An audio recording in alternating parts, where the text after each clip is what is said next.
This is Bound by Honor, written by Cora Reilly. Read for you by Savannah Peachwood. Prologue. My fingers shook like leaves in the breeze as I raised them, my heartbeat hummingbird quick. Luca's strong hand was firm and steady as he took mine and slipped the ring onto my finger. White gold with 20 small diamonds. What was meant as a sign of love and devotion for other couples was nothing but a testament of his ownership of me, a daily reminder of the golden cage I'd be trapped in for the rest of my life. Until death do us part wasn't an empty promise, as with so many other couples that entered the holy bond of marriage. There was no way out of this union for me. I was Luca's until the bitter end. The last few words of the oath men swore when they were inducted into the Mafia could just as well have been the closing of my wedding vow. I enter alive, and I will have to get out dead. I should have run when I still had the chance. Now, as hundreds of faces from the Chicago and New York familias stared back at us, flight was no longer an option, nor was divorce. Death was the only acceptable end to a marriage in our world. Even if I still managed to escape Luca's watchful eyes and those of his henchmen, my breach of our agreement would mean war. Nothing my father could say would prevent Luca's familia from exercising vengeance for making them lose face. My feelings didn't matter. Never had. I'd grown up in a world where no choices were given, especially to women. This wedding wasn't about love or trust or choice. It was about duty and honor, about doing what was expected. A bond to ensure peace. I wasn't an idiot. I knew what else this was about. Money and power. Both were dwindling since the Russian mob, the Bratva, and other crime organizations had been trying to expand their influence into our territories. The Italian familias across the U.S. needed to lay their feuds to rest and work together to beat down their enemies. I should be honored to marry the oldest son of the New York familia. That's what my father and every other male relative had tried to tell me since my betrothal to Luca. I knew that, and it wasn't as if I hadn't had time to prepare for this exact moment. Yet fear still corseted my body in a relentless grip. "You may kiss the bride," the priest said. I raised my head. Every pair of eyes in the pavilion scrutinized me, waiting for a flicker of weakness. Father would be furious if I let my terror show, and Luca's familia would use it against us. But I had grown up in a world where a perfect mask was the only protection afforded to women, and had no trouble forcing my face into a placid expression. Nobody would know how much I wanted to escape. Nobody but Luca. I couldn't hide from him, no matter how much I tried. My body wouldn't stop shaking. As my gaze met Luca's cold gray eyes, I could tell that he knew. How often had he instilled fear in others? Recognizing it was probably second nature to him. He bent down to bridge the 10 inches he towered over me. There was no sign of hesitation, fear, or doubt on his face. My lips trembled against his mouth as his eyes bored into me. Their message was clear. You are mine. Chapter 1. 3 years earlier. I was curled up on the chaise lounge in our library, reading, when a knock sounded. Liliana's head rested in my lap, and she didn't even stir when the dark wooden door opened and our mother stepped in, her dark blonde hair pulled back in a tight bun at the back of her head.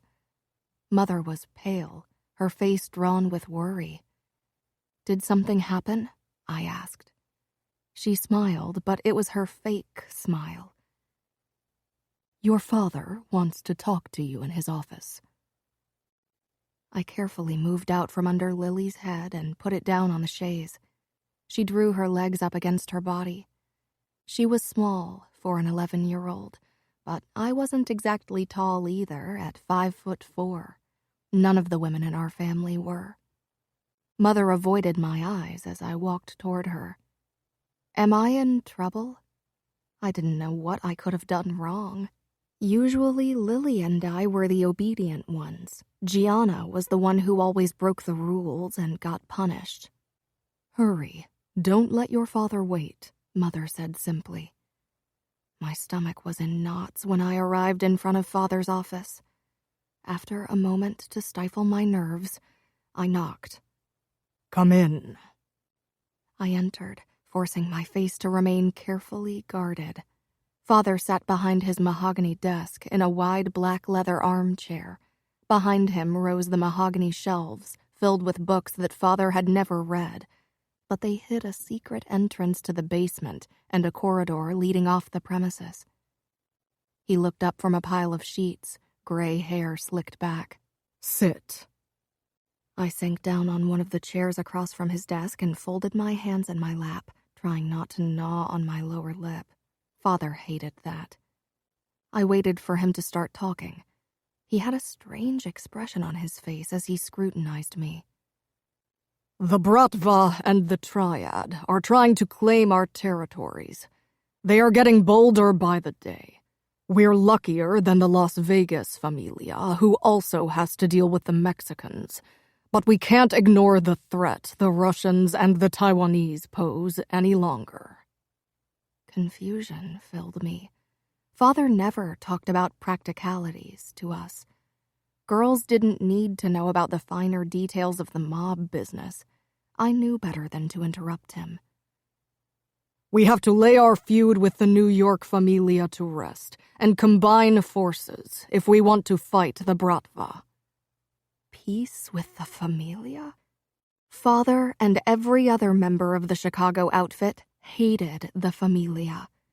They had been killing each other for decades and only recently decided to ignore each other in favor of killing off members of other crime organizations, like the Bratva or the Triad. "There is no stronger bond than blood.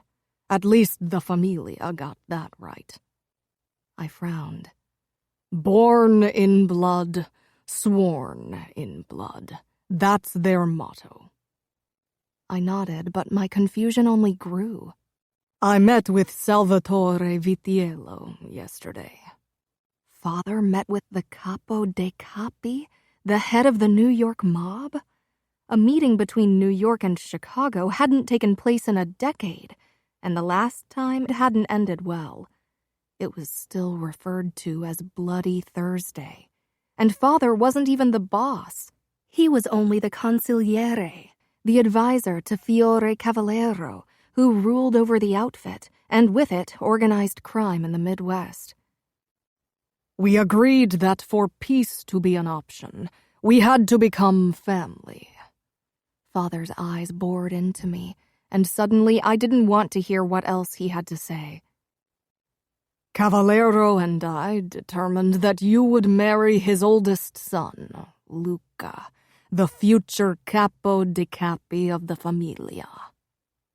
I felt like I was falling.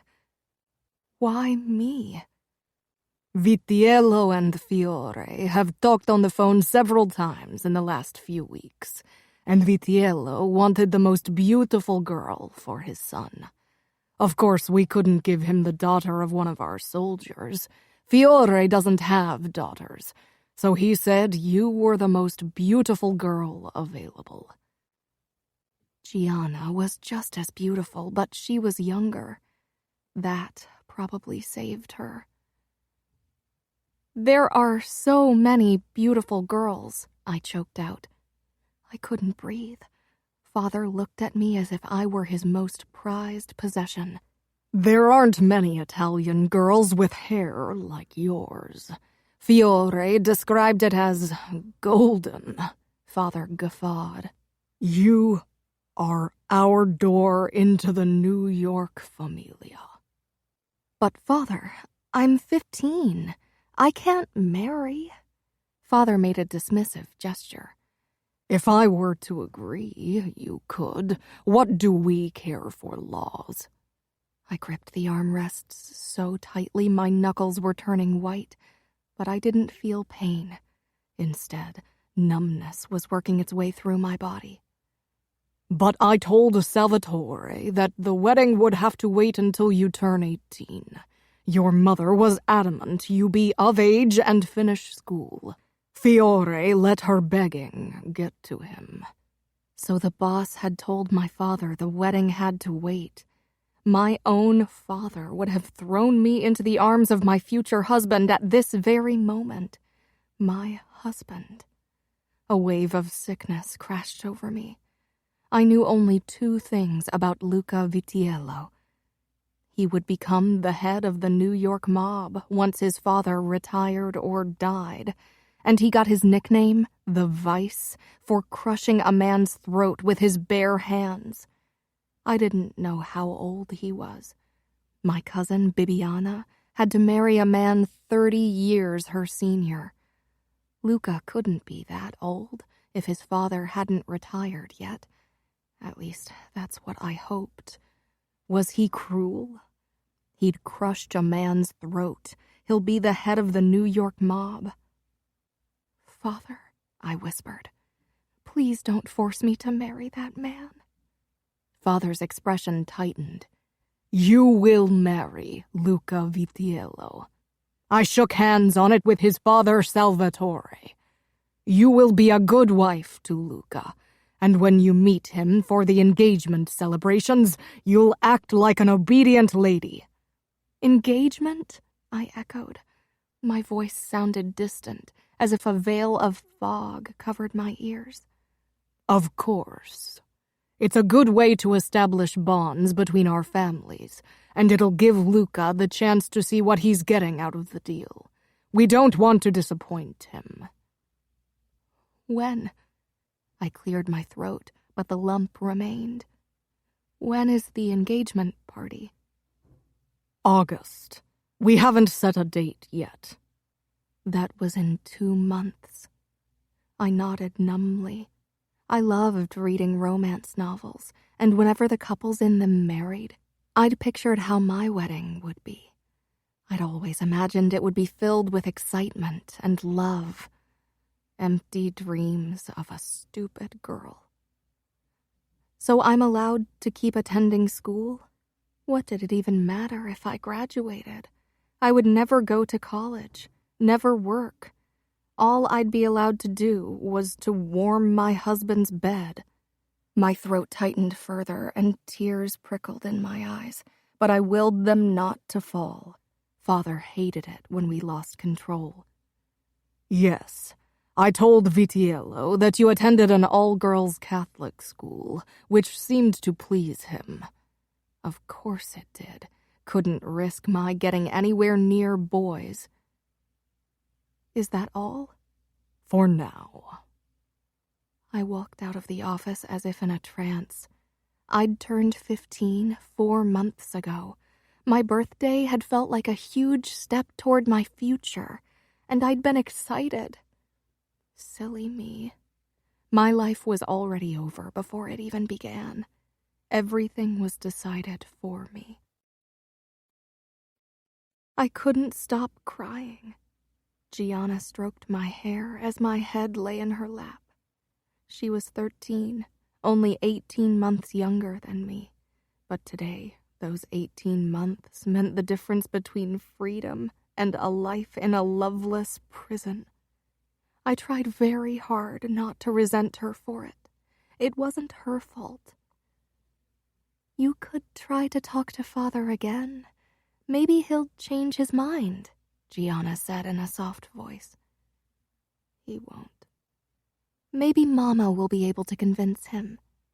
As if Father would ever let a woman make a decision for him. "Nothing anyone could say or do will make a difference," I said miserably. I hadn't seen Mother since she'd sent me into Father's office. She probably couldn't face me, knowing what she'd condemned me to. But, Arya... I lifted my head and wiped the tears from my face. Gianna stared at me with pitiful blue eyes, the same cloudless summer sky blue as my own. But where my hair was blonde, hers was red. Father sometimes called her witch. It wasn't an endearment. He shook hands on it with Luca's father. They met? That's what I'd wondered as well. Why had he found time to meet with the head of the New York familia, but not to tell me about his plans to sell me off like a high-class whore? I shook off the frustration and despair trying to claw their way out of my body. That's what Father told me. There has to be something we can do, Gianna said. There isn't. But you haven't even met the guy. You don't even know how he looks. He could be ugly, fat, and old. Ugly, fat, and old. I wished those were the only features of Luca I had to worry about. Let's Google him. There have to be photos of him on the internet. Gianna jumped up and took my laptop from my desk. Then she sat down beside me, our sides pressed against each other. We found several photos and articles about Luca. He had the coldest gray eyes I'd ever seen. I could imagine only too well how those eyes looked down at his victims before he put a bullet in their heads. He's taller than everyone, Gianna said in amazement. He was. In all the photos, he was several inches taller than whoever stood beside him. And he was muscled. That probably explained why some people called him the Bull behind his back. That was the nickname the articles used, and they identified him as the heir of businessman and club owner Salvatore Vitiello. Businessman. Maybe on the outside. Everybody knew what Salvatore Vitiello really was, but of course nobody was stupid enough to write about it. He's with a new girl in every photo. I stared down at the emotionless face of my future husband. The newspaper called him the most sought-after bachelor in New York, heir to hundreds of millions of dollars. Heir to an imperium of death and blood. That was what it should say. Gianna huffed. God, girls are throwing themselves at him. I suppose he's good-looking. They can have him, I said bitterly. In our world, a handsome exterior often hid the monster within. The society girls saw his good looks and wealth. They thought the bad boy aura was a game. They fawned over his predator-like charisma because it radiated power. But what they didn't know was that blood and death lurked beneath the arrogant smile. I stood abruptly. I need to talk to Umberto. Umberto was almost 50 and my father's loyal soldier. He was also Gianna's and my bodyguard. He knew everything about everyone. Mother called him a scandal monger. But if anyone knew more about Luca, it was Umberto. He became a made man at 11, Umberto said, sharpening his knife on a grinder as he did every day. The smell of tomato and oregano filled the kitchen, but it didn't give me a sense of comfort as it usually did. At 11? I asked, trying to keep my voice even. Most people didn't become fully initiated members of the Mafia until they were 16. Because of his father? Umberto grinned, revealing a gold incisor, and paused in his movements. You think he got it easy because he's the boss's son? He killed his first man at 11. That's why it was decided to initiate him early. Gianna gasped. He's a monster. Umberto shrugged. He's what he needs to be. Ruling over New York, you can't be a pussy. He gave an apologetic smile. A wuss. What happened? I wasn't sure I really wanted to know. If Luca had killed his first man at 11, then how many more had he killed in the 9 years since? Umberto shook his shaved head and scratched the long scar that ran from his temple down to his chin. He was thin and didn't look like much, but Mother told me few were faster with a knife than him. I'd never seen him fight. Can't say. I'm not that familiar with New York. I watched our cook as she prepared dinner, trying to focus on something that wasn't my churning stomach and my overwhelming fear. Umberto scanned my face. He's a good catch. He'll be the most powerful man on the East Coast soon enough. He'll protect you. And who will protect me from him? I hissed. Umberto didn't say anything, because the answer was clear. Nobody could protect me from Luca after our wedding. Not Umberto, and not my father if he felt so inclined. Women in our world belonged to their husband. They were his property to deal with however he pleased. I glanced at the now gleaming blade in Umberto's hand and shivered. Chapter 2. The last couple of months had gone by too fast, no matter how much I wanted them to slow, to give me more time to prepare. Only 2 days until my engagement party. Mother was busy ordering the servants around, making sure the house was spotless and nothing went wrong. It wasn't even a big celebration. Only our family, Luca's family, and the families of the respective heads of New York and Chicago were invited. Umberto said it was for safety reasons. The truce was still too fresh to risk a gathering of hundreds of guests. I wished they'd cancel it altogether. For all I cared, I didn't have to meet Luca until the day of our wedding. Now, as I hid from the party preparations in my room, Fabiano jumped up and down on my bed, a pout on his face. He was only 5 and had entirely too much energy. I want to play. Mother doesn't want you to race through the house. Everything needs to be perfect for the guests. But they aren't even here. Thank God. Luca and the rest of the New York guests wouldn't arrive till tomorrow. Only one more night until I'd be meeting my future husband, a man who killed with his bare hands. I closed my eyes. Are you crying again? Fabiano hopped off the bed and walked up to me, slipping his hand into mine.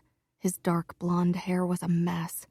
I tried to smooth it down, but Fabiano jerked his head away. What do you mean? I'd tried to hide my tears from him. Mostly I cried at night when I was protected by darkness. Lily says you cry all the time because Luca has bought you. I froze. I'd have to tell Liliana to stop saying such things. It would only get me in trouble. He didn't buy me. Liar, liar. Same difference, Gianna said from the doorway, startling me. Shh, what if Father hears us? Gianna shrugged. He knows that I hate how he sold you like a cow. Gianna, I warned, nodding toward Fabiano. He peered up at me. I don't want you to leave, he whispered. I'm not leaving for a long time, Fabi. He seemed satisfied with my answer, and the worry disappeared from his face and was replaced by his up-to-no-good expression. Catch me! He screamed and stormed off, pushing Gianna aside as he darted past her. Gianna tore after him. I'll kick your ass, you little monster! I rushed into the corridor. Liliana poked her head out of her door, and then she, too, ran after my brother and sister. Mother would have my head if they smashed another family heirloom. I flew down the stairs. Fabiano was still in the lead. He was fast, but Liliana had almost caught him while Gianna and I were too slow in the high heels my mother forced us to wear for practice. Fabiano dashed into the corridor leading into the west wing of the house, and the rest of us followed. I wanted to shout at him to stop. Father's office was in this part of the house. We'd be in so much trouble if he caught us playing around. Fabiano was supposed to act like a man. What 5-year-old acted like a man? We passed Father's door, and relief washed over me, but then 3 men rounded the corner at the end of the corridor. I parted my lips to shout a warning, but it was too late. Though Fabiano skidded to a halt, Liliana ran into the man in the middle with full force. Most people would have lost their balance. Most people weren't 6'5" and built like a bull. I jerked to a halt as time seemed to grind to a stop around me. Gianna gasped beside me, but my gaze was frozen on my future husband. He was looking down at the blonde head of my little sister, steadying her with his strong hands he'd used to crush a man's throat. "Liliana!" I said, my voice shrill with fear. I never called my sister by her full name unless she was in trouble or something was seriously wrong. I wished I was better at hiding my terror. Now everyone was staring at me, including Luca. His cold gray eyes scanned me from head to toe, lingering on my hair. God, he was tall. The men beside him were both over 6 feet, yet he dwarfed them. His hands were still on Lily's shoulders. "Liliana, come here," I said firmly, holding out a hand. I wanted her far away from Luca. She stumbled backward, then flew into my arms, burying her face against my shoulder. Luca raised one black eyebrow. "That's Luca Vitiello," Gianna said helpfully, not even bothering to hide her disgust. Fabiano made a sound like an enraged wildcat, stormed toward Luca, and started pummeling his legs and stomach with his small fists. "Leave Aria alone! You don't get her!" My heart stopped right then. The man to Luca's side took a step forward. The outline of a gun was visible under his vest. He had to be Luca's bodyguard, though I really couldn't see why he needed one. "No, Cesare," Luca said simply, and the man stilled. Luca caught my brother's hands in one of his, stopping the assault. I doubted he'd even felt the blows. I pushed Lily toward Gianna, who wrapped a protective arm around her. Then I approached Luca. I was scared out of my mind, but I needed to get Fabiano away from him. Maybe New York and Chicago were trying to lay their feud to rest, but alliances could break in a blink. It wouldn't be the first time.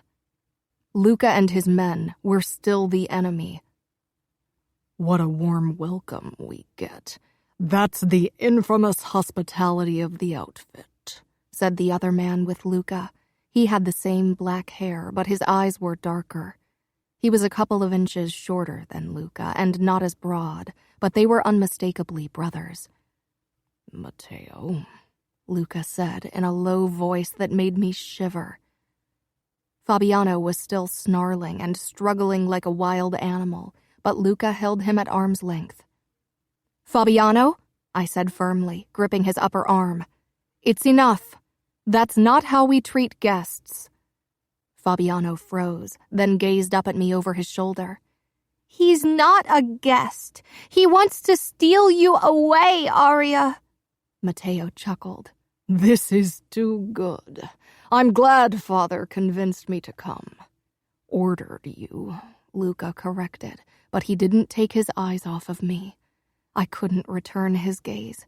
My cheeks blazed with heat at his scrutiny. My father and his bodyguards made sure that Gianna, Lily, and I weren't around men very often, and the ones he let near us were either relatives or ancient. Luca was neither family nor old. He was only 5 years older than me, but he looked like a man and made me feel like a small girl in comparison. Luca let go of Fabiano, and I pulled him toward me, his back against my legs. I folded my hands over his small, heaving chest. He didn't stop glaring at Luca. I wished I had his courage, but he was a boy, an heir to my father's title. He wouldn't be forced to obey anyone except for the boss. He could afford courage. "I'm sorry," I said, even if the words tasted foul. "My brother didn't mean to be disrespectful." "I did!" Fabiano shouted. I covered his mouth with my palm, and he squirmed in my hold, but I didn't let him go. "Don't apologize," Gianna said sharply, ignoring the warning look I shot her. "It's not our fault that he and his bodyguards take up so much room in the corridor. At least Fabiano speaks the truth. Everyone else thinks they need to blow sugar up his ass because he's going to be capo." "Gianna!" My voice was like a whip. She snapped her lips shut, staring at me with wide eyes. "Take Lily and Fabiano to their rooms. Now!" "But..." She glanced behind me. I was glad I couldn't see Luca's expression. "Now!" She grabbed Fabiano's hand and dragged him and Lily away. I didn't think my first encounter with my future husband could possibly have gone any worse. Bracing myself, I faced him and his men. I expected to be greeted by fury, but I found a smirk on Luca's face instead. My cheeks were burning with embarrassment, and now that I was alone with the three men, nerves twisted my stomach. Mother would freak out if she found out I wasn't dressed up for my first meeting with Luca. I was wearing one of my favorite maxi dresses with sleeves that reached my elbows, and I was silently glad for the protection all the fabric offered me. I folded my arms in front of my body, unsure of what to do. "I apologize for my sister and brother. They are..." I struggled for a word other than rude. "Protective of you," Luca said simply. His voice was even, deep, emotionless. "This is my brother Matteo." Matteo's lips were pulled into a wide grin. I was glad he didn't try to take my hand. I didn't think I could have kept my composure if either of them had moved any closer. "And this is my right hand, Cesare." Cesare gave me the briefest nod before he returned to his task of scanning the corridor. What was he waiting for? We didn't have assassins stashed in secret trapdoors. I focused on Luca's chin and hoped it appeared as if I was actually looking at his eyes. I took a step back. I should go to my siblings. Luca had a knowing expression on his face, but I didn't care if he saw how uncomfortable, how scared he made me. Not waiting for him to excuse me, he wasn't my husband nor my fiancé yet. I turned and quickly walked off, proud that I hadn't given in to the urge to run. Mother tugged at the dress Father had chosen for the occasion. For the meat show, as Gianna called it. No matter how much Mother tugged, though, the dress didn't get any longer. I stared at myself in the mirror uncertainly. I'd never worn anything this revealing. The black dress clung to my butt and waist and ended at my upper thighs. The top was a glittery golden bustier with black tulle straps. "I can't wear this, Mother." Mother met my gaze in the mirror. Her blonde hair was pinned up. It was a few shades darker than mine. She was wearing a floor-length, elegant dress. I wished I was allowed something that modest. "You look like a woman," she whispered. I cringed. "I look like a hooker. Hookers can't afford a dress like that." Father's mistress had clothes that cost more than some people spent on a car. Mother put her hands on my waist. "You have a wasp waist, and the dress makes your legs look very long. I'm sure Luca will appreciate it." I stared down at my cleavage. I had small breasts. Even the push-up effect of the bustier couldn't change that. I was a 15-year-old dressed up to look like a woman. Here, Mother handed me 5-inch black heels. Maybe I'd reach Luca's chin when I wore them. I slipped into them. Mother forced her fake smile onto her face and smoothed down my long hair. Hold your head high. Fiore Cavallero called you the most beautiful woman of Chicago. Show Luca and his entourage that you are more beautiful than any women in New York, too. After all, Luca knows almost all of them. The way she said it, I was sure she'd read the articles about Luca's conquests as well. Or maybe Father had told her something. Mother, I said hesitantly, but she stepped back. Now go. I'll come after you, but this is your day. You should enter the room alone. The men will be waiting. Your father will present you to Luca, and then we'll all come together in the dining room for dinner. She'd told me this dozens of times already. For a moment, I wanted to take her hand and beg her to accompany me. Instead, I turned and walked out of my room. I was glad that my mother had forced me to wear heels in the last few weeks. When I arrived in front of the door to the fireplace lounge on the first floor of the West Wing, my heart was beating in my throat. I wished Gianna was at my side, but Mother was probably warning her to behave right now. I had to go through this alone. Nobody was supposed to steal the show from the bride-to-be. I stared at the dark wood of the door and considered running away. Male laughter rang out behind it, my father and the boss. A room filled with the most powerful and dangerous men in the country, and I was supposed to go in. A lamb, alone with wolves. I shook my head. I needed to stop thinking like that. I'd made them wait too long already. I gripped the handle and pressed down. I slipped in, not yet looking at anyone as I closed the door. Gathering my courage, I faced the room. Conversation died. Was I supposed to say something? I shivered and hoped they couldn't see it.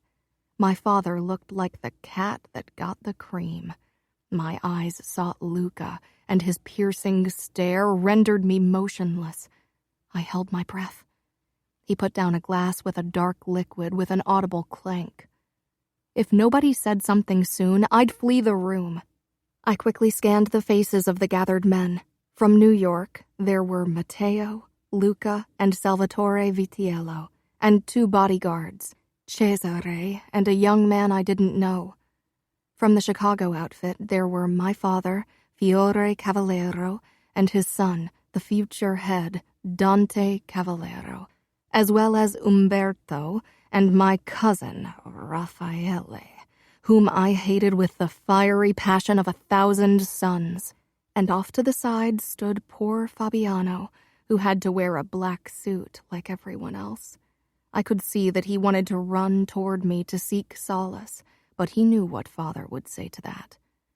Father finally moved toward me, put a hand on my back, and led me toward the gathered men like a lamb toward slaughter. The only man who looked positively bored out of his mind was Dante Cavallero. He had eyes only for his scotch. Our family had attended the funeral of his wife 2 months ago, a widower in his 30s. I would have felt pity for him if he didn't scare me senseless, almost as much as Luca scared me. Of course, Father steered me straight toward my future husband with a challenging expression, as if he expected Luca to fall on his knees from awe. Going from his expression, Luca might as well have been staring at a rock. His gray eyes were hard and cold as they focused on my father.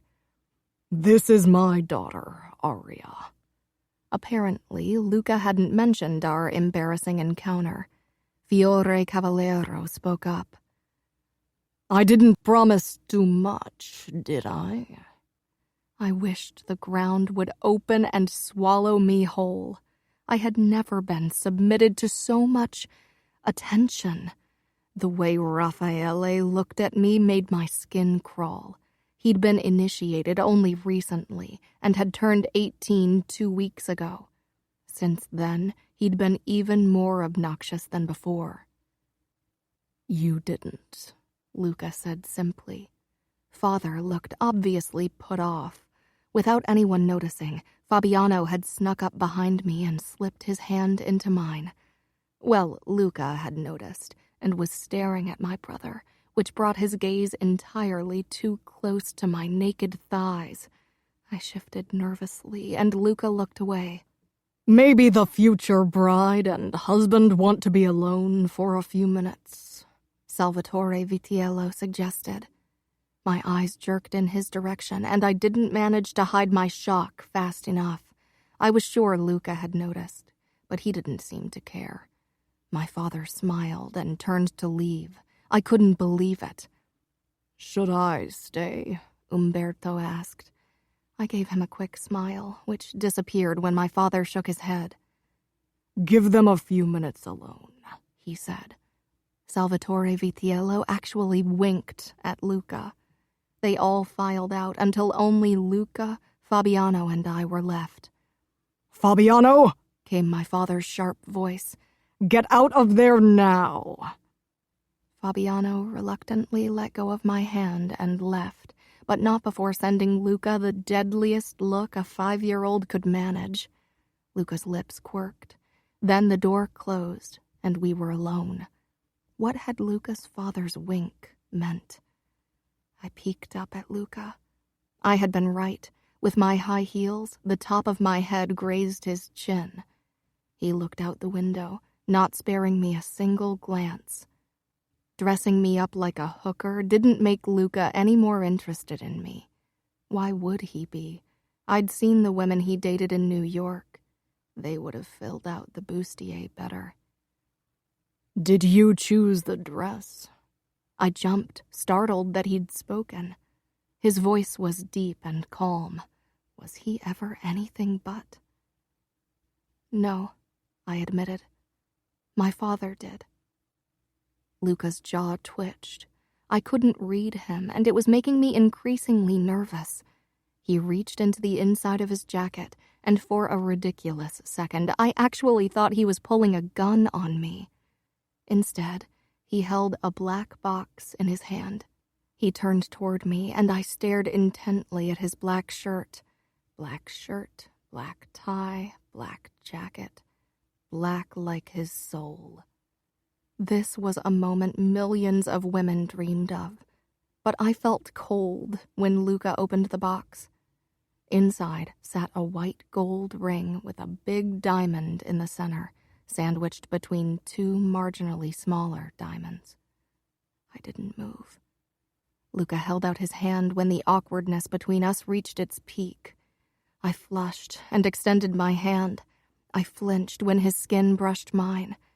He slipped the engagement ring on my finger, then released me. "Thank you." I felt obligated to say the words and even look up into his face, which was impassive, though the same couldn't be said for his eyes. They looked angry. Had I done something wrong? He held out his arm, and I linked mine through it, letting him lead me out of the lounge and toward the dining room. We didn't speak. Maybe Luca was disappointed enough with me that he'd cancel the arrangement, but he wouldn't have put the ring on my finger if that were the case. When we stepped into the dining room, the women of my family had joined the men. The Vitiellos hadn't brought female company. Maybe because they didn't trust my father and the Cavalleros enough to risk bringing women into our house. I couldn't blame them. I wouldn't trust my father or the boss either. Luca dropped his arm, and I quickly joined my mother and sisters, who pretended to admire my ring. Gianna gave me a look. What had our mother threatened her with to keep her silent? I could tell that Gianna had a scathing comment on the tip of her tongue. I shook my head at her, and she rolled her eyes. Dinner was a blur. The men discussed business, while we women remained quiet. My eyes kept drifting toward the ring on my finger. It felt too heavy, Too tight, entirely too much. Luca had marked me as his possession. After dinner, the men moved on to the lounge to drink and smoke and discuss whatever else needed to be discussed. I returned to my room, but couldn't fall asleep. Eventually, I put a bathrobe over my pajamas, slipped out of my room, and crept downstairs. In a fit of craziness, I took the passage that led to the secret door behind the wall in the lounge. My grandfather thought it was necessary to have secret escapes in the office and the fireplace lounge, because that's where the men of the family usually held their meetings.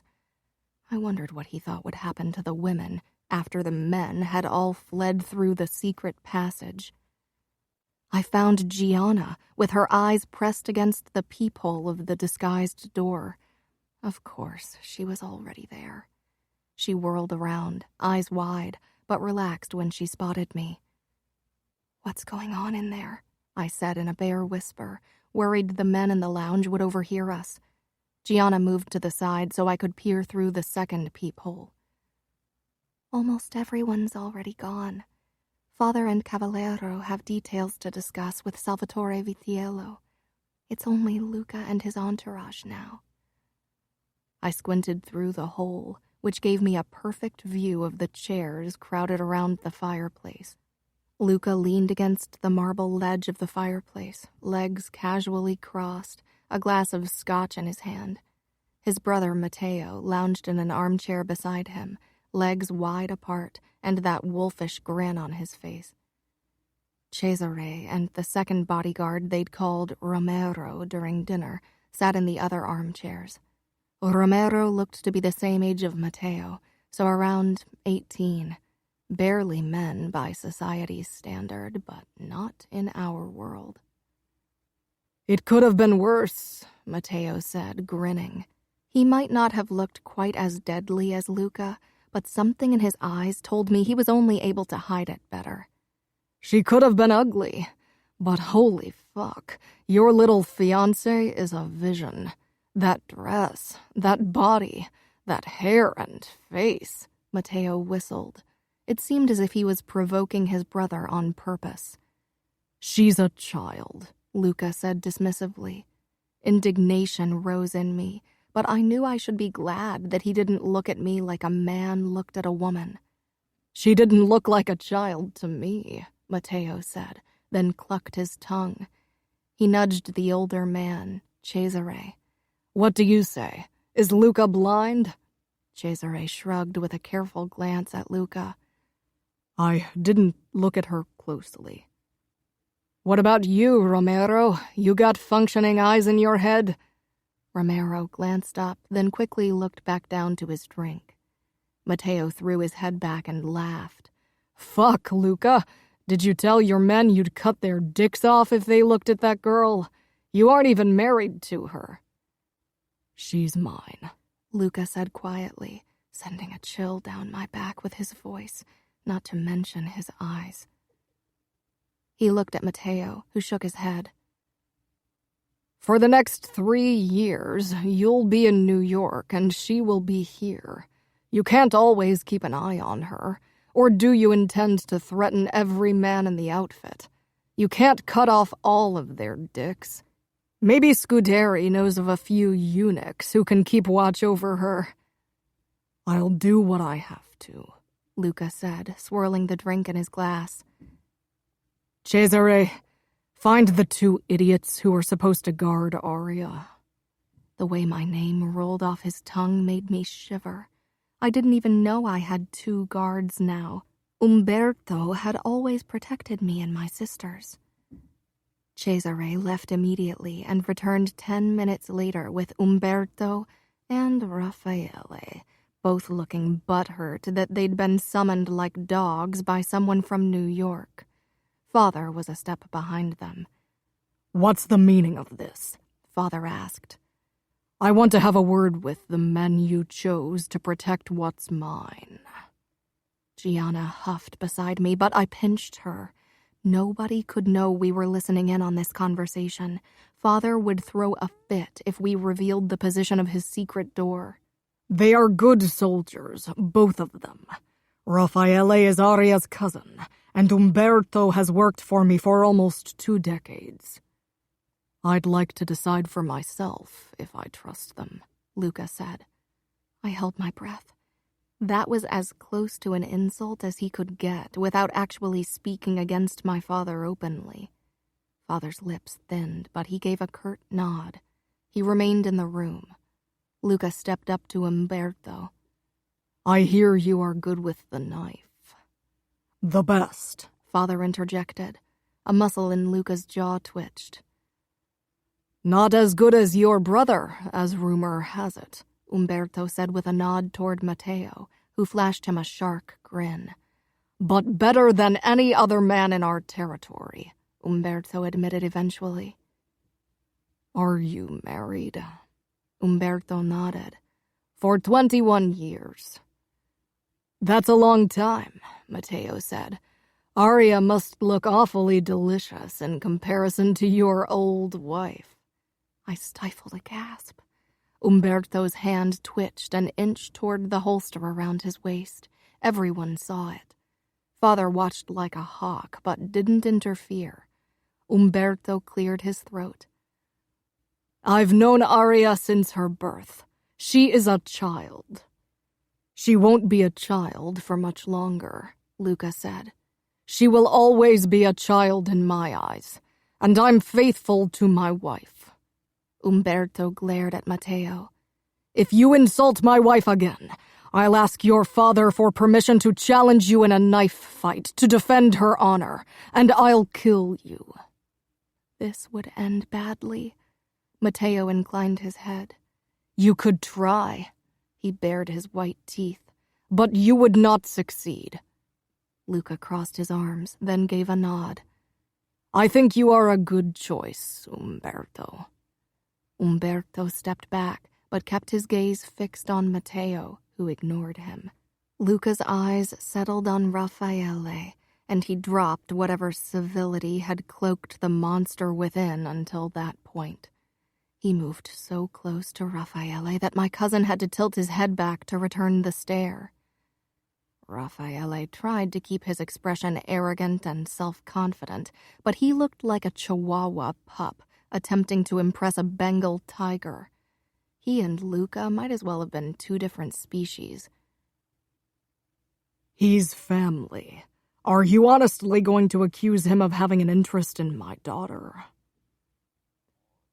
I saw how you looked at Aria, Luca said, never taking his eyes off of Raffaele. Like a juicy peach you wanted to pluck, Matteo threw in, enjoying this entirely too much. Raffaele's eyes darted toward my father, looking for help. Don't deny it. I know want when I see it. And you want Aria, Luca growled. Raffaele didn't deny it. If I find out you are looking at her like that again, if I find out you are in a room alone with her, if I find out you touch as much as her hand, I will kill you. Raffaele flushed red. You aren't a member of the outfit. Nobody would tell you anything, even if I raped her. I could break her in for you. God, Raffaele, shut your mouth. Couldn't he see murder in Luca's eyes? Maybe I'll even film it for you. Before I could even blink, Luca had thrown Raffaele to the ground, dug a knee into his spine, and twisted one of my cousin's arms behind him. Raffaele struggled and cursed, but Luca held him fast. One of his hands gripped Raffaele's wrist while he reached under his vest with the other, pulling out a knife. My legs turned weak. Leave, now, I told Gianna in a whisper. She didn't listen. Look away, Aria. But I couldn't. Father would surely stop Luca, but Father's expression was disgusted as he stared down at Raffaele. Luca's eyes sought Father's gaze. Raffaele wasn't his soldier. This wasn't even his territory. Honor demanded he got permission from the consigliere. And when my father gave a nod, Luca brought the knife down and cut Raffaele's pinky off. The screams rang in my ears as my vision turned black. I bit down on my fist to stifle a sound. Gianna didn't. She let out a screech that could have woken the dead before she threw up. At least she'd turned and aimed away from me. Her vomit spilled down the steps. Behind the doors, silence reigned. They had heard us. I gripped Gianna's upper arms when the secret door was ripped open, revealing Father's furious face. Behind him stood Cesare and Romero, both with their weapons drawn. When they saw Gianna and me, they returned them to the holsters under their jackets. Gianna didn't cry. She seldom did, but her face was pale and she leaned heavily against me. If I didn't have to hold her up, my own legs would have crumpled, but I had to be strong for her. Of course, Father hissed, scowling at Gianna. I should have known it was you causing trouble again. He wrenched her away from me and into the lounge, raised his hand and slapped her hard across the face. I took a step in his direction to protect her, and Father lifted his arm again. I braced myself for the slap, but Luca caught my father's wrist with his left hand. His right hand was still grasping the knife he'd used to cut off Raffaele's finger. Both the knife and Luca's hand were coated with blood. My eyes widened. Father was the master of the house, the master over us. Luca's intervention was an insult against my father's honor. Umberto drew his knife, and Father had his hand on his gun. Matteo, Romero, and Cesare had drawn their own guns. Raffaele was huddled on the floor, bent over his hand, his whimpers the only sound in the room. Had there ever been a red engagement? I didn't mean disrespect, Luca said calmly, as if war between New York and Chicago wasn't on the verge of breaking out. But Aria is no longer your responsibility. You lost your right to punish her when you made her my fiancé. She's mine to deal with now. Father glanced down at the ring on my finger, then inclined his head. Luca let go of his wrist, and the other men in the room relaxed slightly, but didn't put their weapons back. That's true. He stepped back and gestured at me. Then would you like the honor of beating some sense into her? Luca's hard gaze settled on me, and I stopped breathing. She didn't disobey me. Father's lips thinned. You are right. But as I see it, Aria will be living under my roof until the wedding. And since honor forbids me to raise my hand against her, I'll have to find another way to make her obey me. He glowered at Gianna and hit her a second time. For every one of your wrongdoings, Aria, your sister will accept the punishment in your stead. I pressed my lips together, tears prickling in my eyes. I wouldn't look at either man again until I could find a way to hide my hatred from them. Umberto, take Gianna and Aria to their rooms, and make sure they stay there. Umberto sheathed his knife and gestured at us to follow him. I stepped past my father, dragging Gianna with me, her head bowed. She stiffened as we stepped over the blood on the hardwood floor and the cut-off finger lying abandoned in it. My eyes darted to Raffaele, who was clutching his wound to still the bleeding. His hands, shirt, and pants were covered with blood. Gianna retched as if she was going to throw up again. "No," I said firmly. "Look at me." She drew her eyes away from the blood and met my gaze. There were tears in her eyes, and a cut on her lower lip was dripping blood on her chin and her nightgown. My hand on hers tightened. "I'm here for you." Our locked eyes seemed her only anchor as Umberto led us out of the room. "Women," my father said in a scoffing tone. "They can't even bear the sight of a bit of blood." I could practically feel Luca's eyes boring into my back before the door closed. Gianna wiped her bleeding lip as we hurried after Umberto through the corridor and up the stairs. "I hate him," she muttered. "I hate them all." Shh. I didn't want her to talk like that in front of Umberto. He cared for us, but he was my father's soldier through and through. He stopped me when I wanted to follow Gianna into her room. I didn't want her to be alone tonight, and I didn't want to be alone either. "You heard what your father said." I glared at Umberto. "I need to help Gianna with her lip." Umberto shook his head. "It's nothing. You two in a room together always bodes trouble.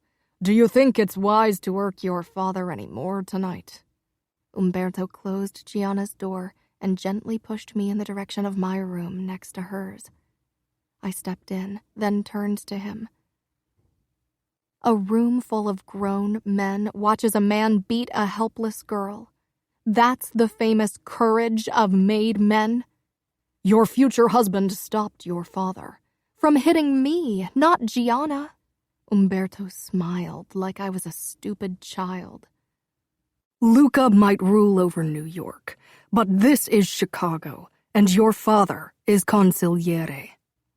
You admire Luca, I said incredulously. You watched him cut off Raffaele's finger, and you admire him. Your cousin is lucky the vice didn't cut off something else.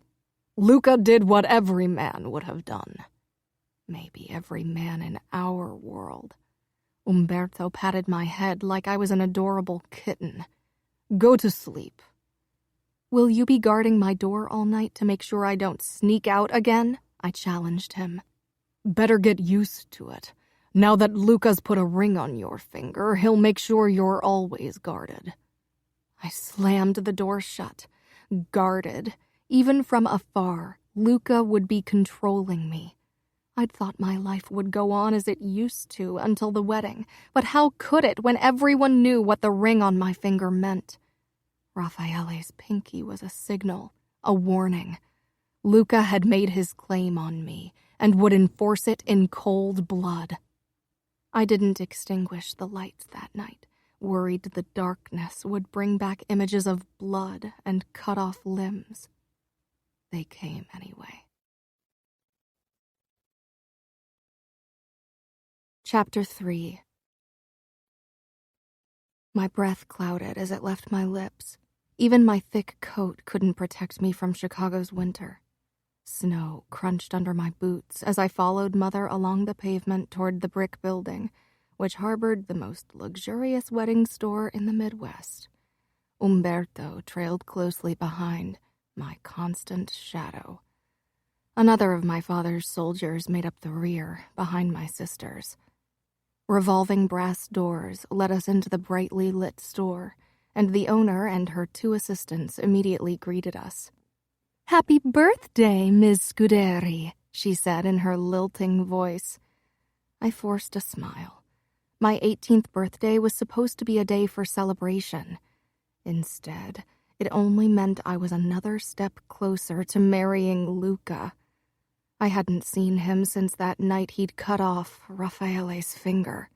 He'd sent me expensive jewelry for my birthdays, Christmas holidays, Valentine's days, and the anniversary of our engagement. But that was the extent of our contact in the last 30 months. I'd seen photos of him with other women on the internet, but even that would stop today when our engagement would be leaked to the press. At least in public, he wouldn't flaunt his whores anymore.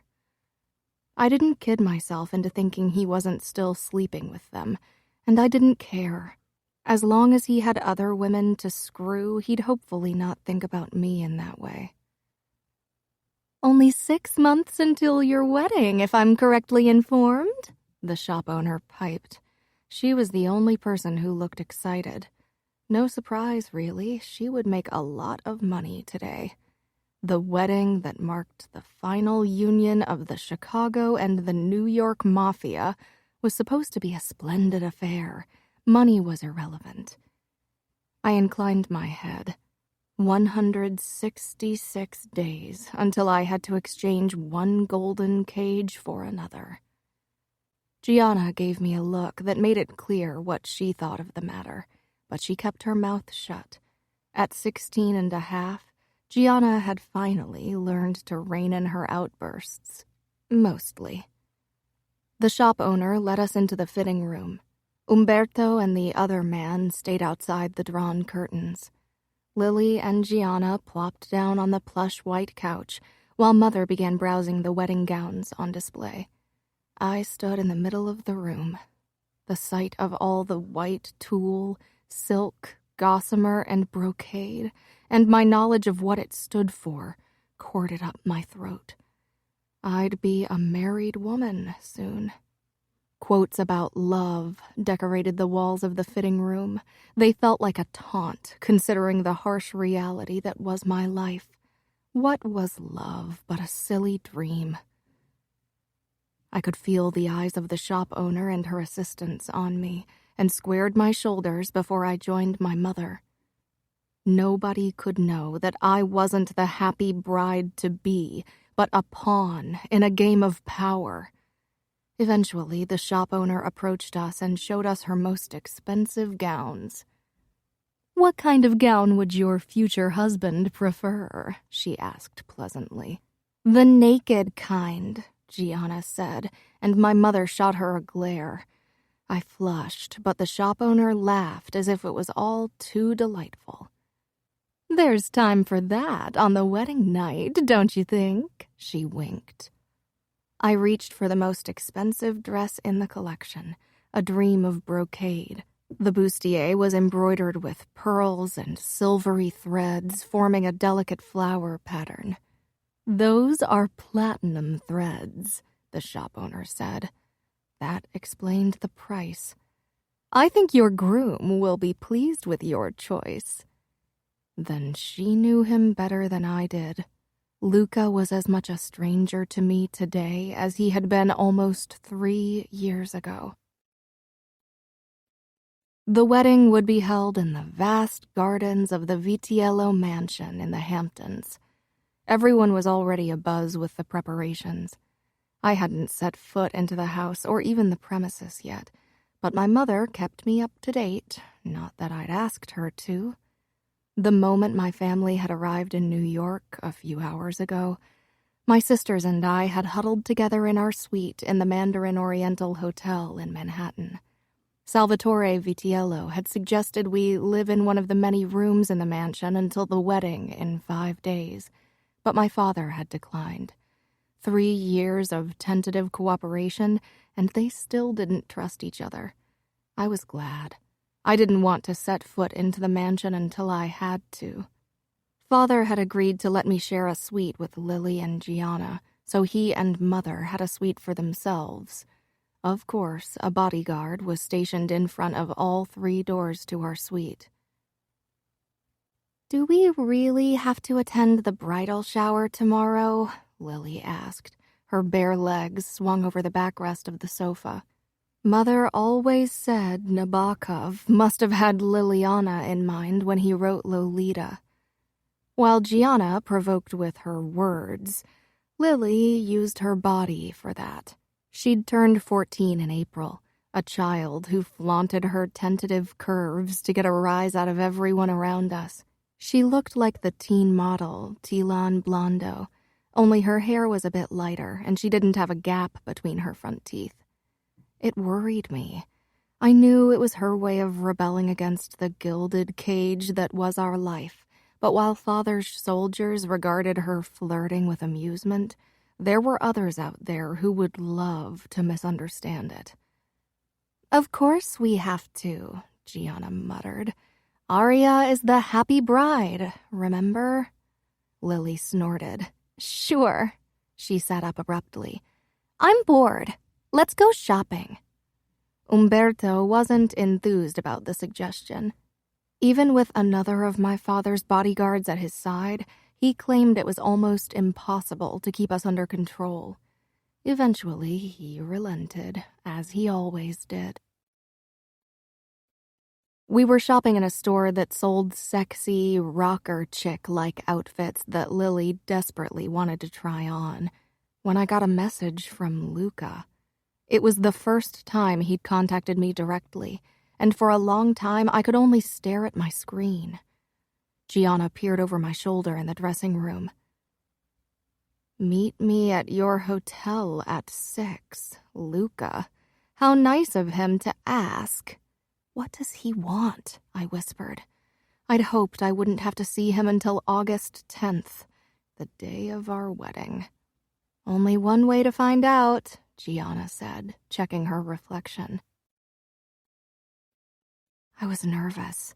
I hadn't seen Luca in a long time. I smoothed my hair down, then straightened my shirt. Gianna had convinced me to wear the tight black skinny jeans I'd bought today. Now I wondered if something that drew less attention to my body might have been better. I still had 15 minutes before Luca wanted to meet me. I didn't even know where yet. I assumed he'd call me once he arrived and ask me to come down into the lobby. "Stop fiddling," Gianna said from her spot on the sofa, reading a magazine. "I really don't think this outfit is a good idea." "It is. It's easy to manipulate men. Lily is 14 and has already figured it out. Father always says we're the weak sex because we don't carry around guns. We have our own weapons, Arya, and you'll have to start using them. If you want to survive a marriage with that man, you'll have to use your body to manipulate him. Men, even cold-hearted bastards like them, have a weakness, and it hangs between their legs." I didn't think Luca could be manipulated that easily. He didn't seem like someone who ever lost control unless he wanted to, and I wasn't sure I wanted him to notice my body like that. A knock made me jump, and my eyes flew to the clock. It was still too early for Luca, and he wouldn't really come up to our suite, would he? Lily dashed out of her bedroom before Gianna or I could even move. She was wearing her rocker chic outfit, tight leather pants and a tight black tee. She thought she looked so adult with it. Gianna and I thought she looked like a 14-year-old trying too hard. She opened the door, jutting her hip out, trying to look sexy. Gianna groaned, but I wasn't paying attention to her. "Hi, Luca," Lily piped. I walked closer so I could see Luca. He was staring down at Lily, obviously trying to figure out who she was. Matteo, Romero, and Cesare stood behind him. Wow, he'd brought his entourage. Where was Umberto? "You are Liliana, the youngest sister," Luca said, ignoring Lily's flirty expression. Lily frowned. "I'm not that young." "Yes, you are," I said firmly, walking up to her and putting my hands on her shoulders. She was only a couple of inches shorter than me. "Go to Gianna." Lily gave me an incredulous look, but then she slinked away. My pulse was racing as I turned to Luca. His gaze lingered on my legs, then slowly moved up until it arrived at my face. That look hadn't been in his eyes the last time I'd seen him, and I realized with a start it was desire.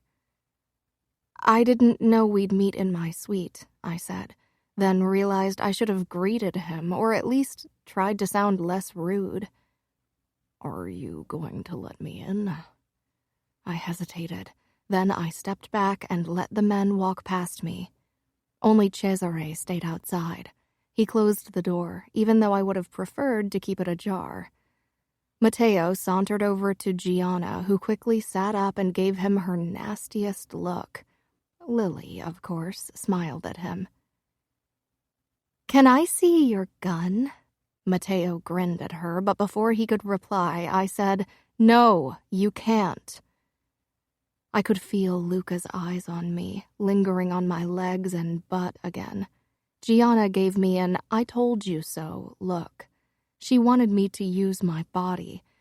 The problem was I preferred Luca ignoring my body because the alternative terrified me. "You shouldn't be here alone with us," Gianna muttered. "It's not appropriate." I almost snorted, as if Gianna gave a damn about appropriateness. Luca narrowed his eyes. Where is Umberto? Shouldn't he be guarding this door? He's probably on a toilet or cigarette break, I said, shrugging. Does it happen often that he leaves you without protection? Oh, all the time, Gianna said mockingly. You see, Lily, Aria, and I sneak out every weekend because we have a bet going who can pick up more guys. Lily let out her bell-like laugh. I want to have a word with you, Aria, Luca said, fixing me with his cold stare. Gianna rose from the sofa and came toward us. I was joking, for God's sake, she said, trying to step between Luca and me, but Matteo gripped her wrist and pulled her back. Lily watched everything with wide eyes, and Romero stood against the door, pretending this didn't concern him. Let go of me or I'll break your fingers, Gianna growled. Matteo raised his hand with a wide grin. Come on, Luca said, his hand touching my lower back. I swallowed a gasp. If he noticed, he didn't comment. Where's your bedroom? My heartbeat stuttered as I nodded toward the door to the left. Luca led me in that direction, ignoring Gianna's protests. I'll call our father. You can't do that. We stepped into my bedroom, and Luca closed the door. I couldn't help but be afraid. Gianna shouldn't have said those things. The moment Luca faced me, I said, Gianna was joking. I haven't even kissed anyone yet, I swear. Heat crept into my face at the admission, but I didn't want Luca to get angry for something I hadn't even done. Luca's gray eyes held me with their intensity. I know. My lips parted. Oh, then why are you angry? Do I look angry to you? I decided not to reply. He smirked. You don't know me very well. That's not my fault, I muttered. He touched my chin, and I turned into a pillar of salt. You are like a skittish doe in the clutches of a wolf. He didn't know how close that came to what I thought of him. I'm not going to maul you. I must have looked doubtful because he released a small laugh, lowering his head toward mine. What are you doing? I whispered nervously. I'm not going to take you, if that's what you're worried about. I can wait a few more days. I've waited 3 years, after all. I couldn't believe he'd said that. Of course, I knew what was expected on a wedding night, but I'd almost convinced myself that Luca wasn't interested in me that way. You called me a child last time. But you aren't a child anymore, Luca said with a predatory smirk.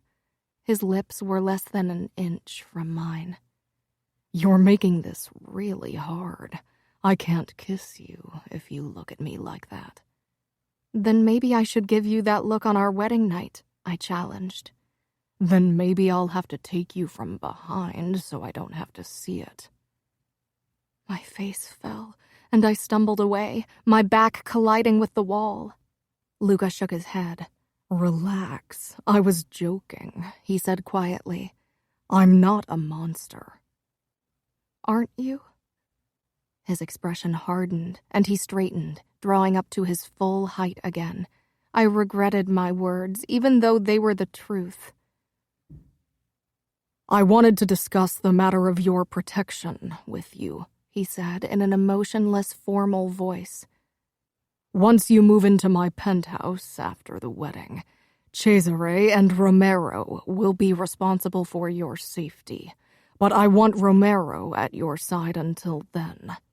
I have Umberto, I protested, but he shook his head.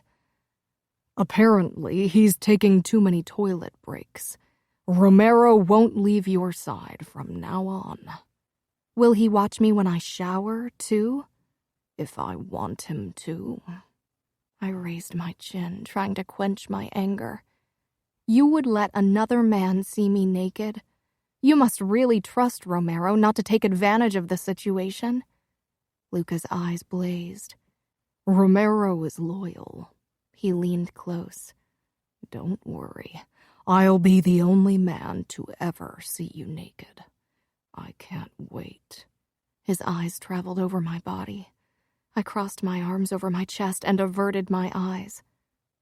"What about Lily? She and Gianna share this suite with me. You saw how Lily can be. She will flirt with Romero. She will do anything to get a rise out of him. She doesn't realize what she could get herself into. I need to know that she's safe." "Romero won't touch your sister. Liliana is playing around. She's a little girl. Romero likes his women of age and willing." "And you don't?" I almost asked, but swallowed the words and nodded instead. My eyes darted toward my bed. This was a horrible reminder of what would happen soon. "There's something else. Are you taking the pill?" The blood drained from my face as I stared at him. "Of course not." Luca scrutinized me with unsettling calm. "Your mother could have made you start it in preparation for the wedding." I was pretty sure I was going to have a nervous breakdown any moment. My mother would never do that. She won't even talk to me about these things. Luca raised an eyebrow. "But you do know what happens between a man and a woman on their wedding night." He was mocking me, the bastard. "I do know what happens between normal couples. In our case, I think the word you're looking for is rape." Luca's eyes flashed with emotion. "I want you to start taking the pill." He handed me a small packet. It was birth control. "Don't I need to see a doctor before I start taking birth control?" "We have a doctor who's been working for the Familia for decades. This is from him. You need to start taking the pill immediately. It takes 48 hours for them to start working." I couldn't believe him. He seemed really eager to sleep with me. My stomach tightened. "And what if I don't?" Luca shrugged. "Then I'll use a condom. Either way, on our wedding night, you are mine."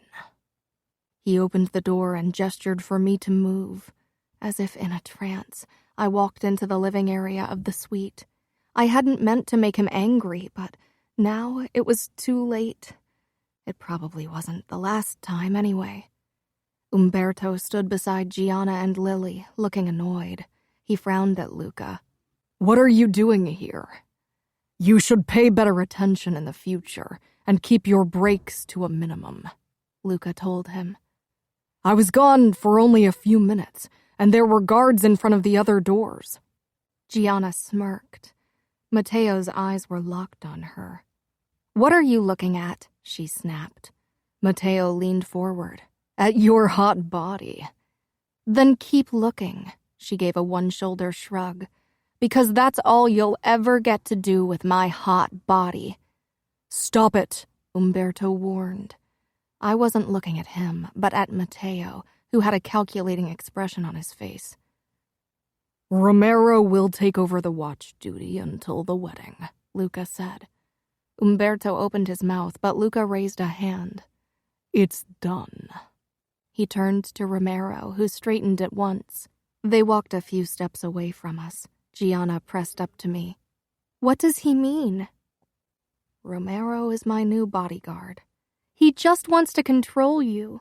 "Shh." I was watching Luca and Romero. After a moment, Romero glanced at Lily, then nodded and said something. They finally returned to us. "Romero will stay with you," Luca said simply. He was so cold, since I'd as good as called him a monster. "And what am I supposed to do?" Umberto asked. "You can guard their door." "Or you can join our stag party," Matteo suggested. "I'm not interested," Umberto said. Luca shrugged. "Suit yourself. Scuderi is coming with us." My father would go with them? I didn't even want to know what they were up to. Luca turned to me. "Remember what I told you."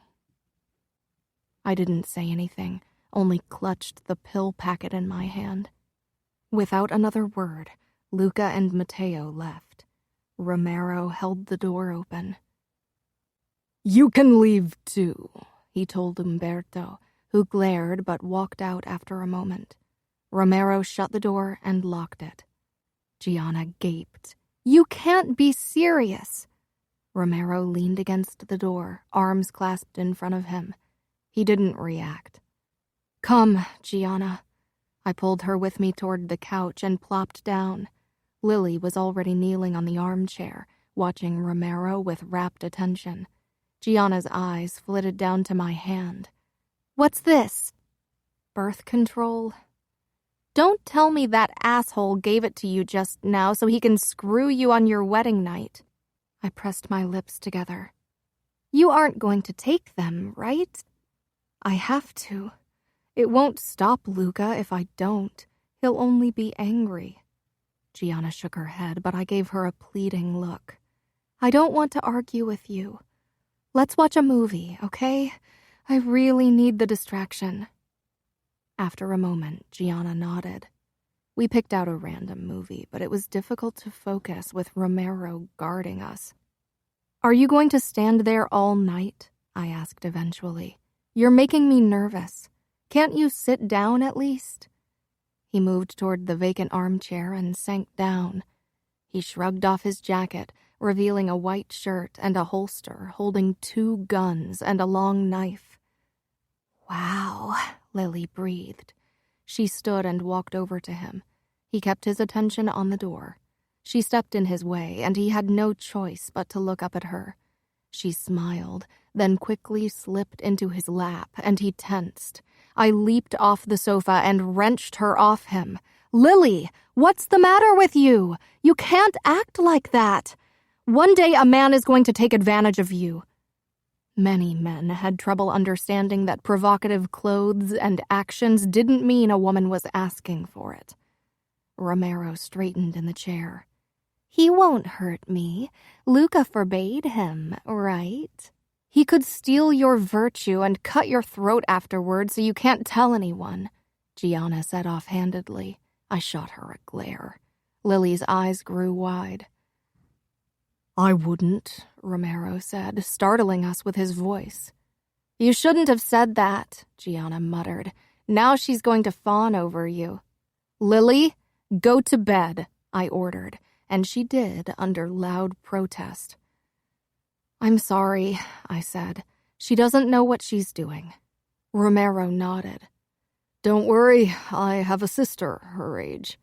How old are you? 20. And how long have you been working for Luca? Gianna turned off the TV to focus on her interrogation. I settled against the backrest. 4 years, but I've been a made man for 6 years. You must be good if Luca chose you to protect Aria. Romero shrugged. Knowing how to handle myself in a fight isn't the main reason. Luca knows I'm loyal. Meaning you won't paw at Aria. I rolled my eyes at Gianna. Romero probably regretted ever leaving his spot at the door. Luca knows he can trust me with what's his. Gianna's lips thinned. Wrong thing to say. So if Aria came out of her room naked tonight and you got a hard-on because you can't really help it, Luca wouldn't cut off your dick? Romero was obviously taken aback. He stared at me as if he actually worried I would do that. Ignore her. I won't. Where are Luca and the other men going for stag night? Romero didn't reply. Probably a strip club, and afterward one of the whorehouses the Familia has going, Gianna muttered. Why is it that men can whore around while we have to save our virginity for the wedding night? And why can Luca fuck whoever he wants while Aria can't even kiss a guy? I didn't make the rules, Romero said simply. But you make sure that we don't break them. You aren't our protector. You are our warden. Have you ever considered that I'm protecting guys who don't know who Aria is? He asked. I frowned. Luca would kill anyone who dared to touch you. Of course, you could go out, flirt with a guy, and move on, because you wouldn't be the one Luca would gut. Luca isn't my fiancé, Gianna said. Your father would kill any man that got near you, because he wouldn't want anyone to spoil his most prized possessions. For the first time, I realized the fact that I'd been given to Luca didn't mean Gianna wouldn't be forced to marry someone else. I felt suddenly very tired. I'm going to bed. I lay awake most of the night, thinking of ways to get out of the wedding, but the only option would be to run. And while Gianna would definitely come with me, what about Liliana? I couldn't keep them both safe. And what about Fabiano? What about my mother? I couldn't leave everything behind. This was my life. I didn't know anything else. Maybe I was a coward, though marrying a man like Luca probably required more courage than running away. Chapter 4. The living room of the suite was decorated for the bridal shower. I'd hoped to be spared that tradition, but my mother had insisted it would be an affront to the women of Luca's family if they couldn't meet me before the wedding. I smoothed out the green cocktail dress.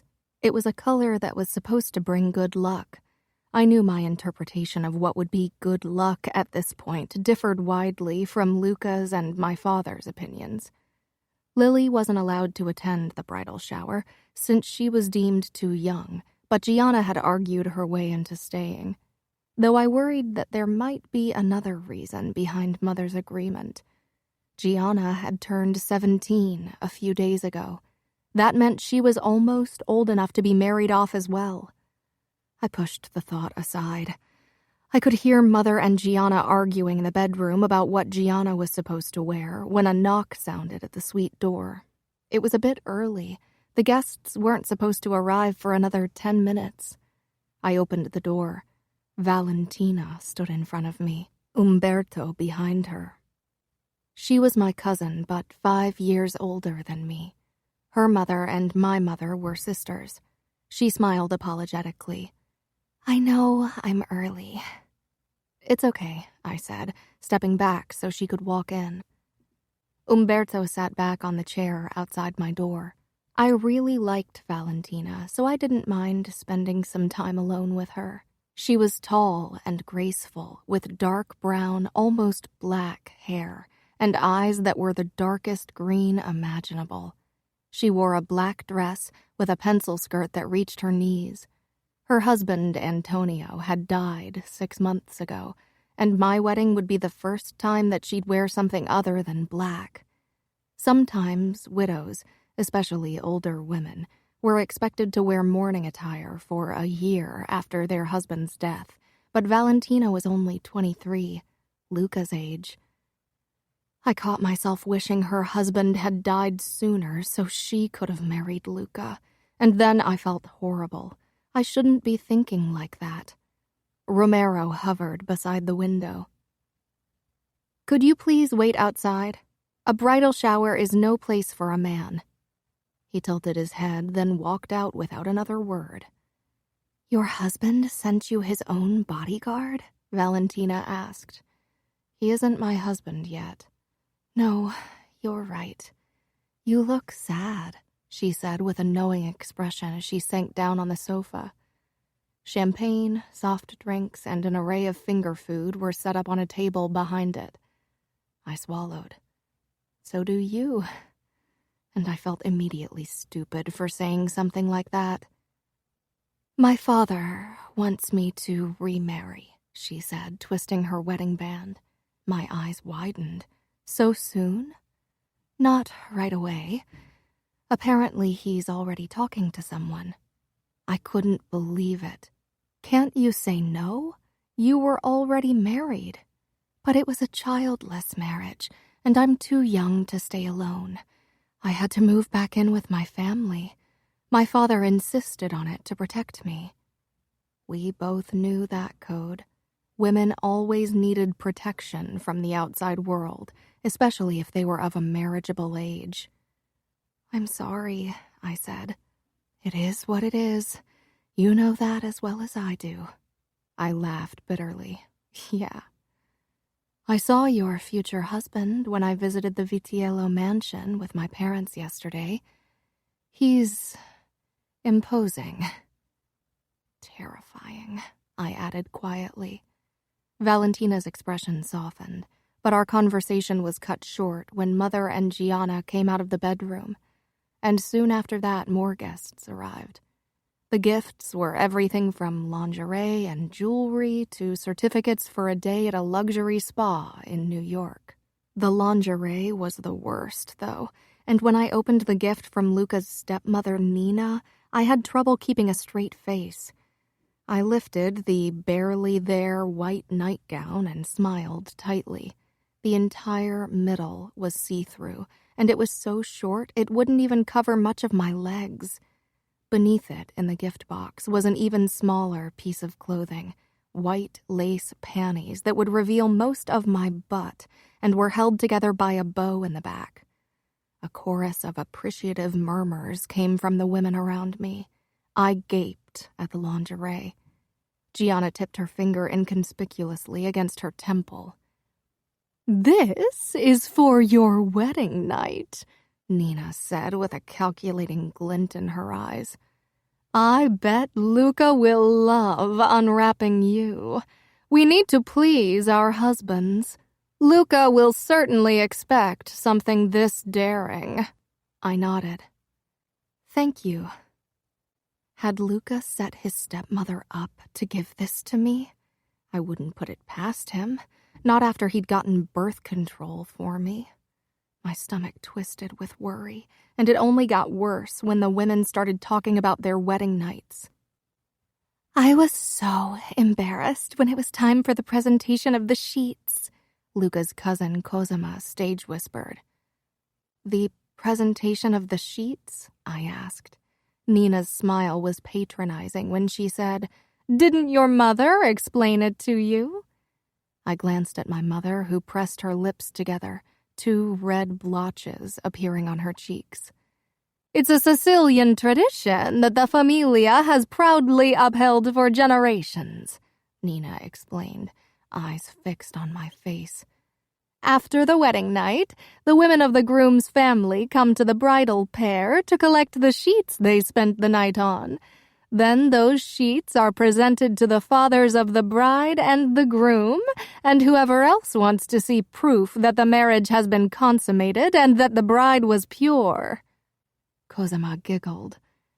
"It's also called the tradition of the bloody sheets for that reason." My face was frozen. "That's a barbaric tradition," Gianna hissed. "Mother, you can't allow it." "It's not up to me," Mother said. "That's right. We won't abandon our traditions." Nina turned to me. "And from what I know, you've been well protected from male attention, so there's nothing for you to fear. The sheets will prove your honor." Gianna's lips curled, but all I could think about was that this tradition meant I definitely had to sleep with Luca. Chapter 5. The afternoon before the wedding day, my family moved out of the Mandarin Oriental and headed for the Vitiello mansion in the Hamptons. It was a huge building inspired by Italian palazzos, surrounded by almost 3 acres of park-like grounds. The driveway was long and winding and led past 4 double garages and 2 guest houses until it ended in front of the mansion with its white front and red-shingled roof.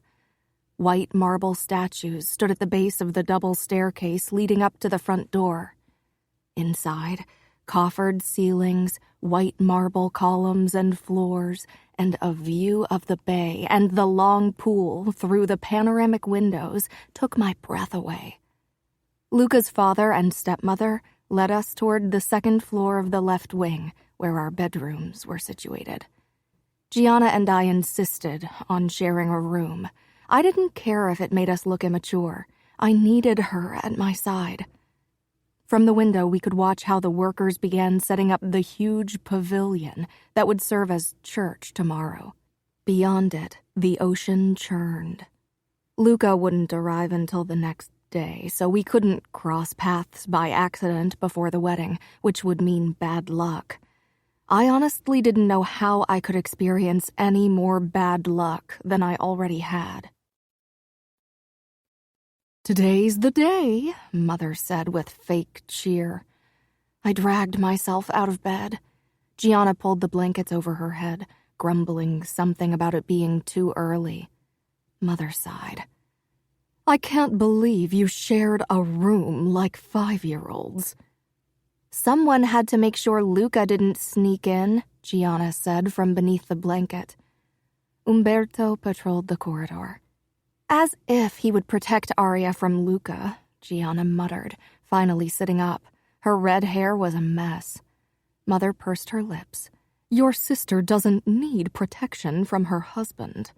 Gianna snorted, but Mother ignored her and ushered me into the bathroom. "We have to get you ready. The beautician will be here any second. Grab a quick shower." As the hot water poured down on me, realization set in. This was it, the day I'd been dreading for so long. Tonight, I'd be Arya Vitiello, wife to the future Capo de Capi, and former virgin. I leaned against the shower cabin. I wished I were like other brides. I wished I could enjoy this day. I wished I didn't have to dread my wedding night, but I'd learned a long time ago that wishing didn't change a thing. When I stepped out of the shower, I felt cold. Even my fluffy bathrobe couldn't stop my shivering. Someone knocked, and Gianna entered with a cup and a bowl in her hand. Coffee and fruit salad. Apparently, you aren't allowed to have pancakes because it could cause bloating. What bullshit. I took the coffee but shook my head at the food. I'm not hungry. You can't go all day without eating or you'll faint when you walk down the aisle. She paused. Though on second thought, I'd love to see Luca's face when you do. I sipped the coffee, then took the bowl from Gianna and ate a few pieces of banana. I really didn't want to faint. Father would be furious, and Luca probably wouldn't be too happy about it either. The beautician has arrived with her entourage. You would think they need to prettify an army of fishwives, Gianna muttered. I smiled weakly. Let's not make them wait. Gianna's worried gaze followed me as I walked into the bedroom, where Lily and my mother were already waiting with the 3 beauticians. They began their work at once, waxing our legs and armpits. When I thought the torture was over, the beautician asked, "Bikini zone? Do you know what your husband prefers?" My cheeks exploded with heat.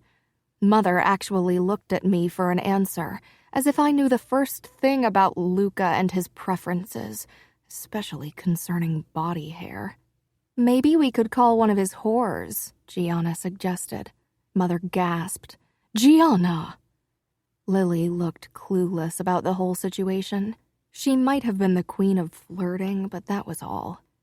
"I'll remove everything except for a small triangle, okay?" the beautician said in a gentle voice, and I nodded, giving her a grateful smile. It took hours to get us ready. When our makeup was in place and my hair was pinned up in an elaborate updo that would later hold the veil and diamond headpiece, my aunts, Livia and Ornatella, came in, carrying my wedding dress as well as the bridesmaid dresses for Lily and Gianna. There was only 1 hour left until the wedding ceremony. I stared at my reflection. The dress was gorgeous. The chapel train fanned out behind me, the platinum embroidery glittering whenever the sunlight hit it, and the empire waist was accentuated by a white satin ribbon. "I love the sweetheart neckline. It gives you breathtaking cleavage," Aunt Livia gushed. She was Valentina's mother. "Luca will surely appreciate it," Aunt Ornatella said. Something on my face must have made my mother realize I was close to having a nervous breakdown, so she ushered my aunts out. "Let the 3 girls have a moment." Gianna stepped into view beside me. Her red hair contrasted beautifully with the mint dress. She opened the box with the necklace, diamonds and pearls surrounded by intricate white gold threads. Luca doesn't spare any costs, does he? That necklace and your headpiece probably cost more than most people pay for their house. The conversation and laughter of the gathered guests carried up from the gardens through the open window into the room. Every now and then a clunk could be heard. "What's that noise?" I asked, trying to distract myself. Gianna walked over to the window and peered out. "The men are taking off their guns and putting them into plastic boxes." "How many?" Gianna cocked an eyebrow. "How many guns does each man put away?" "One," she frowned. Then it dawned on her, and I nodded grimly. Only a fool would leave the house with less than 2 guns. "Then why the show?" "It's symbolic," I said. "Like this horrid wedding." "But if they all want peace, why not attend unarmed? It's a wedding, after all." "There have been red weddings before. I saw pictures from a wedding where you couldn't tell the color of the bride's dress anymore. It was soaked in blood." Lily shuddered. "That won't happen today, right?" Anything was possible. "No. Chicago and New York need each other too much. They can't risk spilling blood among each other as long as the Bratva and the Taiwanese pose a threat." Gianna snorted. "Oh, great. That's comforting." "It is," I said firmly. "At least we know nobody will come to harm today." My stomach twisted into a knot. Except for me, maybe. Probably. Gianna wrapped her arms around me from behind and rested her chin on my bare shoulder. "We could still run. We could get you out of your dress and sneak out. They're all busy. Nobody would notice." Lily nodded her head vigorously and got up from where she'd perched on the bed. Luca would notice. I forced a brave smile. "No, it's too late." "It's not," Gianna hissed. "Don't give up." There would be blood on my hands if I broke the agreement. They would kill each other in retribution. "They all have blood on their hands. Every single fucking person in the garden." "Don't curse." "Really? A lady doesn't curse." Gianna mimicked our father's voice.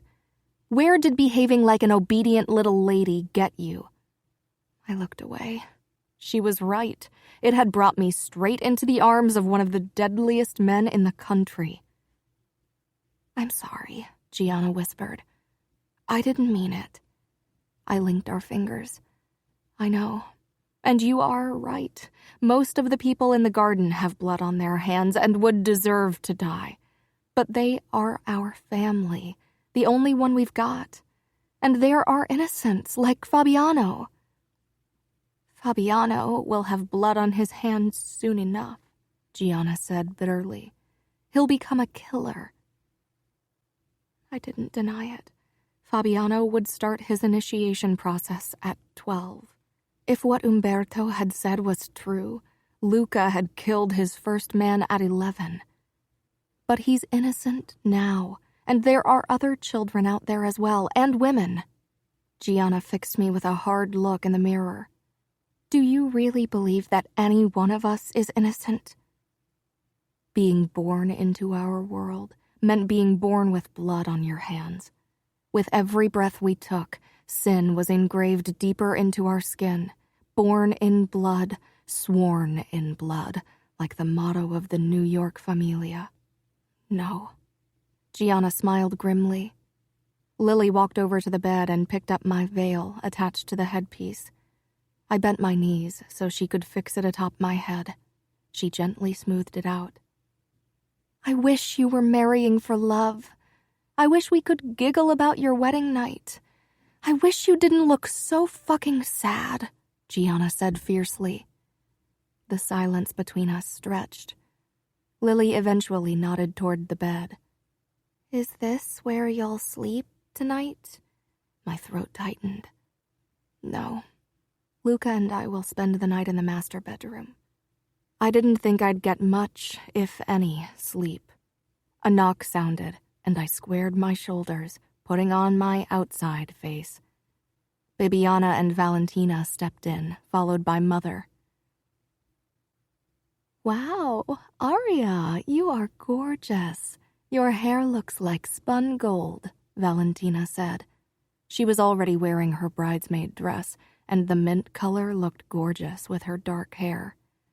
Technically, only unmarried women were allowed to be bridesmaids, but my uncle had insisted we make an exemption for Valentina. He was really keen to find a new husband for her. Bibiana wore a floor-length maroon dress with long sleeves, despite the summer heat. It was probably meant to hide how thin she'd gotten. I forced a smile. Mother took Lily's arm. "Come on, Liliana. Your cousins need to talk to your sister." She led Lily out of the room, then looked back at Gianna, who sat cross-legged on the sofa. "Gianna?" Gianna ignored her. "I'm staying. I won't leave Aria alone." Mother knew better than to argue with my sister when she was in a mood, and so she closed the door. "What are you supposed to talk to me about?" "Your wedding night," Valentina said with an apologetic smile. Bibiana made a face which reminded me how young she was, only 22. I couldn't believe they'd chosen to send those two to talk to me about my wedding night. Bibiana's face spoke of her unhappiness. Since her wedding to a man almost 30 years her senior, she'd been fading away. Was that meant to soothe my fears? And Valentina had lost her husband 6 months ago in an altercation with the Russians. How could they expect her to talk about wedded bliss? I smoothed my dress nervously. Gianna shook her head. "Who sent you anyway? Luca?" "Your mother," Bibiana said. "She wants to make sure you know what's expected of you." "Expected of her?" Gianna hissed. "What about what Aria wants?" "It is what it is," Bibiana said bitterly. "Tonight, Luca will expect to claim his rights. At least he's good-looking and young." Pity for her kindled in me, but at the same time my own anxiety made it hard to console her. She was right. Luca was good-looking. I couldn't deny it, but that didn't change the fact that I was terrified of being intimate with him. He didn't strike me as a man who was gentle in bed. My stomach lurched again. Valentina cleared her throat. "Luca will know what to do.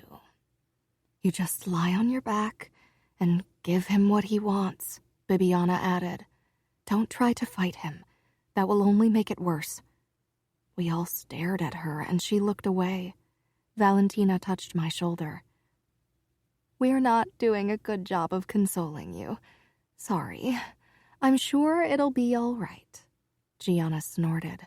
"Maybe Mother should have invited one of the women Luca's fucked to the wedding. They could have told you what to expect." "Grace is here," Bibiana said.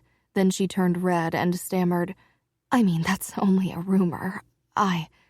She looked toward Valentina for help. "One of Luca's old girlfriends is here," I whispered. Bibiana cringed. "I thought you knew." And she wasn't really his girlfriend, more like a plaything. "Luca's been with many women." She snapped her mouth shut. I was fighting for control. I couldn't let people see how weak I was. Why did I even care if Luca's whore was at the wedding? "Okay," Gianna said, getting up. "Who the fuck is Grace, and why the fuck is she invited to this wedding?" "Grace Parker. She's the daughter of a New York senator who's on the payroll of the Mafia," Valentina explained. "They had to invite his family." Tears blurred my vision, and Gianna rushed toward me. "Oh, don't cry, Aria. It's not worth it. Luca's an asshole. You knew that. You can't let his actions get to you." Valentina handed me a Kleenex. "You'll ruin your makeup." I blinked a few times until I had a grip on my emotions. I'm sorry. I'm just being emotional. I think it's best if you leave now, Gianna said sharply, not even looking at Bibiana and Valentina. There was rustling, and then the door opened and closed. Gianna wrapped her arms around me. If he hurts you, I'll kill him. I swear it. I'll take one of those fucking guns and put a hole into his head. I leaned against her. He survived the Bratva and the Triad, and he's the most feared fighter in the New York Familia, Gianna. He'd kill you first. Gianna shrugged. I'd do it for you. I pulled back. You're still my little sister. I should protect you. We will protect each other, she whispered. Our bond is stronger than their stupid oaths and the omerta and their blood vows. I don't want to leave you. I hate that I have to move to New York. Gianna swallowed. I'll visit often. Father will be glad to be rid of me. There was a knock, and Mother walked in. It's time. She scanned our faces but didn't comment. Gianna took a step back, eyes burning into me. Then she turned and walked out. Mother's eyes zoomed in on the white lace garter on my vanity. Do you need help putting it on? I shook my head and slid it up until it came to rest on my upper thigh. Later tonight, Luca would remove it with his mouth and throw it into the group of gathered bachelors. I smoothed down my wedding dress. Come, Mother said. Everyone's waiting. She handed me my bouquet, a beautiful arrangement of white roses, mother-of-pearl roses, and pink ranunculus. We walked in silence through the empty house, my heels clacking on the marble floors. My heart pounded in my chest as we stepped through the glass sliding door onto the veranda overlooking the backyard and the beach. The front of the garden was occupied by the huge white pavilion where the wedding ceremony would be held, but behind the pavilion, dozens of tables had been set up for the following feast. Voices carried over to me from inside the pavilion where the guests were waiting for my arrival. A path of red rose petals led from the veranda toward the entrance. I followed Mother into the small room between the outside and the main part of the pavilion. Father was waiting and straightened when we entered. Mother gave him the briefest nod before slipping into the makeshift chapel. His smile was earnest when he offered me his arm. You look beautiful, he said quietly. Luca won't know what hit him. I ducked my head. Thanks, Father. Be a good wife, Arya. Luca is powerful, and once he takes his father's place, his word will be law. Make me proud. Make the outfit proud. I nodded, my throat too tight for words. The music started to play, a string quartet and a piano.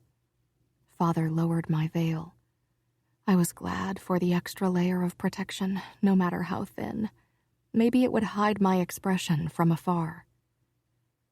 Father led me toward the entrance and gave a low command. The fabric was pulled apart, revealing the long aisle and the many hundred guests to either side of it.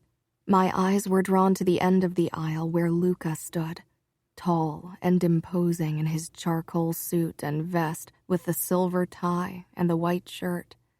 His groomsmen were dressed in vests and dress pants of a lighter gray and wore no jackets and bow ties instead of ties. Fabiano was one of them, only 8 and much shorter than the men. My father tugged me along, and my legs seemed to carry me of their own accord as my body shook with nerves. I tried not to look at Luca, and instead watched Gianna and Liliana from the corner of my eye. They were the first 2 bridesmaids, and seeing them gave me the strength to hold my head high and not bolt outside.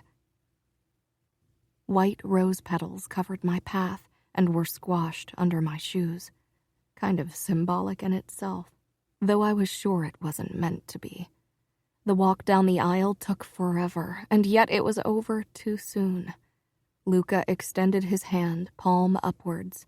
My father gripped the corners of my veil and lifted it. Then he handed my hand over to Luca, whose gray eyes seemed to burn up with an emotion I couldn't place.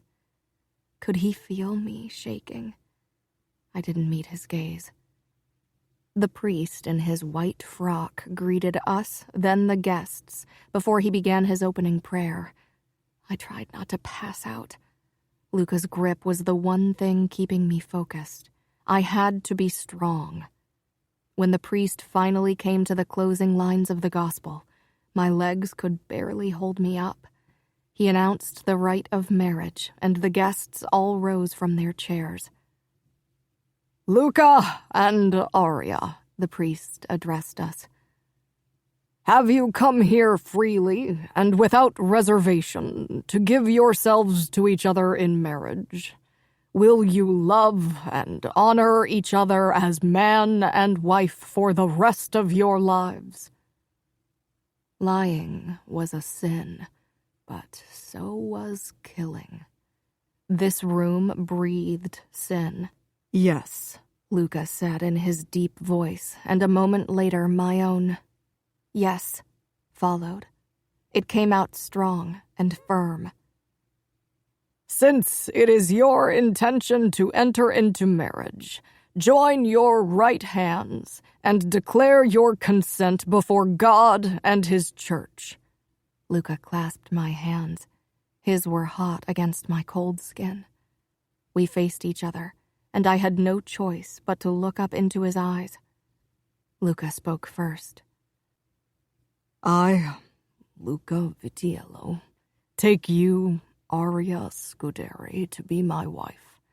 I promise to be true to you in good times and in bad, in sickness and in health. I will love you and honor you all the days of my life. How sweet the lies sounded coming from his mouth. I recited the words expected of me, and the priest blessed our rings. Luca picked up my ring off the red cushion. My fingers shook like leaves in the breeze as I raised them, my heartbeat hummingbird quick. Luca's strong hand was firm and steady as he took mine. Arya, take this ring as a sign of my love and fidelity. In the name of the Father, and of the Son, and of the Holy Spirit. He slipped the ring onto my finger, white gold with 20 small diamonds. What was meant as a sign of love and devotion for other couples was nothing but a testament of his ownership of me, a daily reminder of the golden cage I'd be trapped in for the rest of my life. Until death do us part wasn't an empty promise, as with so many other couples that entered the holy bond of marriage. There was no way out of this union for me. I was Luca's until the bitter end. The last few words of the oath men swore when they were inducted into the Mafia could just as well have been the closing of my wedding vow. I enter alive, and I will leave dead. It was my turn to say the words and slip the ring onto Luca's finger. For a moment, I wasn't sure if I could manage it. The tremor rocking my body was so strong that Luca had to steady my hand and help me. I hoped nobody had noticed, but as usual, Matteo's keen eyes rested on my fingers. He and Luca were close. They'd probably laugh about my fear for a long time. I should have run when I still had the chance. Now, as hundreds of faces from the Chicago and New York familias stared back at us, flight was no longer an option, nor was divorce. Death was the only acceptable end to a marriage in our world. Even if I still managed to escape Luca's watchful eyes and those of his henchmen, my breach of our agreement would mean war. Nothing my father could say would prevent Luca's familia from exercising vengeance for making them lose face. My feelings didn't matter. Never had. I'd grown up in a world where no choices were given, especially to women. This wedding wasn't about love or trust or choice. It was about duty and honor, about doing what was expected, a bond to ensure peace. I wasn't an idiot. I knew what else this was about, Money and power. Both were dwindling since the Bratva had been trying to expand their influence into our territories. The Italian familias across the U.S. needed to lay their feuds to rest and work together to beat down their enemies. I should be honored to marry the oldest son of the New York familia. That's what my father and every other male relative had tried to tell me since my betrothal to Luca. I knew that, and it wasn't as if I hadn't had time to prepare for this exact moment. And yet, fear corseted my body in a relentless grip. "You may kiss the bride," the priest said. I raised my head. Every pair of eyes in the pavilion scrutinized me, waiting for a flicker of weakness. Father would be furious if I let my terror show, and Luca's familia would use it against us. But I had grown up in a world where a perfect mask was the only protection afforded to women, and had no trouble forcing my face into a placid expression. Nobody would know how much I wanted to escape. Nobody but Luca. I couldn't hide from him, no matter how much I tried. My body wouldn't stop shaking, and his grip on my hands tightened. As my gaze met Luca's cold gray eyes, I could tell that he knew. How often had he instilled fear in others? Recognizing it was probably second nature to him. He bent down to bridge the 10 inches he towered over me. There was no sign of hesitation, fear, or doubt on his face. My lips trembled against his mouth. My first kiss, if it could even be called that. His eyes bored into me. Even as he pulled back, their message was clear. You are mine. Not quite, but I would be tonight. A shudder passed through me, and Luca's eyes narrowed briefly before his face broke into a tight smile as we faced the applauding guests. He could change his expression in a heartbeat. I had to learn to do so as well if I wanted to stand any chance in this marriage. Luca and I walked down the aisle past the standing and clapping guests and left the pavilion. Outside, dozens of waiters offered glasses of champagne and small plates with canopies. It was now our turn to accept the blessings and congratulations of every guest before we could move on to the tables and sit down for dinner. Luca took 2 glasses of champagne and handed one to me. Then he grabbed my hand again, and it didn't appear as if he had any intention of letting go any time soon. He bent down, lips brushing my ear, and whispered, "Smile. You are the happy bride, remember?" I stiffened, but I forced my brightest smile onto my face as the first guests piled out of the pavilion and lined up to talk to us. My legs began to hurt as we'd made it through half of our guests. The words directed at us were always the same. Praise for me on my beauty, and congrats to Luca for having such a beautiful wife, as if that was an achievement. Always followed by not-so-hidden hints about the wedding night. I wasn't sure if my face remained as bright through all of them. Luca kept glancing at me, as if to make sure I kept up the charade. Bibiana and her husband were next. He was small, fat, and bald. When he kissed my hand, I had to stop myself from shuddering. After a few mandatory words of congratulations, Bibiana gripped my arms and pulled me toward her body to whisper in my ear, "Make him be good to you. Make him love you if you can. It's the only way to get through this." She let go of me, and her husband wrapped his arm around her waist, meaty hand on her hip. And then they were gone. "What did she say?" Luca asked. "Nothing," I said quickly, glad for the next well-wishers who prevented Luca from asking more questions. I nodded and smiled, but my mind whirred around what Bibiana had said. I wasn't sure if anyone could make Luca do anything he didn't want to do. Could I make him want to be good to me? Could I make him want to love me?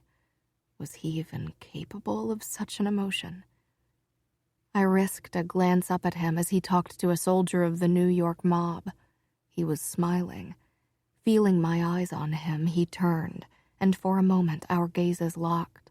There was darkness and a burning possessiveness in his eyes that sent a shiver of fear down my back. I doubted there was a flicker of gentleness or love in his black heart. "Congrats, Luca," a high female voice said. Luca and I turned toward it, and something in his demeanor shifted ever so slightly. "Grace," Luca said with a nod. My eyes froze on the woman, even though her father, Senator Parker, had started talking to me. She was beautiful in an artificial way, with a too narrow nose, full lips, and cleavage that made my moderate chest look like child's play. I didn't think any of it was natural. Or maybe my jealousy was talking. I dismissed the thought as quickly as it had come. With a look in my direction, she leaned up and said something to Luca. His face remained a passive mask. Finally, she turned to me and actually pulled me into a hug. I had to force myself not to stiffen. "I should warn you, Luca's a beast in the bedroom and hung like one, too. It'll hurt when he takes you, and he won't care. He doesn't care about you or your silly emotions. He will fuck you like an animal. He will fuck you bloody," she murmured. Then she stepped back and followed after her parents. I could feel the color drain from my face. Luca reached for my hand, and I flinched, but he clasped it anyway. I steeled myself and ignored him. I couldn't face him now, not after what that woman had just said. I didn't care that it was required to invite her and her parents. Luca should have kept them away. I could tell Luca grew frustrated with my continued refusal to meet his gaze as we spoke to the last few guests. When we walked toward the tables that had been set up under a roof of garlands attached to wooden beams, he said, "You can't ignore me forever, Arya. We are married now." I ignored that as well. I was hanging on to my composure with desperate abandon, and still I could feel it slipping through my fingers like sand. I would not break into tears at my own wedding, especially since nobody would mistake them for tears of happiness. Before we could take our seats, a chorus of Baccio Baccio broke out among our guests. I'd forgotten about that tradition. Whenever the guests shouted the words, we'd have to kiss until they were satisfied. Luca pulled me against his rock-hard chest and pressed another kiss to my lips. I tried in vain not to be as stiff as a porcelain doll, to no avail. Luca released me, and finally we were allowed to sit down. Gianna took a seat beside me, then leaned over to whisper in my ear. "I'm glad he didn't shove his tongue down your throat. I don't think I could get any food down if I had to witness that." I was glad, too. I was already tense enough. If Luca actually tried to deepen a kiss in front of hundreds of guests, I might lose it altogether. Matteo sat beside Luca and said something to him that made both of them laugh. I didn't even want to know what kind of lewd joke that might have been. The rest of the seats at our table belonged to my parents, Fabiano and Lily, and Luca's father and stepmother, as well as Fiore Cavallero, his wife, and their son Dante. I knew I should be starving. The only thing I'd eaten all day was the few pieces of banana in the morning, but my stomach seemed content to live on fear alone. Matteo rose from his chair after everyone had settled down and clinked his knife against the champagne glass to silence the crowd. With a nod toward Luca and me, he began his toast. "Ladies and gentlemen, old and new friends, we've come here today to celebrate the wedding of my brother Luca and his stunningly beautiful wife, Arya." Gianna reached for my hand under the table. I hated having the attention of everyone on me, but I mustered up a bright smile. Matteo soon made several inappropriate jokes that had almost everyone roaring, and even Luca leaned back in his chair with a smirk.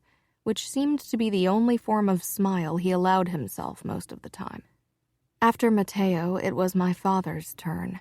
He praised the great collaboration of the New York mob and the Chicago outfit, making it sound as if this was a business merger and not a wedding feast.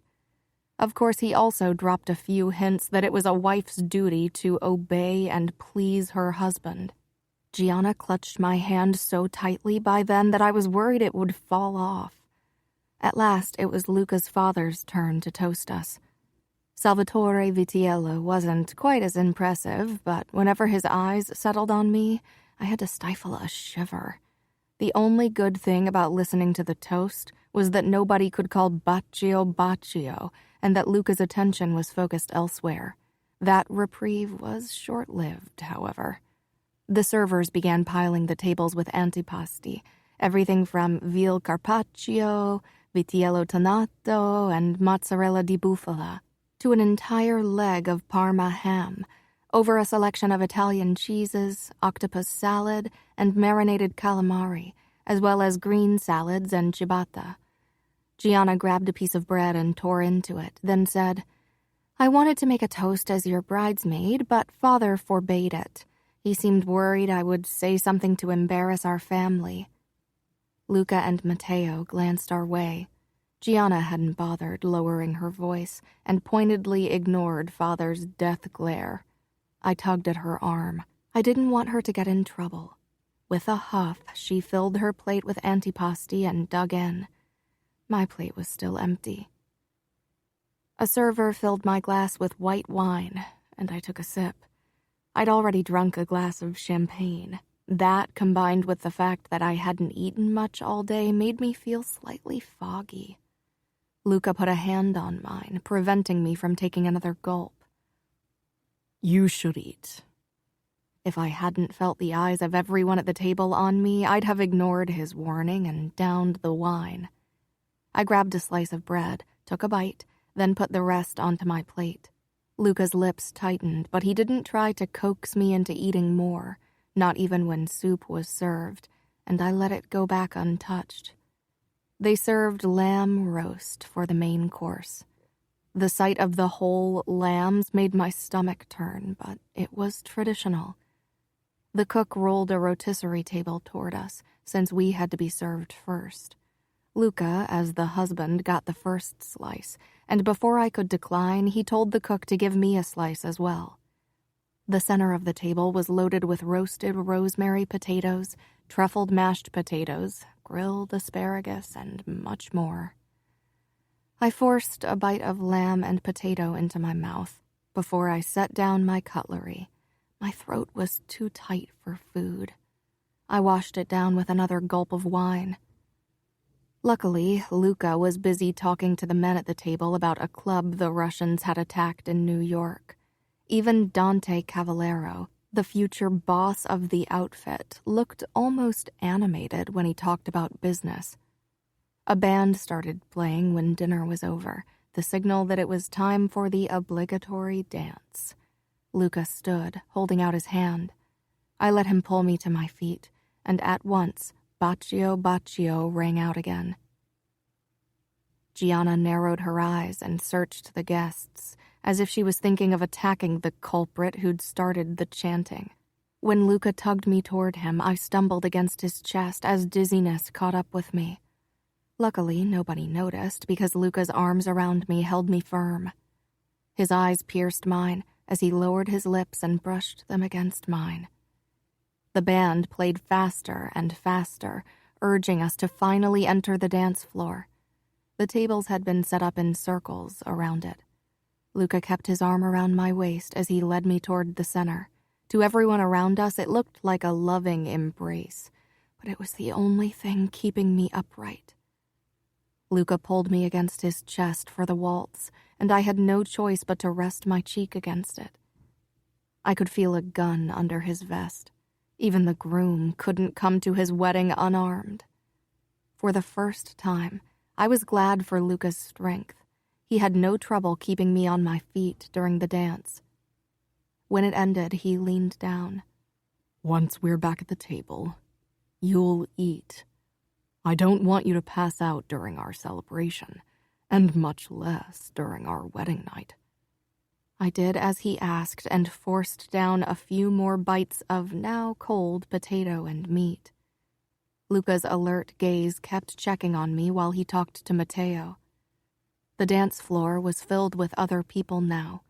Lily rose from her chair and asked Romero to dance. No surprise there. He couldn't refuse her, of course. Neither could I refuse when Luca's father asked me for a dance. After that, I was handed from one man to the next until I lost count of their names and faces.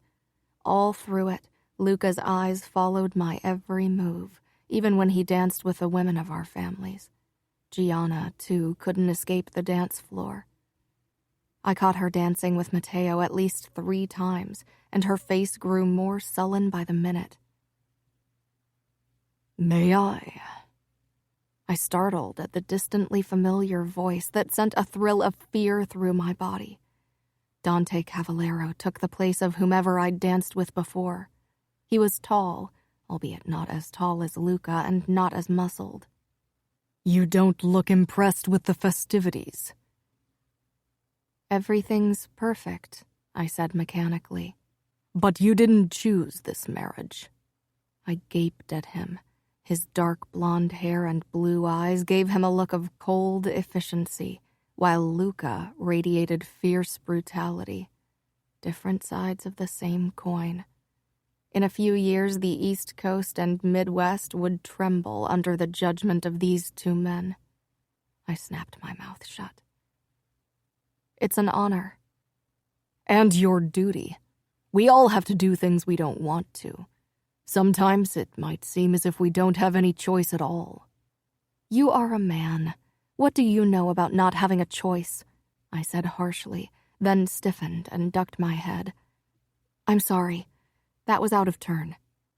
I couldn't talk to someone who was practically my boss like that. Then I remembered he no longer was. I didn't fall under the rule of the Chicago outfit anymore. With my marriage, I'd become part of the New York mob, and thus Luca's and his father's rule. "I think your husband is eager to have you back in his arms," Dante said, with a tilt of his head, then handed me over to Luca, who gave him a hard look. 2 predators facing off. Once we were out of earshot of Dante Cavallero, Luca looked down at me. "What did Cavallero want?" "To congratulate me on the festivities." Luca gave me a look that made it clear he didn't believe me. There was a hint of mistrust in his expression. The music stopped, and Matteo clapped his hands, silencing the guests. "Time to throw the garter." Luca and I stopped as well as the guests gathered around the dance floor to watch the show. A few even stood on chairs or held up their kids so everyone could get a good look. Luca knelt before me under the cheers of our guests and raised his eyebrows. I gripped my gown and lifted it up to my knees. Luca slid his hands up my calves, over my knees, and up my thighs. I stilled completely at the feel of his fingers on my naked skin. Goosebumps erupted all over my body. The touch was light and not uncomfortable, and yet it terrified me. Luca's eyes were intent as they watched my face. His fingers brushed the garter on my right thigh, and he pushed my gown up for everyone to see, revealing the entire length of my leg. I gripped the hem, and he put his arms behind his back. Then he bent over my thigh, his lips brushing the skin under the garter. I sucked in a deep breath, but tried to keep my face in happy bride mode. Luca closed his teeth around the edge of the garter and pulled it down my leg until it landed in a heap at my white high heels. I raised my foot so Luca could pick the piece of lace up. He straightened and presented the garter to the applauding crowd. I forced a smile and clapped as well. The only person who wasn't smiling was Gianna. "Bachelors," Luca called in his deep voice. "Gather around. Maybe you'll be the lucky one to marry next." Even the youngest boys stepped forward, Fabiano among them. He was scowling. Mother had probably forced him to participate. I winked at him, and he poked out his tongue. I couldn't help but laugh, the first genuine gesture I'd managed during the wedding feast. Luca's eyes darted toward me, a strange expression on his face. I quickly looked away. Luca raised his arm, the garter in his fist, before he thrust it into the cluster of waiting men. Matteo snatched it out of the air with an impressive lunge. "Any willing outfit ladies out there that want to further the bond between our families?" he boomed, wiggling his eyebrows. Cheering and laughter sounded from many married and unmarried women. Of course, Lily was among them, jumping up and down with a bright smile. Everything was a game for her. I didn't want Matteo's eyes on her. I didn't even want her name in his mind when he thought of marriage. As was tradition, he had to pick an unmarried woman to dance with. Luca stepped close to me, his arms sneaking around my waist in casual possessiveness. I flinched at the unexpected contact, and Luca's body became rigid. Matteo extended his hand toward Lily, who looked close to exploding from excitement over being chosen. My chest tightened. I knew it was a joke right now. Nobody took a 14-year-old girl seriously. As Luca and I waltzed over the dance floor, I kept an eye on Lily and Matteo. His hand was high on her back, his expression teasing. He didn't look like a man who'd set his eyes on his future wife. "If my brother married your sister, you'd have family in New York," Luca said. "I won't let him have Lily." The words were fierce. How could I be tough when it came to protecting my sister, but not when it was about me? "It's not Lily he wants." My eyes flew to Gianna, who stood with her arms wrapped around her chest, eyes like a hawk as they followed us. Father wouldn't give away another of his daughters to New York. If he wanted to strengthen the position of our family in the Chicago outfit, he needed to make sure he had enough family around him. After the waltz was over, a faster beat began, and the dance floor was once again flooded with guests. Luca started dancing with my mother, and I used the moment to slip away. I needed a few moments to myself, or I'd lose it. I lifted my gown off the ground and hurried to the edge of the garden where the grass met the bay before I walked down the few steps to the dock where a yacht was lying in wait. To my right, a long beach stretched out. The ocean was black under the night sky, and the breeze tugged at my dress and ripped strands from my updo. I stepped out of my high heels and jumped off the dock, my feet landing in the cool sand. Closing my eyes, I listened to the sound of the waves. The wooden boards creaked, and I tensed before glancing over my shoulder and spotting Gianna. She shook off her own shoes and joined me on the beach, wrapping an arm around me. "Tomorrow you'll leave for New York, and I'll head back to Chicago," she whispered. I swallowed hard. "I'm scared." "Of tonight?" "Yes," I admitted. "Of tonight and every night that follows. Of being alone with Luca in a city I don't know, surrounded by people I know even less, people who might still be the enemy. Of getting to know Luca and finding out he's the monster I think he is. Of being without you and Lily and Fabiano. We will come to visit as often as Father allows it. And about tonight." Gianna's voice turned hard. "He can't force you." I let out a choked laugh. Sometimes I forgot that Gianna was younger than me. These were the moments that reminded me. "He can. He will. Then you'll fight him with all you've got." "Gianna," I said in a whisper, "Luca is going to be capo de capi. He's a born fighter. He'll laugh at me if I try to resist. Or my refusal will make him angry, and then he'll really want to hurt me." I paused.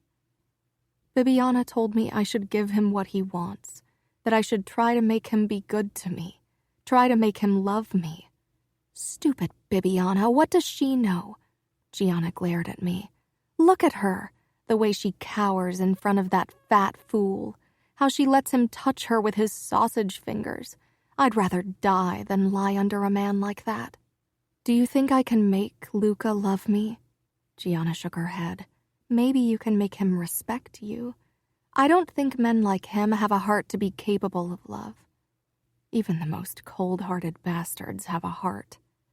Well, then it's as black as tar. Don't waste your time on love, Arya. You won't find it in our world. She was right, of course, but I couldn't help hoping. Promise me you'll be strong. Promise me you won't let him treat you like a whore. You are his wife. Is there a difference? Yeah, whores at least get to sleep with other men and don't have to live in a golden cage. They are better off. I snorted. You are impossible. Gianna shrugged. It made you smile. She turned and her expression darkened. Luca sent his lapdog. Maybe he was worried you'd run. I followed her gaze to find Romero standing at the crest of the small hill, overlooking the bay and the dock. We should have taken that yacht and run away, Gianna said. Where could I run? He'd follow me to the end of the world. I glanced at the elegant golden watch around my wrist. I didn't know Luca, but I knew men of his kind. They were possessive. Once you belonged to them, there was no escaping. We should go back. The wedding cake will be presented soon. We put our shoes back on and walked back toward the noise. I ignored Romero, but Gianna scowled at him. Does Luca need you for everything, or can he at least take a piss on his own? Luca is the groom and needs to attend to the guests, Romero said simply, but of course it was a reprimand in my direction. Luca's eyes settled on me the moment I returned to the festivities. Many guests were already drunk, and some had moved up to where the pool was and were taking a swim fully clothed. Luca held his hand out, and I bridged the distance between us and took it. Where were you? I just needed a moment to myself. There was no time for further discussions as the cook rolled a table with our wedding cake toward the center. It was white, had 6 tiers, and was decorated with peach flowers. Luca and I cut it under another round of applause, followed by Bacio Bacio, and put the first piece onto our plate.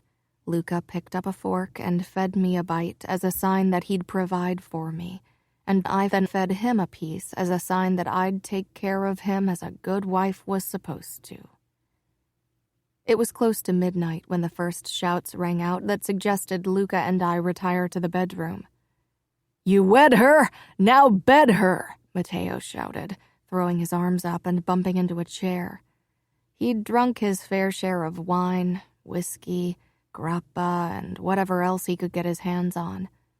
Luca, on the other hand, was sober. The small inkling of hope I'd harbored that he'd be too drunk to consummate our marriage evaporated. Luca's answering grin, all predator, all hunger, all want, made my heart pound in my chest. Soon, most of the men and even many women joined in the chorus. Luca rose from his chair, and I did the same, even though I wanted to cling to it with desperate abandon. But I had no choice. A few looks of understanding and compassion from other women were directed my way, but they were almost as bad as the jeering. Gianna rose from her chair, but Mother gripped her upper arm, holding her back. Salvatore Vitiello shouted something about a bedsheet, but the sounds and colors seemed dimmed to me, as if I was trapped in fog. Luca's grip around my hand as he led me toward the house was the only thing keeping me in motion. My body seemed on autopilot. A large crowd, mainly consisting of men, followed after us, their chant of bed her, growing louder as we entered the house and ascended the staircase toward the master bedroom on the second floor. Fear was an insistent throbbing in my chest. I tasted copper and realized I'd bitten the inside of my cheek hard. We finally arrived in front of the dark wooden double doors of the master bedroom. The men kept clapping Luca's back and shoulders. Nobody touched me. I would have wilted if they had. Luca opened the door and I walked in, glad to bring some distance between the leering crowd and myself. The shouting rang in my head, and it was all I could do not to clamp my hands over my ears. Bed her! Bed her! Luca slammed the door shut. Now we were alone for our wedding night. Chapter 6. The commotion in front of the door stopped, except for Matteo, who was still shouting lewd suggestions of what Luca could do to me or I to him. "Shut up, Matteo, and go find a whore to fuck," Luca growled. Silence reigned outside. My eyes wandered toward the king-sized bed in the center of the room, and terror gripped me. Luca had his own whore to fuck tonight, and until the end of days, the price for my body hadn't been paid in money, but it might as well have been. I wrapped my arms around my middle, trying to quench my panic. Luca turned around to face me with a predatory glint in his eyes. My legs turned weak. Maybe if I fainted, I'd be spared, and even if he didn't care if I was conscious and took me anyway, at least I wouldn't remember anything. He thrust his jacket over the armchair next to the window, the muscles in his forearms flexing. He was muscle and strength and power, and I might as well have been made from glass. One wrong touch and I would shatter. Luca took his time admiring me. Wherever his eyes touched my body, they branded me as his possession. The word mine edged into my skin over and over again. "When my father told me I was to marry you, he said you were the most beautiful woman the Chicago outfit had to offer, even more beautiful than the women in New York." To offer, as if I was a piece of meat. I dug my teeth into my tongue. I didn't believe him. He stalked up to me and grabbed my waist. I swallowed the gasp and forced myself to be still as I stared at his chest. Why did he have to be so tall? He leaned down until his mouth was less than an inch from my throat. "But he told the truth. You are the most beautiful woman I've ever seen, and tonight you are mine." His hot lips touched my skin. Could he feel the terror pounding in my veins? His hands on my waist tightened. Tears pressed against my eyeballs, but I forced them back. I wouldn't cry, but Grace's words slammed into my brain. "He'll fuck you bloody." Be strong. I was a Scuderi. Gianna's words flashed in my mind. Don't let him treat you like a whore. No! The word ripped from my throat like a battle cry. I wrenched myself away from him, stumbling a few steps back. Everything seemed to still then. What had I just done? Luca's expression was stunned, then it hardened. "No." "What?" I snapped. "Have you never heard the word no before?" "Shut up, Arya. For God's sake, shut up." "Oh, I hear it often. The guy whose throat I crushed. He said it over and over and over again until he couldn't say it anymore." I took a step back, bristling. "So you're going to crush my throat too?" I was like a cornered dog, biting and snapping, but my opponent was a wolf, a very big and dangerous wolf. A cold smile twisted his lips. "No, that would defy the purpose of our marriage, don't you think?" I shuddered. Of course it would. He couldn't kill me. At least not if he wanted to maintain peace between Chicago and New York. That didn't mean he couldn't beat or force himself on me. "I don't think my father would be happy if you hurt me." The look in his eyes made me take another step back. "Is that a threat?" I averted my eyes from his. My father might risk war over my death, not because he loved me, but to keep face.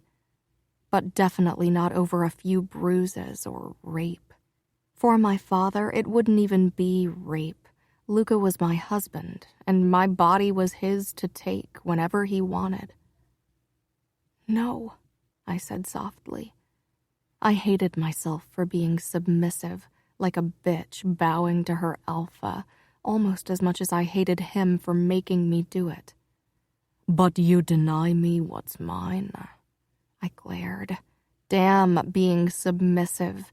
Damn my father for selling me off like cattle, and damn Luca for accepting the offer. I can't deny you something that you don't have the right to take in the first place. My body doesn't belong to you. It's mine. He will kill me. The thought shot through my mind a second before Luca drew himself up before me. 6'5" was scarily tall. I saw his hand move in my peripheral vision and flinched in anticipation of the blow, my eyes slamming shut. Nothing happened. The only sound was Luca's harsh breathing and the pounding of my pulse in my ears. I risked a peek up at him. Luca was staring at me, his eyes like a stormy summer sky. I could take what I want, he said, but the viciousness was gone from his voice. There was no use denying it. He was much stronger than me, and even if I screamed, nobody would come to my aid. Many men in my and Luca's family would probably even hold me down to make it easier for him. Not that Luca would have any trouble restraining me. You could, I admitted, and I would hate you for it until the end of my days. He smirked. Do you think I care about that? This isn't a marriage of love, and you already hate me. I can see it in your eyes. He was right on both counts. This wasn't about love, and I hated him already. But hearing him say it crushed the last bit of foolish hope I had. I didn't say anything. He gestured at the squeaky clean sheets of the bed. You heard what my father said about our tradition? My blood turned ice cold. I had, but until now I'd put it out of my mind. My courage had been for nothing. I stepped up to the bed and stared down at the sheets, my eyes boring into the spot where the proof of my lost virginity would have to be. Tomorrow morning, the women of Luca's family would knock at our door and take the sheets to present to Luca's and my father, so they could inspect the proof of our consummated marriage. It was a sick tradition, but it wasn't one I could evade. The fight drained out of me. I could hear Luca coming up behind me. He grasped my shoulders, and I closed my eyes. I wouldn't make a sound, but my fight not to cry was a losing battle. The first tears already clung to my lashes, then dripped onto my skin and burned a trail down my cheeks and chin. Luca slid his hands over my collarbones, then down to the edge of my dress. My lips quivered, and I could feel a tear dropping from my chin. Luca's hands tensed against my body. For a moment, neither of us moved. He turned me to face him and pushed my chin up. His cold gray eyes scanned my face. My cheeks were wet with silent tears, but I made no sound, only returned his gaze. He dropped his hands, jerked back with a string of Italian curses, and then he drove his fist into the wall. I gasped and jumped back, pressing my lips together as I watched Luca's back. He was facing the wall, shoulders heaving. I quickly wiped the tears off my face. You've done it. You've made him really angry. My eyes darted toward the door. Maybe I could reach it before Luca. Maybe I could even get outside before he caught up with me, but I'd never make it off the premises. He turned around and removed his vest, revealing a black knife and gun holster. His fingers closed around the handle of the knife, his knuckles already turning red from the impact with the wall, and he pulled it out. The blade was curved like a claw, short, sharp, and deadly. It was black like the handle, so it couldn't easily be seen in the dark. A karambit knife for close combat. Who knew Fabiano's obsession with knives would ever be of use to me? Now I could at least identify the knife that would cut me open. Hysteric laughter wanted to fight its way out of my throat, but I swallowed it. Luca stared intently at the blade. Was he trying to decide which part of me to slice open first? Beg him. But I knew it wouldn't save me. People probably begged him all the time, and from what I heard, it never saved them. Luca didn't show mercy. He would become the next capo de capi in New York, and he would rule with cold brutality. Luca came toward me, and I flinched. A dark smile curled his lips. He pressed the sharp tip of the knife into the soft skin below the crook of his arm, drawing blood. My lips parted in surprise. He put the knife down on the small table between the two armchairs, grabbed a glass and held his wound over it, then watched his blood drip down without a flicker of emotion before finally disappearing in the adjoining bathroom. I heard water running, and then he returned into the bedroom. The mix of water and blood in the glass had a light red color. He approached the bed, dipped his fingers into the liquid, and then smeared it onto the center of the sheet. My cheeks flushed with realization. I approached him slowly and stopped when I was still out of arm's reach, not that it would do me much good. I stared down at the stained sheets. "What are you doing?" I whispered. They want blood. They get blood. "Why the water?" Blood doesn't always look the same. He would know. "Is it enough blood?" Did you expect a bloodbath? He gave me a sardonic smile. It's sex, not a knife fight. "He will fuck you bloody." The words were burnt into my brain, but I didn't repeat them.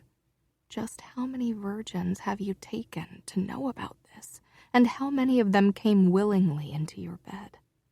The words lay on the tip of my tongue, but I wasn't suicidal. "Won't they know that it's your blood?" No. He walked back over to the table and poured scotch into the glass with the remaining water and blood. His eyes held mine as he downed it in one gulp. I couldn't help but wrinkle my nose in disgust. Was he trying to intimidate me? Drinking blood really wasn't necessary for that. I'd been terrified of him before I'd ever met him. I'd probably still be terrified of him when I bowed my head over his open casket. "What about a DNA test?"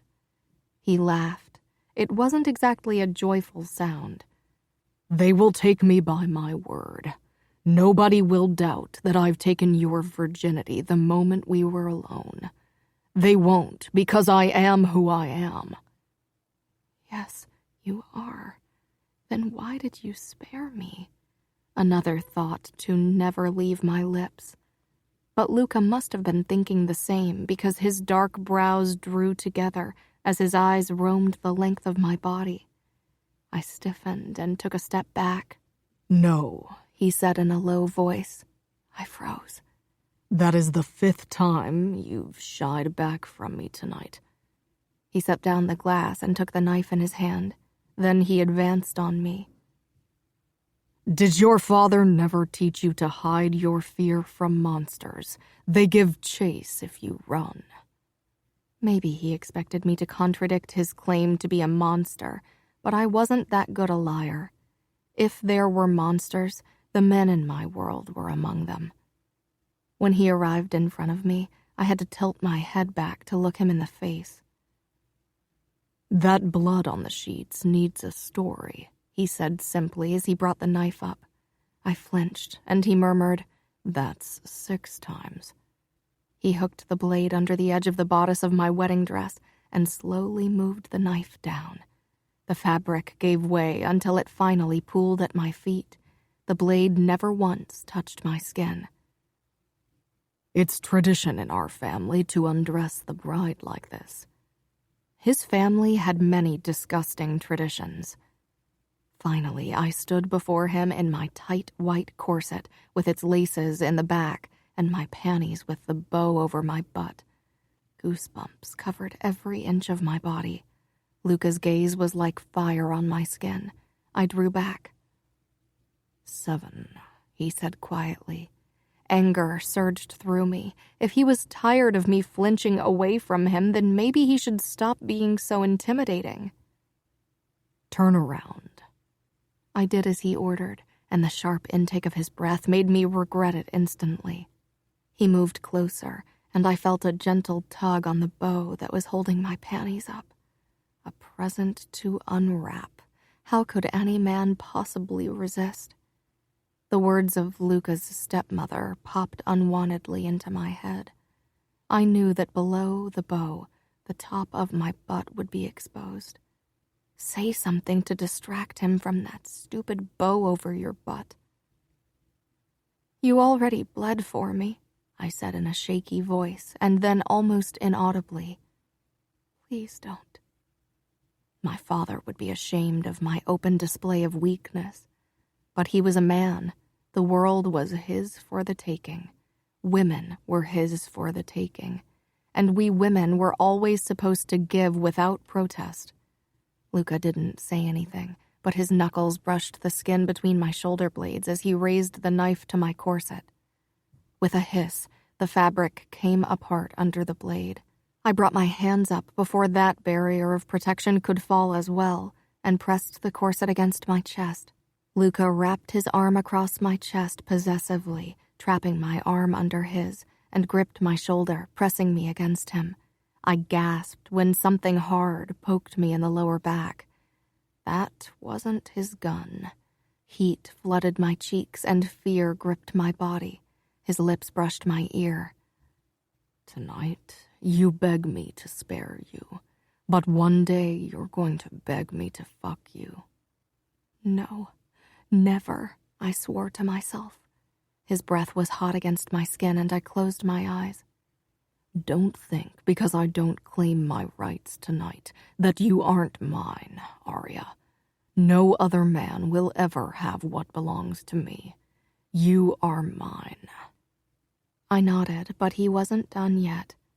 If I catch a man kissing you, I'll cut out his tongue. If I catch a man touching you, I'll cut off his fingers one at a time. If I catch a guy fucking you, I'll cut off his dick and his balls, and I'll feed them to him, and I'll make you watch. He dropped his arm and stepped back. From the corner of my eye, I watched him stride over to the armchair and sink down in it. He reached for the bottle of scotch and poured himself a generous amount. Before he could change his mind, I quickly walked into the bathroom, closed the door, and turned the lock, then cringed at how stupid that was. A lock wasn't any protection from him, neither was a door. Nothing in this world could protect me. I scrutinized my face in the mirror. My eyes were red and my cheeks wet. I let the remains of my corset drop to the floor and picked up the nightgown that one of the servants had folded on the chair for me. A choked laugh escaped my mouth after I'd put it on over my bow panties. The part over my breasts was made from lace, but at least it wasn't see-through, unlike the entire middle of the nightgown. It was the finest gossamer I'd ever seen, and it didn't leave anything to the imagination. My bare stomach and the panties were on display. It ended above my knees with a hem of more lace. I could just as well walk out of this room naked and be done with it, but I wasn't that brave. I washed my makeup off, brushed my teeth, let down my hair, and when I couldn't prolong the inevitable any longer, I grabbed the door handle. Would it be so bad if I slipped in the bathroom? Taking a deep breath, I opened the door and stepped back into the bedroom. Luca was still sitting in the armchair. The scotch bottle was almost half empty. Drunk men were never a good thing. His eyes found me, and he laughed without humor. That's what you chose to wear when you don't want me to fuck you. I flushed at his crude language. It was the scotch talking, but I couldn't tell him to stop drinking. I was towing the line as it was. I didn't choose it. I crossed my arms, torn between staying on my feet and slipping under the covers of the bed. But lying down felt like a bad idea. I didn't want to make myself any more vulnerable than I already was, yet standing in front of Luca half naked wasn't the best choice either. "My stepmother?" he asked. I nodded simply. He put down his glass and rose. Of course I flinched. His expression darkened. He didn't say anything as he walked past me into the bathroom, not even when I gasped as his arm brushed mine. The moment the door closed, I released a harsh breath. Slowly, I approached the bed, my eyes finding the light red stain. I perched on the edge of the mattress. Water was running in the bathroom, but eventually Luca would come back out. I lay down on the edge of the mattress, turned on my side, and pulled the covers up to my chin, then squeezed my eyes shut, willing myself to fall asleep. I wanted this day to end, even if it was only the beginning of many hellish days and nights to come. The water stopped, and a few minutes later Luca emerged from the bathroom. I tried to make my breathing even to appear as if I was already sleeping. I risked a quick peek through half-closed eyes, my face mostly covered by the blanket, and turned to stone. Luca was only wearing black briefs, and if Luca was impressive when dressed, he was a whole new level of intimidating when half naked. He was pure muscle, and his skin was littered with scars, some thin and long, as if a knife had sliced cleanly through, and some round and rigid, as if a bullet had torn into his flesh. Letters were inked into the skin over his heart. I couldn't read them from afar, but I had a feeling it was their motto. Born in blood, sworn in blood. I enter alive and I leave dead. He walked over to the main light switch and turned it off, bathing us in darkness. Suddenly, I felt like I was alone in a forest at night, knowing that somewhere something was stalking me. The bed dipped under Luca's weight, and I clutched the edge of the bed frame. I pressed my lips together, allowing myself only shallow breaths. The mattress shifted when Luca lay down. I held my breath, waiting for him to reach out for me and take what was his. Would it always be like this? Would I be miserable for the rest of my life, my nights filled with fear? The pressure of the last few weeks, or maybe even years, crashed down on me. Helplessness, fear, and anger washed over me. Hatred for my father filled me up, but even worse was the hot knife of disappointment and sadness. He'd given me to a man he didn't know anything about, except for his reputation as a skilled killer. He'd offered me to the enemy to do with as he pleased. The man who should have protected me from harm had shoved me into the arms of a monster for the sole purpose of securing power. Hot tears spilled out of my eyes, but the weight on my chest didn't lift. It grew heavier and heavier until I couldn't hold it in anymore, and a gasped sob burst out of me.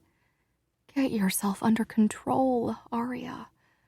I tried to fight it, but another choked sob slipped past my lips. "Will you cry all night?" came Luca's cold voice out of the blackness. Of course, he wasn't asleep yet. For a man in his position, it was best to always keep an eye open. I buried my face into the pillow, but now that the floodgates had opened, I couldn't close them again. "I can't see how you could possibly have cried any worse if I'd taken you. Maybe I should fuck you to give you a real reason to cry." I pulled my legs up against my chest, making myself as small as possible. I knew I needed to stop. I hadn't been beaten, or worse, but I couldn't get a grip on my emotions. Luca moved, and a soft light flooded the room. He'd turned on the lamp on his nightstand. I waited. I knew he was watching me, but I kept my face pressed against the pillow. Maybe he'd leave the room if he got fed up with the noise. He touched my arm, and I jerked so violently that I would have fallen off the bed if Luca hadn't pulled me toward him. "That's enough," he said in a low voice. That voice. I stilled immediately and let him roll me onto my back. Slowly, I uncurled my legs and arms and lay as unmoving as a corpse. "Look at me," he ordered, and I did. Was that the voice that had made him notorious? "I want you to stop crying. I want you to stop flinching from my touch." I nodded numbly. He shook his head. "That nod means nothing. Don't you think I recognize fear when it stares back at me? The moment I turn out the light, you'll be back to crying as if I'd fucking raped you." I didn't know what he wanted me to do. It wasn't as if I enjoyed being scared out of my mind. Not that fear was the only reason for my breakdown, but he wouldn't understand. How could he possibly understand that I felt like my life was ripped away from me? My sisters, Fabiano, my family, Chicago, they were all I had ever known, and now I had to give them up. "So to give you peace of mind and shut you up, I'm going to swear an oath." I licked my lips, tasting the saltiness of tears on them. Luca's fingers tensed on my arm. "An oath?" I whispered. He took my hand and pressed my palm against the tattoo over his heart. I exhaled as his muscles flexed under my touch. He was warm, the skin much softer than I'd anticipated. "Born in blood, sworn in blood. I swear that I won't try to steal your virginity or harm you in any way tonight." His lips quirked and he nodded toward the cut on his arm. "I already bled for you, so that seals it. Born in blood, sworn in blood." He covered my hand with his over the tattoo, looking at me expectantly. "Born in blood, sworn in blood," I said softly. He released my hand, and I lowered it to my stomach, stunned and confused. An oath was a big deal. Without another word, he extinguished the light and returned to his side of the bed.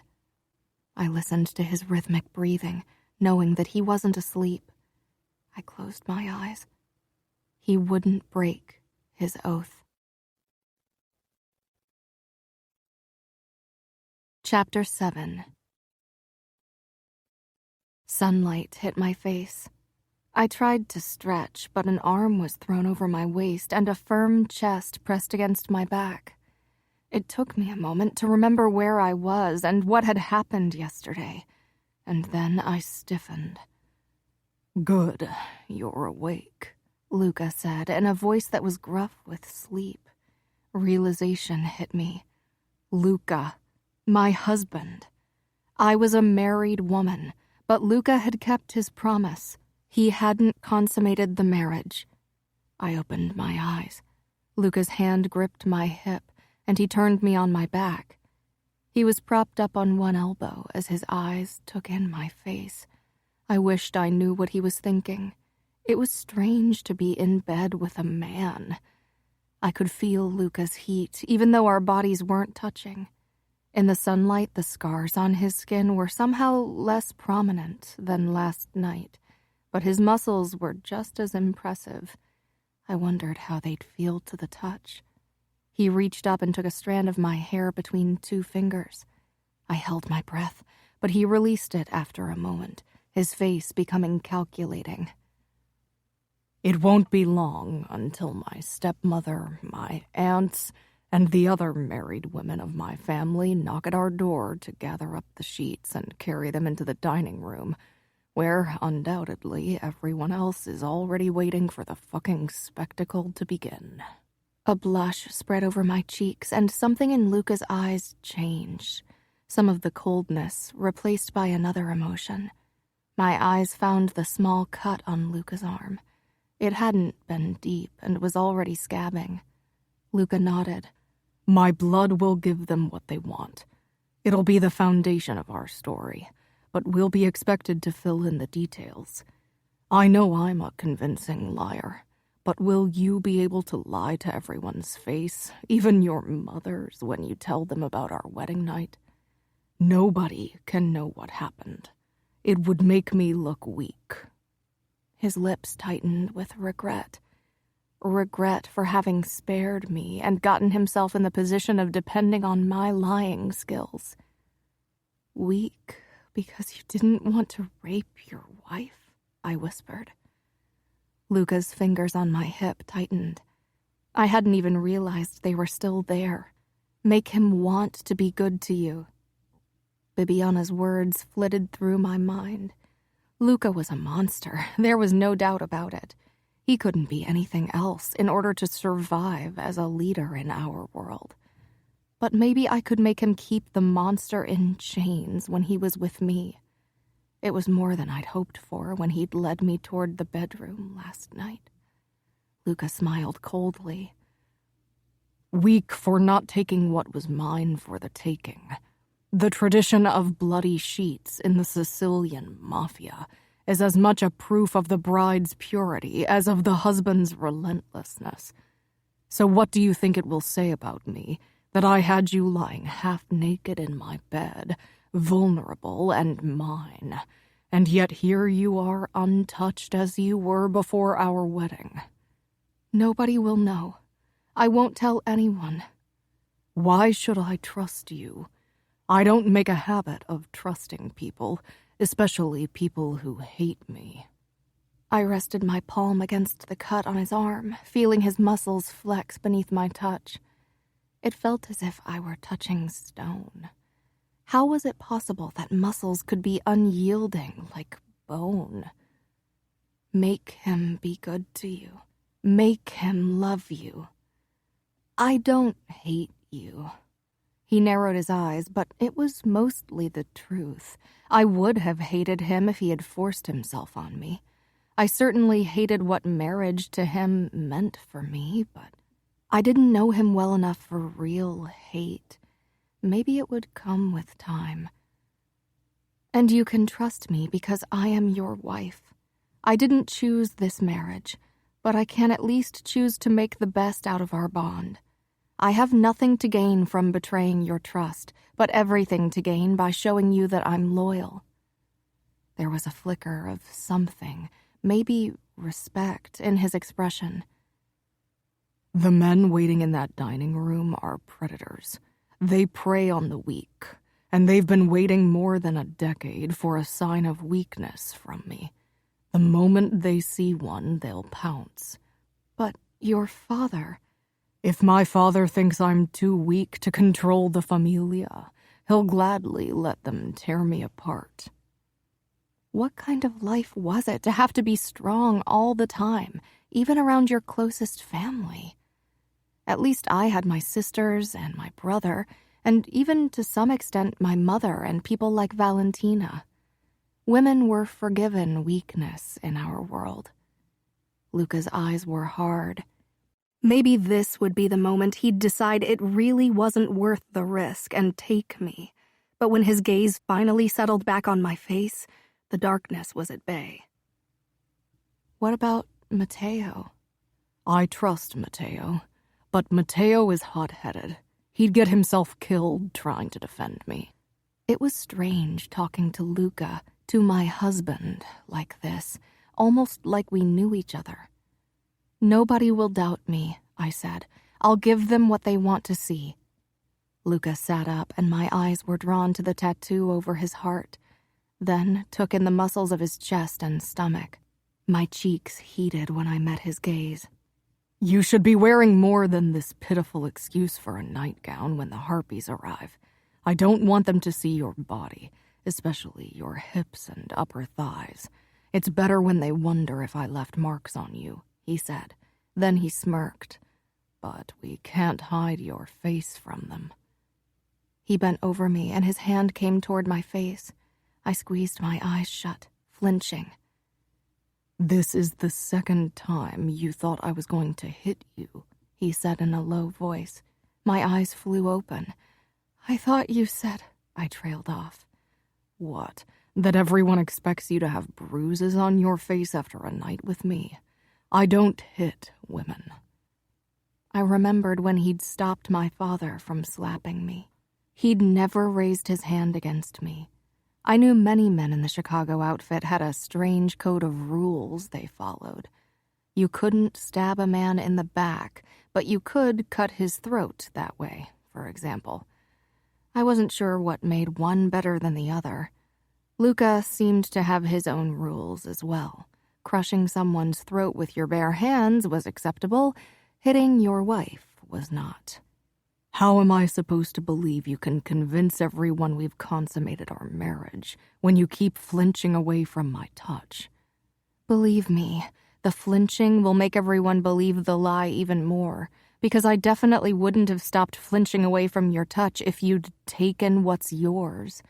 The more I flinch, the more they will take you for the monster you want them to think you are. Luca chuckled. I think you might know more about playing the game of power than I expected. I shrugged. My father is consigliere. He tilted his head in acknowledgement. Then he brought his hand up and cupped my face. What I meant earlier was that your face doesn't look like you've been kissed. My eyes widened. I've never... But of course he knew that already.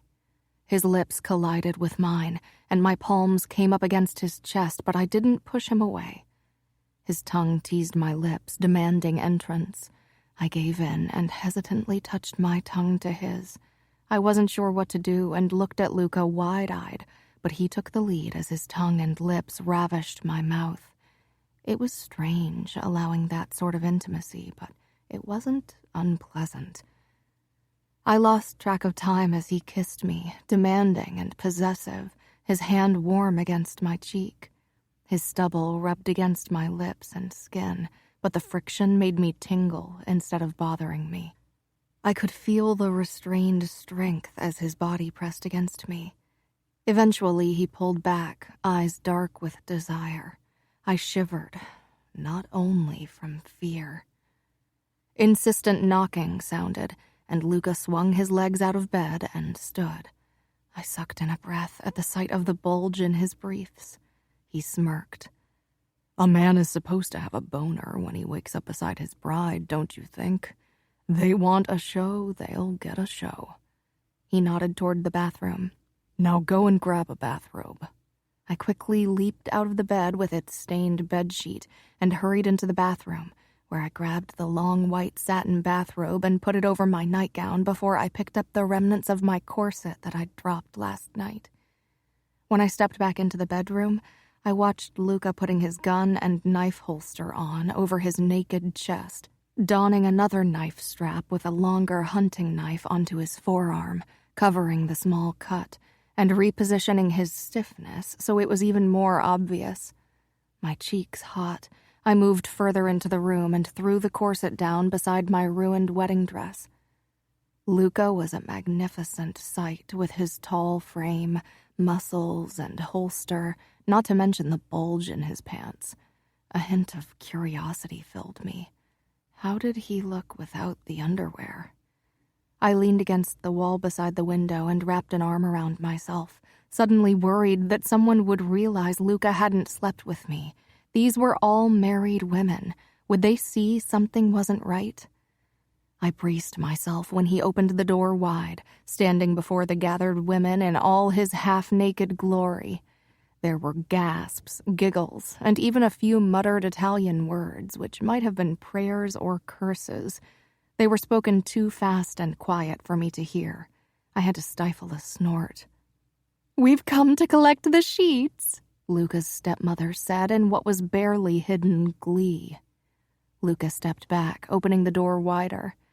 At once, several women stepped in, their eyes darting to the bed and the stain, then to me. I knew my face was red, even though it wasn't my blood on the sheets. How could these women jump at the chance to see proof of my taken virginity? Didn't they have any compassion? Maybe they thought it was only fair I went through the same ordeal they had. I looked away, unable to bear their scrutiny. Let them make from that what they wanted. Most guests had left, especially politicians and other non-Mafia folk. Only the closest family was supposed to bear witness to the presentation of the sheets, but from the number of women gathered in the corridor and bedroom, you wouldn't have known. Only women of marriage age were allowed to be present when the sheets were taken down, so as not to frighten the pure virgin eyes of younger girls. I could see my aunts among the spectators, as well as my mother, Valentina and Bibiana, but the women from Luca's family were in the front, since it was their tradition, not ours. Now it is yours as well, I reminded myself with a twinge. Luca met my eyes briefly from across the room. We shared a secret now. I couldn't help but feel grateful toward my husband, even though I didn't want to be grateful for something like that. But in our world, you had to be thankful for the smallest kindness, especially from a man like Luca, especially when he didn't have to be kind. Luca's stepmother, Nina, and his cousin Cosima began stripping the bed. "Luca," Nina said with feigned indignation, "did nobody tell you to be gentle to your virgin bride?" That actually got her a few embarrassed giggles, and I lowered my eyes, even though I wanted to scowl at her. Luca did a fine job of that. Then he flashed her a wolfish smile that raised the hairs on my neck. "You are married to my father. Does he strike you as a man who teaches his sons to be gentle to anyone?" Her lips thinned, but she didn't stop smiling. I could feel everyone's eyes on me and squirmed under the attention. When I risked a peek toward my family, I saw shock and pity on many of their faces. "Let me through!" came Gianna's panicked voice. My head shot up. She was fighting her way through the gathered women and avoided Mother, who tried to stop her. Gianna wasn't even supposed to be here. But when did Gianna ever do what she was supposed to do? She shoved a very thin woman out of her way and staggered into the bedroom. Her face flashed with disgust when she spotted the sheets Luca's stepmother was holding up and spreading over Cosima's outstretched arms. Her eyes found my face, lingering on my swollen lips, disheveled hair, and my arms, which were still wrapped around my middle. I wished there was a way to let her know I was fine, that it wasn't as it looked, but I couldn't with all those women around us. She turned to Luca, who at least didn't have a boner anymore. The look in her eyes would have sent most people running. Luca raised his eyebrows with a smirk. She took a step in his direction. "Gianna," I said quietly, "will you help me get dressed?" I let my arms fall to my sides and walked toward the bathroom, trying to wince now and then as if I was sore and hoping I wasn't overdoing it. I'd never seen a bride or anyone else after they'd supposedly lost their virginity. The moment the door closed behind Gianna and me, she threw her arms around me. "I hate him! I hate them all! I want to kill him!" "He didn't do anything," I murmured. Gianna pulled back, and I put my finger to my lips. Confusion filled her face. "What do you mean?" "He didn't force me." "Just because you didn't fight him doesn't mean it wasn't rape." I covered her mouth with my hand. "I'm still a virgin." Gianna stepped back, so my hand dropped from her lips. "But the blood," she whispered. "He cut himself." She stared at me in disbelief. "Do you have Stockholm Syndrome?" I rolled my eyes. "Shh, I'm telling the truth." "Then why the show?" "Because nobody can know. Nobody. Not even Mother or Lily. You can't tell anyone, Gianna." Gianna frowned. "Why would he do that?" "I don't know. Maybe he doesn't like to hurt me." "That man would kill a baby fawn if it looked at him the wrong way." "You don't know him. Neither do you." She shook her head. "Don't tell me you trust him now. Just because he didn't fuck you last night doesn't mean he won't do it soon. Maybe he prefers to do it in his penthouse with a view over New York. You are his wife, and any man with a working dick would want to get in your pants." "Father really wasted all of his lady comments on you," I said with a smile. Gianna kept glaring. "Gianna, I knew when I married Luca that I would have to sleep with him eventually, and I accepted that. But I'm glad that I get the chance to at least get to know him a bit better first. Though I wasn't sure I'd like the parts of him I'd get to know. But his kisses hadn't been unpleasant at all. My skin still warmed when I thought of it, and Luca definitely was nice to look at. Not that good looks could cancel out cruelty, but so far he hadn't been cruel to me, and somehow I thought he wouldn't be, at least not intentionally. Gianna sighed. Yeah, you're probably right. She sank down on the toilet lid. I didn't sleep all night from worrying about you. Couldn't you have sent me a text saying Luca didn't pop your cherry? I began undressing.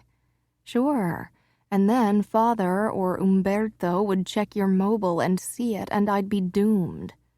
Gianna's eyes scanned me from head to toe as I stepped into the shower, probably still looking for a sign that Luca had manhandled me. You still have to act as if you hate Luca when you see him later, or people will get suspicious, I told her. Don't worry, that won't be a problem, because I still hate him for taking you away from me, and for being him. I don't believe for 1 second that he's capable of kindness. Luca can't know I told you either. I turned the shower on and let the hot water wash away the last hints of tiredness. I needed to be fully alert for the show in the dining room later. My tense muscles began relaxing as the stream of water massaged them. You can't come in, Gianna said angrily, startling me. I don't care that you are her husband. I opened my eyes to see Luca pushing his way into the bathroom. Gianna stepped in his way. I quickly turned my back to them. I need to get ready, Luca growled. And there's nothing here that I haven't already seen. Liar. Now leave, or you'll see your first cock, girl, because I'm going to undress now. He took off his chest holster and wrist strap. You arrogant asshole! Leave! I shouted. Gianna left, but not without calling Luca by a few choice words. The door banged shut, and we were alone. I wasn't sure what Luca was doing, and I wouldn't turn around to check. I couldn't hear him from the splashing of the water. I knew I couldn't stay in the shower forever, so I shut off the water and faced the room. Luca was spreading shaving cream on his chin with a brush, but his eyes were watching me in the mirror. I resisted the urge to cover myself, even though I felt a blush spreading over my body. He set the brush down and reached for one of the plush bath towels hanging over the heated towel rack, then walked over to me, still in his briefs. I opened the shower and took the towel from him with a quick thanks. He didn't move, eyes unfathomable as they roamed my body. I wrapped the towel around myself, then stepped out. Without high heels, the top of my head only reached Luca's chest. I bet you're already regretting your decision, I said quietly. I didn't need to explain. He knew what I meant. Without a word, he returned to the wash table, picked up the brush, and resumed what he'd been doing before. I was on my way into the bedroom when his voice startled me. No. I glanced back and met his eyes. When I claim your body, I want you writhing beneath me in pleasure and not fear. Chapter 8. I was already dressed in an orange summer maxi dress and a golden belt to accentuate my waist when Luca stepped out of the bathroom in nothing but a towel. I sat on the chair in front of my vanity, putting on makeup, but froze with the mascara brush inches from my eye when I saw Luca. He walked toward the wardrobe and picked out black pants and a white shirt before he dropped his towel without shame. I didn't look away fast enough and was rewarded with his firm backside. I lowered my eyes and busied myself with checking my nails until I dared to face the mirror again and put on mascara. Luca buttoned his shirt, except for the upper two. He strapped a knife to his forearm and rolled the sleeve over it, then put a gun holster around his calf. I turned around. Do you ever go anywhere without guns? No chest holder this time, because it couldn't be hidden well with only a white shirt, and it would have been bad taste to display weapons openly at a family gathering. Not if I can avoid it. He considered me. Do you know how to shoot a gun or use a knife? No. My father doesn't think women should get involved in fights. Sometimes fights come to you. The Bratva and the Triad don't distinguish between men and women. So you've never killed a woman? His expression tightened. I didn't say that. I waited for him to elaborate, but he didn't. Maybe it was for the best. I stood, smoothing out my dress, nervous about meeting my father and Salvatore Vitiello after the wedding night. Good choice, Luca said. The dress covers your legs. Someone could lift the skirt and inspect my thighs. It was meant as a joke, but Luca's lips pulled into a snarl. Someone tries to touch you, they lose their hand. I didn't say anything. His protectiveness thrilled and scared me in equal parts. He waited for me at the door, and I approached him uncertainly. His words from the bathroom still rang in my ears. Writhe in pleasure. I wasn't sure I was even close to being relaxed enough around him for anything coming close to pleasure. Gianna was right. I couldn't allow myself to trust him that easily. He could be manipulating me. He rested his hand on my lower back as we walked out. When we reached the top of the stairs, I could already hear conversation, and a few scattered guests were talking in small groups in the huge entrance hall. I froze. Are they all waiting to see a bloody sheet? I whispered, appalled. Luca peered down at me, smirking. Many of them, especially the women. The men might hope for dirty details. Others might hope to talk about business, ask a favor, get on my good side. He gently pressed me forward, and we walked down the steps. Romero was waiting at the foot of the stairs, his brown hair in disarray. He tilted his head toward Luca, then gave me a brief smile. "How are you?" he asked me, then grimaced, the tips of his ears actually turning red. Luca chuckled. I didn't know any of the other men in the hall, but they all gave Luca winks or broad grins. Embarrassment crept up my neck. I knew what they were all thinking, could practically feel them undressing me with their eyes. I shifted closer to Luca, and he curled his fingers around my waist.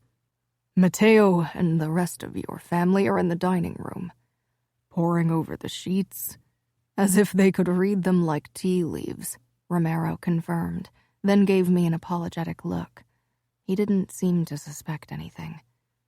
"Come," Luca said, nudging me toward the double doors. The moment we stepped into the dining room, every pair of eyes was on us. The women of the family were gathered on one side of the room, divided into small clusters, while the men sat around the long dining table, which was piled with ciabatta, grapes, ham, mortadella, cheese, fruit platters, and biscotti. I realized I was actually quite hungry. It was already almost lunchtime. Matteo snuck up beside Luca and me, an espresso in his hand. "You look like shit," Luca said. Matteo nodded. "My 10th espresso, and I'm still not awake. Drank too much last night." "You were trashed," Luca said. "I'd have had your tongue cut out for some of the things you said to Aria, if you weren't my brother." Matteo grinned at me. "I hope Luca didn't do half of the things I suggested." I wasn't sure what to say to that. Matteo still made me nervous. He exchanged a look with Luca, who ran a thumb over my side, making me jump. "Quite a work of art you presented us," Matteo said with a nod toward the back of the room, where the sheets were draped over a coat rack for better display. I tensed. What did he mean? But Luca didn't look worried. Instead, he shook his head. Salvatore Vitiello and my father were waving at us to join them, and it would have been impolite to make them wait any longer. Father rose when we arrived at the table and wrapped me in his arms. I was surprised by this open display of affection. He touched the back of my head and whispered, "I'm proud of you." I gave him a forced smile when we pulled apart. Proud for what? For losing my virginity? For spreading my legs? Salvatore put a hand on my and Luca's shoulders and gave us a smile. "I hope we can expect small vitiellos soon." I managed not to let my shock show. Hadn't Luca mentioned that I was on birth control? "I want to enjoy Aria alone for a long while, and with the Bratva closing in, I wouldn't want to have children to worry over," Luca said tightly. There was no word to describe how relieved I was about Luca's words. I really wasn't ready for children. I'd already had enough changes thrown my way without the added bonus of a baby. His father nodded. Yes, of course. Understandable." After that, they launched into a conversation about the Bratva, and it became pretty clear I was dismissed. I slipped out of Luca's grasp and walked toward the women. Gianna met me halfway. "Disgusting," she muttered with a scowl toward the sheets. "I know." I looked around but couldn't see Fabiano or Lily. "Where are—" "Upstairs in their room with Umberto. Mother didn't want them to be there for the reveal of the sheets." She leaned in conspiratorially. "I'm so glad you're finally here. Those women have been sharing their bloody sheet stories for hours. What the fuck is wrong with the New York familia? If I hear one more word about it, I'm going to give them a real bloodbath." "Now that I'm here, I doubt they'll be talking about anything but the bloody sheets over there," I muttered. It turned out I was right. Almost every woman felt the need to hug me and offer me words of advice that only made me nervous. It'll get better. Sometimes it takes a bit for a woman to be comfortable, and the best, believe me, it took me years to enjoy it. Valentina didn't say anything as she wrapped her arms around me, just touched her palm to my cheek and smiled before stepping back to make room for another woman. Mother kept her distance. I wasn't sure why. She stood with her hands clasped in front of her, disapproval written across her face. I was glad she wasn't sharing stories of her wedding night with Father. I stepped toward her and she pulled me into a tight hug. Like my father, she wasn't an overly affectionate person, but I was glad for her closeness. "I wish I could have protected you from all this," she whispered before pulling back. There was a flicker of guilt on her face. I nodded. I didn't blame her. What could she have done? Father wouldn't have let her talk him out of the agreement. "Luca can't stop watching you. You must have left quite an impression on him," Luca's stepmother said teasingly. I turned to her and smiled politely. Luca probably just wanted to make sure I didn't give away our secret by accident. From the corner of my eye, I saw the door at the back open and Lily slink in, followed by Fabiano. They'd probably used Umberto's toilet break to get away. Gianna made a face when our brother stopped in front of the sheets. I excused myself and walked over to them with Gianna at my heels. Mother was wrapped up in overly polite conversation with Luca's stepmother. "What are you doing here, you little monster?" Gianna asked, grasping Fabiano's shoulders. "Why's there blood on the sheets?" he half shouted. "Has someone been killed?" Gianna burst into laughter while Lily looked honestly distressed by the sight of the sheets. I supposed it burst her bubble of fairy tale princes and lovemaking under the stars. The men at the table behind us also started laughing, and Fabiano's face scrunched up in anger. Although he was only 8, he had a temper. I hoped he'd calm down soon or he'd get in trouble once he was initiated. Gianna ruffled his hair. "Are you going to New York with Luca?" Fabiano asked suddenly. I bit my lip. "Yeah." "But I want you to come home with us." I blinked, trying to hide my anguish over hearing him say that. "I know." Lily tore her eyes away from the sheets for a moment. Won't you go on a honeymoon? Not right now. The Russians and the Taiwanese are giving Luca trouble. Fabiano nodded as if he understood, and maybe he did. With every year that passed, he'd learn more of the dark world we lived in. Stop staring at the sheets, Gianna said in a low voice, but Lily seemed too caught up in the sight. Her face scrunched up. I think I'm going to be sick. I wrapped an arm around her shoulder and steered her outside. She shook in my grip.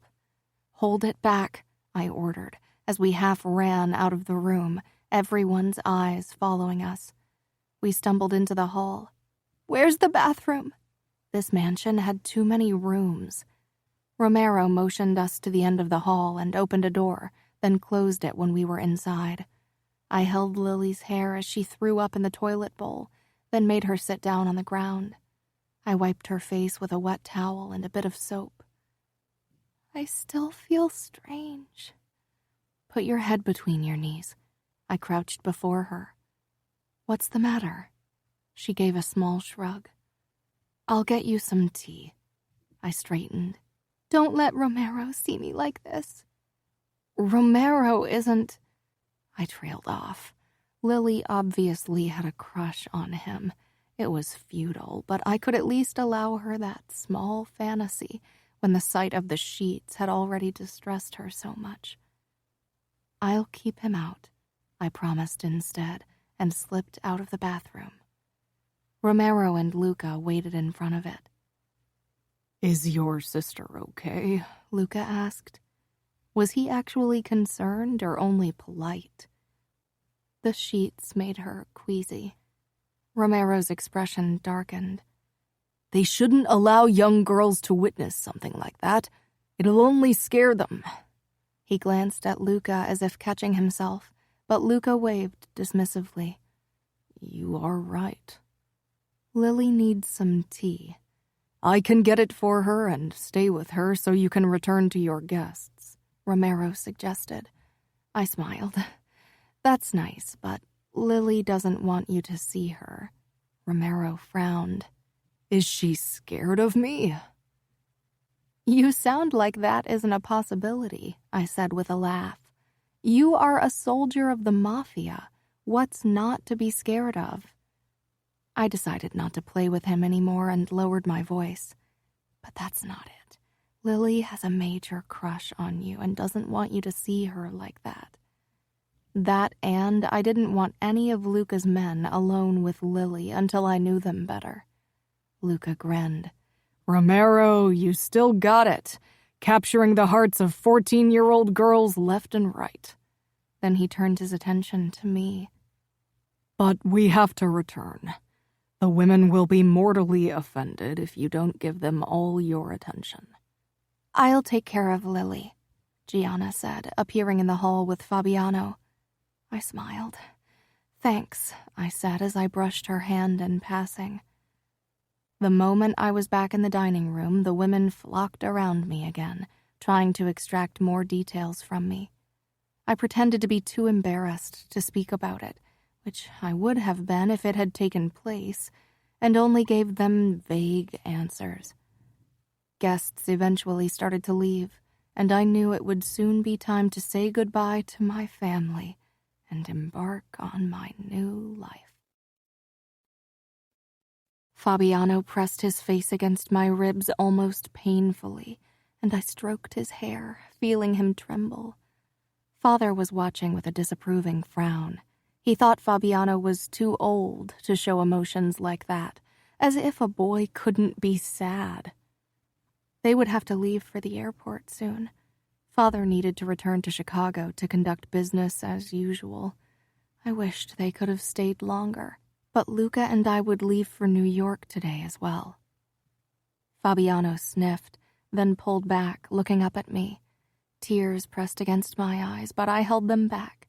If I started crying now, things would only get harder for everyone, especially Gianna and Lily. They both hovered a couple of steps behind Fabiano, waiting for their turn to say goodbye. Father stood already beside the black rental Mercedes, impatient to leave. I will see you again soon, I promised, but I wasn't sure when soon would be. Christmas? That was still 4 months away. The thought settled like a heavy stone in the pit of my stomach. When? Fabiano jutted out his lower lip. Soon. We don't have forever. The plane will leave without us, Father said sharply. Come here, Fabiano. With a last longing look at me, Fabiano shuffled over to Father, who immediately began scolding him.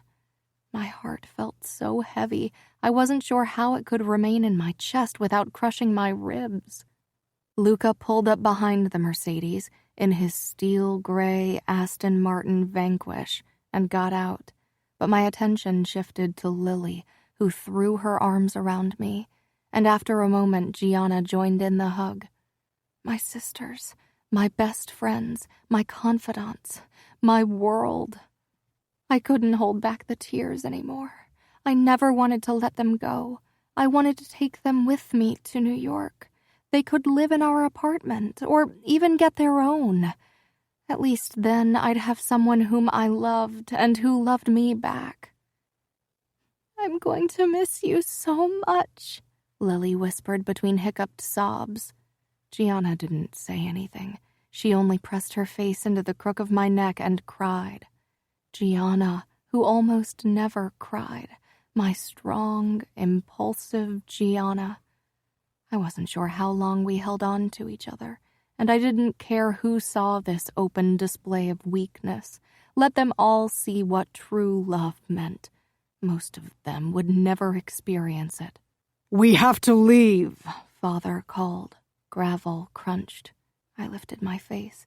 Mother walked up to us, briefly touched my cheek, then took Lily's arm and led her away from me. Another piece of myself gone. Gianna didn't loosen her iron grip on me. Gianna!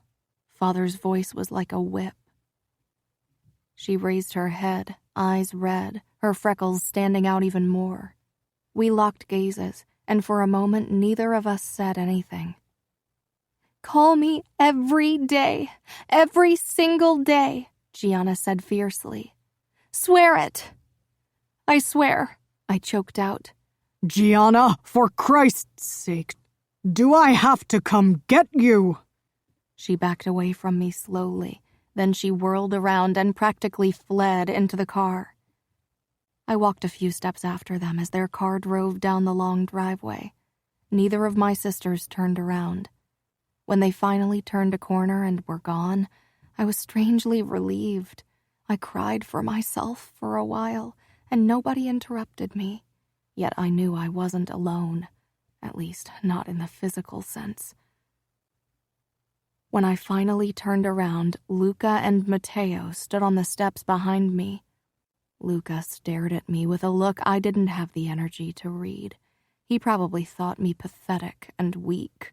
That was the second time I'd cried in front of him, but today hurt worse. He came down the steps while Matteo stayed behind. Chicago isn't the end of the world, Luca said calmly. He couldn't understand. It might as well be. I've never been separated from my sisters and brother. They were my whole world. Luca didn't say anything. He gestured to his car. We should leave. I have a meeting tonight. I nodded. Nothing kept me here. Everything I cared about was gone. I'll be behind you, Matteo said, then headed for a motorcycle. I sank into the taupe-colored leather seats of the Aston Martin. Luca closed the door, walked around the hood, and settled behind the steering wheel. No bodyguard? I asked tonelessly. I don't need bodyguards. Romero is for you. And this car doesn't exactly have room for additional passengers. He started the engine, the deep rumbling filling the inside. I faced the window as we drew away from the Vitiello mansion. It felt surreal that my life could change so drastically because of a wedding, but it had, and would only change even more. Chapter 9. The drive to New York passed in silence. I was glad Luca hadn't tried to make conversation. I wanted to be alone with my thoughts and sadness. Soon, skyscrapers rose up around the car as we crept through New York at a glacial pace. I didn't care. The longer the drive took, the longer I could pretend I didn't have a new home. But eventually, we pulled into an underground garage. We got out of the car without a word, and Luca took our bags from the trunk. Most of my belongings had already been brought to Luca's apartment a few days ago, but this would be the first time I saw where he lived. I lingered next to the car as Luca headed for the elevator doors. He glanced over his shoulder and stopped as well. Thinking about running every single day. I walked up to him. You would find me, I said simply. I would. There was steel in his voice. He jabbed a card into a slot, and the elevator doors glided open, revealing marble, mirrors, and a small chandelier. The opulence made it clear that this wasn't a normal apartment building. We stepped inside, and nerves twisted my stomach. I'd been alone with Luca last night and during the ride here, but the thought of being alone in his penthouse was somehow worse. This was his kingdom. Who was I kidding? Pretty much all of New York was his empire. He leaned against the mirrored wall and watched me as the elevator began its ascent. I wished he'd say something, anything, really. It would distract me from the panic rising up my throat. My eyes flitted to the screen showing which floor we were on. We were already on floor 20 and hadn't stopped yet. The elevator is private. It leads only to the last 2 floors of the building. My penthouse is at the top, and Matteo has his apartment on the floor below. Can he come into our penthouse whenever he wants? Luca scanned my face. Are you scared of Matteo? I'm scared of the both of you, but Matteo seems more volatile, while I doubt you'd ever do anything you haven't thought through. You seem like someone who's always firmly in control. Sometimes I lose control. I twisted my wedding ring around my finger, avoiding his eyes. That was information I didn't need to know. You have nothing to worry about when it comes to Matteo. He's used to coming over to my place whenever he wants, but things will change now that I'm married. Most of our business takes place somewhere else anyway. The elevator beeped and came to a stop, then the doors slid apart. Luca gestured for me to step out first. I did, and immediately found myself in a huge living space with sleek white sofas, dark hardwood floors, a modern glass and metal fireplace, black sideboards and tables, as well as avant-garde chandeliers. There was hardly any color at all, except for a few pieces of modern art on the walls and art pieces made from glass. But the entire wall facing the elevator was glass. The windows offered a view toward a terrace and roof garden, and beyond that, skyscrapers and Central Park. The ceiling opened up above the main part of the living area, and a staircase led up to the second floor of the penthouse. I walked farther into the apartment and tilted my head up. Glass banisters allowed a clear view of the upper floor, a bright gallery with several doors branching off of it. An open kitchen took up the left side of the living area, and a massive black dining table marked the border between dining and living area.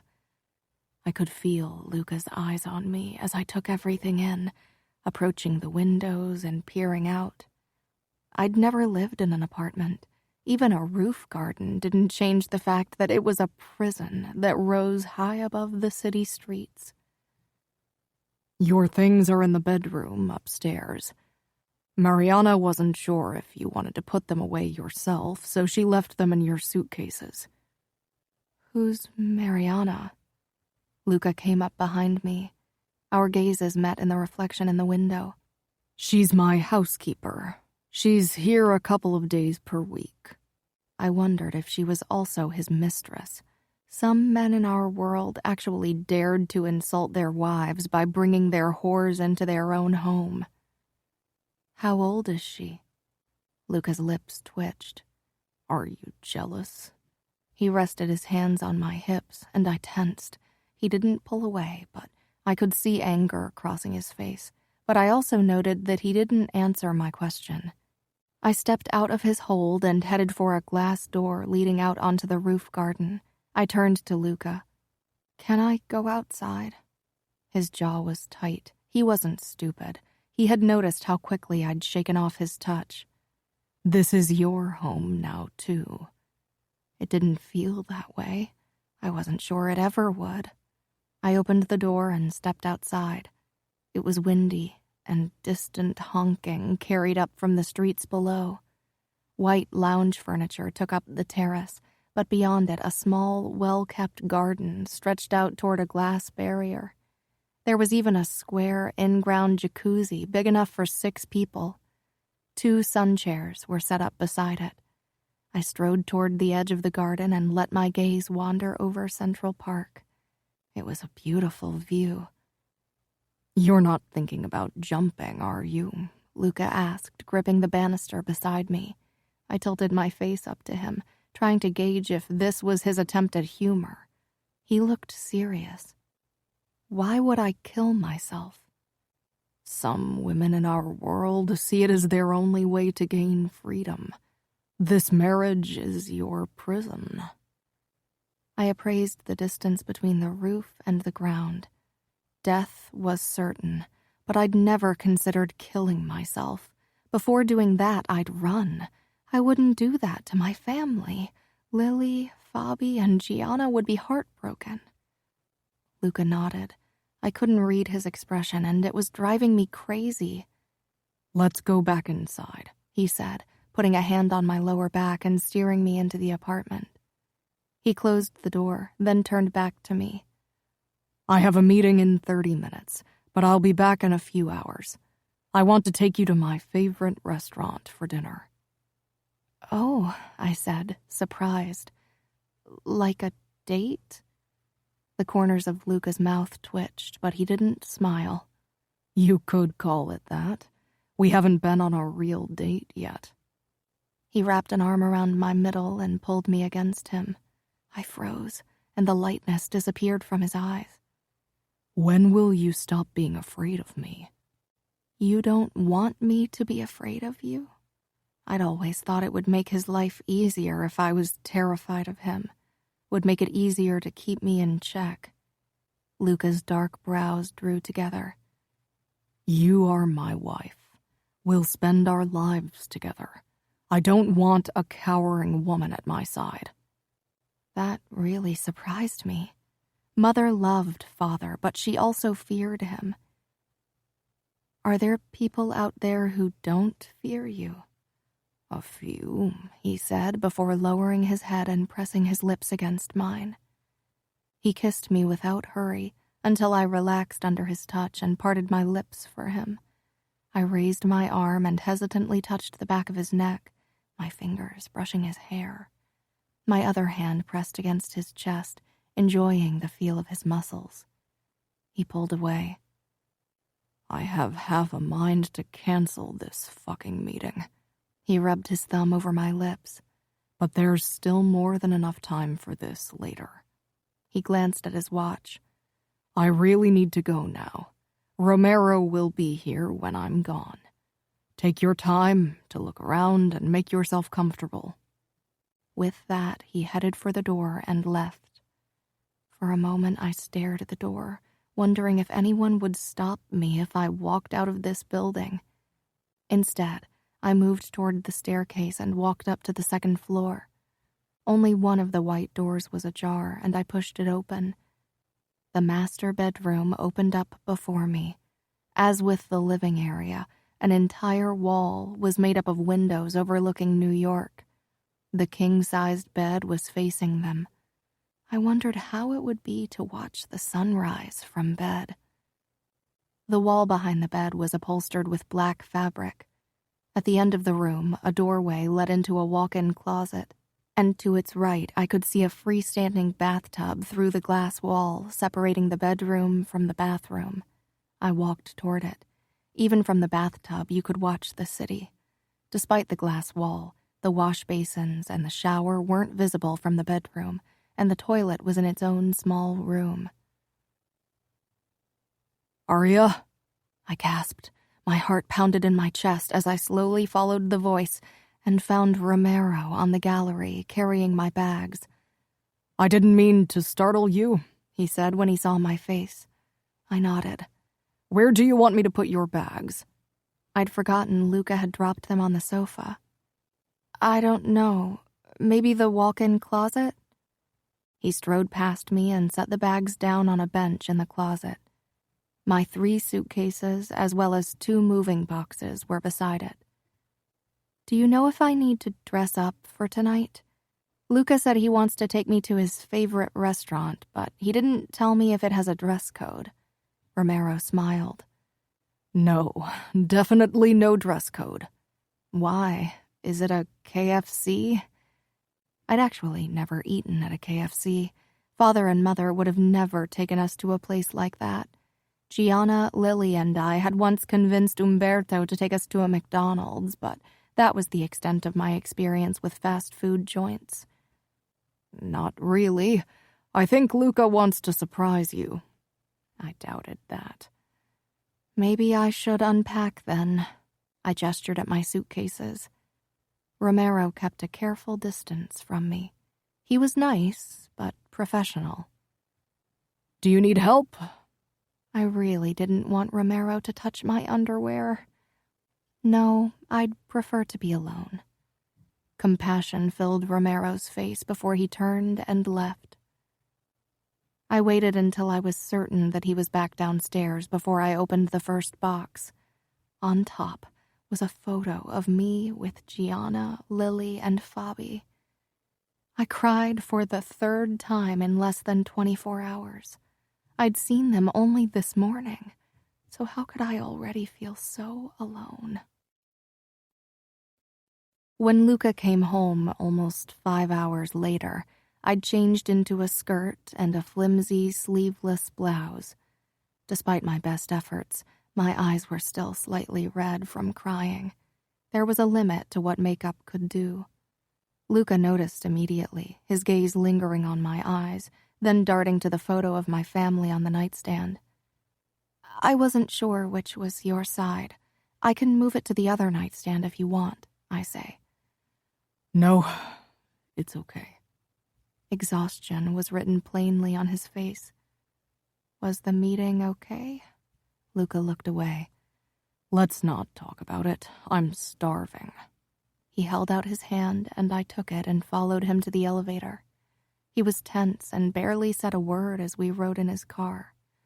I wasn't sure if he expected me to make conversation, and I was too emotionally drained to put up an effort. When we stopped at a red light, he glanced over. "You look great." "Thanks." He parked the car in a gated parking area where they stashed the cars on top of each other.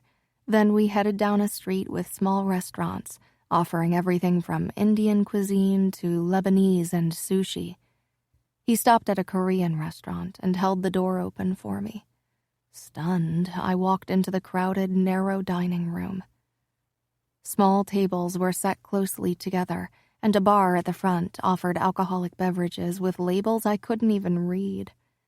A waiter came up to us, and upon spotting Luca, he led us toward the back of the restaurant and gave us the last available table. The people at the table beside ours stared at Luca with wide eyes, probably wondering how he'd fit.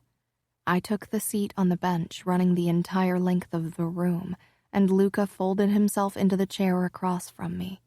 The man beside him shifted his chair to the side so Luca would have more room. Did they know who he was, or were they being polite? "You look surprised," Luca said after the waiter had taken our drink orders and left us with the menu.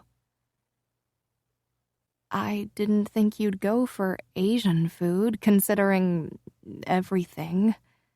That was all I could say in a crowded restaurant, but Luca knew I was talking about the Taiwanese triad. "This is the best Asian restaurant in town, and it doesn't belong to an Asian chain." I frowned. Was it under the protection of the Familia? It's independent. There are independent restaurants in New York? The couple at the table beside us gave me a strange look. For them, our conversation probably seemed more than a little weird. A few, but we're in negotiations right now. I snorted. Luca pointed at my menu. Do you need help? Yeah, I've never tried Korean.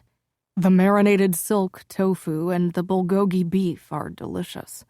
You eat tofu? Luca shrugged. If it's prepared like this, then yes. I shook my head. This was surreal. Just order what you think is best. I eat everything except for liver. I like women that eat more than salad. The waiter returned and took our orders. I fumbled with the chopsticks, trying to figure out the best way to use them. Have you never used sticks before? Luca asked with a smirk. Was he mocking me? My parents only took us to their favorite Italian restaurant, and I wasn't really allowed to go anywhere alone. Bitterness rang in my voice. You can go anywhere you want now. Really? Alone? Luca lowered his voice. With Romero or me or Cesare when Romero isn't available? Of course. Here, let me show you. He took his own chopsticks and held them up. I tried to imitate his grip, and after a few tries, I managed to move the sticks without dropping them. When our food arrived, I realized that it was much harder to grab onto something with sticks. Luca watched with obvious amusement as I took 3 tries to bring a piece of tofu to my lips. No wonder New York girls are so thin if they eat like this all the time. You are more beautiful than all of them, he said. I scanned his face, trying to figure out if he was being truthful, but as usual, his face was unreadable. I allowed myself to admire his eyes. They were unusual, with their darker ring around the gray. They weren't exactly cold right now, but I remembered them being that way. Luca snatched a piece of marinated beef and held it out in front of me. My eyebrows shot up in surprise. Luca mirrored my expression, but his was more challenging. I leaned forward and closed my lips around the sticks, then pulled back, savoring the taste of the bulgogi beef. Luca's eyes seemed to darken as he watched me. Delicious, I said. Luca picked up a piece of tofu next, and I took it eagerly. This was better than trying to wrangle the chopsticks into submission. I was grateful that Luca showed me this normal side of him. It gave me hope. Maybe that was his intention, but I didn't care. The relaxation I'd felt during dinner evaporated when Luca and I returned to our penthouse and stepped into the bedroom. I went into the bathroom and took my time getting ready before I returned. Luca's eyes took in my long, dark satin nightgown. It reached my calves, but had a slit that went up to my thighs. It was still much more modest than the horrible thing I'd worn on our wedding night, and yet I was sure there was desire in his eyes. Once he'd disappeared into the bathroom, I walked toward the window and busied myself watching the nighttime skyline. I was almost as nervous as last night. I knew I wasn't ready for more than kissing. When I heard Luca come up beside me, I didn't turn. His impressive stature was reflected in the windows. Like yesterday, he was only wearing briefs. I watched him reach out for me, and every muscle in my body tensed. If he noticed my reaction, he didn't let it show. He trailed a knuckle down the length of my spine, sending a tingling sensation through my body. When I didn't react, he extended his hand, palm upward, an invitation, not a command, and yet I knew there was only one right answer. I faced him, but my eyes were drawn to the long scar on his palm. I ran my fingertips over it. Is that from the blood oath? I peered up into his unreadable face. I knew during the initiation ceremony men had to let blood while reciting the words of the oath. No, this is... He turned his other hand where a small scar marred his palm. That, he said with a nod toward the scar I was still touching, happened in a fight. I had to stave off a knife attack with my hand. I wanted to ask him about the first time he killed a man, but he curled his fingers around my wrist and led me toward the bed. My throat became too tight for words when he sat on the mattress and pulled me between his legs. I tried to relax into his kiss, and when he made no move to take things further, I actually felt the tension slip away and began to enjoy his experienced mouth. But then he lay back and pulled me onto the bed with him. His kisses became more forceful, and I could feel his erection pressed up against my thigh. Still, I didn't pull back. I could do this. I knew it was coming. His hand cupped my breast, and I stiffened despite my best intentions not to. He didn't remove it, but didn't move it either. His kisses made thinking difficult. Would it really be so bad to sleep with Luca? He drew back a couple of inches and trailed kisses toward my ear. I've never wanted to fuck a woman as much as I want to fuck you right now. I froze. His words made me feel cheap. He was my husband, and he had a right to my body, if you asked anyone in our family anyway. But I deserved better than that. I didn't want to be fucked like he was used to doing with other women. I was his wife. I wanted more. I turned my head and pushed my palms against his chest. After a moment, he relented. I don't want this, I said, not bothering to hide my aversion from him. I didn't look at him, but I could practically feel his frustration. What did he think? That I would suddenly feel comfortable enough to sleep with him because he'd taken me out for dinner once? Was that how it worked with his other girls? For a long time he did nothing but stare at me. Then he untangled himself from me. He shut off the light without a word and lay on his side of the bed. I wished he'd at least hold me. This was my first night so far away from my family. It would have been nice if he'd comforted me, but I didn't ask him to. Instead, I pulled the covers up and closed my eyes. When I woke the next morning, Luca was gone. There was no note, not even a text on my phone. He was really pissed. I shoved my blankets off. Bastard. He knew I didn't know anyone in New York, and yet he didn't care. I grabbed my laptop and opened my email account. Gianna had already sent me 3 new emails. The last one was almost threatening. I picked up the phone. Only hearing her voice was enough to make me feel better. I didn't need Luca or anyone else as long as I had Gianna. The scent of coffee and something sweeter eventually drew me out of the bedroom and downstairs. Pans were clanking in the kitchen, and as I turned the corner, I found a small, plump woman who looked old enough to be my grandma at the stove, making pancakes. Her dark gray hair was secured with a hairnet. Romero was perched on a stool at the bar attached to the kitchen island, a cup of coffee in front of him. He turned when I approached, his eyes taking in my nightgown before jerking his head away. Really? The woman turned and smiled kindly. You must be Aria. I'm Mariana. I walked up to her to shake her hand, but she pulled me into a hug, pressing me against her ample chest. You are a beauty, Bambina. No wonder Luca is smitten with you. I swallowed a snide comment. That smells delicious. Sit. Breakfast is ready in a couple of minutes. It's enough for Romero and you. I sat beside Romero on a stool. He was still pointedly looking the other direction.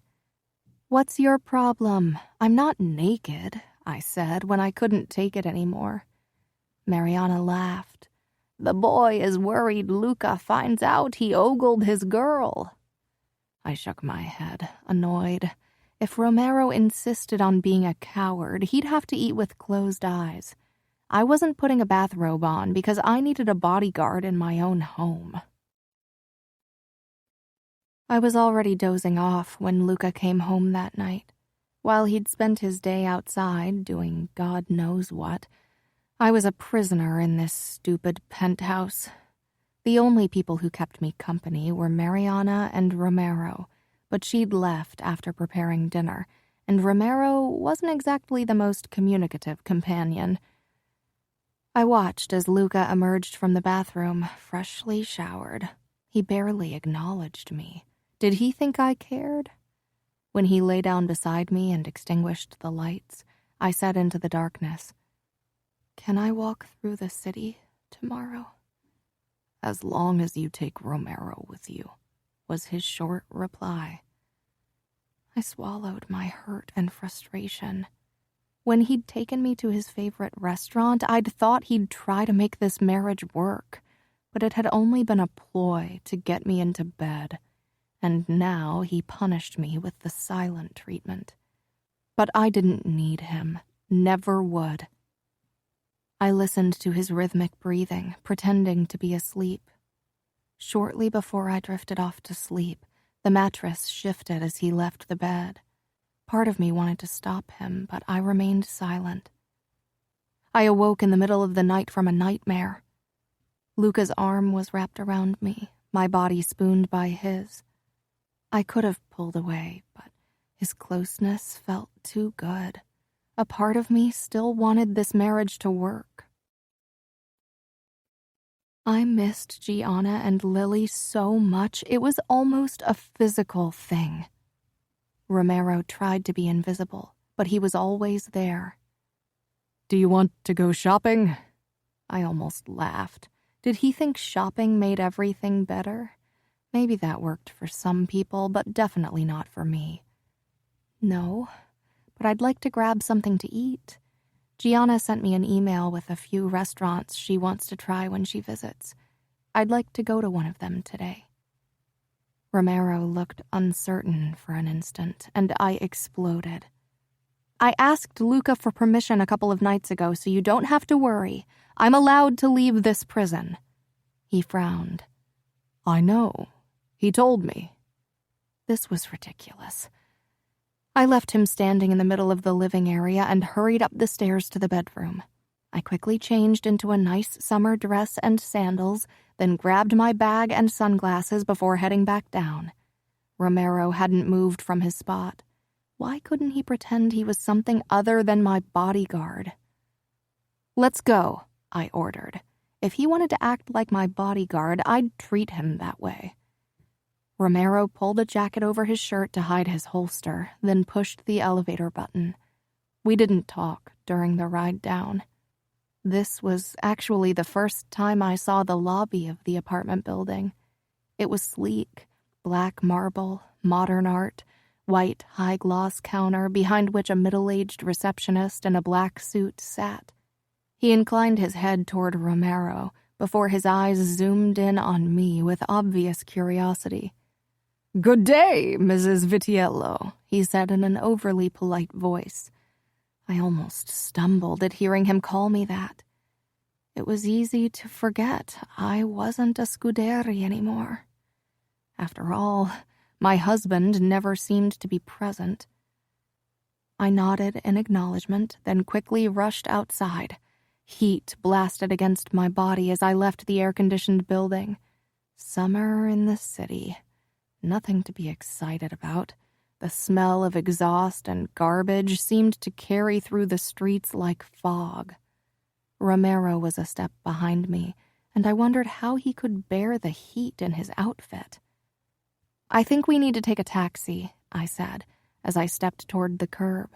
Romero shook his head, but I'd already raised my arm, and a taxi swerved to the side and stopped beside me. Romero hung a few steps back, his alert gaze on my back. It was driving me crazy. People were giving us strange looks. "Can you please walk beside me?" I asked as we walked down Greenwich Street where the restaurant was. I don't want people to think you're guarding me. He was probably still pissed that I'd made him take a taxi instead of the black BMW that screamed Mafia from afar. I'm guarding you. I stopped until he fell into step beside me. The outside of the restaurant was surrounded by wildflowers growing in terracotta pots, and the inside reminded me of British pubs I'd read about. It seemed as if every single waiter was tattooed, and the tables were set so closely together you could have eaten from your neighbor's plate. I could see why Gianna would love it. Romero's lips twisted in obvious disapproval. It was probably a bodyguard's nightmare. Do you have a reservation? A tall woman with a septum piercing asked. No. Romero narrowed his eyes as if he couldn't believe someone was actually asking something like that. I loved it. Here I was only Aria. But it's just the two of us, and we won't take long, I said politely. The woman looked between Romero and me, then smiled. You have 1 hour. You are a cute couple. She turned to lead us toward our table, which was why she didn't see Romero's expression. Why didn't you correct her? He asked quietly. Why should I? Because we aren't a couple. You are Luca's. I am, and I'm not. Romero didn't argue again, but I could tell it made him uncomfortable to act like we were anything but bodyguard and his boss's wife. I ate a salad with the most delicious dressing and enjoyed watching the people around us, while Romero ate a burger and monitored our surroundings. I couldn't wait to take Gianna here. Sadness filled me at the thought. I had never been so lonely in my life. Only 2 days into my new life, and I really didn't know how to survive the many thousands of days that would follow. So Luca will be home late again tonight? I suppose, Romero said evasively. After we'd eaten, I forced Romero to stroll through the neighborhood of the restaurant for a bit longer. But eventually I got frustrated with his stiff posture and obvious discomfort and agreed to return to the apartment. When the taxi pulled up in front of the apartment building, Romero paid the driver and I slipped out of the car. As I approached the glass front, I noticed one of Luca's cousins sitting inside the lobby. What was she doing here? We hadn't spoken more than a few sentences to each other at the wedding, and I hadn't gotten the impression that she was interested in friendship. Confused, I stepped into the lobby. Cozima's eyes snapped to me, and she walked up to me without hesitation. To my surprise, she hugged me, then she pressed something into my hand. Here, don't let Romero or anyone else see it. Now smile. I did, stunned. I could feel a folded piece of paper and what felt like a key in my palm. I quickly stashed them in my purse when Romero appeared beside me. What are you doing here, Cosima? There was a hint of suspicion in his voice. She flashed her teeth at him. I wanted to see how Aria was doing and asked her if we could meet for lunch soon. But now I need to go. I have a hair appointment.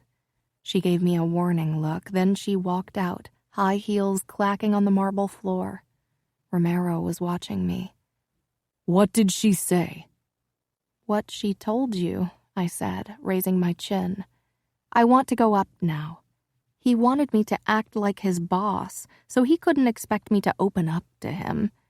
He nodded and led me toward the elevator with a curt nod toward the 2 receptionists.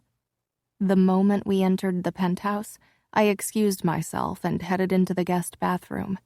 I pulled out what Cosima had given me and unfolded the piece of paper. Aria, the key is for one of the apartments the Vitiellos own. Come over tonight at 10 p.m. to see what your husband is really up to while you warm his bed. Be careful and quiet, and don't tell anyone. Romero will try to stop you. Shake him off. The address was at the bottom of the page. The note wasn't signed, and it was written with a computer. Was it from Cosima? It would make sense. I read it over and over again. It could be a trick, or worse, a trap. But curiosity burned through me. Luca hadn't exactly been the most present husband so far. The only problem was how to get to the apartment and how to get rid of Romero. He never left my side. I convinced Romero to take me out to dinner at a restaurant that, according to Google Maps, was only a 5-minute walk from the address Cosima had given me. When Romero used the guest bathroom in our apartment, I used the moment to take a small gun Luca kept in one of the top drawers in the walk-in closet. I'd noticed it when I'd unpacked my suitcases and folded my clothes into drawers. I hid it in the side pocket of my bag. Even though I didn't have much experience with guns, I knew how to handle them in theory. Better safe than sorry. It was 9:15. Romero and I had just finished our starter when I stood to head for the bathroom. Romero pushed back his chair and was about to stand as well. I glared. "You won't follow me to the bathroom. Do you think I'll get lost on the way? People will be staring. Nobody knows who I am here. I'm safe." Romero sank back down. The bathroom was past a corner, closer to the door than our table. I slipped out of the restaurant, took flats from my purse and put them on. Then I hurried toward the address. It would take at least 5 minutes before Romero would venture toward the bathroom, and hopefully even longer before he'd barge in to check on me. When I arrived in front of the brownstone building, I hesitated. It didn't have a reception, only a narrow corridor and a steep staircase. Then I took a deep breath and entered. The key said the apartment was on the 3rd floor. I took the elevator, hidden in a dark corner behind the stairs. During the ride up, doubt overcame me. Maybe I shouldn't have listened to the letter. The elevator came to a halt and the door rattled open. My eyes darted to the button that would take me back to the ground floor. But instead, I stepped out and found the apartment door. It wasn't completely shut. My heart fluttered with fear.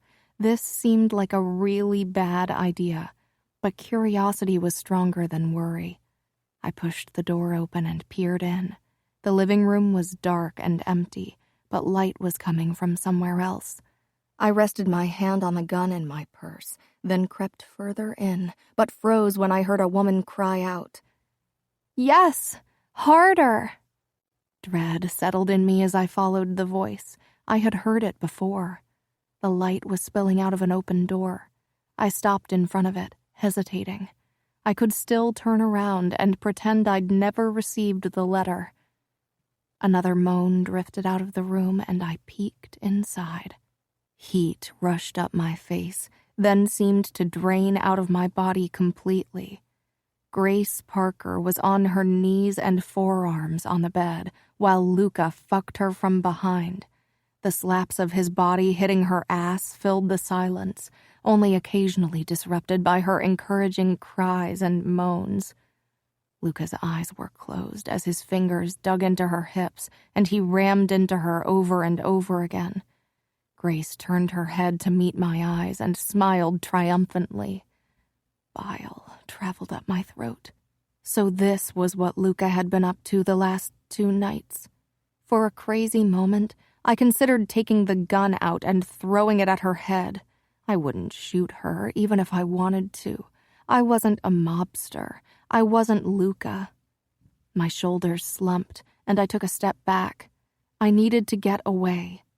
Luca's eyes shot open, hand reaching for a gun on the bed beside him, but then he found me. He jerked, then froze. "What's the matter, Luca?" Grace asked, wiggling her ass against him. He was still buried inside her. Luca and I stared at each other, and I could feel tears gathering in my eyes. I whirled around and ran. I needed to get away, just away. The moment I stepped out of the elevator on the 1st floor, I began shaking, but I didn't stop. I rushed outside, almost bumping into Romero, who must have followed my phone's GPS. He stumbled back, looked at my face, then at the building, and his eyes widened. He knew. Everyone seemed to know except for stupid me. I stormed away, running faster than I'd ever run in my life. When I crossed the street toward the underground station, I caught a glimpse of Luca in an unbuttoned shirt and pants, staggering out of the door. Romero was already chasing me, but I was fast. Years of working out on the treadmill finally paid off. I practically flew down the steps, fumbling for the Metro card my sisters and I had purchased before the wedding, after we'd forced Umberto to show us the subway. I managed to squeeze into the already closing doors of a subway wagon. I wasn't even sure where it was going, but as I saw Luca and Romero heading for the tracks, all that mattered was that it was taking me away from the triumphant smile Grace had given me, from the sound of Luca's body pounding her ass, from his betrayal. On our wedding night, I'd told Luca I didn't hate him. I wished he'd ask me again tonight. I sank down on a free seat, but I was still shaking. Where was I going? I couldn't run away. Luca was probably already sending every soldier at his disposal after me. I let out a choked laugh and got a few strange looks from other passengers. What did they know? They were free. I grabbed my mobile and called Gianna. She answered at the second ring. Aria? I caught Luca in bed with Grace. More people looked my way. What did it even matter? They didn't know who I was. The wedding announcements in the newspaper had never included a photo of me. I really didn't need any more attention. Holy fuck. Yeah. I got out at the next station as I began telling the whole story to Gianna. I quickly moved away from the subway because that would be the place they'd look first.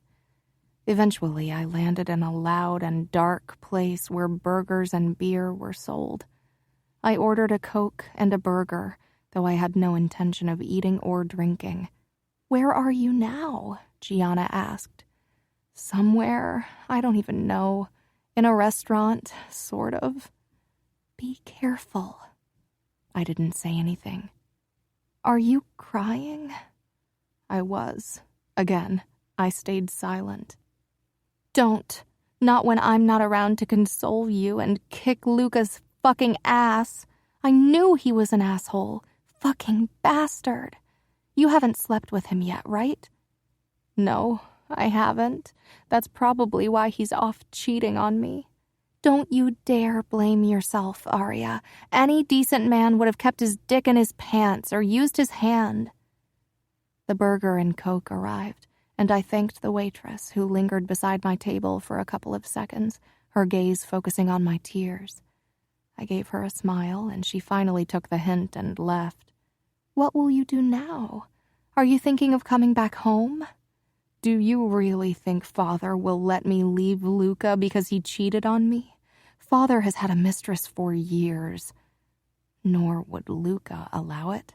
I was his, as Romero never ceased to remind me. Men are all pigs. I can't forget the look Grace gave me. She looked like she'd won. She wanted you to see it. She wanted to humiliate you. Gianna fell silent. You are the wife of the future capo de capi. If someone humiliates you, they are practically insulting Luca. Well, he was busy helping her insult me. Gianna snorted. I hope his dick falls off. I'm not holding my breath. I bet Romero's getting his ass kicked for letting you slip away. Serves him right. I almost felt sorry for Romero, but then I reminded myself that he'd known about Grace all along. It had been written all over his face. God, how many people knew? Were they all laughing about me behind my back? Are you talking to Aria? I could hear Lily's excited voice in the background. That's none of your business. Get out of my room, you little snoop. I want to talk to her. She's my sister, too. Not now. This is private. There was shouting, then the bang of a door, followed by fists hammering against wood.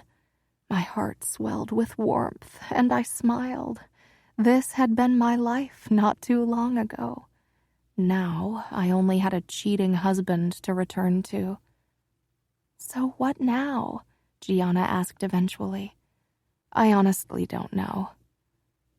I paid and left the restaurant, returning to roaming the streets. It was dark, but they were still crowded with people on their way home from dinner or heading to a club or bar. "You can't let him treat you like that. You must fight back." "I don't know if fighting Luca is something I want to do." "What can he do to you? You aren't his enemy or his soldier, and he said he didn't beat women, nor would he force himself on you. What's left? Lock you in your room without dinner?" I sighed. Maybe you should cheat on him. Go to a club, find a hot guy, and sleep with him. That would go over well with Luca. He'd kill him. I don't want blood on my hands. Then do something else. I don't care as long as you pay Luca back for what he's doing to you. He'll probably just keep cheating on you. Fight back. But Gianna was the fighter. I preferred subtle tactics. I should get rid of this phone now. I need more time to think and don't want Luca to track me down. Call me as soon as you can, no matter the time.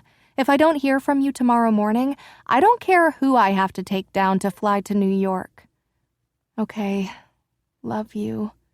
Before Gianna could say any more, I turned my phone off, disabled it, and threw it into a dustbin before walking the streets aimlessly. It was past midnight and I was getting tired. The only thing that kept me going was the image of Luca going crazy because he couldn't find me. He hated not being in control. And now I'd slipped away from him. I wished I could see it. I bought a coffee and wrapped my fingers around the warm paper cup as I leaned against the facade of the diner and let my eyes wander over the thinning number of passers-by. Every time a couple walked past me, holding hands, kissing and laughing and being in love, my chest tightened. My eyes burnt from exhaustion and my earlier crying. I was so tired. I hailed a taxi and let it take me to our apartment building. As I stepped into the lobby, the receptionist immediately picked up the phone. Good dog, I wanted to say. Instead, I twisted my mouth into a smile and stepped into the elevator, then slipped in the card so it would take me to the right floor. I was almost calm now, at least on the outside. Was Luca in the penthouse, or was he out hunting me? Or maybe he'd returned to his whore and let his men do the work for him.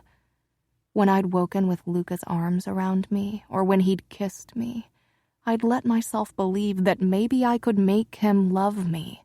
When we'd had dinner together, I'd thought I could fall for him. I entered the penthouse. Romero was there and practically sagged with relief. "She's here," he said into his phone, then nodded before ending the call. "Where's Luca? Back with his whore?" Romero frowned. "Searching for you." "I'm surprised he bothers. He could have sent you or one of his other lapdogs. After all, you do everything he says, even cover for him while he's out cheating on me." Romero didn't say anything. I wasn't sure why I was lashing out at him. I walked away. "Where are you going?" "I'm going to undress and shower. If you want to watch, be my guest." Romero stopped, but his eyes followed me up the stairs. I slammed the bathroom door shut after me, then locked it before walking into the bathroom to take a shower. I turned the temperature as high as I could bear, but the water couldn't wash away the images that had taken refuge in my brain. Luca buried in grace, her smile, the sound of his hips slamming against her ass. I wasn't exactly sure what I was feeling. Disappointment, jealousy.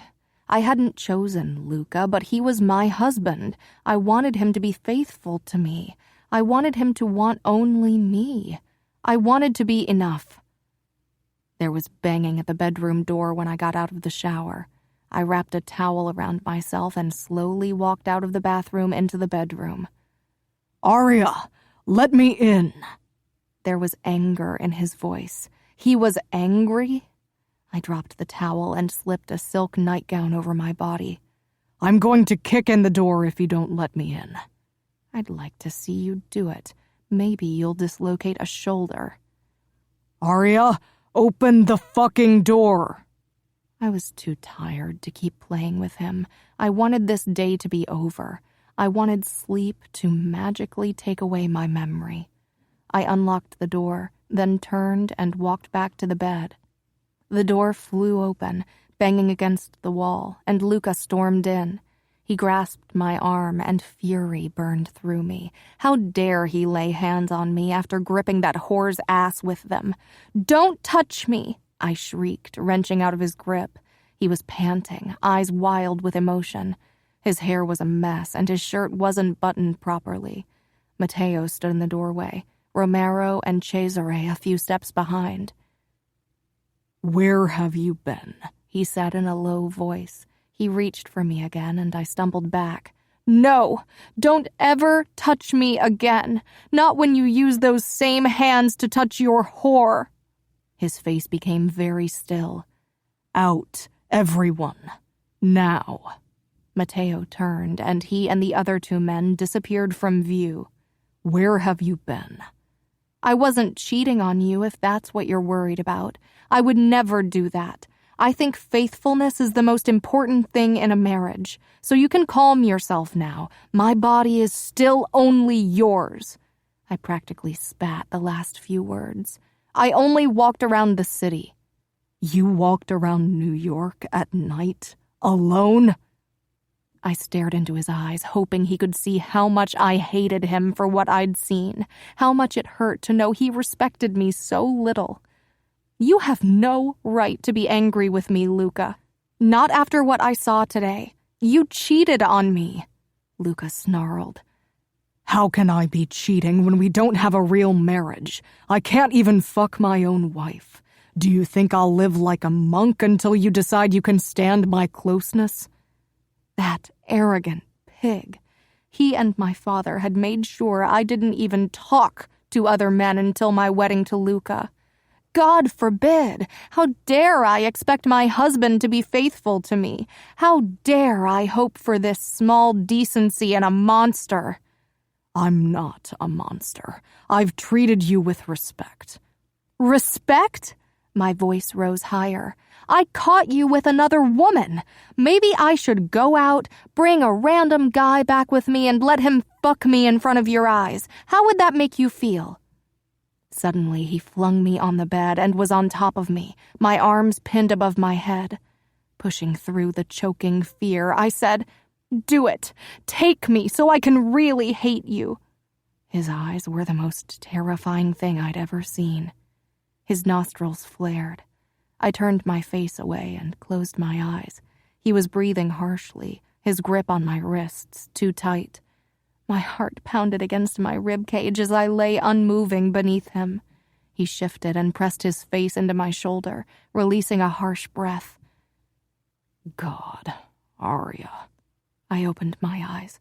He released my wrists, but I kept my arms above my head. Slowly, he raised his eyes. The anger was gone from his face. He reached for my cheek, but I turned away. "Don't touch me with her on you." He sat up. "I'm going to take a shower now, and we will both calm down, and then I want us to talk." "What's there left to talk about?" "Us. This marriage." I lowered my arms. "You fucked a woman in front of my eyes today. Do you think there's still a chance for this marriage?" "I didn't want you to see that." "Why? So you could cheat in peace and quiet behind my back?" He sighed and began unbuttoning his shirt. "Let me take a shower. You were right. I shouldn't disrespect you further by touching you like this." I shrugged. Right now, I didn't think I'd ever want him to touch me again, no matter how many showers he took. He disappeared in the bathroom. The shower ran for a long time. I sat against the headboard, sheets pulled up to my hips, when Luca finally emerged. I averted my eyes when he dropped his towel and put on boxer shorts. Then he slipped into bed beside me with his back against the headboard. He didn't try to touch me. "Did you cry?" he asked in a puzzled voice. "Did you think I wouldn't care?" "Many women in our world are glad when their husbands use whores or take on a mistress. As you said, there are few marriages based on love.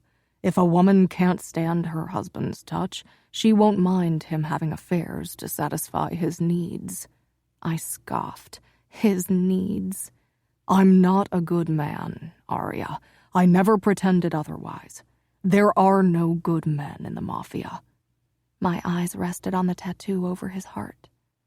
"I know," I swallowed. "But you made me think that I could trust you and that you wouldn't hurt me." "I never hurt you." Did he really not get it? It hurt seeing you with her. His expression softened. "Arya, I didn't get the feeling that you wanted to sleep with me. I thought you'd be glad if I didn't touch you." When did I say that? "When I told you I wanted you, you pulled back. You looked disgusted." We were kissing, and you said you wanted to fuck me more than any other women. Of course I pulled back. I'm not some whore you can use when you feel like it. You are never home. How am I supposed to get to know you? He looked frustrated. Mafia men seemed even more clueless than normal ones. What did you think? I've never done anything. You are the only man I've kissed. You knew that when we married. You and my father made sure it was the case. And despite that, you expect me to go from never having kissed a guy to spreading my legs for you. I wanted to take it slow. I wanted to get to know you so I could relax. I wanted to kiss you and do other things first before we slept together. Realization finally settled on his features. Then he smirked. "Other things? What kinds of other things?" I glared. I wasn't in the mood for jokes. This is useless. "No, don't." He turned my face back to him, then dropped his hand. He'd learned his lesson. "I get it. For men, the first time isn't a big deal, or at least it wasn't for the men I know." When was your first time? "I was 13, and my father thought it was time for me to become a real man, since I'd already been initiated. You can't be a virgin and a killer, that's what he said." Luca smiled coldly. "He paid 2 noble prostitutes to spend a weekend with me and teach me everything they knew." That's horrible. "Yeah, I suppose it is," Luca said quietly. "But I was a 13-year-old teenage boy who wanted to prove himself. I was the youngest member in the New York familia. I didn't want the older men to think of me as a boy. And I felt like a big deal when the weekend was over. I doubt the prostitutes were overly impressed with my performance, but they pretended that I was the best lover they'd ever had. My father probably paid them extra for it. It took me a bit to figure out that not all women like it if you come all over their face when they give you a blowjob." I wrinkled my nose, and Luca let out a laugh. "Yeah," he murmured, then reached for a strand of my hair and let it glide over his fingers. I wasn't sure why he always did that. "I was really worried tonight." Worried that I'd let someone have what's yours? "No," he said firmly. I know you are loyal. Things with the Bratva are escalating. If they got their hands on you." He shook his head. They didn't. They won't. This is your time, your space, your free audiobook. Let the music fill the silence before we return to the story.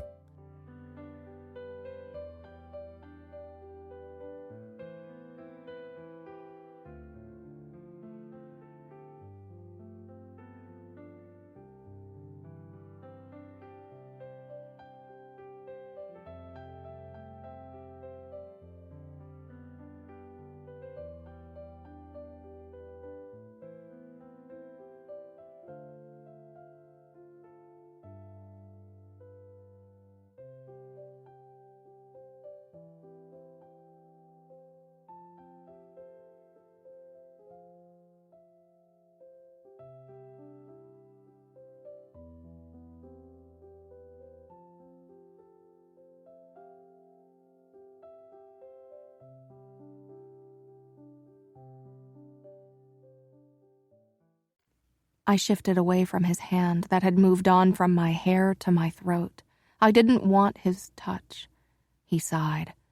You're going to make this really difficult, aren't you? I stared. I'm sorry for what you saw today. But not sorry for what you did. He looked exasperated. I rarely say I'm sorry. When I say it, I mean it. Maybe you should say it more often. He took a deep breath. There's no way out of this marriage for you nor for me. Do you really want to be miserable? He was right. There was no way out. And even if there was, what would be the point? My father would marry me off to the next man. Maybe a man like Bibiana's husband. And no matter how much I wanted to deny it, I could imagine developing feelings for the Luca I saw in the restaurant. It wouldn't have hurt so much seeing him with that woman if I didn't. When he'd touched my hair or kissed me or wrapped his arms around me during the night, I'd felt myself wanting to fall in love with him. I wished I could hate him with all my heart. If Gianna had been in my stead, she would rather have gone through life hating her husband and being miserable than ever giving him and our father the satisfaction of coming to care for him. No, I said, but I can't pretend I never saw you with her. I don't expect you to, but let's just pretend our marriage begins today. A clean start. It's not that easy. What about her? Tonight wasn't the first time you were with her. Do you love her? My voice trembled as I said it. Luca noticed, of course. He looked at me as if I was a puzzle he couldn't figure out. Love? No, I don't have feelings for Grace. Then why do you keep seeing her? The truth. Because she knows how to suck a cock, and because she's a good fuck. Truthful enough. I flushed. Luca brushed a finger over my cheeks. I love how you blush whenever I say something dirty. I can't wait to see your blush when I do something dirty to you. Why couldn't he stop touching me? If you really want to make this marriage work, if you ever want the chance to do something dirty to me, then you'll have to stop seeing other women. Maybe other wives don't care, but I won't have you touching me as long as there is anyone else. Luca nodded. I promise I'll touch only you from now on. I considered him. Grace won't like it. Who gives a fuck what she thinks? Won't her father give you trouble? We pay for his campaigns, and he has a son following in his footsteps who needs our money soon as well. What does he care about a daughter who isn't good for anything but shopping and eventually marrying a rich man? The same could be said for me and every other woman in our world. Sons could follow in their father's footsteps. They could become members of the Mafia. I still remembered how much Father had celebrated when he'd found out his fourth child was finally a son. She probably hoped you'd be that man. We don't marry outsiders. Never. She knew that, and it wasn't like she was the only woman I fucked. I gave him a look. You said it yourself. You have your needs. So how can you tell me you won't cheat on me again soon if you get tired of waiting for me to sleep with you? Luca tilted his head, eyes narrowed in thought. Do you intend to make me wait long? I think we have very different concepts of the words long wait. I'm not a patient man. If long means a year. He trailed off. I couldn't believe him. I sent him a reproachful look. What do you want me to say, Arya? I kill and blackmail and torture people. I'm the boss of men who do the same when I order them to. And soon I'll be the capo de capi, the leader of the most powerful crime organization on the East Coast, and probably the U.S. You thought I'd take you against your will on our wedding night, and now you're angry because I don't want to wait months to sleep with you. I closed my eyes. I'm tired. It's late. It was so late, it was actually early. No, Luca said, touching my waist. I want to understand. I'm your husband. You aren't like other girls who can choose the man they're going to lose it to. Are you scared I'm going to be rough with you because of what you saw today? I won't be. I told you I want you to writhe beneath me in pleasure, and while that probably won't happen the first time I take you, I'll make you come as often as you want with my tongue and my fingers until you can come when I'm inside you. I don't mind going slow, but what do you want to wait for?" I watched him through half-lidded eyes. "For something that will never happen. That you'll want to make love to me and not take me like I'm your possession." Part of me didn't want to settle for less. The other part knew I had to. Love is something girls hope for when they don't know better, something women long for when they lie awake at night, and something they'll only ever get from their children. Men don't have time for such notions. That's what my father always said. "I won't make you wait for months," I said instead of what I really wanted to say. And then I finally fell asleep. Chapter 10. Luca canceled his plans for the next day and sent Matteo out to do whatever needed to be done. As a woman in our world, you quickly learned not to ask too many questions, because the answers were rarely good. Luca got ready first, and when I walked into the kitchen, dressed and showered, he was staring into the fridge with a frown on his face. "Can you cook?" I snorted. "Don't tell me you've never made breakfast for yourself." "I usually grab something on my way to work, except on the days when Mariana is here and prepares something for me." His eyes scanned my body. I'd chosen shorts, a tank top, and sandals, since it was supposed to get really hot today. "I love your legs." I shook my head, then walked toward him to peek into the fridge. He didn't step back, and our arms brushed. This time, I managed not to flinch. His touch wasn't uncomfortable, and when he didn't startle me, I could actually imagine enjoying it.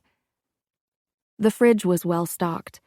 The problem was I'd never cooked either, but I wouldn't mention that to Luca. I grabbed the egg carton and red peppers and set them down on the kitchen counter. It couldn't be that hard to prepare an omelet. I'd watched our cook a few times in the past. Luca leaned against the kitchen island and crossed his arms as I grabbed a pan from the cupboard and turned on the stove. I glanced over my shoulder at him. "Won't you help me? You can chop the peppers. You know how to handle a knife, from what I hear." That made the corners of his lips twitch, but he pulled a knife out of the block and stepped up to my side. The top of my head came only up to his chest with my flat sandals. I had to admit, I kind of liked it. I handed him the pepper and pointed toward a wooden cutting board, because I got the feeling Luca would have started chopping right on the expensive black granite countertops. We worked in silence, but Luca kept sneaking glances at me. I put a bit of butter into the pan, then seasoned the beaten eggs. I wasn't sure if I needed to add milk or cream, but decided against it. I poured the eggs into the sizzling pan. Luca pointed his knife at the chopped peppers. "What happens to these?" "Shit," I whispered. "The peppers should have gone in first." "Have you ever cooked?" I ignored him and chucked the peppers into the pan with the eggs. I'd turned the stove to maximum heat, and soon the hint of a burning smell reached my nose. I quickly grabbed a spatula and tried to flip the omelet over, but it stuck to the pan. Luca was watching me with a smirk. "Why don't you make coffee for us?" I snapped as I scraped the half-burnt eggs from the bottom of the pan. When I thought the eggs were safe to eat, I spooned them onto 2 plates. They didn't really look all that tasty. Luca's brows rose when I put a plate down in front of him. He sank down on the bar stool, and I hopped onto the one beside him. I watched him as he picked up the fork and speared a piece of egg, then brought it to his lips. He swallowed, but it was obvious he wasn't too impressed. I took a bite as well and almost spat it back out. The eggs were too dry and too salty. I dropped my fork and gulped down half of my coffee, not even caring that it was hot and black. Oh my God, that's disgusting. There was a hint of amusement in Luca's face. The more relaxed expression made him look so much more approachable. Maybe we should go out for breakfast. I glowered at my coffee. How hard can it be to make an omelet? Luca let out what might have been a laugh. Then his eyes flitted back down to my bare legs, which were almost touching his. He put his hand down on my knee, and I froze with my cup against my lips. He didn't do anything, just lightly traced his thumb back and forth over my skin. What would you like to do today? I pondered that, even if his hand was very distracting. I was alternating between wanting to shove it off my knee and ask him to keep caressing me. The morning after our wedding night, you asked me if I knew how to fight. So maybe you can teach me how to use a knife or a gun and maybe some self-defense. Surprise crossed Luca's face. Thinking about using them against me? I huffed, as if I could ever beat you in a fair fight. I don't fight fair. Of course he didn't. So will you teach me? I want to teach you a lot of things. His fingers tightened on my knee. Luca, I said quietly, I'm serious. I know I have Romero and you, but I want to be able to defend myself if something happens. You said it yourself. The Bratva won't care that I'm a woman. That got him. He nodded. Okay. We have a gym where we work out and do fight training. We could go there. I smiled, excited about getting out of the penthouse and doing something useful. I'll grab my workout clothes. I hopped off the stool and ran upstairs. I snatched up my mobile from my nightstand and sent Gianna a short text to let her know I was okay. Knowing her and dreading the flood of questions she'd be firing at me, I didn't take my phone with me as I headed back downstairs. 30 minutes later, we parked in front of a shabby building after having grabbed muffins for breakfast. I was bursting with excitement, and I was glad to have something to distract myself from what had happened yesterday. Luca and I got out of the car, and he carried our bags as we headed through a rusty steel door. Security cameras were everywhere, and a middle-aged man sat in a nook that held a table and chair as well as a TV. 2 guns were in his holster. He straightened when he saw Luca, then he spotted me and his eyes grew wide. My wife, Luca said with a hint of warning, and the man's gaze jerked away from me. Luca put a hand on the small of my back and guided me through another door that led into a huge hall. There was a boxing ring, all kinds of exercise machines, dummies for fight and knife training, and a corner with mats where a few men were sparring. I was the only woman. Luca grimaced.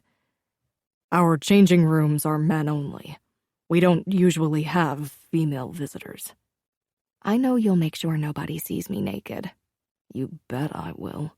I laughed, and a few faces turned our way, then more, until everyone was staring. They quickly returned to what they'd been doing when Luca led me toward a door on the side, but they kept throwing badly disguised glances my way. A few of the older men called out a greeting to Luca. He opened the door, then stopped. Let me check if someone's in there. I nodded, then leaned against the wall as Luca disappeared inside the changing room. The moment he was gone, I could feel the full force of the men's attention shifting my way. I tried not to let them see how nervous their scrutiny made me, and almost breathed a sigh of relief when Luca came back out, followed by a few men who pretended they didn't notice me. I wondered what Luca had told them. Come. He held the door open for me, and we walked into a low-ceilinged room filled with humidity and the smell of too many hard-working male bodies. I scrunched my nose up. Luca laughed. We're not catering to sensitive female noses.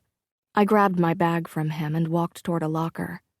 Luca followed and set his own bag down on a scratched wooden bench. Aren't you going to give me some privacy? I asked, hands on the hem of my shirt. Luca raised one eyebrow at me before removing his holster and then pulling his own shirt over his head, revealing his muscled and tanned torso. He dropped his shirt on the bench, then reached for his belt, that challenging look still in his eyes. Gritting my teeth, I turned my back to him and slid my tank top over my head. I reached behind me to open the clasp of my bra, but Luca's hand was there and did it for me expertly. Bastard. Of course he could open a bra with one finger. I grabbed my jogging bra and put it on, trying not to think about Luca, who was undoubtedly watching every move. I stripped off my shorts and could have kicked myself for choosing a thong this morning. I pulled it down as well and heard Luca sucking in his breath when I bent forward slightly.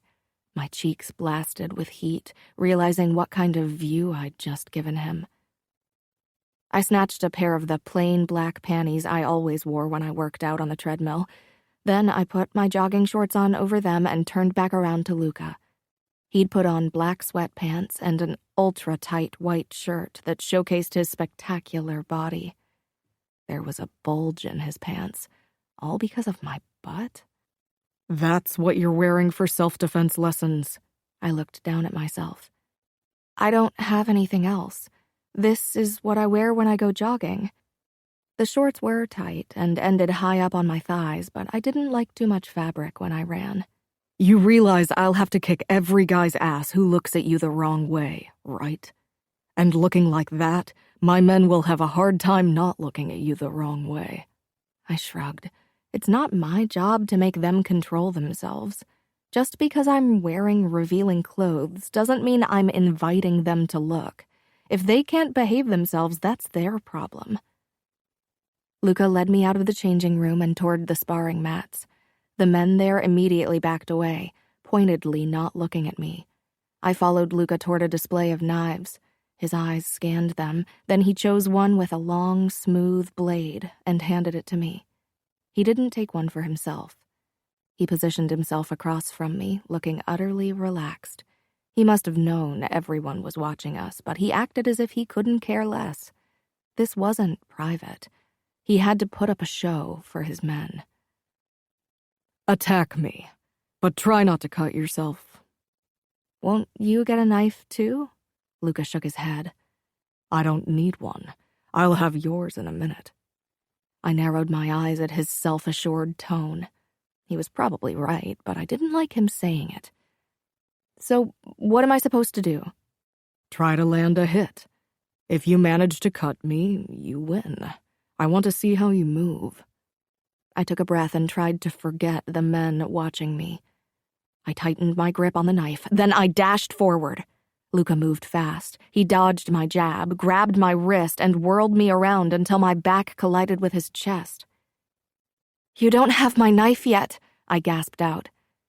His fingers around my wrist tightened a fraction, uncomfortably but not painfully. His lips brushed my ear. I would have to hurt you to get it. I could break your wrist, for example, or just bruise it. He released me and I stumbled forward. Again, Luca said. I tried a few times but didn't get anywhere close to cutting him. For my next try, I decided to stop playing fair. I advanced on him, then as he made a grab for me, I aimed a kick between his legs. The men cheered, but Luca's hand caught my foot before it could make impact, and before I knew what was happening, I landed on my back with a heavy thud. My breath rushed out of me and the knife slipped out of my hand. I squeezed my eyes shut. Luca touched my stomach, and my muscles constricted under his warm palm. Are you okay? He asked quietly. I opened my eyes. Yeah, just trying to catch my breath.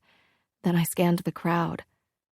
Don't you have a soldier who's only 5 foot something and terrified of his own shadow who would be willing to fight me? My men aren't terrified of anything, Luca said loudly. He held out his hand and pulled me to my feet. He addressed his soldiers. Anyone willing to fight my wife? Of course, nobody stepped forward. They were probably worried Luca would skin them alive. Some of them shook their heads, chuckling. The shadow of a grin crossed Luca's face.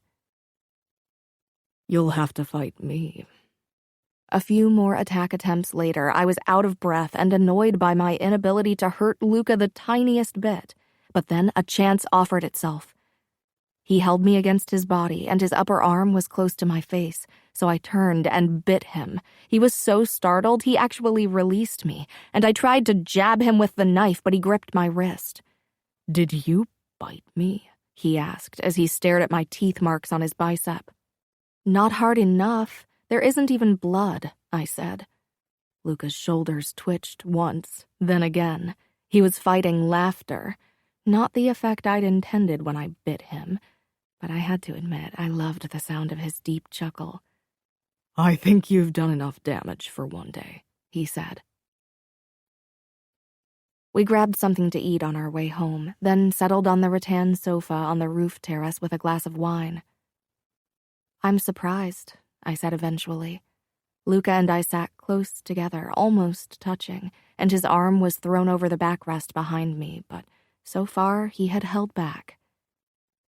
"I didn't think you'd really try." "I told you I would. I keep my word." "I bet this is hard for you." I gestured at the space between us. "You have no idea. I want to kiss you really fucking bad." I hesitated. Kissing him had felt good. Luca set the glass down, then he moved a bit closer and touched my waist. "Tell me you don't want me to kiss you." I parted my lips, but nothing came out. Luca's eyes darkened, and he leaned toward me, capturing my mouth in a kiss, and I lost myself in the sensation of his tongue and lips. Luca didn't push it, never moved his hand from my waist, but he'd begun rubbing my skin there, lightly, and his other hand massaged my scalp. How could I feel that all the way between my legs? Eventually, I lay back on the sofa, Luca propped up above me. I could feel myself getting wet, but I didn't have the time or necessary focus to feel embarrassed. Luca's kisses kept me busy. The tingling in my center became difficult to ignore, and I tried to alleviate the tension by pressing my legs together. Luca drew back with a knowing expression.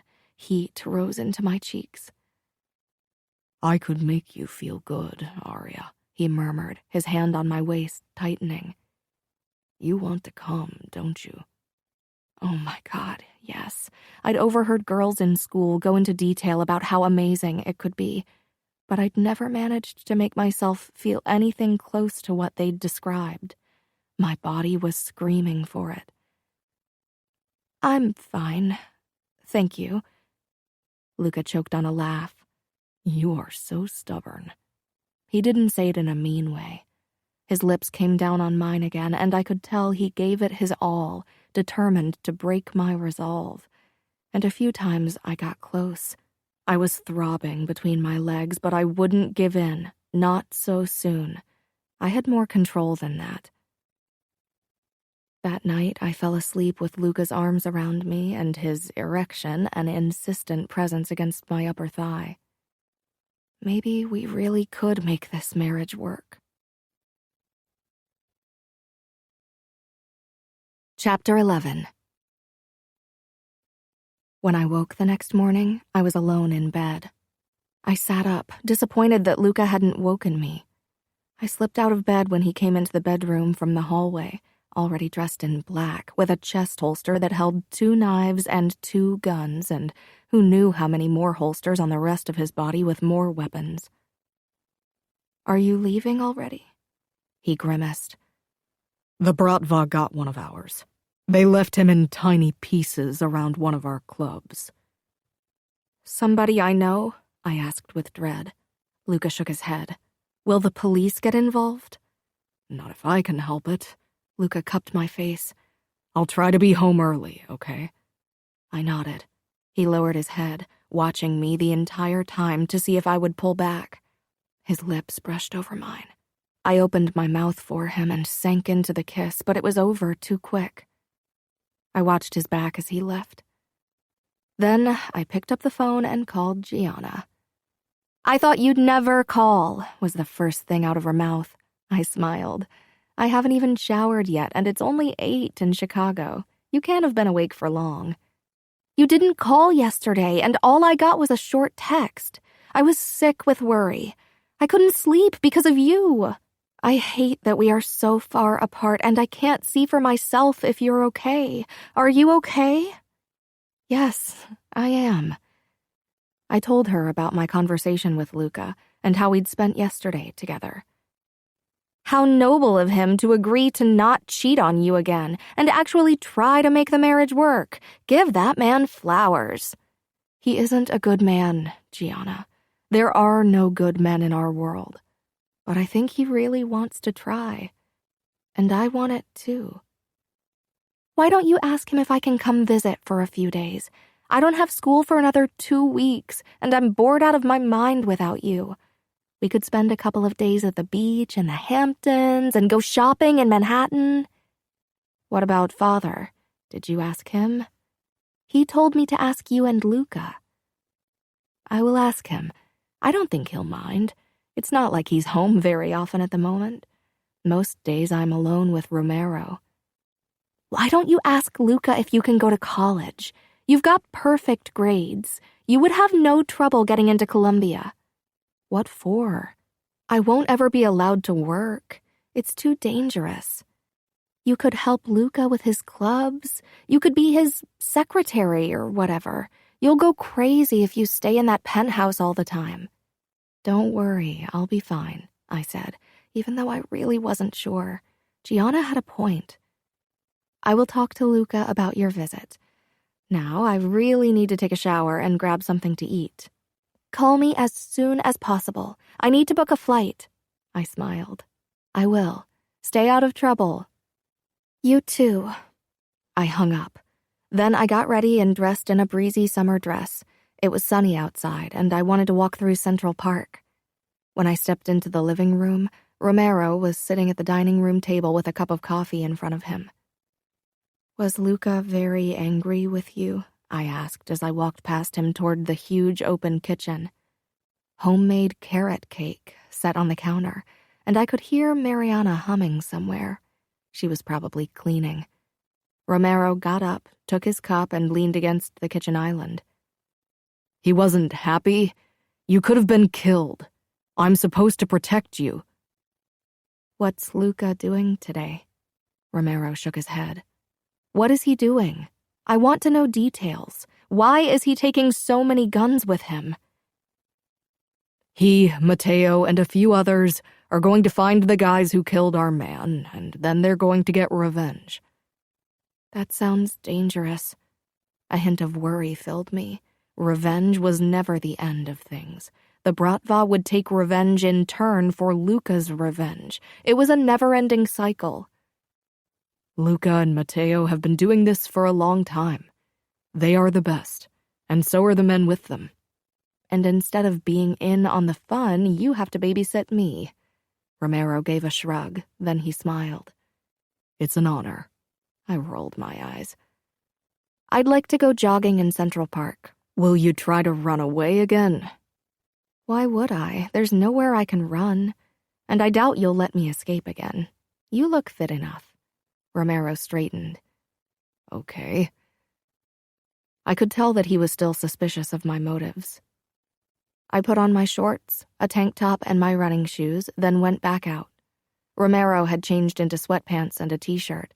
He kept a stash of clothes in one of our guest bedrooms, but he lived in an apartment about 10 minutes from here. "Where have you hidden your guns?" "That's my secret," he said with a rare grin. Then he caught himself and put on his professional face. Romero was fit and could easily keep up with me as we jogged through the many pathways in Central Park for the next hour. It felt wonderful to actually run outside for once, instead of always being limited to the treadmill. I felt free, and almost as if I belonged among all the people doing ordinary things, like walking their dogs or playing baseball. Maybe Luca would run with me one day, when the Russians weren't giving him so much trouble anymore. But when would that ever be? Later that day, I sat on the roof terrace, watching the sunset, my legs pulled up against my body. Romero was checking his phone. "Luca will have more time for you soon." I looked at him. Had I appeared lonely to him? Did he tell you when he'd be home today? He hasn't written yet, he said slowly. That's a bad sign, right? Romero didn't say anything, only frowned down at his phone. I went inside when it became too cold, put on my nightgown, and curled up on the couch, turning on the TV. I couldn't help but get more worried as the clock edged closer to midnight, but eventually I drifted off. I woke when I was lifted off the couch. My eyes fluttered open, and I peered up into Luca's face. It was too dark to make out much. Romero must have extinguished the lights at some point. "Luca?" I murmured. He didn't say anything. I put a hand against his chest. His shirt was slick with something. Water? Blood? His breathing was even, steps measured. His heartbeat was calm under my palm, but I couldn't read his mood. It was strange. He carried me up the stairs as if I weighed nothing. We reached our bedroom and he put me down on the bed. I could only see his tall shape looming above me. Why wasn't he saying anything? I stretched and fumbled for the main switch beside the bed. I brushed it with my fingertips and the lights came on and I gasped. Luca's shirt was covered in blood, soaked in it. There was a small cut at Luca's throat, and if the rips in his shirt were any indication, he probably had more wounds. Then my eyes found his face, and I became very still, like a fawn trying to blend in so as not to attract the attention of the wolf. I'd thought I'd seen Luca's darkness on a few occasions, had thought I'd glimpsed the monster beneath the civil mask before. Now I realized I hadn't. His expression was void of emotion, but his eyes made the hairs on my neck rise. I licked my lips. "Luca?" He started unbuttoning his shirt, revealing small cuts and a longer wound below his ribs. His skin was covered with blood. But it couldn't all have come from him, especially not all the blood on the shirt. It worried me that he still hadn't spoken. He shed his shirt and dropped it on the ground. Then he unbuckled his belt. "Luca," I said, "you're scaring me. What happened?" He pushed his pants down and stepped out of them. He was barefoot and now only in his briefs as he knelt on the bed and brought one knee between my legs. I began to regret wearing only a nightgown. He slowly moved up until his head hovered over me. Terror gripped my throat, turned my heartbeat into a flutter. His eyes made me want to bolt, to cry and scream, to escape. Instead, I lifted my hand and cupped his cheek. His expression shifted, a chink in the monstrous mask. He leaned into the touch, then he lowered his face and pressed it into the crook of my neck. He breathed in deeply and didn't move for a long time. I tried not to panic. My hand was shaking against his cheek. "Luca," I said softly. He raised his head again. I could see a flicker of the Luca I knew. He slid off the bed and headed for the bathroom. When he was out of sight, I let out a deep breath. Whatever had gone down today must have been horrible. I sat up as I listened to the running shower. In what kind of mood would Luca return into the bedroom? The monster in check, or almost unleashed like a moment ago? The water stopped, and I quickly lay down on my side of the bed and pulled the covers up. A few minutes later, the door opened, and Luca walked in with a towel around his waist. It was white, but a few droplets of blood had dripped from his wound and stained the fabric. He didn't walk toward the cupboard to grab boxer shorts as he usually did. Instead, he came directly toward the bed. When he reached for the towel, I averted my eyes and turned on my other side, my back toward him. He lifted the blanket and the mattress shifted under his weight. He pressed up against me, his hand curled over my hip in an almost bruising grip before he turned me toward him. My mind screamed at me to stop him. He was completely naked and in a terrifying mood. He'd spent the day picking up the pieces of one of his men, and the remainder of it killing his enemies. He grabbed the hem of my nightgown and began pulling it up. I put my hand over his. "Luca," I whispered. His eyes met mine. I relaxed slightly. There was still darkness in them, but it was more contained. "I want to feel your body against mine tonight. I want to hold you." I could almost hear the unspoken words, "I need you." I swallowed. "Only hold me?" I swear. His voice was gruff, as if he'd spent hours screaming orders. I lowered my hand and let him pull my nightgown off. He released a low breath as he gazed at my naked breasts. I had to fight the urge to cover myself. His fingertips brushed the hem of my panties, but when I tensed, they retreated, and he rolled onto his back and lifted me on top of him. I straddled his stomach, my knees on either side of him, my breasts pressed against his chest. I tried to keep my weight off him because I didn't want to hurt his wounds, but he wrapped one arm around my back and pressed me tightly against him. His other hand touched my butt, making me jump. He began moving his thumb across my lower back and ass, and I relaxed slowly. The entire time his eyes were boring into mine, and with every passing moment another tiny piece of the darkness dissipated. "Doesn't your cut need stitches?" He bent forward and kissed me sweetly. "Tomorrow." He kept stroking my backside and kissing me slowly, as if he wanted to savor every moment. I was completely overwhelmed, but it felt good. I loved that he was suddenly so gentle. If he was like that when he took my virginity, then maybe it wouldn't be so bad. My eyelids felt heavy, but I couldn't look away from Luca. I touched his throat an inch below the cut. I wasn't sure why, but I leaned forward and pressed a feather-light kiss against the wound. It was small and wouldn't need stitches, not like the one below his ribs. When I drew back, Luca looked almost surprised. His hand moved lower, cupping my ass cheek. His little finger was almost touching me, there. He squeezed my cheek, and for a moment his finger brushed my opening through the fabric. I sucked in a breath, shocked by the jolt the small touch had sent through me. Heat gathered between my legs, and I could feel myself getting wet. I squirmed in embarrassment, not wanting Luca to realize that a bare brush and his stroking of my butt had caused such a reaction. Maybe I wasn't experienced, but I'd been imagining certain things, had caressed myself on many nights. It wasn't that I was frigid. Luca's body turned me on. Maybe I wanted love, but my body wanted something else. The feeling of Luca's strong chest and muscled stomach under me, his gentle kisses, his soft touch, they made me want something more, even if my mind told me it was a bad idea. Luca's eyes narrowed a fraction as he studied me, like I was a difficult equation he wanted to figure out. Then he lightly grazed the crotch of my panties with his fingertips, and I knew he could feel it. I could feel that the thin fabric was soaked. My cheeks flamed in mortification, and I lowered my eyes, but I couldn't bring myself to slide off him or even close my legs. His fingertips against my core felt good, even if they'd stopped moving. "Look at me, Arya," Luca said in a rough voice.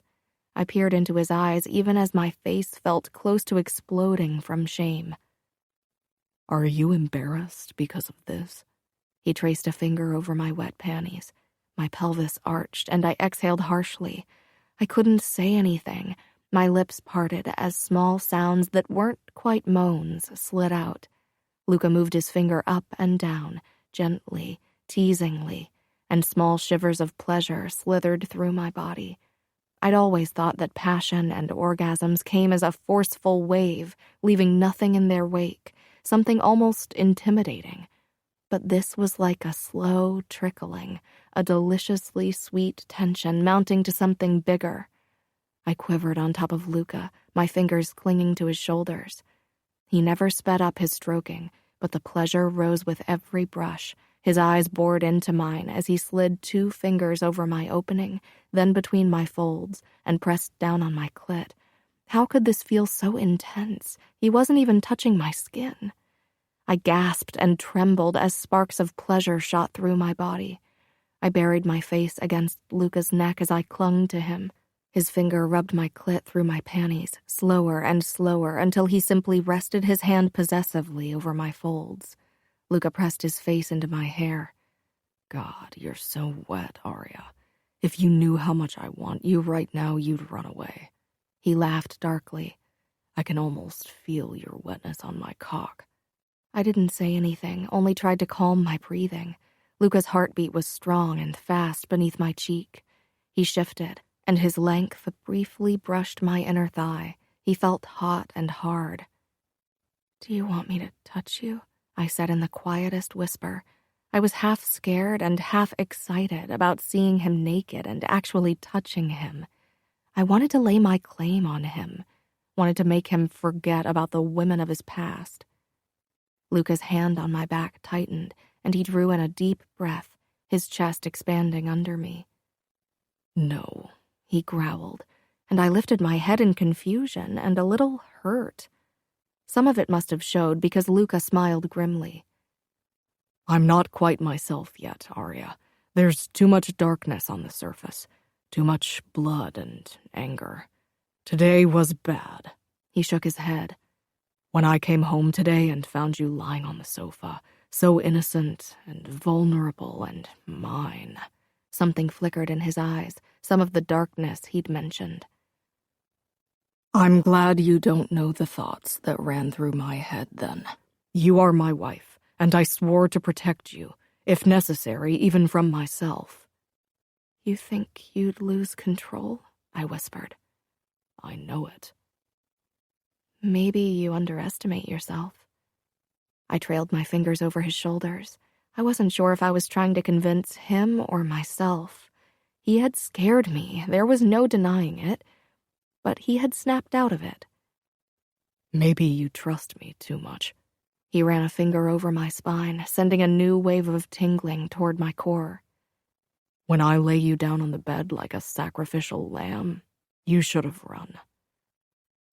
Someone once told me not to run from monsters because they give chase. The ghost of a smile crossed his face. "Next time you run. Or if you can't, you ram your knee into my balls." He wasn't joking.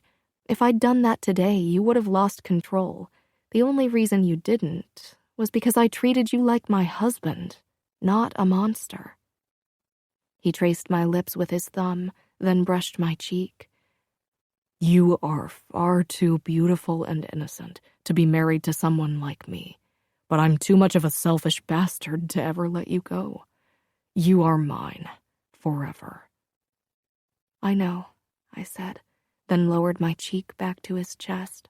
Luca extinguished the lights, and I fell asleep listening to his heartbeat. I knew a normal person would have run from Luca, but I'd grown up among predators.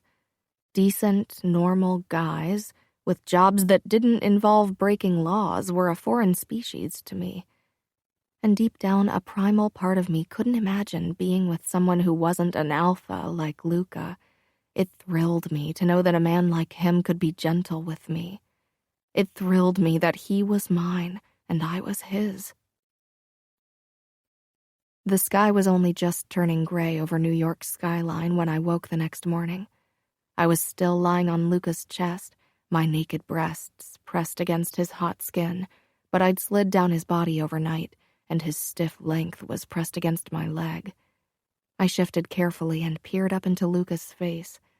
His eyes were closed, and he looked so peaceful in sleep. It was hard to believe that the same face had harbored so much violence and darkness last night. Curiosity gripped me. I'd never seen a naked erection, but I was worried about waking Luca. After what he'd said, I really didn't want to risk him losing control. I tried to peek over my shoulder at Luca's boner, but with the way we were positioned, I'd have to break my neck to see it. Suddenly, a buzzing came from the nightstand, and Luca sat up so fast I squeaked. He took me with him, one arm steadying me around the waist, the other reaching for his mobile. But the new position had made me slide down his body, and now his erection was between my legs, its length pressed up against my core. I was practically riding it like a broom. I'd never been more grateful for my underwear. I stiffened, and so did Luca, the mobile already pressed against his ear. I tried to maneuver into a less problematic position, but that only made his cock rub against me. He groaned, and I froze. Luca's eyes dilated as his fingers on my waist tightened. "I'm fine, Matteo," he rasped. "I'm fucking fine. No, I can handle this. I don't need to see the doc. Now let me sleep." Luca hung up, put the phone back on the nightstand, and stared at me. I was so stiff he could have used me as an ironing board. He sank back slowly, with all the control only lots of sit-ups could give you. I remained in a sitting position, straddling his hips, but quickly draped one arm in front of my breasts. Now that he was lying down, his erection was no longer touching me. Gathering my courage, I swung my leg over his hips, accidentally brushing Luca's boner. Fuck, Luca growled, jerking beneath me. I had to stifle a smile. I knelt beside him, my arm still covering my breasts, and then I allowed myself to look.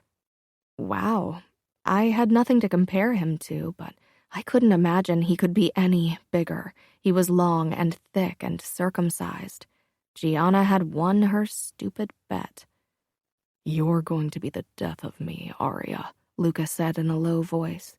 I turned, embarrassed. I'd been staring. There was hunger on Luca's face when I met his eyes. One of his hands rested on his stomach, while the other was thrown over his head. His abs were taut with tension. Actually, every inch of his body seemed that way. Suddenly, I was overcome with shyness. Why had I thought it was a good idea to take a look at him? I risked another peek. "If you keep looking at my cock with that stunned expression, I'm going to combust." "I'm sorry if my expression bothers you, but this is new for me. I've never seen a naked man. Every first I'll experience will be with you, so..." Luca sat up. His voice dropped an octave. "It doesn't bother me. It's fucking hot, and I'll enjoy every first you'll share with me." He stroked my cheek. "You don't even realize how much you turn me on." With him sitting, our faces were close, and Luca pulled me in for a kiss. I pressed my palm against his shoulder, then slowly ran it down his chest to his stomach. Luca paused the kiss. "Last night, you asked me if I wanted you to touch me." "Yeah," I said, my breath catching. "Do you want me to touch you now?" The fire in his eyes darkened. "Fuck yes, more than anything." He reached out for my arm, pressed against my breasts. "Let me see you."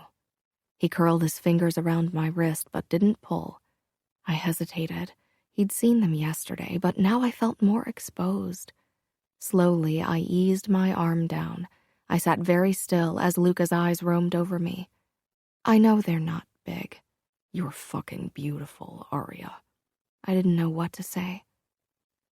"Do you want to touch me now?" he said in a low voice. I nodded and licked my lips. I glanced down, then tentatively reached out and ran my finger over his length. He felt soft, hot, and firm. Luca let out a harsh breath, the muscles in his arms straining from holding himself up. I brushed the tip, marveling at how soft he was. Luca gritted his teeth. I felt a strange sense of power over him as I ran my fingertips up and down slowly, fascinated by his silkiness. Luca quivered under my touch. "Take me in your hand," he said in a low voice. I wrapped my fingers around his shaft lightly, worried about hurting him. I moved my hand down, then up, surprised at how heavy he felt in my palm. Luca lay back. I knew he was watching me, but I couldn't meet his gaze, too mortified by my own courage. "You can grip harder," he said after a few more of my tentative strokes. I tightened my fingers. "Harder. It won't fall off." I flushed and turned away, dropping my hand. "I didn't want to hurt you." God, this was embarrassing. I couldn't even do this. Maybe Luca should go back to his whore, Grace. She knew what to do. "Hey," Luca said calmly, pulling me against him. "I was teasing you. It's okay." He kissed me. His mouth moved against mine, unyielding but gentle, and his hand snaked down my arm, my hip, and over the curve of my butt until his finger slipped between my legs and grazed over my folds. He slid back and forth lightly, before moving the tip of his finger under my panties. I held my breath at the feel of him against my bare skin. He dipped between my folds, then slid up to my clit, coating it with my wetness. I moaned against his lips before slipping my tongue into his mouth to dance with his. Pleasure swept through me as he twirled his finger over my sensitive nub. He tore his mouth away from mine, his eyes boring into me. "Want to try again?" he rasped with a nod toward his hard length. His finger flicked over me again, and I gasped, barely able to think straight, much less form a coherent sentence. My body ached with a need I'd never felt before. I slid my hand down his muscled torso, following the fine trail of dark hair to his erection. I curled my hand around it, and it jumped under my touch. Luca's fingers slid faster against my wet flesh. His steady caress made me pant, but I was too far gone to care. Luca covered my hand around his length with his, showing me how hard to grip him. Then he moved our hands up and down his shaft. I watched in fascination. We moved faster and harder than I would have dared. Luca's fingers between my folds rubbed me faster, too, until I could barely breathe and my pulse pounded in my veins. I was about to topple over the edge. "Luca," I gasped, and he flicked my clit, sending me spiraling out of control. Spasms shot through my body as I moaned. My hand pumped Luca's length even faster, and with a guttural growl, Luca's release washed over him. I shivered against him as I watched him come over our hands and his stomach. My nipples were hard and rubbed against his chest, sending ripples of pleasure through me. His erection, still throbbing in my palm, softened slowly. Luca pulled his fingers out from beneath my panties and rested them on my butt. I closed my eyes, listening to the thundering of his heart. Luca kissed the top of my head, startling me with the loving gesture. My heart burst with new hope. Gradually, our breathing slowed. Luca reached out for a tissue box on the nightstand and handed me a tissue before wiping himself clean. I felt self-conscious as I cleaned his sperm from my hand. I couldn't believe I'd touched him like that. I was still sensitive between my legs, and yet I wanted to feel his fingers again. Was it wrong that I enjoyed Luca's touch so much? He was my husband, but still, my mother had always treated sex like something only men desired. Women simply did their duty. Luca rubbed my arm, and I decided not to think about it too much. I'd do what felt right. I released a small breath, but then my eyes focused on the cut below Luca's ribs. Blood was trickling from it. I sat up. "You're bleeding." I'd forgotten all about it. "Does it hurt?" Luca looked utterly relaxed. He cast his gaze down to his wound. "Not much. It's nothing. I'm used to it." I touched the skin below the cut. "It needs stitches. What if it gets infected?" "Maybe you'll get lucky and become a young widow." I glared. "That's not funny." Not after what we'd just done. I felt closer to him than ever, and my father would only find me a new husband anyway. "If it bothers you so much, why don't you grab the first aid kit from the bathroom and bring it to me?" I jumped out of bed and rushed into the bathroom. "Where is it?" "In the drawer below the sink." There wasn't only one first aid kit. There were about 24 of them.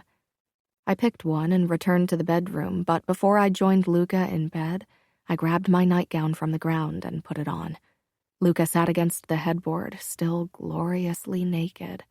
I concentrated on his torso, embarrassed by his unabashed nudity. Luca stroked my cheek when I settled next to him. "Still too shy to look at me after what happened." He tugged at the hem of my nightgown. "I liked you better without it." I pursed my lips. "What do you want me to do?" I set the first aid kit between us and opened it. "Many things," Luca murmured. I rolled my eyes. "With your cut." "There are disinfectant wipes. Clean my wound and I'll prepare the needle." I ripped open one of the packets.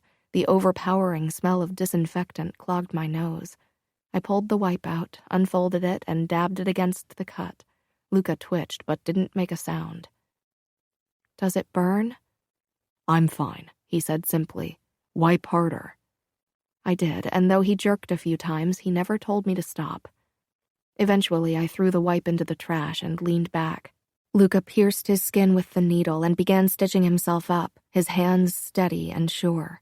Watching him made me queasy. I couldn't imagine doing that to myself, but as my eyes wandered over Luca's body and the many scars, I realized it probably wasn't the first time he did this. When Luca was satisfied with his job, he chucked away the needle. "We need to cover it," I said. I rummaged in the kit for bandages, but Luca shook his head. "It'll heal faster if it's allowed to breathe." "Really? Are you sure? What if dirt gets in?" Luca chuckled. "You don't need to worry.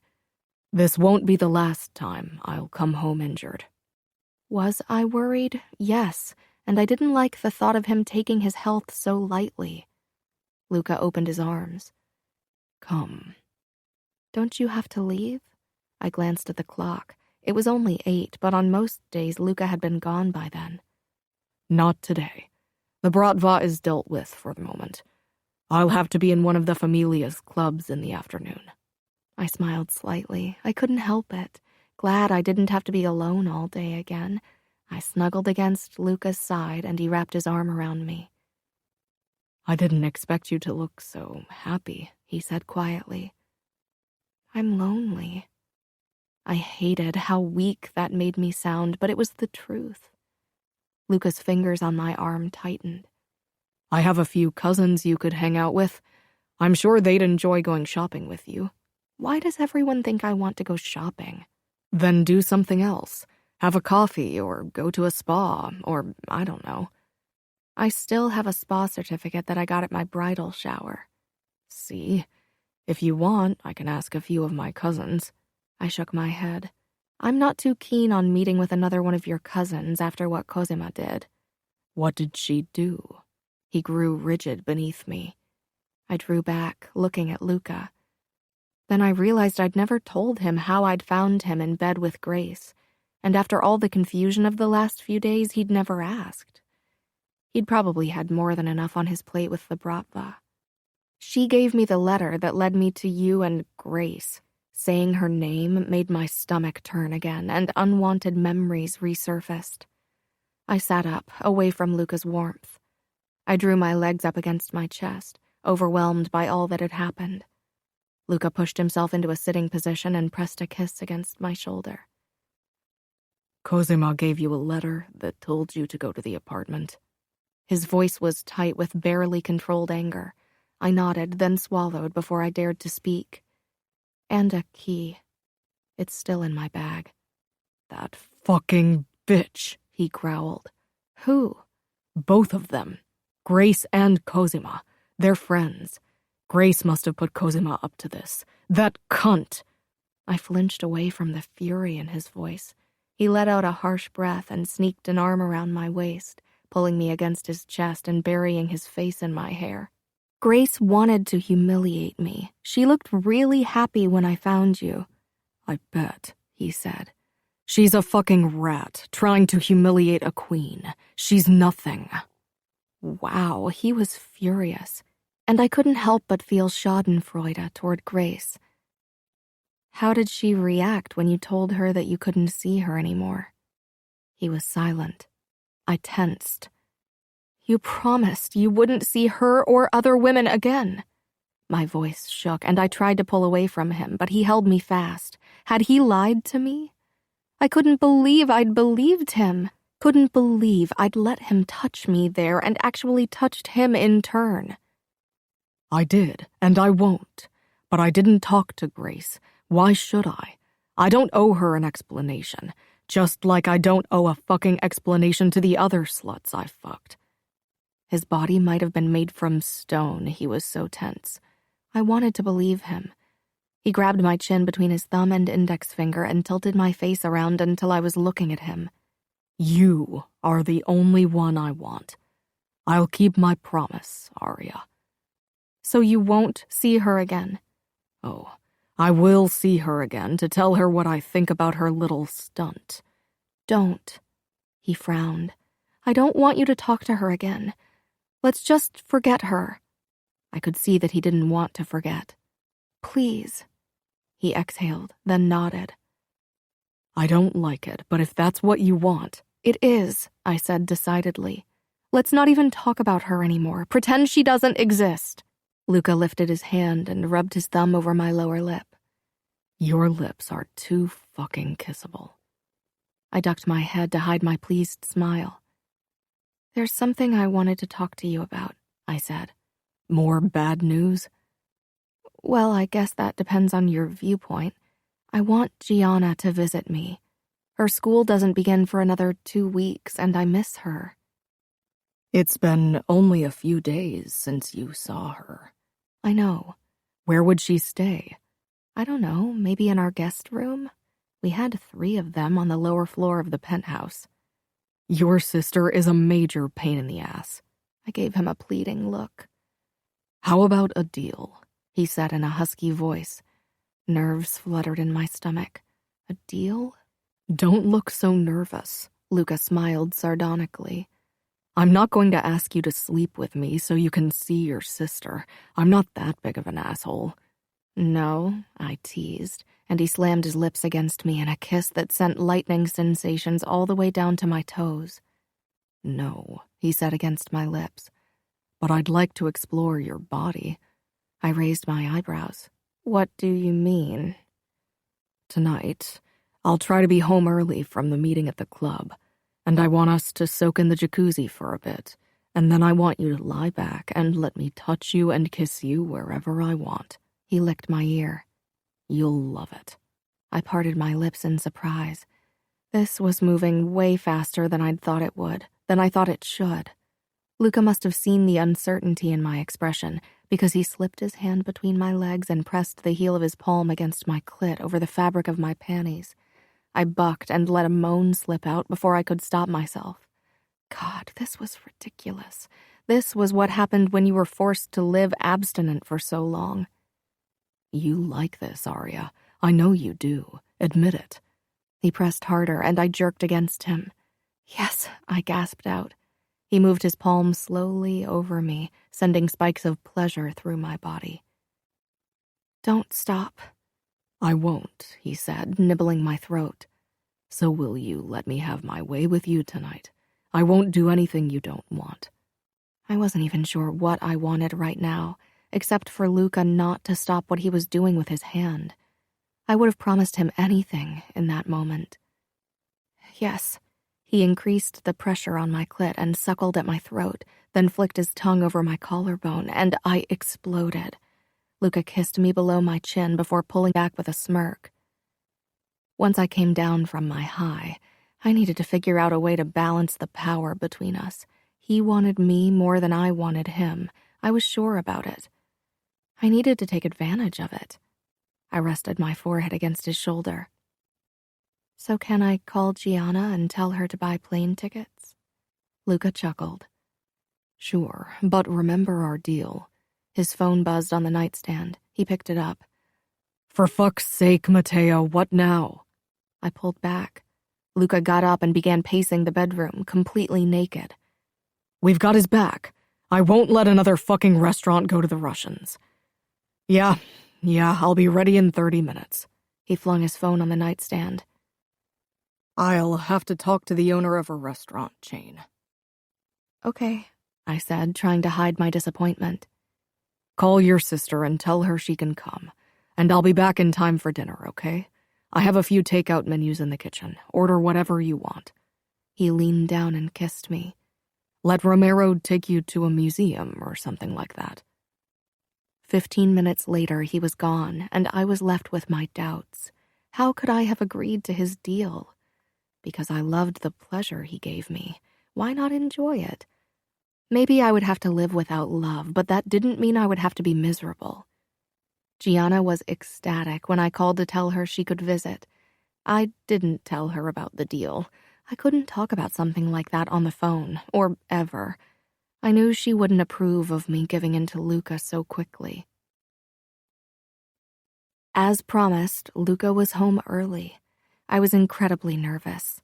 I'd chosen a beautiful yellow dress and set the table on the roof terrace. Surprise flashed across Luca's face when he found me outside. "I thought we could eat here." He wrapped his arms around me and pulled me in for a lingering kiss. Butterflies fluttered in my stomach. I ordered Indian food. "I'm hungry for only one thing." I shivered. "Let's eat." What would Luca do if I told him the deal was off? I took a seat. Luca watched me with intensity. Eventually, he sank down on the chair across from me. The gentle breeze on the rooftop caressed my skin and tugged at my hair. You look fucking sexy. I started eating. Romero took me to the Metropolitan today. It was amazing. Good, Luca said with a hint of amusement. Could he see how nervous I was? What about the restaurant owner? Did you convince him that the Familia will protect him from the Russians? Of course. He's been under our protection for more than a decade. There's no reason to change that now. Sure, I said distractedly, taking a gulp of the white wine. Luca put down his fork. Aria? I nudged a piece of cauliflower on my plate, not meeting Luca's gaze. Aria. His voice sent a chill down my back, and I peered up at him. He leaned back in his chair, arms crossed over his strong chest. You are scared. I'm not. He narrowed his eyes. Maybe a bit, but mostly I'm nervous. He got up from the chair and came around the table. Come on. He held out his hand. After a brief moment of hesitation, I took it and let him pull me to my feet. Let's get into the jacuzzi, okay? That'll relax you. I doubted being in a hot tub with him in only swimwear would make me less nervous. I didn't know what to expect, and that terrified me. Why don't you grab your bikini and I'll set up the jacuzzi? I nodded and went back inside. I picked my favorite white bikini with pink dots. I pulled my hair into a ponytail, then stared at myself in the bathroom mirror. I wasn't sure why this made me so nervous. This morning, Luca's touch had set my skin aflame. He'd promised not to do anything I didn't want. I took a deep breath and walked into the bedroom. Luca was waiting for me in black shorts. They did nothing to hide his strong body. All muscles and power.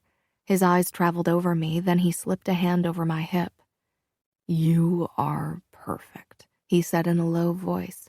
With a gentle nudge, he led me out of the bedroom, down the stairs, and onto the roof terrace. I shivered in my bikini. The breeze had picked up, and it was definitely too cold to stand outside in nothing but a bikini. Luca lifted me into his arms. I gasped in surprise, my hand coming up against the tattoo over his heart. My own heart was galloping in my chest. I buried my face in the crook of Luca's neck, trying to relax. Luca's grip on me tightened as he stepped into the jacuzzi and slowly lowered us into the hot, bubbling water. I sat on his lap, my face still hidden against his skin. Luca rubbed his hand up and down my spine. There's no reason for you to be scared. Says the man who crushed a man's throat with his bare hands. I meant to say it teasingly, but my voice came out shaky. That's got nothing to do with us, Aria. That's business. I know. I shouldn't have brought it up. What's really the problem? I'm nervous because I feel vulnerable, like I'm at your mercy because of the deal. Aria, forget about the deal. Why don't you try to relax and enjoy this? He nudged my chin up until our lips were almost touching and our eyes were locked. Promise you won't force me to do something I don't want to do. I lowered my gaze to his chest. Promise me that you won't hurt me. Why would I hurt you? Luca asked. I told you I won't sleep with you unless you want me to. So you will hurt me when we sleep together? Luca's lips twisted into a wry smile. Not on purpose, no, but I don't think there's a way around it. He kissed the spot below my ear. But tonight, I want to make you writhe in pleasure. Trust me. I wanted to, but trust was a dangerous thing in our world. Part of me wanted to hold on to the flicker of hate I'd felt when I caught him with Grace. But another, bigger part of me wanted to pretend we hadn't been forced into this union, wanted to pretend that we could love each other. Luca's tongue trailed over my throat. He stopped over my pounding pulse and sucked my skin into his mouth. I shivered from the sensation. His body was hot and hard against mine, and I loved sitting in his lap, though it wasn't exactly comfortable. There wasn't much softness about Luca's body, only firm muscle. He shifted, pressing his erection against my butt as his lips claimed my mouth. The kiss sent small lightning bolts through my body, but I needed this to be more than physical. I wanted to know more about the man I'd spend the rest of my life with. I pulled back, getting a growl from Luca in response. His fingers on my waist tightened, his gray eyes questioning as they settled on my face. I kissed his cheek and slung my arms around his neck. "Can we talk for a bit?" It was obvious from Luca's expression that talking was the last thing on his mind, but he leaned against the wall of the jacuzzi. "What do you want to talk about?" One of his hands slid lower and began caressing my butt. I didn't allow it to distract me from my goal, even if it was very distracting. The hungry look in Luca's eyes didn't help either. "What happened to your mother?" I knew she'd died when Luca had been a young boy, but Umberto hadn't said much more, either because he didn't know or because he thought I shouldn't know. Luca's body turned rigid, eyes hard. "She died." He turned his face away, jaw flexing. "That's not the kind of thing I want to talk about tonight." His rebuke stung. I wanted to get closer to him, wanted to get to know more sides of him, but it was clear he wouldn't let me. I nodded. Luca removed his hand from my backside and slowly trailed it over my hip, then lower until he reached my inner thigh. He slipped under my bikini bottoms, rubbing his finger along my folds. I should have pushed him away, but instead I opened my legs a bit wider. Luca nuzzled my neck, then drew back. He hooked the fingers of his other hand under my bikini top and pulled it down so it bunched around my rib cage. My breasts sprang free, goose flesh covering my skin and my nipples erect from the contact with the cold breeze. Luca made a sound low in his throat as he stared at my chest. Then he bowed low and sucked my nipple into his mouth, and at the same time rubbed his thumb over my clit. I cried out from the sensation. He growled against my skin and released my nipple with an audible pop. His gaze snapped up to me as his tongue lavished my nub. I tried to look away, but he snarled. "No, look at me." And I did. I watched my nipple disappear in his mouth once more. Watched him as he teased it with his tongue, his hungry gray eyes on me. He bit down gently, and my hips bucked against his hand, still teasing my folds. Release shuddered through my body. Luca pulled back lightning fast, gripped my hips, and lifted me onto the edge of the jacuzzi. "Luca, what?" Luca tore my bikini bottoms off me, pretty much ripping them in half. I gasped and tried to close my legs, but Luca positioned himself between them, shoved my legs as far apart as possible, and lowered his head. I gasped again, horrified and stunned, and...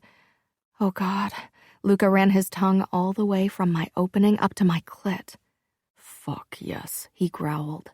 My eyes darted around. What if people saw?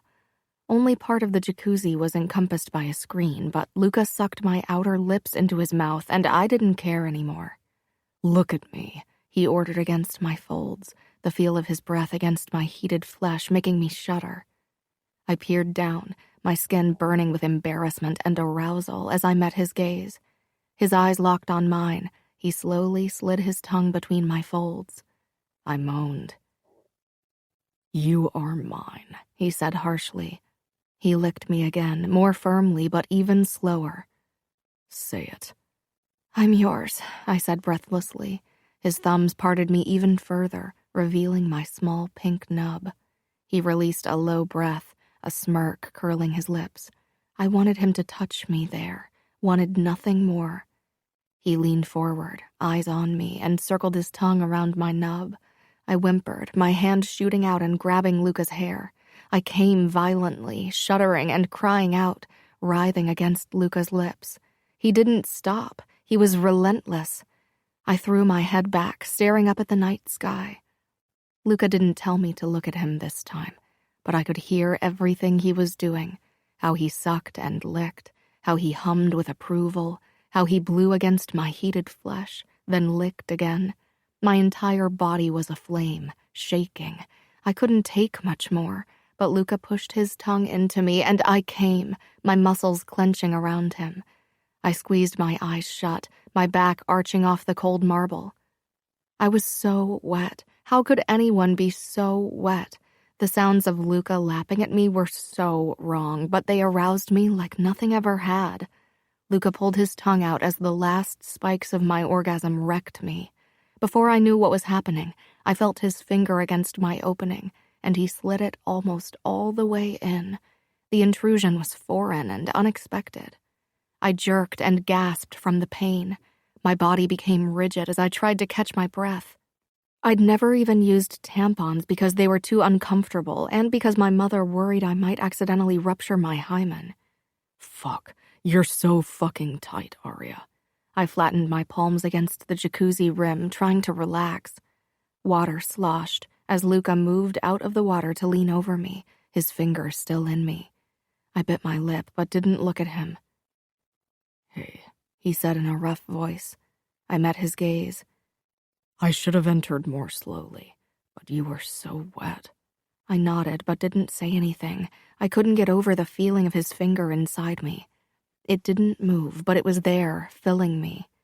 Luca kissed my lips. His eyes were darker than I'd ever seen them, and filled with so much want and hunger that it scared and aroused me at the same time. Does it hurt? He rasped. I shifted my hips slightly, trying to find words for the sensation. It's uncomfortable and it burns a bit, I flushed. Luca licked my lips, then sucked the lower lip into his mouth. I know I'm an asshole for saying it, but the thought of my cock inside your tight pussy makes me so hard. My eyes widened, but he shook his head. Don't look so terrified. I told you I wouldn't try it tonight. You also told me you wouldn't hurt me. The words were meant more to provoke him than because I was really mad at him. I was slowly getting used to his finger in me, and what he'd done before that had been paradise. I already wanted his lips and tongue back on me. Something in Luca's expression shifted, but I couldn't read the emotion. I didn't think it would, Arya, he said softly. You were so wet and willing. I thought my finger would go in without trouble. I wanted to finger you for your fourth orgasm. I shivered, and a small spike of pleasure built in my core again. I almost wanted Luca to move his finger now. Did it hurt because you took my... Heat rushed into my cheeks, and something flashed in Luca's eyes. Your virginity? No, Principessa. I'm not that deep in, and I want to claim that part of you with my cock, not my finger. Principessa. Warmth settled in my chest. Slowly, he pulled his finger out, my muscles clenching around him and sending a strange prickling through my core. He traced the same finger over my lip and dipped it into my mouth. I circled it with my tongue without even knowing why. Luca groaned. He jerked his finger out and shoved his tongue between my lips. I pressed myself against his chest, my tongue battling with his. Let's go inside. I want to lick you again. I exhaled. Will you let me put my finger into you again? This time I'll go really slow. Yes, I said. He leaped out of the jacuzzi and helped me to my feet. Then he lifted me into his arms, my legs wrapping around his waist as he carried me inside. He lowered me to my feet in front of our bed and disappeared into the bathroom, only to return with a towel. He helped me out of my bikini top, wrapped the towel around me, and started to gently rub me dry. I closed my eyes, enjoying the feel of it. I couldn't believe I'd let Luca do what he'd done. I couldn't believe I wanted him to do it again. Everything was overwhelming. I knew it was too fast, but as Luca had said, what was I waiting for? He was my husband. Are you cold? My eyes peeled open. Luca dropped the towel, leaving me naked. His hands slid up and down my arms. My entire body was covered in goosebumps. A bit. Luca made me lie down on the bed before he straightened and slid down his shorts. His erection sprang free, hard and long, and suddenly anxiety gripped me. He'd put his finger into me. Maybe now he wanted to take the next step. Maybe I was confused about a few things at the moment, but I knew one thing. I wasn't ready for that. I still barely knew the man in front of me, and sleeping with him, Letting him into me like that was too much, too intimate. Maybe this evening had been his way of manipulating me. Nobody got that far in the Mafia without being a master in manipulation. I pressed my legs together and scrambled back. Luca paused, one knee already on the bed. "Arya." His fingers curled around my calf, and I jerked back and pulled my legs against my chest. He sighed. "What now?" He sat beside me, his length almost brushing my leg. "Say something." "This is too fast," I said quietly. "Because I got naked? You've seen my cock before. You even jerked me off." My face burned. "I think you're trying to manipulate me.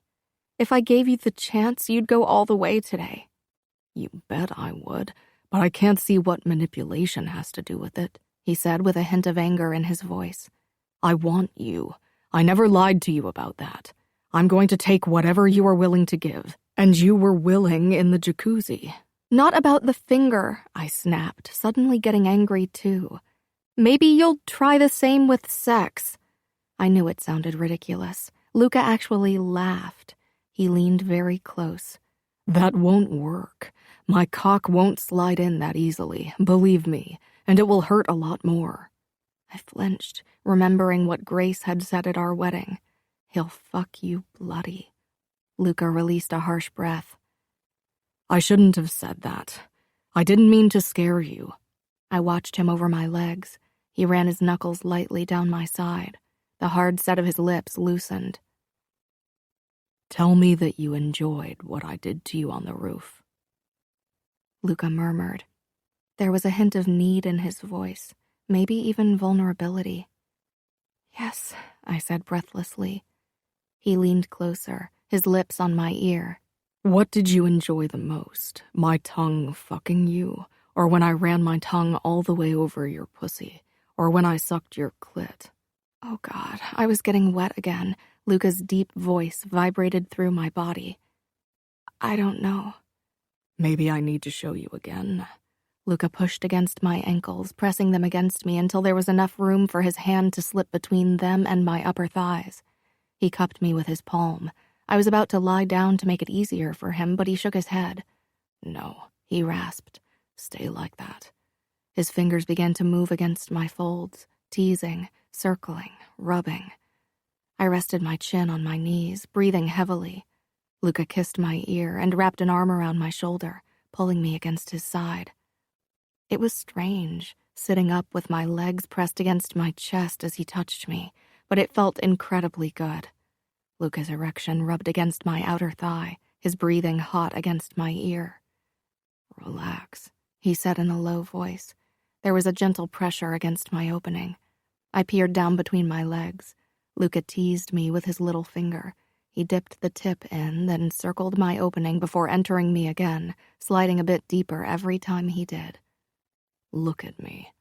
I did, caught up in the intensity of his gray eyes. "You are so wet and soft and tight. You can't imagine how fucking good this feels."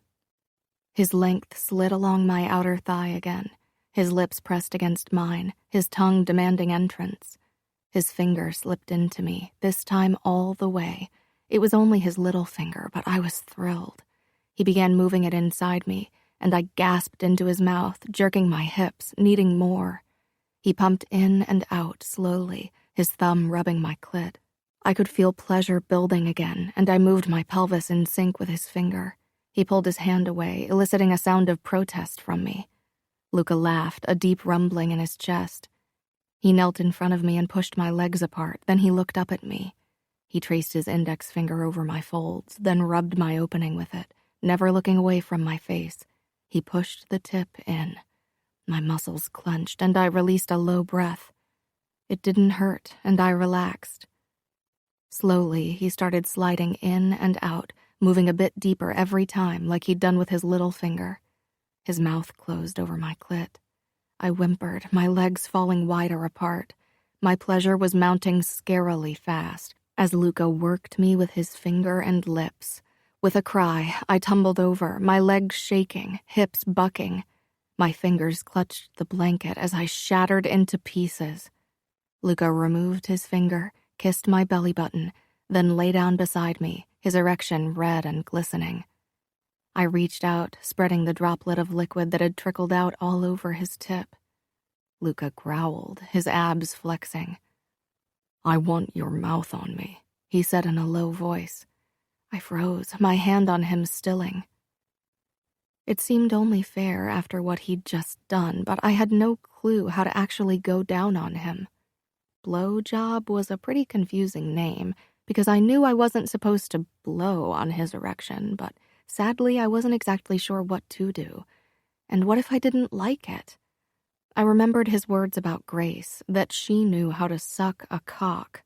Not that I wanted to be anything like Grace. I had no intention of becoming Luca's whore, but I didn't want to fail completely either. I was overthinking this.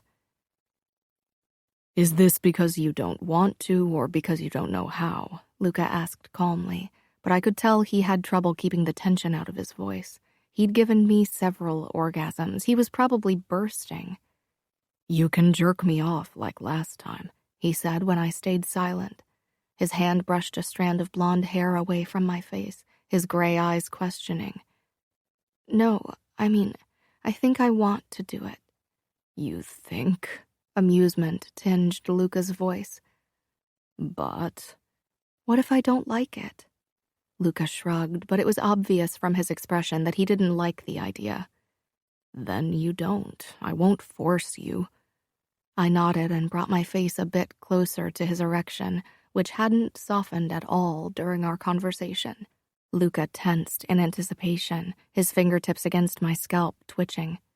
Embarrassed, I admitted, "I don't know what to do." His erection jerked in response. I couldn't help but laugh, and Luca grinned his predator grin. "You like to torture me with your innocence, don't you?" I blew against his tip, making him groan. "I don't think that's why it's called a blowjob, right?" He actually laughed a real laugh, and the sound filled my stomach with butterflies. "You're going to be the death of me, Principessa." "Don't laugh," I said with a smile. "I don't want to do something wrong." "Do you want me to tell you what to do?" Excitement blazed in his eyes. I nodded. "Okay," he said hoarsely. "Close your lips around the tip, and be careful with your teeth. I don't mind it a bit rougher, but don't chew on it." I snorted, then nerves made me go quiet. Luca's fingers slipped through my hair until they came to rest on the back of my head. He didn't push me, but from the way he tensed, I could tell he wanted to. I took the tip into my mouth. He was thick, and I had to be careful not to graze him with my teeth. His tip was slightly salty, but not in a bad way. "Now swirl your tongue around it. Yes, just like that."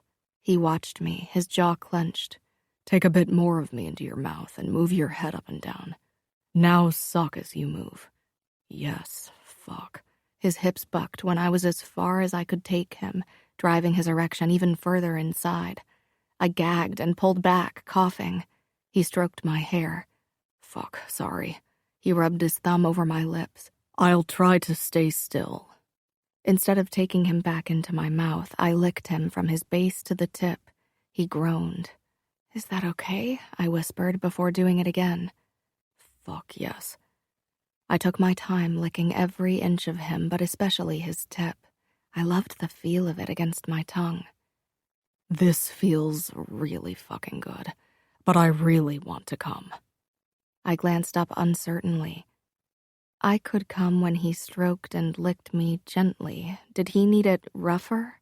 Would he need it rough during sex, too? Grace's stupid words jumped into my head again, but I pushed them aside. I wouldn't let that whore ruin this for me. "What do you need me to do?" I whispered. "Suck me harder and keep looking at me with your fucking beautiful eyes." I fixed my gaze on him and took him into my mouth until he hit the back of my throat, then bobbed my head up and down fast and hard, my lips tight around him. Luca moaned, his hips rocking lightly. His eyes burnt into me, his teeth gritted. "If you don't want to swallow, you need to get away." I jerked away, releasing him with a pop, and a moment later he spilled his seed on his stomach and legs. Luca closed his eyes as his erection twitched. His hand was still in my hair, gently stroking my neck and scalp. Slowly, he eased it down, but I gripped his hand and pressed my cheek into it, needing his closeness after what we'd done. His eyes flew open with an unreadable look in them. His thumb brushed my cheekbone gently. We stayed like that for a couple of heartbeats. Then Luca sat up, taking in the mess on his upper thighs and abs. I need a fucking shower. Luca reached for a tissue and cleaned off the sperm before swinging his legs out and standing. I nodded, strangely disappointed that he'd slip out of bed so quickly. I felt suddenly self-conscious about what I'd done. Luca held out his hand. Come on, I don't want to shower alone. I scrambled off the bed, put my hand in his, and followed him into the bathroom. As the hot water poured down on us, Luca began lathering my body with soap, and I closed my eyes, enjoying the feel of his hands on me. He pressed up to my back, one arm circling my stomach. So was it okay for you? He asked quietly. He was probably worried I wouldn't go down on him again if it wasn't. Yeah. He kissed my throat. He did that a lot. It felt so gentle, loving, and intimate, but I knew it wasn't meant like that. I'm glad, because I really enjoy being in your mouth. I flushed with embarrassment and a strange sense of accomplishment.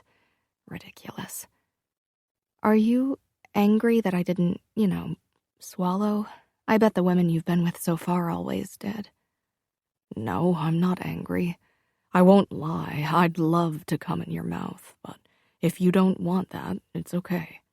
We stepped out of the shower and dried off before we crawled back into bed. I rested my head on Luca's chest. He turned off the lights, bathing us in darkness. He lightly stroked my hip, and the touch and his warmth made me feel safe enough to ask a question that had been bothering me for years. When your father told you to marry me, what was your reaction? I murmured. Luca's fingers on my hips paused. I'd expected it. I knew I'd have to marry for tactical reasons. As future capo, you can't let emotions or desires rule any part of your life. I was glad for the darkness so Luca couldn't see my face. He sounded so detached and emotionless. His touches and kisses made me want to believe that maybe he was starting to care for me, but now I wasn't so sure anymore. And what about you? He asked. I was terrified. You were only 15. Of course you were terrified. I was still terrified on the day of our marriage. I'm still not entirely sure you don't terrify me. Luca was silent a moment, as if he didn't know how to react to my admission. I told you, you have no reason to fear me. I'll protect and take care of you. I'll give you anything you want and need. Except for one thing. Love. But the familia always comes first, I said lightly. If you had to kill me to protect the business, you would. Luca became rigid, but he didn't deny it. My father always said there's only room for one true love in the life of a made man, and that's the Mafia. Chapter 12. Gianna managed to get a ticket for a flight 2 days later. I was brimming with excitement that day. It hadn't been long since I'd last seen her, but it felt like an eternity. It was already getting dark outside when Luca and I pulled up at JFK. I wished Gianna could have gotten a morning or afternoon flight instead. Since my comment that Luca would kill me in order to protect the familia, he'd been emotionally withdrawn. Not that he'd been an open book before that. The only way we interacted was at night when Luca pleasured me with his hands and mouth, and I him in turn. Maybe without Gianna's impending visit, I'd have tried to talk to him or even pleaded with him to show me where he worked. Instead, I'd given him the space he obviously wanted. Luca parked the car close to the terminal where Gianna would arrive, and we got out. He didn't try to take my hand. I didn't think he was the type of man who held hands, but he touched my lower back as we entered the arrival area of the airport. Are you sure you'll be okay with Gianna staying with us for the next few days? Yes, and I promised your father to protect her. It's easier when she's living in our apartment. She will provoke you, I said. I can handle a little girl. She's not that little. She's barely younger than me. I can handle her. Luca, I said firmly. Gianna knows how to push people's buttons. If you aren't absolutely sure that you can control yourself, I won't let her near you. Luca's eyes blazed. He'd been on edge all day. Don't worry, I won't kill her or you in the next few days. I took a step back. Where did that come from? Was he angry because of what I'd said? It was the truth. We both knew it. Arya! I whirled around. Gianna rushed toward me, dropping her trolley on the way. We collided almost painfully, but I clutched her to my chest tightly. I'm so glad you're here, I whispered. She nodded, then pulled back, searching my face. No visible bruises, she said loudly, her gaze darting behind me toward Luca. You only hit places that are covered by clothes? I gripped her hand and gave her a warning look. Get your luggage, Luca ordered. I don't want to stand here all night. Gianna glared at him but retrieved her trolley and returned to us. A gentleman would have got it for me. A gentleman, yes, Luca said with a tight smile. We walked back to our car, my arm linked with Gianna's. Luca walked a few steps ahead and got behind the steering wheel without a word. What's the matter with him? He's even more of an asshole than I remember. I think the Russians are giving him trouble. Aren't they always? Gianna put her trolley into the trunk of the car before we both sat in the back seat. Luca raised his eyebrows at me. I'm not your driver. Get in the front with me. I was taken aback by his harshness, but I did as he said and sat shotgun. Gianna's face was scrunched up with anger. You shouldn't talk to her like that. She's my wife. I can do and say to her what I want. I frowned. Luca turned to me, meeting my gaze. I couldn't place the look in his eyes. He turned back to the street. How are Lily and Fabi? Annoying as hell, especially Lily. She doesn't stop talking about Romero. She's in love with him. I laughed, and even Luca's lips twitched. I wasn't sure why, but I reached out and put my hand on his leg. His eyes snapped toward me briefly. Then he covered my hand with his until he needed it to shift gears again. Gianna's eyes were attentive as they watched. She'd bombard me with questions the moment we were alone, no doubt. When we stepped into the apartment, the smell of roasted lamb and rosemary wafted over to us. I told Mariana to prepare a nice dinner, Luca said. Gianna's red eyebrows shot up in surprise. Thank you, I said. Luca nodded. Show your sister to her room, and then we can eat. He was still withdrawn and stiff. I watched him head around the corner toward the kitchen area. I showed Gianna her guest room, but she quickly pulled me inside and closed the door. Are you okay? Yes, I told you on the phone. I'm fine. I prefer to hear you say it when I can see your face. I'm not lying to you, Gianna. She gripped my hand. Did he force you to sleep with him? No, he didn't. And I haven't. Her eyes widened. But something happened between the two of you. I want details. I pulled away. We need to have dinner now. Mariana will be mad if the food gets cold. We can talk tomorrow when Luca's busy with business. Tomorrow, Gianna said firmly. I opened the door and led her toward the dining area. Her eyes took everything in, then became slits when she saw who else would be having dinner with us. Matteo. He and Luca stood beside the table, discussing something, but stepped apart when they noticed us. What's he doing here? Gianna said, her nose wrinkled.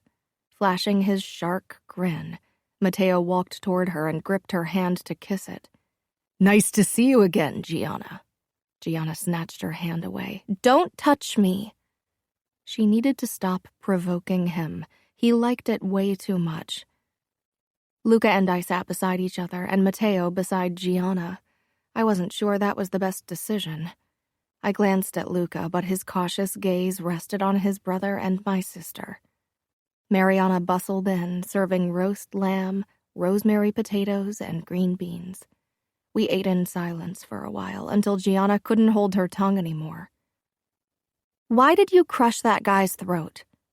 I put my fork down, expecting Luca to explode, but he only leaned back in his chair and crossed his arms over his chest. Gianna huffed. "Come on, it can't be that big of a secret. You got your nickname for it." Matteo grinned. "The Vice is a nice name." Luca shook his head. "I hate it." "You earned it," Matteo said. "Now tell them the story, or I will." I'd been curious about it for a while. Nobody from the Chicago mob wanted to give me details, and I hadn't dared to ask Romero yet. "I was 17, Luca began. "Our father has many brothers and sisters, and one of my cousins climbed the ranks in the Mafia alongside me. He was several years older and wanted to become capo. He knew my father would choose me, so he invited me to his house and tried to stab me in the back. The knife only grazed my arm, and when I got the chance, I wrapped my hands around his throat and choked him." "Why didn't you shoot him?" Gianna asked. "He was family, and it used to be tradition that we put down our weapons when we entered the home of a family member," Luca said coldly. "Not anymore, of course." The betrayal made Lucas so angry he completely crushed our cousin's throat. He choked on his blood because the bones in his neck cut through his artery. It was a mess. I'd never seen anything like it. Matteo looked like a kid on Christmas morning. It was more than a little disturbing. Luca glared down at his plate, hands clutching his thighs. No wonder he was reluctant to trust people. To be betrayed by family must have been horrible. "That's why Luca always sleeps with an eye open. He never even spends the night with a woman without a gun under the pillow or somewhere at his body." Luca shot his brother a glower. Matteo raised his hands. "It's not like Arya doesn't know you screwed around with other women." I didn't think that was the reason for Luca's reaction. "So are you wearing a gun now?" Gianna asked. "We're all family after all." "Luca always wears a gun." Matteo leaned toward Gianna. "Don't take it personally. I don't think even I have seen him without a gun since that day. It's Luca's tick." Luca didn't wear a gun when we were alone. He wore one when Romero or Mariana was there, even when Matteo was there, but when Luca and I shared a bed, there wasn't a gun under his pillow or anywhere else. That's probably because he could overpower you with his hands bound behind his back. Still, it seemed like an unnecessary risk. Luca spent the rest of dinner tense and silent, but Gianna's and Matteo's arguments filled the silence. I wasn't sure who got off more on their fights. When we were done eating, I got up to clean the table. Mariana had already left, and I didn't want to leave the dirty dishes waiting for her when she came back tomorrow. Luca surprised me when he rose as well and carried the serving platters and plates over to the dishwasher. I yawned, exhausted. "Let's go to bed," Luca said quietly. I glanced at Gianna. There was so much I wanted to talk to her about, but it was late, and tomorrow was another day. "Not before Matteo leaves. I won't leave him and my sister alone." Luca nodded grimly. "You are right. She shouldn't be alone with him." He went over to Matteo and put a hand on his shoulder before leaning down and saying something into his ear. Matteo's face darkened with anger, but he rose smoothly, gave Gianna his shark grin, and then walked out of the apartment without another word. Gianna came toward me. "He's obsessed with me." Worry clawed at my insides. "Then stop teasing him. He likes it." "I don't care what he likes." Luca leaned beside me against the counter, his arm sneaking around my waist to Gianna's obvious displeasure. "Matteo is a hunter. He loves the chase. You'd better not make him want to chase you." I worried it might already be too late for that warning. Gianna rolled her eyes. He can hunt me all he wants. He won't get me. She looked at me. You don't intend to go to bed now, right? I'm really tired, I said guiltily. Gianna's shoulders slumped. Yeah, me too. But tomorrow I want you all to myself. She gave Luca a pointed look before heading off toward her room. She paused in her doorway. If I hear screams, no gun under a pillow will save you, Luca. With that, she closed her door. Luca brushed my ear with his lips. Will you scream for me tonight? He licked my skin and I shivered. Not with my sister under the same roof, I said, even as a tingling between my legs betrayed me. We'll see about that, Luca growled, then gently bit my throat. I moaned, but quickly bit my lip to stifle the sound. Luca took my hand and pulled me upstairs. With every step that we got closer to the bedroom, the pressure between my legs increased. I couldn't believe how eager my body was for his touch, for the release he brought me. In just a few days, Luca's touch had gone from something that terrified me to the only time I forgot everything about my life, the only time I was free of the shackles in our world. Luca slammed the door shut behind us, and I hoped it wouldn't draw Gianna's attention. But I didn't have much time for worry because Luca pulled my dress off. Then he lifted me into his arms, only to lay me down in the middle of the bed. Luca pressed a kiss against my lace panties, inhaling, before he kissed my stomach and my ribs, then my breasts through the lace of my bra. Mine, he growled against my skin, making me tremble with arousal. He slid his hands under my back and unclasped my bra and slowly pulled it off. My nipples were hard. I fucking love your nipples. They're pink and small and perfect. I pressed my legs together, but Luca gripped my panties and slipped them down. He ran a finger over my folds, smirking. His hungry gaze returned to my breasts, and he bent his head and trailed his tongue from one nipple to the other. I moaned softly. He took his time with my breasts, and when he slowly moved lower, I was already panting. His lips found my folds, teasing and gentle. Then, suddenly, his tongue slid out hard and fast, and I covered my mouth with my palm, stifling my gasps and cries. No, Luca snarled. He gripped both of my wrists in his hand and pressed them against my stomach, trapping them there. My eyes widened. Gianna will hear. He smirked and sucked my clit hard and fast, then gentle and soft. I whimpered and moaned, my body trembling from the effort to keep quiet. Oh, God, I gasped as Luca slipped his finger achingly slow into me, then eased in and out in rhythm with his sucks on my clit. I buried my face in the pillow. Luca's grip on my wrists tightened, and pleasure ripped through me. I cried out into the pillow, my back arching, legs quavering. Luca moved up my body until he bent over me, knees between my spread legs. When will you let me take you? He whispered harshly against my throat. I turned to stone. Luca raised his head, eyes meeting mine. Fuck. Why do you have to look so fucking scared when I ask you that question? I'm sorry, I said quietly. I just need more time. Luca nodded, but there was a deep need in his eyes that seemed to grow every day. I ran my hands over his chest, feeling his gun holster beneath the shirt. He sat back, and I leaned forward, beginning to unbutton his shirt, revealing his toned torso and the black holster with his gun and knife. Luca took off his shirt, and I opened the holster, helping him out of it. He thrust it to the ground. Matteo's words came back to me, and I ran my hands over Luca's naked chest. I pressed a kiss against Luca's tattoo, then against the healing wound over his ribs. I brushed Luca's nipples with my fingertips, and he groaned in response. He quickly slipped out of his pants. I lowered my lips to his erection, but paused an inch from his tip. If you're not quiet, I'll stop. Luca's eyes flashed. He put his hand on my head. Maybe I won't allow you to stop. Maybe I'll bite. Luca chuckled. Have your way with me. I won't make a sound. Don't want to offend your sister's virgin ears. What about my virgin ears? I kissed his tip. You shouldn't still be one, Luca said in a low voice. I took his erection into my mouth to distract him. He made a sound deep in his throat, then quieted as I took care of him. I pulled back again before he came. After he'd cleaned himself, Luca spooned me.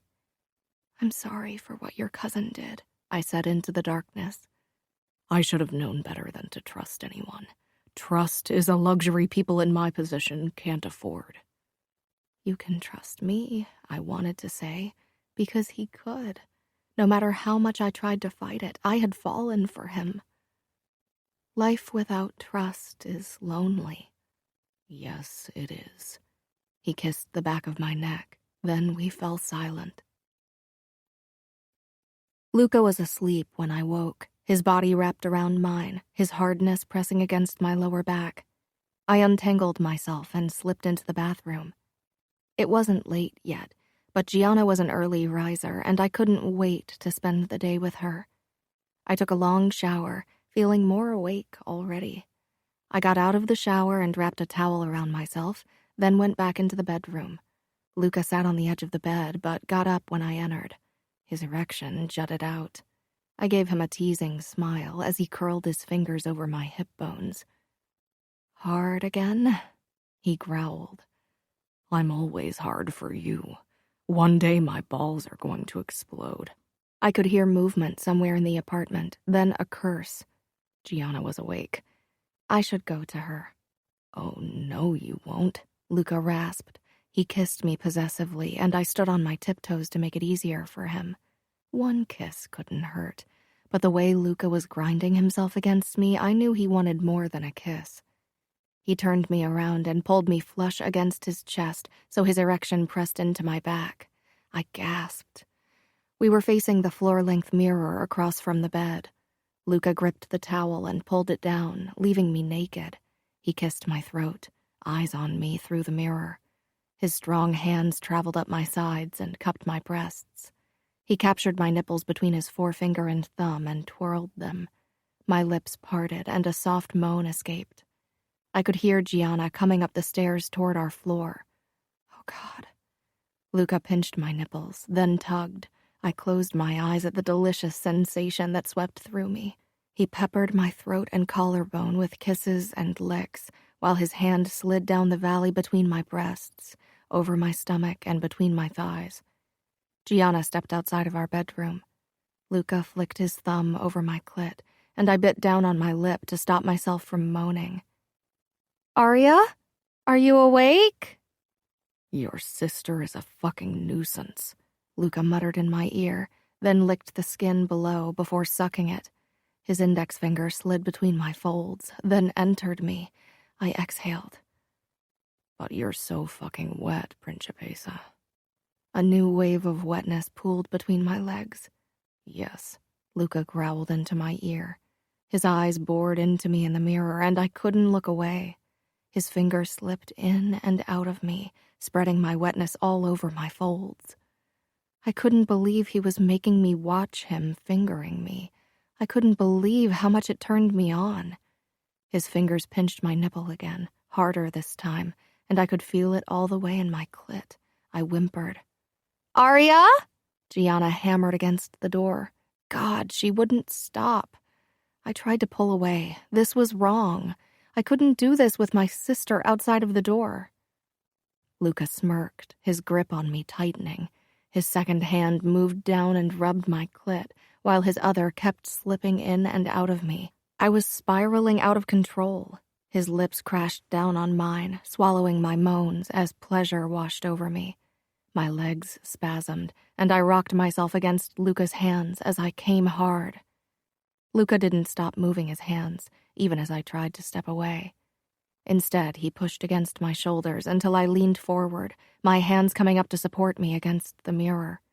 My eyes grew wide when he knelt behind me, palming my butt and then spreading me, and then his tongue was there, sliding over my folds. He licked the entire length of me. I tensed when his tip slid along my back entrance, and he quickly returned his mouth to my clit. I lost all sense of myself, Even as I heard Gianna's insistent knocking and her occasional calls, all that mattered was Luca's tongue as it drove me higher and higher. This had to be wrong, but it felt too good. I bit the inside of my cheek, and as pain and pleasure mingled, my second orgasm crashed over me. My legs gave way, and I fell to my knees beside Luca, panting and gasping, and hoping Gianna couldn't hear it. I glared at Luca, but he smirked, hunger on his face. He stood, and his erection twitched. I watched as he began stroking himself in front of my face. I knew what he wanted. I parted my lips, and he slid his tip in. The saltiness of his pre-cum spread on my tongue. I couldn't believe I was blowing Luca with Gianna close by, but the wrongness of it turned me on even more. What was wrong with me? Luca caressed my cheek as his other hand cupped the back of my head. His eyes never left me as he slowly slid in and out of my mouth. I wasn't sure why I liked it, but I did. "You're so beautiful, Arya," he murmured, pushing a bit deeper into my mouth.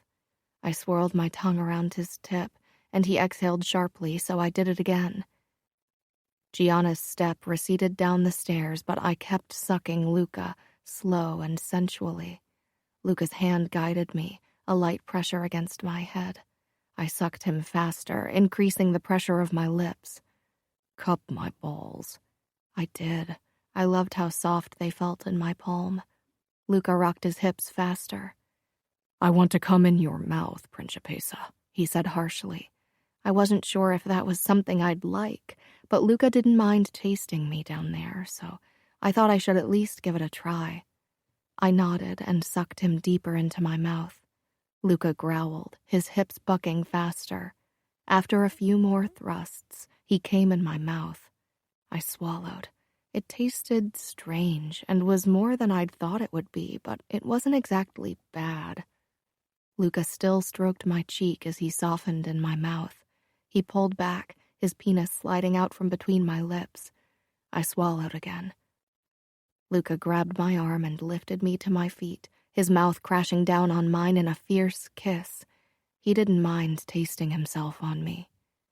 "I hope you remember this all day." Luca left shortly after breakfast, and Gianna immediately pulled me out onto the roof terrace, away from Romero's attentive ears. "What's going on? You've been acting strange all morning. Why didn't you answer when I called you this morning?" I looked away, a blush spreading on my cheeks. Gianna's eyes shot open. "What did he do?" "He went down on me," I admitted. "You let him?" I laughed. "Yes." More heat rose into my cheeks at the sound of eagerness in my voice. Gianna leaned forward. "You like it?" "I love it." Gianna bit her lip. "I hate thinking about you with him, but you really seem to enjoy it. I guess it has its advantages that Luca fucked every society girl in New York." I didn't want to think about it. "So, how does it feel?" "As if I'm shattering. It's overwhelming and amazing, and I don't know how to describe it. But you didn't sleep with him?" I shook my head. "Not yet, but I don't think Luca wants to wait much longer." "Fuck him. He can screw himself." She narrowed her eyes. "Did he make you blow him?" "He didn't make me. I wanted to do it." Gianna looked doubtful. "And? Tell me more. You know I have to vicariously live through you. I'm so fucking tired of being under surveillance all day. I want a boyfriend. I want to have sex and have orgasms." I snorted. "I doubt Father will allow it." "I don't intend to ask him," Gianna said with a shrug. "I'm here now. Nobody's stopping me from having fun, right?" My eyes widened. "Father would kill me if I let you hook up with guys while you were here." "He doesn't have to know, does he?" She shrugged again. "It's not like I would tell him." I gaped, then laughed. "Well, unless you want to seduce Romero or Mateo, your options are kind of limited." "Ugh, no. I don't want either of them. I want a normal guy. A guy who doesn't know who I am. Well, I don't know how we could find a guy for you. Gianna grinned. How about we hit a club? Romero won't let me out of his sight after I ran away from him once. There's no way we can escape him and go off to a club. Gianna contemplated this. I worried about the crazy plan she might come up with, though I actually liked the idea of going out for a night of dancing. I'd always imagined how it would be to spend a night on the dance floor and let loose. Romero can come with us. He's guarding you, not me. Maybe I can slip away. And then what? A quickie in a restroom stall? Do you really want to experience all your firsts like that? Gianna glared. At least I'd experience them on my own terms. It would be my choice. You don't have a choice at all. Luca and Father took them all away. I don't get how you can be so calm about it. How can you not hate Luca? Sometimes I wondered that myself. I should hate him. Gianna's face crumbled. But you don't. Fuck, Arya, do you actually care about him? Love him? Would you really prefer I hate him and be miserable? He treats you like a prisoner. You don't really believe Romero is just for your protection, right? He keeps an eye on you so no other guy gets a piece of you. I knew that. Let's go shopping. Really? That's so trophy wife of you. Shut up, I said teasingly, wanting to lighten the mood. Shopping for hot outfits for tonight. We can hit one of Luca's clubs. Gianna grinned. I want to wear something that gives guys a fucking boner from looking at me. Romero had waited outside the store while we went shopping. He'd probably checked beforehand if there was a back entrance we could use to escape. I hadn't told him about our plan to head out to a club yet. It was better if I sprang it on him at the last moment. Gianna whistled as I turned around so she could admire my outfit. Holy shit, you are sex on legs. Or maybe death on legs, because Luca will probably kill every guy that looks at you the wrong way. I rolled my eyes. Luca won't kill anyone for looking. Wanna bet on that? No, I wouldn't. I'd never worn anything that sexy in public. The black leather pants hugged my body so tightly they looked like a second skin.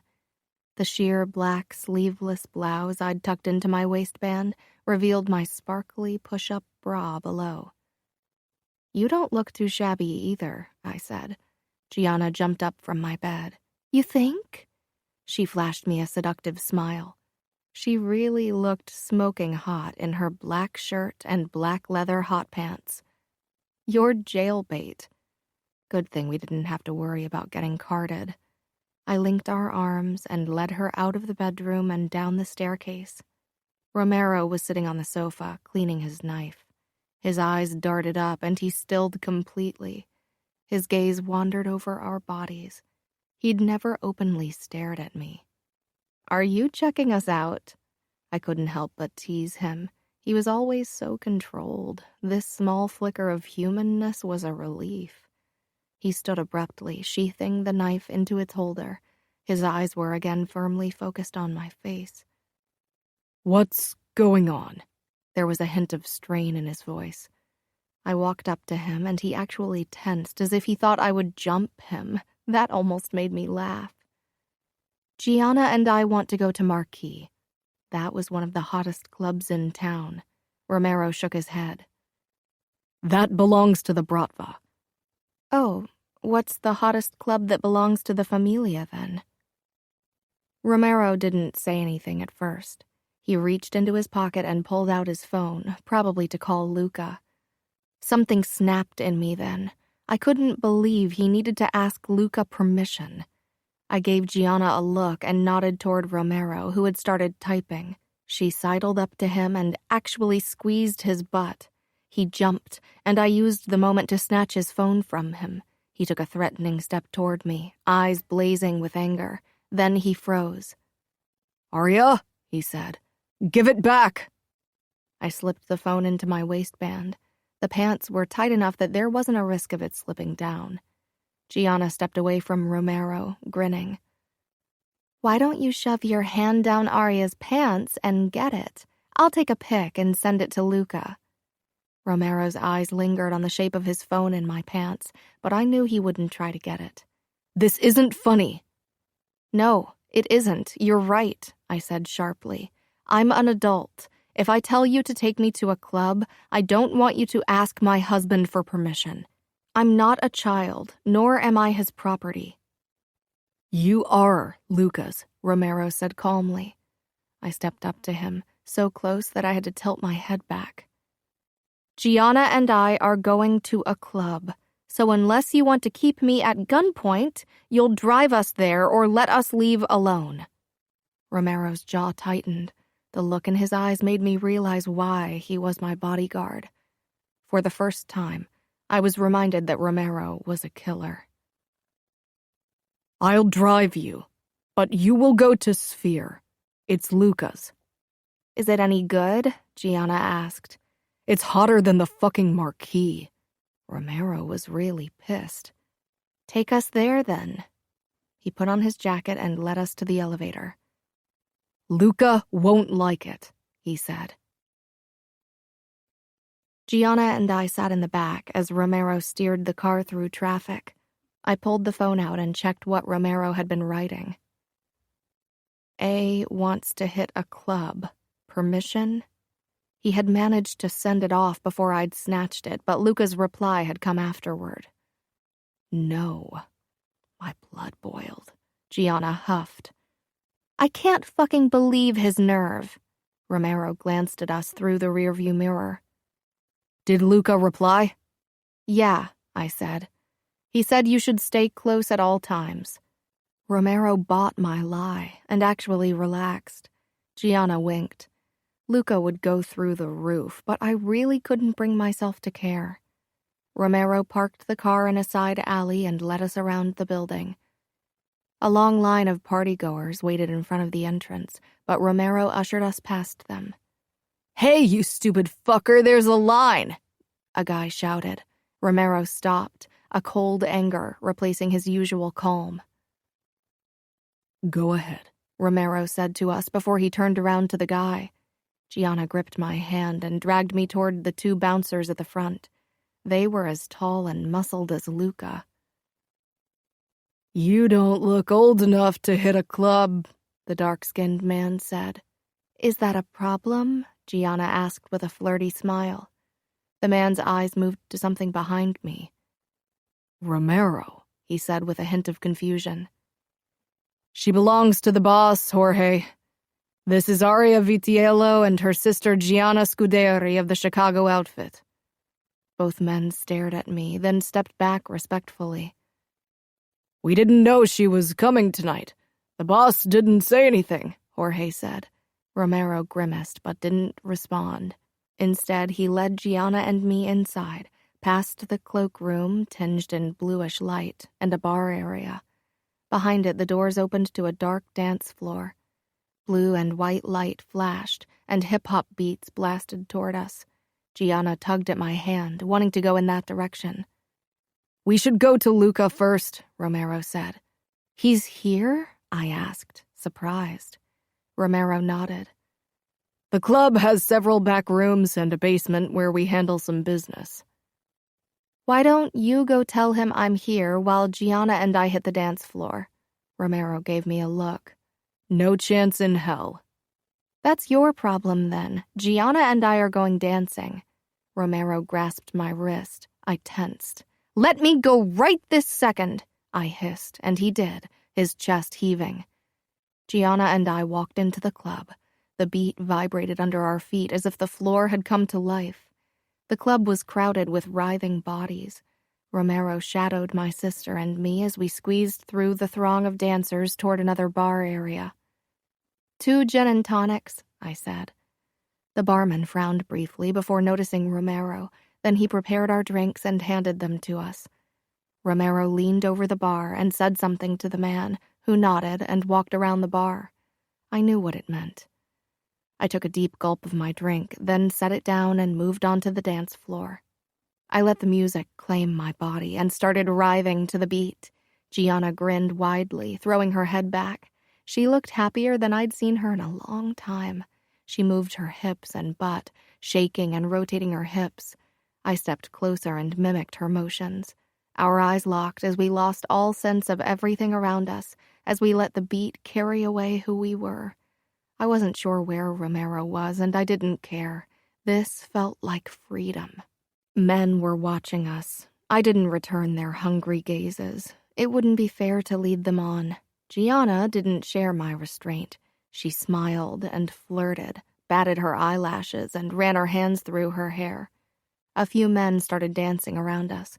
Gianna pressed up to one of them, hands on his chest. Another man raised his eyebrows at me, but I shook my head.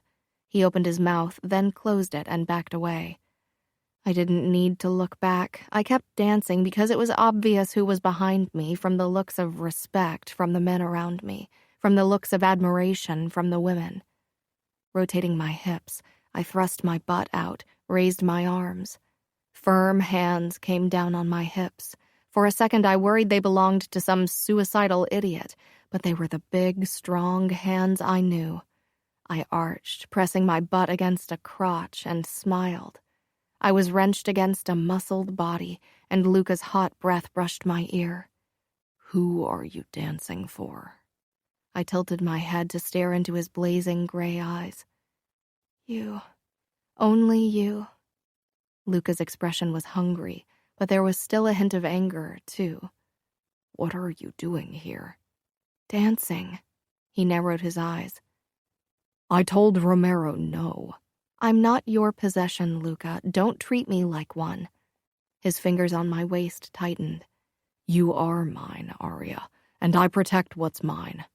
I don't mind being protected, but I do mind being imprisoned.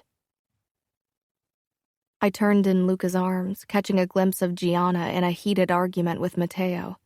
"Dance with me," I shouted. And Luca did. I knew from photos on the internet that he'd often been to clubs in the past, and it became obvious when he moved his body. A man as tall and muscled as him shouldn't be able to move so smoothly. His eyes never left mine, his hands possessive on my waist. Luca bent his head toward me to whisper in my ear. You look fucking hot, Arya. Every man in this club wants you, and I want to kill them all. "I'm only yours," I said fiercely, and God help me, it was the truth, not just because of the ring on my finger that marked me as his. Luca's lips crashed down on mine, fierce and demanding and possessive, and I opened up for him, letting him claim me in front of everyone. "I'm so fucking hard," Luca growled against my lips, and I could feel his erection against my stomach. "Fuck. I have a call set up with one of our distributors in 5 minutes. I didn't ask what they were distributing. I didn't want to know. "It's okay," I said. "Come back when you have time. I'm going to grab a drink." "Go to the VIP area." I shook my head. "I want to pretend I'm an ordinary girl tonight." "Nobody who looks at you will think you are ordinary." His eyes traveled the length of my body and I shivered. Then he took a step back, regret obvious on his face. "Cesare and Romero will keep an eye on you." I was about to nod when I noticed a familiar face in the VIP area, watching me. Grace. My breath caught. She sat on another man's lap, so she wasn't here for Luca, but the look in her eyes said it all. She wasn't over him. Luca followed my gaze and cursed. "She's not here because of me." "Yes, she is." "I can't throw her out. She comes here all the time to party. I haven't seen her since that night. I usually stay in the back." I nodded, a lump forming in my throat. Luca took my chin between his thumb and index finger, forcing me to meet his eyes. "There's only you, Arya." He glanced at his watch, then pulled back. "I really need to go now. I'll be back as soon as I can." He turned and strode through the crowd that parted for him. Matteo followed after him, and Gianna stepped up beside me. "That asshole!" "Who?" I said distractedly. Grace had disappeared from the VIP area. "Matteo! The guy has the nerve to tell me not to dance with other men. What is he, my owner? Fuck him. She paused. Are you okay? Yeah, I whispered. Let's go to the bar. Romero and Cesare fell into step behind us, but I turned around to them, feeling on edge. Can you watch us from afar? You're driving me crazy. Without a word, they separated and took positions in corners of the club. I released a breath and settled on a bar stool. I ordered 2 new gin and tonics and took a deep gulp from the cool liquid, trying to relax. Gianna jiggled her leg. You can go dancing, I told her, but she shook her head and bobbed her head to the music. In a few minutes. You look pale. I'm okay, I said, my eyes searching the club for a sign of grace, but she seemed to have vanished into thin air. There were too many people on the dance floor to find her anyway. I really need to go to the restroom, Gianna said after a while. Her gin and tonic was almost gone. I need to sit for a few more minutes. Gianna gave me a worried look, but then she slipped away, and Cesare followed at a safe distance. I put my head in my palm, taking a deep breath.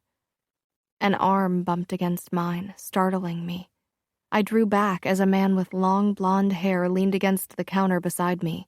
He reached past me for a straw. His jacket brushed my breast, and I leaned even further back, glancing away, uncomfortable with the look he was giving me. What's your name? He shouted. I tried to ignore him. Something about him was seriously giving me the creeps.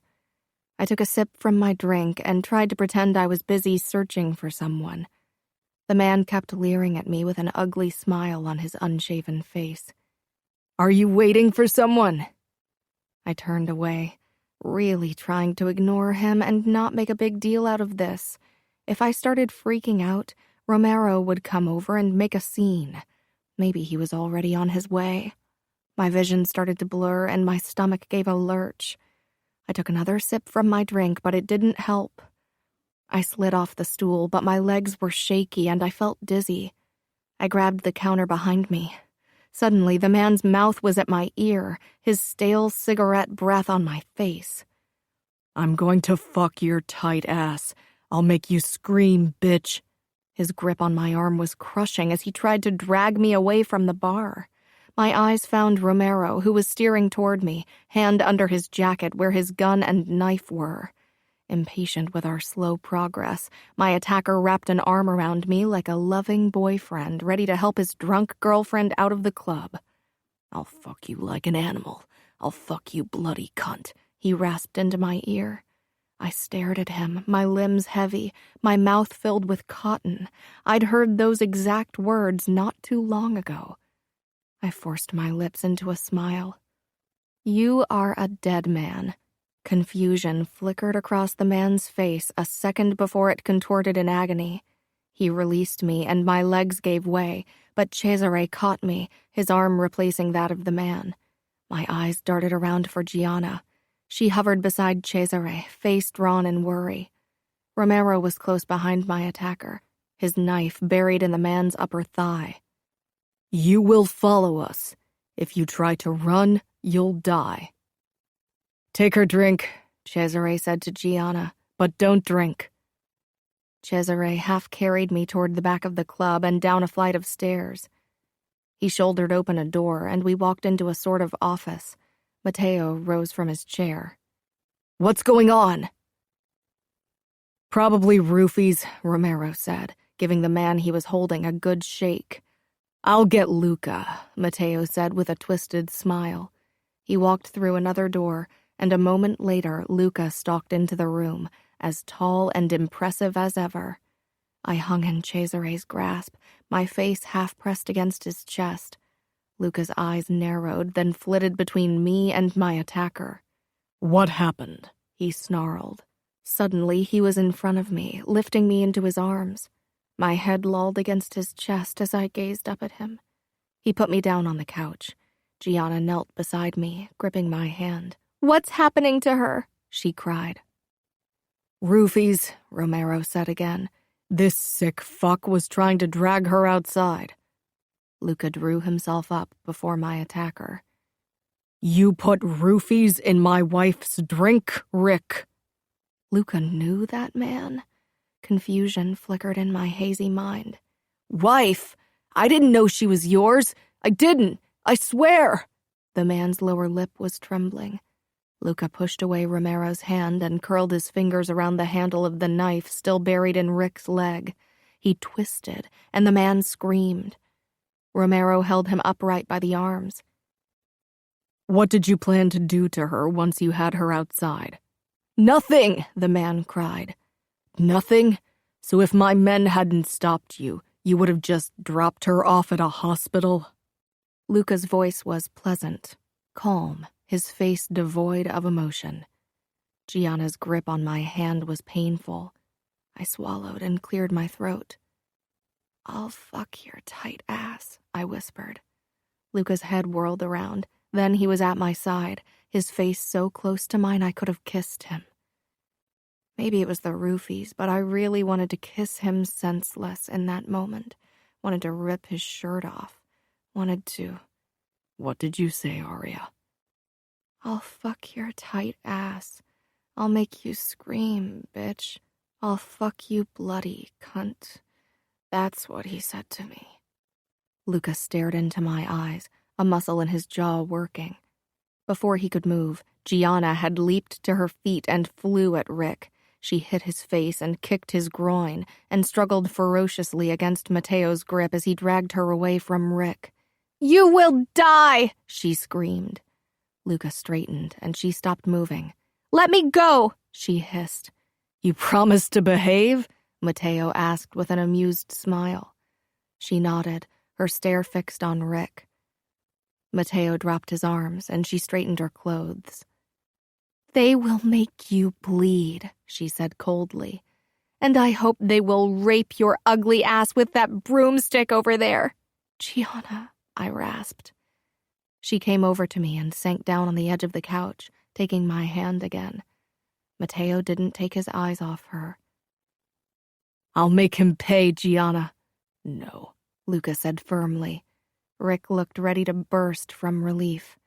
He's my responsibility. Matteo and Luca exchanged a long look. Then Matteo nodded.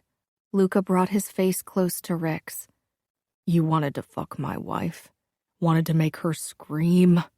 His voice tore through my growing dizziness and sent a shiver down my back. I was glad it wasn't directed at me. I'd been scared of Luca before, but never had he sounded anything like this. Rick shook his head frantically. No, please. Luca wrapped his hand around Rick's throat and lifted him until he stood on his tiptoes and his face was turning red. Then he tossed him away, and Rick collided with the wall and crumpled to the floor. I hope you're hungry, Luca snarled, because I'm going to feed you your cock. Take the girls to the car, Romero, Matteo ordered as Luca unsheathed his knife. Romero lifted me into his arms and walked out the back door, Gianna close behind. Dizziness cloaked my brain, and I pressed my face into Romero's jacket. He stiffened. Gianna snorted. Do you think Luca will cut off your dick too because she leaned against you while she was sick? Luca is my boss, and Aria is his. Gianna muttered something under her breath, but I couldn't make out the words.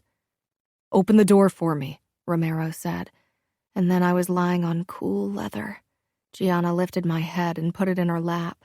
Her fingers untangled my hair, and she rested her forehead against mine. That guy gets what he deserves. I closed my eyes.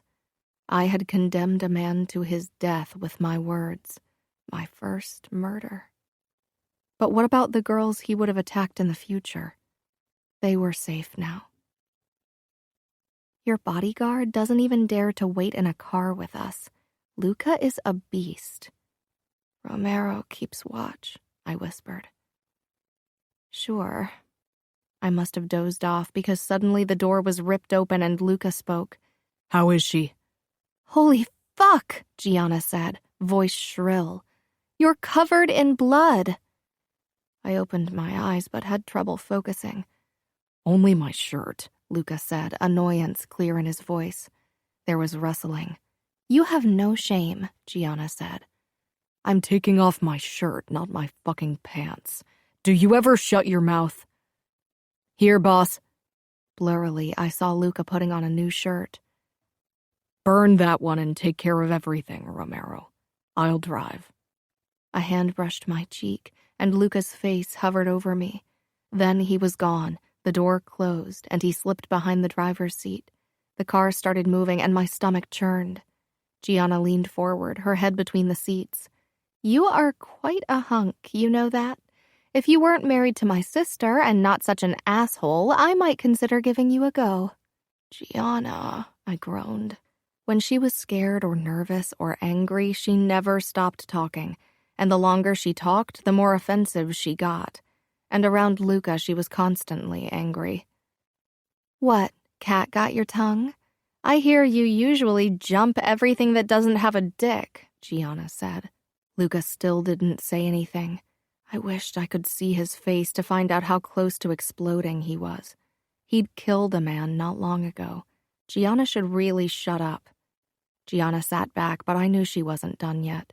She wouldn't give up until she got a rise out of him. He pulled into the underground garage of our apartment building. We're here, Gianna whispered into my ear. I wished she would talk as reasonably to Luca as she did to me. The car door swung open and Luca hoisted me into his arms. He carried me toward the private elevator and stepped in. The bright halogen lights hurt my eyes, but I kept them open to watch Gianna and Luca in the mirror. She leaned beside him, and her expression didn't bode well. Have you ever had a threesome? Luca didn't move a muscle. He was looking down at me, but I kept my attention on the mirror, trying to send Gianna a silent message to close her mouth. How many women have you raped before my sister? Luca's head shot up, eyes burning as he stared at Gianna. I pressed my palm gently against his chest, and he glanced down at me. The tension remained. Can't you do something else with your mouth than yap? Gianna straightened. Like what? Give you a blowjob? Luca laughed. Girl, you've never even seen a dick. Just keep your lips shut. Gianna, I croaked in warning. At last, we arrived on the top floor, and Luca stepped out into our penthouse. He headed for the stairs to our bedroom when Gianna blocked his way. Where are you taking her? To bed, Luca said, trying to sidestep my sister, but she followed his movements. She's high on roofies. That's probably the chance you've been waiting for. I won't let her alone with you. Luca became very still, like a wolf on the verge of attacking. I'm going to say it only once, and you'd better obey. Get out of my way and go to bed. Or what? Gianna, please, I pleaded. She searched my face, then she nodded once and quickly kissed my cheek. Get better. Luca walked past her, carried me up the stairs and then into the master bedroom. The sickness that had been a distant pressure in my stomach turned into an insistent throbbing. I'm going to be sick. Luca carried me into the bathroom and held me over the toilet as I retched. When I was done, I said, I'm sorry. What for? He helped me stand, though the only thing keeping me upright was his steely grip on my waist. For throwing up. Luca shook his head and handed me a wet towel. My hands shook as I wiped my face with it. It's good that you got some of that shit out of your system. Fucking roofies. It's the only way for ugly fucks like Rick to get their dicks into a pussy. He led me back into the bedroom and toward the bed. Can you undress? Yeah. The moment he let go, I fell backward and landed on the mattress. Laughter bubbled out of me, then a new wave of dizziness hit me and I groaned. He leaned over me, his face slightly blurry. I'm going to get you out of your clothes. They stink of smoke and vomit. I wasn't sure why he was telling me. It wasn't as if he hadn't seen me naked before. He grabbed the hem of my shirt and pulled it over my head. I watched him as he unzipped my leather pants and slid them down my legs, his knuckles brushing my skin, leaving goosebumps in their wake. He unhooked my glittery bra and threw it to the ground, before he straightened and stared down at me. He turned abruptly and disappeared from my view. Dots danced in and out of my vision, and I was on the brink of another laughing fit when Luca returned and helped me into one of his shirts. He was only in his briefs. He slid his arms under my knees and shoulder blades and moved me up until my head rested on the pillow. Then he got into bed beside me. "You're impressive, you know," I babbled. Luca scanned my face, then pressed a palm against my forehead. I giggled and reached out, wanting to touch his tattoo, but misjudging the distance and brushing my fingertips across his abdomen, and then lower. He hissed, snatched my hand away, and pressed it against my stomach. "Arya, you're drugged. Try to sleep." "Maybe I don't want to sleep." I wriggled in his grip. "Yes, you do." I yawned. "Will you hold me?" Luca didn't say anything, but he extinguished the lights and wrapped his arms around me from behind. "You'd better lie on your side in case you feel sick again." "Did you kill him?" There was a pause. "Yes." "Now there's blood on my hands." "You didn't kill him." "But you killed him because of me." "I'm a killer, Arya. It had nothing to do with you." It had everything to do with me, but I was too tired to argue. I listened to his breathing for a few heartbeats. "You know, sometimes I wish I could hate you, but I can't. I think I love you. I never thought I could. And sometimes I wonder how it would be if you made love to me." Luca pressed his lips against my neck. "Sleep." "But you don't love me," I mumbled. "You don't want to make love to me. You want to fuck me because you own me." His arm tightened around me. "Sometimes I wish you had taken me on our wedding night. Then at least I wouldn't still wish for something that will never be. You want to fuck me like you fucked Grace, like an animal. That's why she told me you would fuck me bloody, right?" My tongue felt heavy and my eyelids stuck together. I was talking nonsense, a garble of words I shouldn't say. "When did she say that? Arya, when?" Luca's sharp voice couldn't rip through the fog blanketing my thoughts, and blackness claimed me. Chapter 13. A wave of sickness wrenched me from sleep. I stumbled toward the bathroom and threw up again, kneeling on the cold marble floor, too exhausted to get up. I shuddered. Luca reached over me and flushed the toilet before stroking my hair back from my forehead. "Not that hot anymore, am I?" I laughed hoarsely. "That shouldn't have happened. I should have kept you safe." "You did." I gripped the toilet seat and staggered to my feet. Luca's hands grasped my waist. "Maybe a bath will help." "I think I'll drown if I lie in the bathtub now." Luca turned the water on in the tub while still holding me with one hand. The sky was turning gray over New York. "We can take a bath together." I tried a teasing smile. "You just want to grab a feel." "I won't touch you while you're still vulnerable." "A capo with morals?" Luca's face was serious. "I'm not capo yet. And I have morals. Not many, but a couple." "I'm only teasing," I whispered as I leaned my forehead against his naked chest. He rubbed my back, and the motion sent a sweet tingling down into my core. I drew back and carefully walked over to the wash basin to brush my teeth and wash my face. Luca shut the water off when the tub was almost full. Then he helped me out of my panties and got out of his boxers before he lifted me into the tub. I ducked my face under the water for a moment, hoping it would clear the remaining fog from my head. Luca slid in behind me and pulled me back against his chest, his erection pressed against my thigh.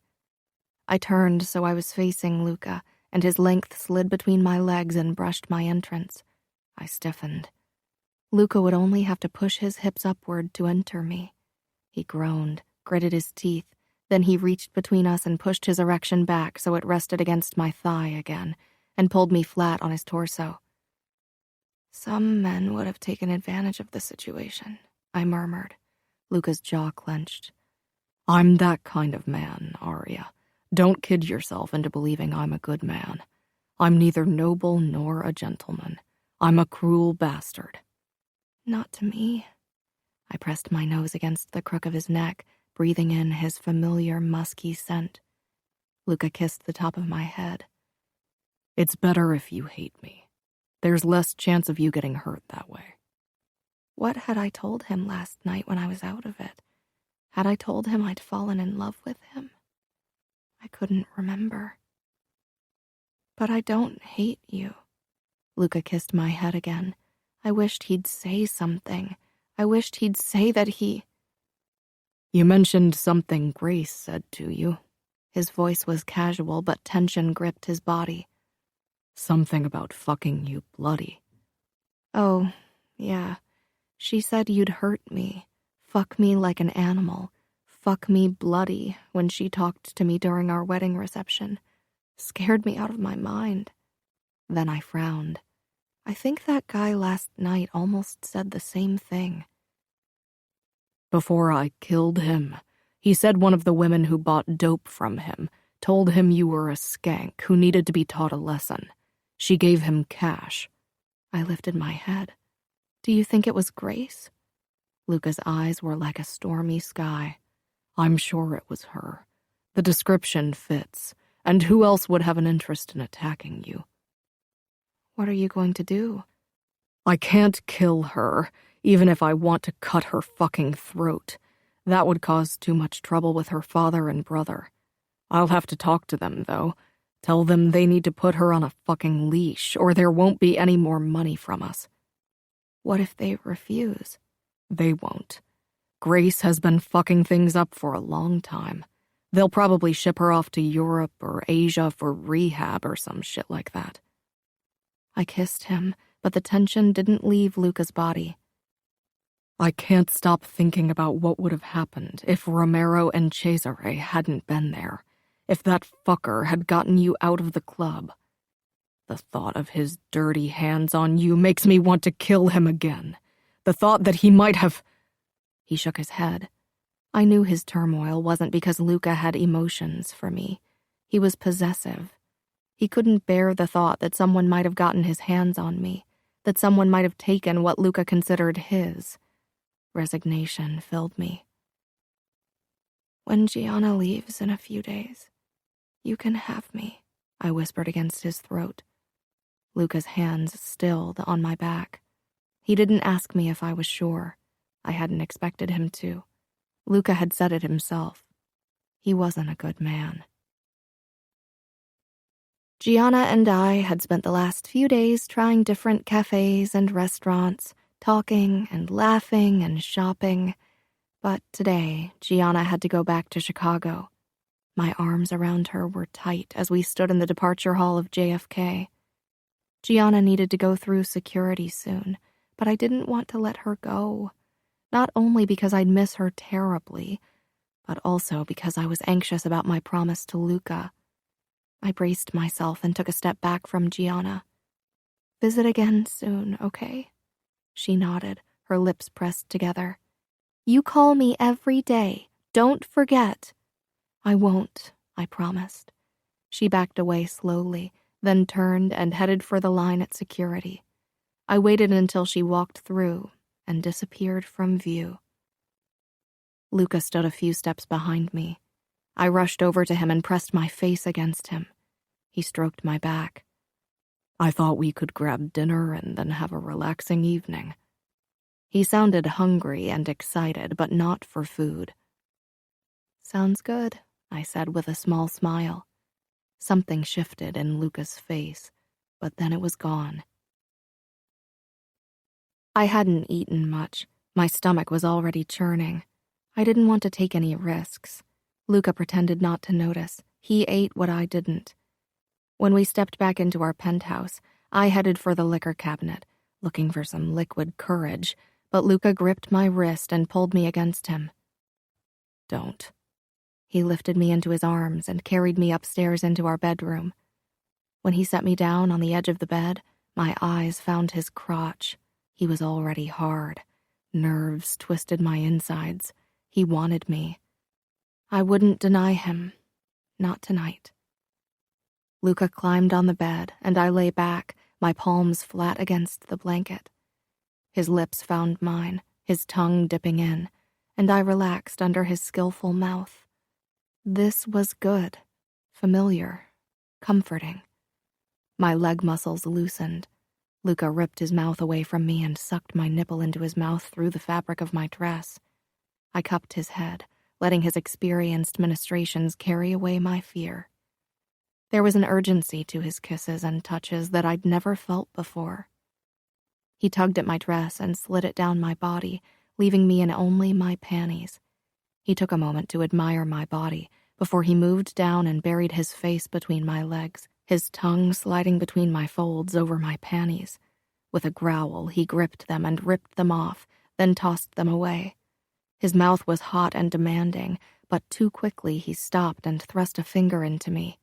Then he stood abruptly and slipped out of his shirt before he removed his holder and pants. His body was taut with tension, and his erection harder than I'd ever seen it. The raw hunger on his face sent a spike of fear through me. "You're mine." And then Luca loomed over me, his knees parting my legs and his tip nudged against my entrance. My muscles seized up, and I dug my nails into his shoulders and squeezed my eyes shut. This was too fast. He seemed barely in control.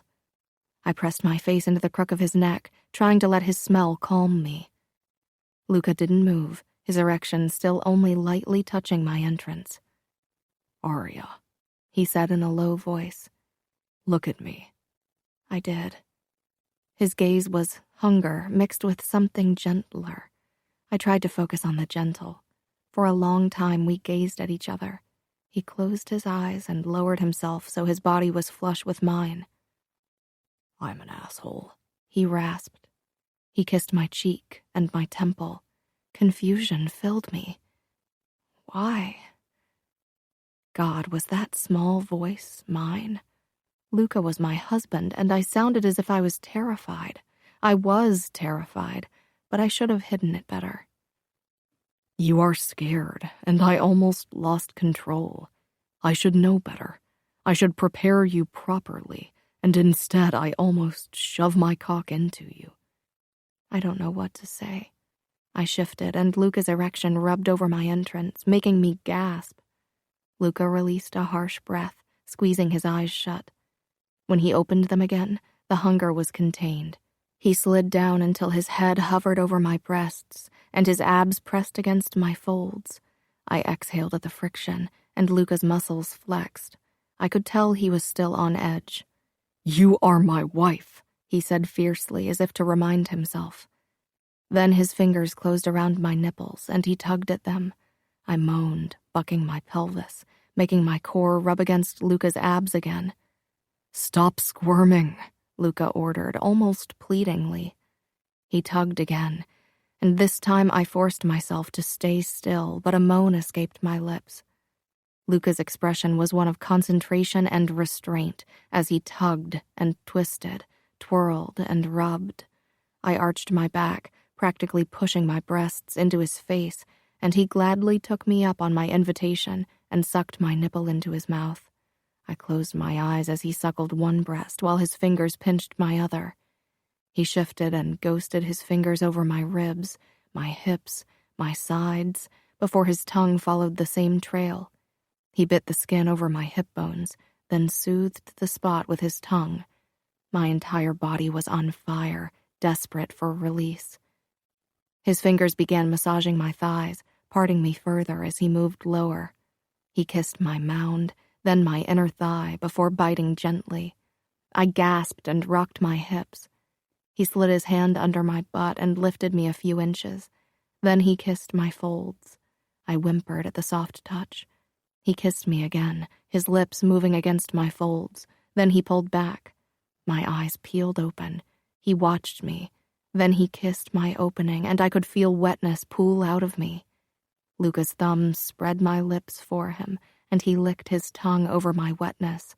I shuddered and felt another trickle. Luca gently lapped at me, not once touching my clit. He sucked my folds, licked them, circled his tongue around my entrance, but never touched me where I needed him. Luca, please. I bucked my hips again. You want this? Luca nudged my clit with his tongue, and I cried out, Yes. Soon. He growled and eased a finger into me, fucking me with it slowly as his tongue slid around my opening, coating me with his saliva. His tongue moved up, finally circling my clit. I relaxed with a moan. Luca took my clit into his mouth and suckled, bringing me closer and closer to the edge. Tell me when you come, Luca said against my wet flesh. He fingered me faster and pressed his tongue against my clit. Luca pulled his finger out, then entered me again with 2 fingers. I gasped in discomfort, but my orgasm ripped through me, pain mingling with pleasure as my body tried to adapt to the fullness. Luca kissed my inner thigh, then groaned. You're so fucking tight, Aria. Your muscles are squeezing the life out of my fingers. My pulse was slowing, and I glanced at Luca. He was watching me, 2 fingers buried in me. He slid them out a couple of inches, and I winced, but he slowly found a rhythm as he slid in and out. Relax, Luca murmured, and I tried. I need to widen you, Principessa. Luca traced his tongue over my folds and clit again. I hummed in pleasure. The discomfort in my core lessened with every stroke from Luca's tongue, and I could feel myself approaching another release. Luca must have felt it too. He pulled his fingers out and moved up until he was propped up over me. He lined himself up and shifted my legs and hips until he found the angle he wanted. Then his tip brushed my entrance, and just like that I froze up again. I wanted to cry in frustration. Why couldn't my body work with me? Luca kissed my chin, then my lips. Aria. My eyes finally met his. His expression reflected some kind of inner struggle. I wrapped my arms around him, my palms coming to rest on his flexing back. Resolve claimed his expression. He shifted his hips, and the pressure increased. I tensed even further, and Luca let out a harsh breath. Relax, he said as he cupped my cheek and kissed my lips. I'm not even in yet. His hand caressed my side down to my thigh. He cupped it and opened me a bit wider. Then he pushed in slowly. I tightened my hold on him, pressing my lips together. It hurt. God, it hurt like hell. He would never fit. I whimpered when the tearing sensation got to be too much and tensed even further. Luca halted in his movement, jaw clenched. He brought one of his hands up and cupped my breast, rubbing and twisting my nipple. You are so beautiful, he murmured into my ear. So perfect, Principessa. His words and his teasing of my breast made me relax slightly, and he pushed in a bit further. I tensed again. Luca kissed my mouth. Almost there. He slid his hand down my body, fingers ghosting over my belly until he brushed my folds. He rubbed my clit slowly, and I exhaled. Through the pain and discomfort, I could feel small bolts of pleasure. Luca took his time teasing my clit and kissing me. His lips were hot and gentle, and his fingers sent tingling sensations through my body. Slowly, my muscles loosened around his cock. Rocking his hips forward, he pushed all the way in, and I gasped, my back arching off the bed. I squeezed my eyes shut, breathing through my nose to get through the pain. I felt too full, as if I was going to rip apart. I buried my face against Luca's throat and started to count, trying to distract myself. It gets better. That's what the women said at my bridal shower. But when? Luca moved, slowly and just an inch, but it hurt too much. Please don't move, I gasped. Then I pressed my lips together in shame. Other women had gone through this, and they had lain back and suffered through it. Why couldn't I? Luca's body became taut like a bowstring. He touched my cheek as he pulled back, forcing me to look at him. Does it hurt that much? His voice was pure restraint, eyes dark with an emotion I couldn't place. Get a grip, Arya. No, not that much. My voice caught on the last word because Luca had twitched. It's okay, Luca. Just move. I won't be mad at you. You don't have to hold back for me. Just get it over with. Do you think I want to use you like that? I can see how fucking painful this is. I've done many horrible things in my life, but I won't add this to my list. Why? You hurt people all the time. You don't have to pretend to care for my feelings only because we're married. His eyes flashed. What makes you think I have to pretend? My lips parted. I didn't dare to hope, didn't dare to read too much into his words, but God, did I want to. Tell me what to do, he said harshly. Can you hold me close for a while, but don't move? I won't, he promised, then kissed my lips. He gritted his teeth as he lowered himself completely. We were incredibly close. Not even a sheet of paper would have fit between us. Luca curled one arm under my shoulders and pressed me against his chest, and then we kissed, our lips gliding over each other, our tongues tangling, soft and teasing. Luca caressed my side and my ribs before sneaking a hand between us and drawing small circles on my nipple. Slowly, my body became slack under his soft caress and the taste of his mouth on mine. The pain between my legs turned to a dull ache, and my core loosened around Luca, my body growing accustomed to his size. Luca didn't seem to notice, or he chose to ignore it. Instead, he kept kissing me. His fingernail scraped my nipple, and a flicker of pleasure spiked between my legs. I drew back, my lips raw and hot from our kiss. Luca's eyes were hooded. Can you still? I asked. He shifted, and I could feel how hard he was. He hadn't softened at all. My eyes widened in surprise. I told you I'm not a good man. Even though I know you're hurting, I still have a boner because I'm inside you. Because you want me. I've never wanted anything more in my life, Luca admitted. Can we go slow? Of course, Principessa. Still holding me close, he withdrew a few inches, watching my face. The look of concern on his face released a knot in my chest. I exhaled. It still hurt, but not nearly as much as before, and behind the pain was the hint of something better. Luca eased back into me and found a slow and gentle rhythm. I soaked in the feel of Luca's strong body pressed against me, the sharp lines of his face. His eyes never left my face. He didn't seem to mind the slow pace. The tension in his shoulders and neck was the only sign of how difficult this was for him. He changed the angle, and a spark of pleasure shot through me. I gasped. Luca halted. Did that hurt? No, it felt good, I said with a shaky smile.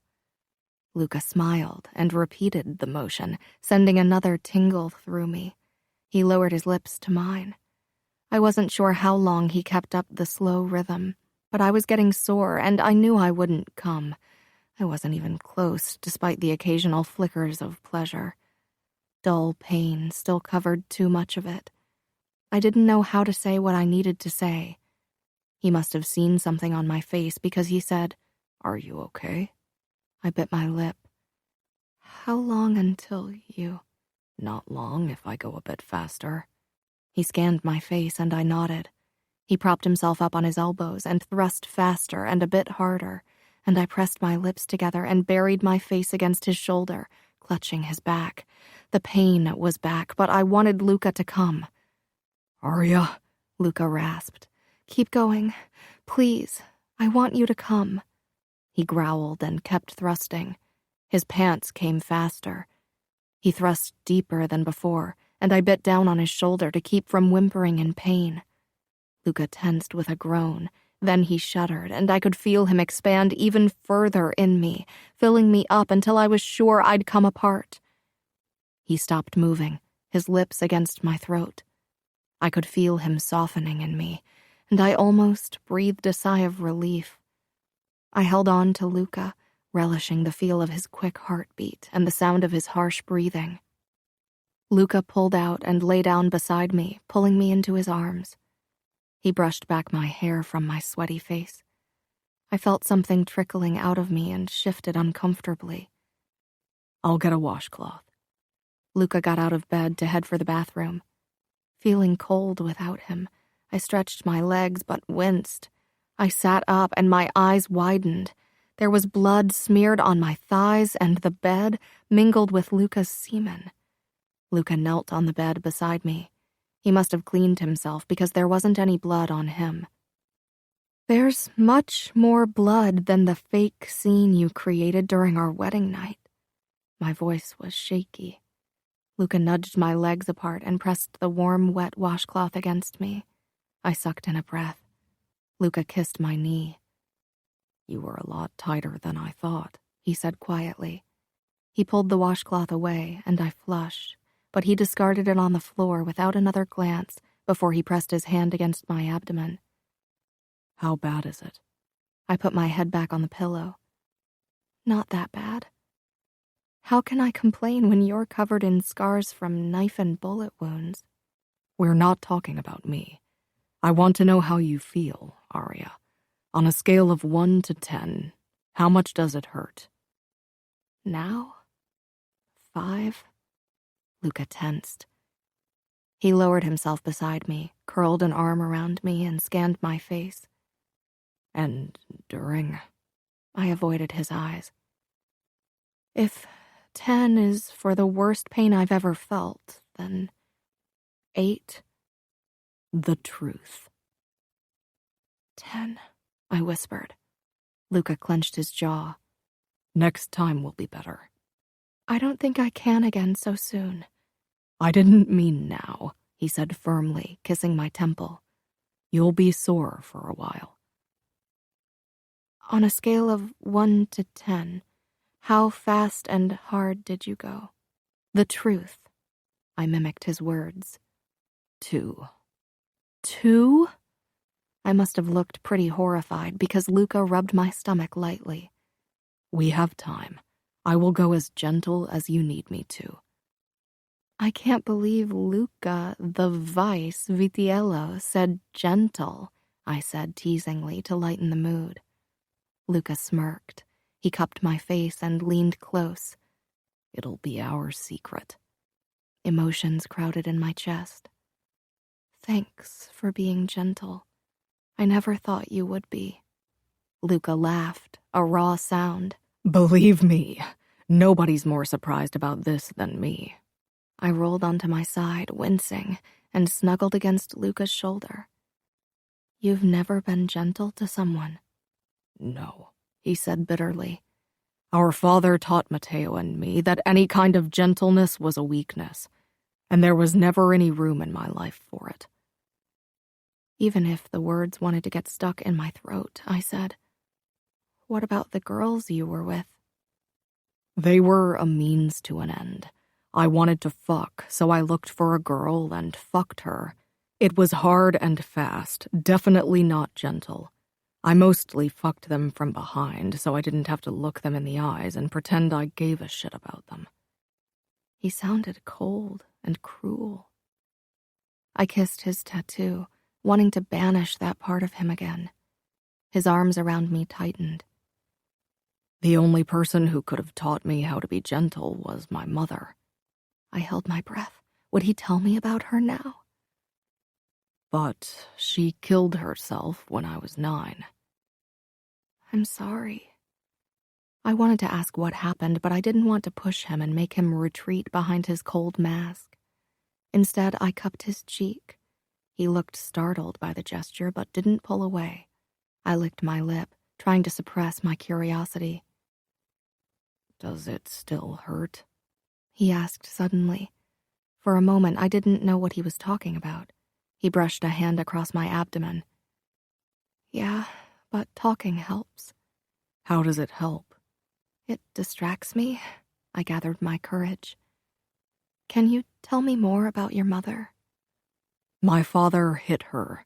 He raped her. I was young, but I understood what was going on. She couldn't bear my father anymore, so she decided to slice her wrists and overdose on dope. She shouldn't have left you and Mateo alone. I found her. I jerked up and stared. You found your mother after she'd cut her wrists? That was actually the first body I saw. Of course, it wasn't the last. He shrugged as if it didn't matter. The floor was covered with her blood, and I slipped on it and fell. My clothes were soaked with her blood. His voice was calm, detached. I ran out of the bathroom, screaming and crying. My father found me and slapped me, told me to be a man and clean myself up. I did. I never cried again. This is horrible. You must have been terrified. You were only a boy. He was silent. It made me tough. At one point, every boy has to lose his innocence. The Mafia isn't a place for the weak. I knew that. I'd seen how Father had tried to shape Fabiano in the last few years, and it always broke my heart when my little brother had to act like a man instead of the young boy that he was. Emotions aren't a weakness. Yes, they are. Enemies always aim where they can hurt you most. And where would the Bratva aim if they wanted to hurt you? Luca extinguished the lights. They won't ever find out. That wasn't the answer I'd hoped for, but I was too tired to ponder it. Instead, I closed my eyes and let sleep claim me. Chapter 14. Going to the toilet burnt like hell, and walking wasn't exactly comfortable either. I winced as I stepped back into the bedroom where Luca lay with his head propped up on his arm. He watched me. Sore. I nodded, blushing. Yeah, I'm sorry. Why are you sorry? I lay down beside him. I thought you might want to do it again, but I don't think I can. Luca traced his fingertips over my ribs. I know. I didn't expect you to be ready so soon. He rubbed my stomach, then inched a bit lower. I could lick you if you're up for it. My core tightened, and I really wanted to say yes. I don't think that's a good idea. Luca nodded and settled back against the pillows. The blanket crowded around his hips, revealing his muscled torso and the scars there. I moved closer and propped myself up above him. I traced Luca's scars, wondering what kind of stories hid behind each of them. I wanted to know all of them, wanted to figure Luca out, scar by scar, like a puzzle. Where did he get the long scar on his shoulder and the bullet wound below his ribs? Luca was doing his own exploring with his eyes, wandering over my breasts and face. He ran his thumb over my nipples. Your breasts are fucking perfect. His touch was more possessive than sexual, but I could feel it all the way between my legs anyway. Trying to distract myself, I paused with my fingertips against a mostly faded scar on his abs. Where did you get this scar? I was 11. My eyes grew wide. I was pretty sure where the story was going. The Familia wasn't as united as it is now. A few men thought they could grab power by killing my father and his sons. It was the middle of the night when I heard screaming and shooting. Before I could get out of bed, a man stepped into the room and pointed his gun at me. I knew I'd die as I stared into the barrel. I wasn't as scared as I thought I'd be. He would have killed me if Mateo hadn't jumped him from behind when he pulled the trigger. The bullet went a lot lower than it was supposed to and hit my middle. It hurt like a motherfucker. I was screaming and probably would have passed out if the man hadn't turned on Mateo to kill him. I had a gun stashed in the drawer of my nightstand, took it out, and put a bullet in the man's head before he could kill Mateo. That was your first murder, right? I whispered. Luca's eyes, which had been lost in another time, focused on me. Yeah, the first of many. When did you kill again? that same night. He smiled humorlessly. After that first man, I told Matteo to hide in my closet. He protested, but I was bigger and locked him in. By then I'd lost quite a bit of blood, but I was high on adrenaline and could still hear shooting downstairs, so I headed for the noise with my gun. My father was in a shooting match with 2 attackers. I came down the stairs, but nobody paid me any attention, and then I shot one of them from behind. My father took the other down with a shot in the shoulder. Why didn't he kill him?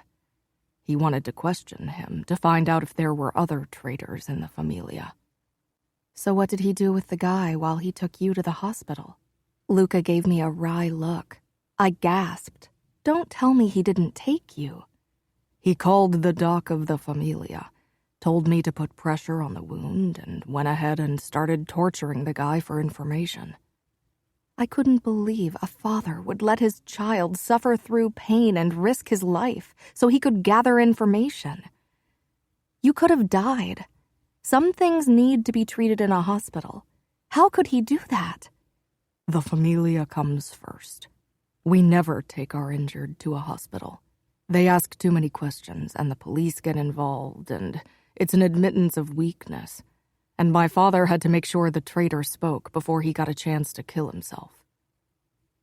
So you agree with what he did? You would have watched someone you love bleed to death so you could protect the Familia and your power. My father doesn't love me. Matteo and I are his guarantee for power and a way to keep the family name alive. Love has nothing to do with it. I hate this life. I hate the Mafia. Sometimes I wish there was a way to escape. Luca's face became still. From me? No, I said, surprising myself. From this world. Have you never wanted to live a normal life? No. This is who I am, who I was born to be, Arya. It's the only life I know, the only life I want. For me to commit to a normal life would be like an eagle living in a small cage in a zoo. He paused. Your marriage to me shackles you to the Mafia. Blood and death will be your life as long as I live. Then so be it. I'll go where you go, no matter how dark the path. For a moment, Luca held his breath. Then he gripped the back of my head and kissed me fiercely. I'd thought Luca would want to sleep with me again soon after our first time, but he didn't push me. Even though I tried to hide it, he could tell that I was sore for a few days after. He pleasured me with his tongue a few times, never even entering me with his finger, and I made him come with my mouth in turn. I wasn't sure if he was waiting for an okay from me, but when he came home one night a week after he'd taken my virginity, looking exhausted and angry, I wanted to make him feel better.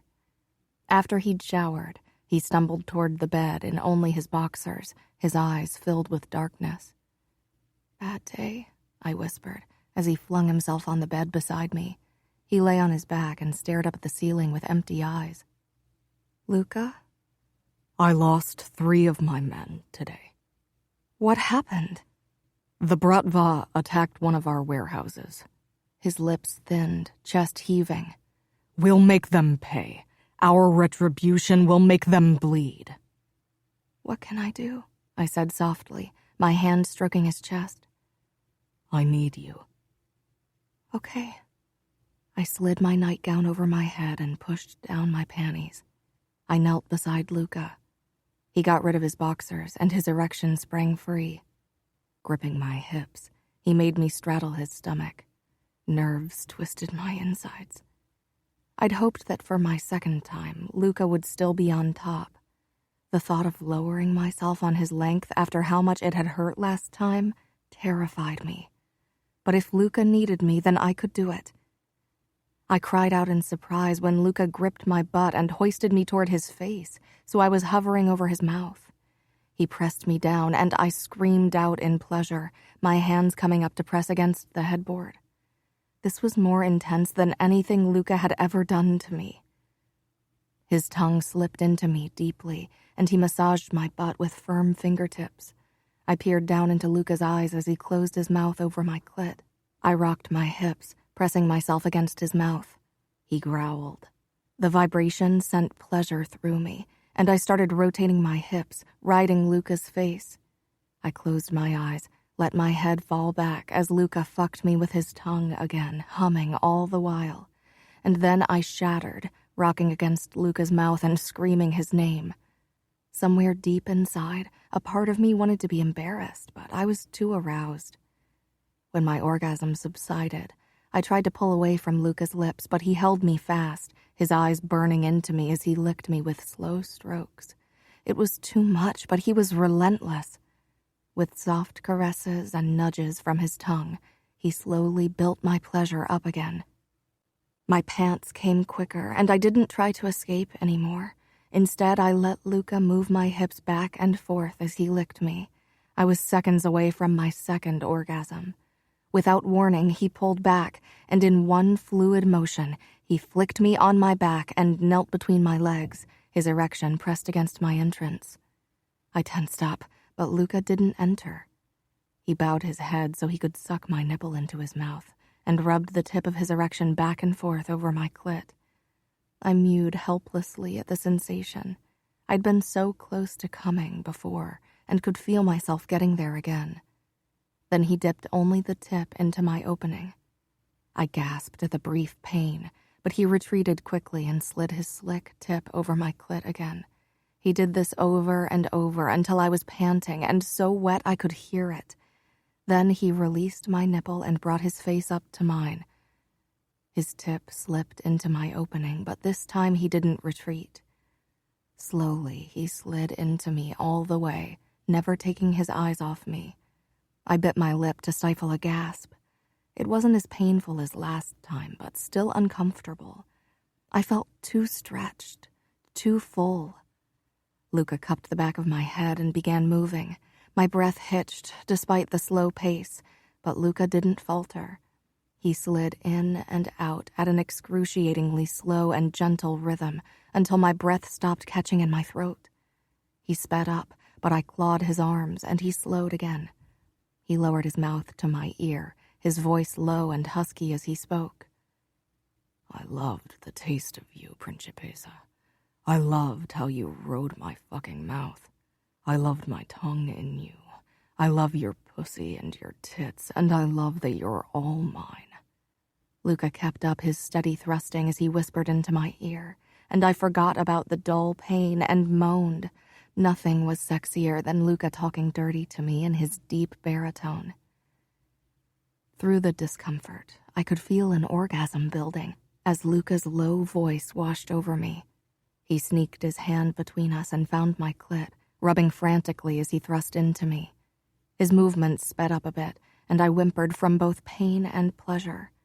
Luca didn't slow. He was panting, his skin slick with sweat as he fought for control. I could see on his face how his grip on it was fading, but he didn't lose it.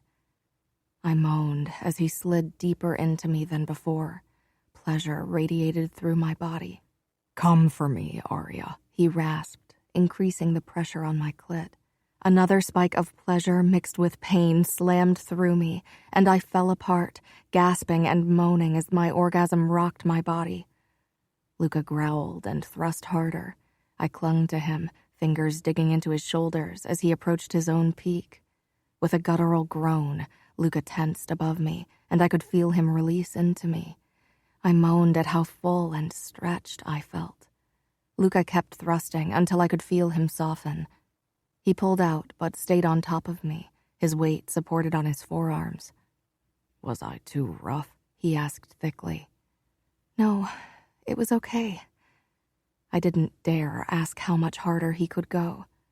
He kissed the corner of my mouth, then my lower lip, until he dipped his tongue into me for a delicious kiss. We kissed for a long time, our slick bodies pressed against each other. I wasn't sure how long we lay like that, kissing, but eventually I could feel Luca getting hard again. My eyes grew wide in surprise. So soon? I thought men needed time to rest. Luca laughed, a deep, sexy sound. Not with your naked body beneath me. He kneaded my butt. How sore are you? Too sore, but the way he rubbed his erection lightly against my folds, I couldn't say it. Not too sore. Luca gave me a look that made it clear he recognized the lie, but he rolled on his back, taking me with him. I straddled his abs. He must have seen how nervous I was because he stroked my sides gently. Take your time. You are in control. He rocked his hips, rubbing his length over my butt cheeks.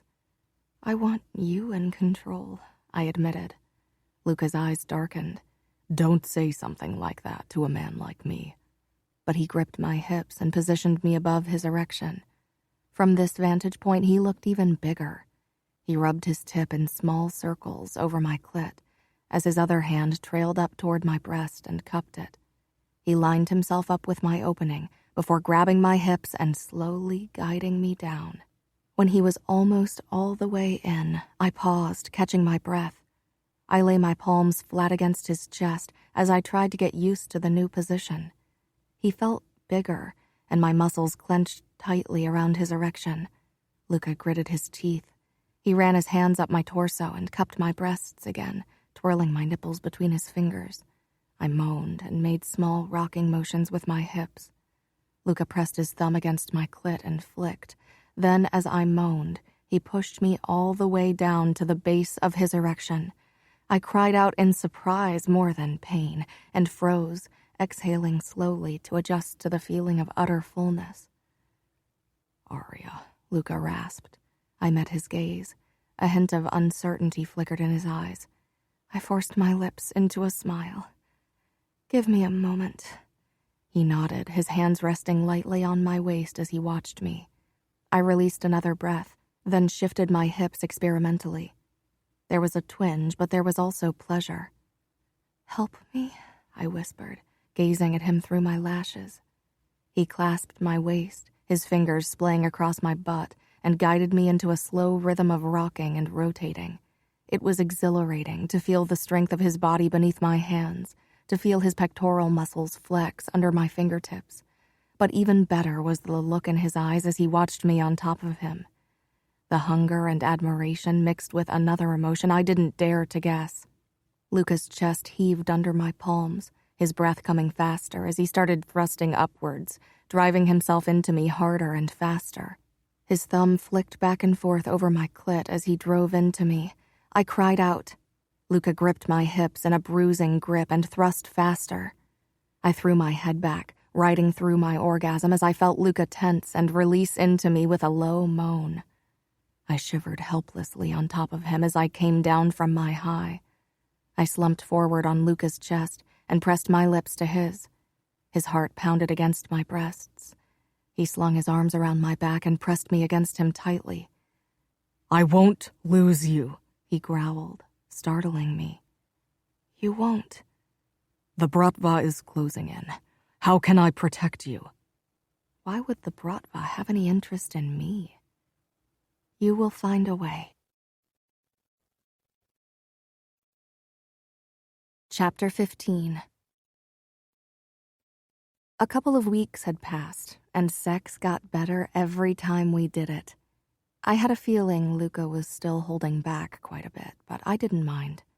Sometimes I wondered if maybe he needed the gentle lovemaking as much as I did after all the stress he went through with the Bratva. Lovemaking? No matter how much I tried to ignore my feelings, I knew I loved Luca. Maybe it was natural to fall in love with the person you were married to, the person you shared intimacy with. I wasn't sure why I had fallen for Luca, despite my best intentions not to let him into my heart. I only knew that I had. I knew what men like Luca thought of love. I hadn't told him about my feelings, though a few times the words had been on the tip of my tongue after we'd laid in each other's arms, sweaty and sated after sex. I knew Luca wouldn't say it back, and I didn't want to make myself vulnerable like that. I watched the sunset over New York from my position in the lounge chair on the roof terrace. Romero was inside, reading a sports magazine on the sofa.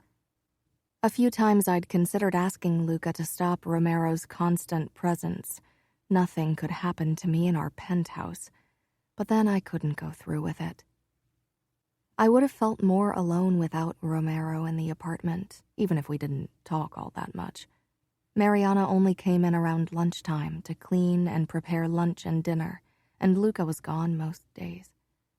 I still hadn't met any of the women from the Familia for coffee.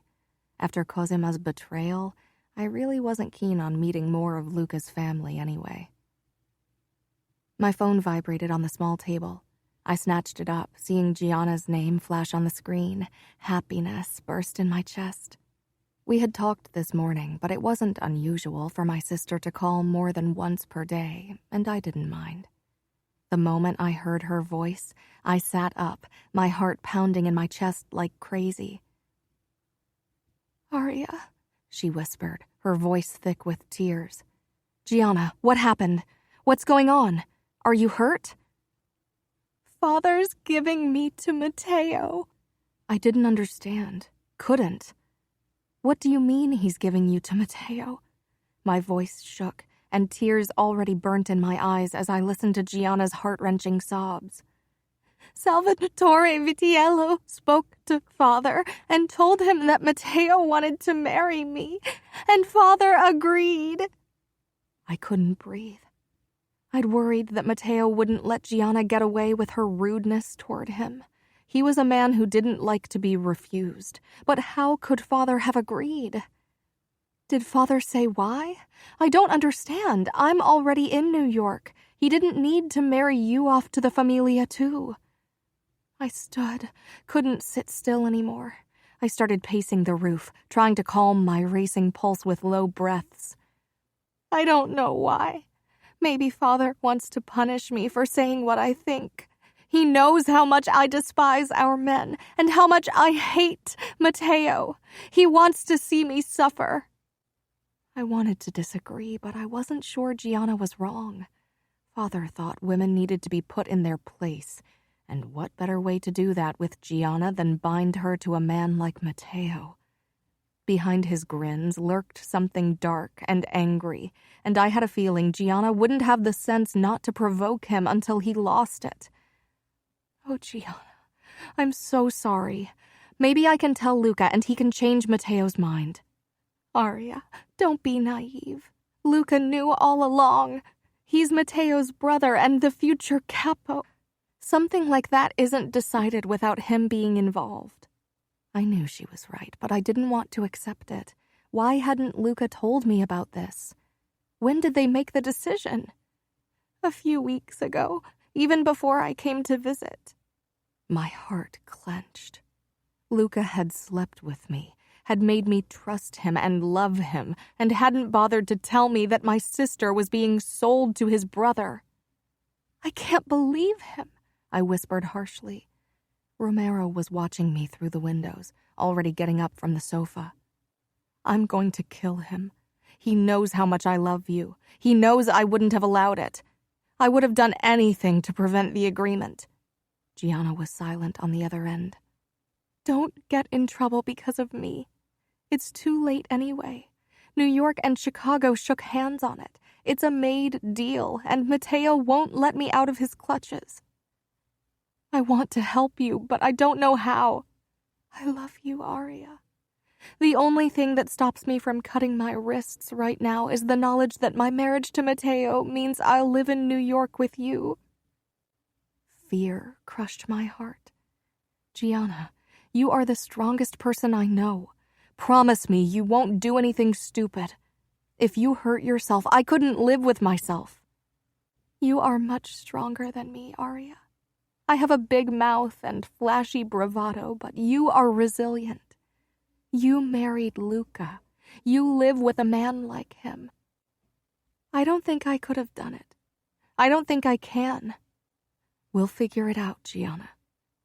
The elevator doors opened and Luca stepped into our apartment. His eyes darted from Romero to me, his brows drawing together. He's here.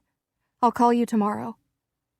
I hung up as fury burnt through me. I hadn't thought I could ever hate Luca again, not even for a moment. But in this second, I wanted to hurt him. I stormed inside, my hands balled into fists as I headed toward Luca. He didn't move a muscle, only watched me with calm scrutiny. That calm fueled my rage more than anything else. I wasn't sure what he thought I was going to do, but it wasn't attack. That was obvious from his reaction. My fists hammered his chest as hard as I could. Shock flashed across Luca's face, his entire body exploding with tension. From the corner of my eye, I saw Romero take a step in our direction, obviously unsure if he was supposed to do something. He was my bodyguard, but Luca was his boss. Of course, Luca didn't have trouble handling me. After a moment, he gripped both of my wrists in his hand. I hated that he could overpower me so easily. Arya, what? He didn't get to finish because I rammed my knee upward, and only his quick reflexes prevented me from hitting my goal. The sound of Gianna's sobs rang in my mind, made me lose whatever rationality I had. Get out, Luca ordered sharply. Romero did so without protest. Luca's blazing eyes met mine, but I was past being scared. I would die for Gianna. I tried another kick and grazed Luca's groin this time. He snarled and pushed me down on the sofa, my legs pinned down by his knees and my arms pushed above my head. For God's sake, Arya, what's gotten into you? I glared. I know about Gianna and Matteo, I spat, and then I lost it completely, and I started crying, big, gasping sobs raking my body. Luca released my wrists and sat back so I could move my legs. He regarded me like I was a creature he would never understand. That's what this is about. He sounded incredulous. Of course you don't understand, because you never loved anyone more than your own life. You can't possibly understand how it is to feel your own heart breaking at the thought of the person you love getting hurt. I would die for the people I love.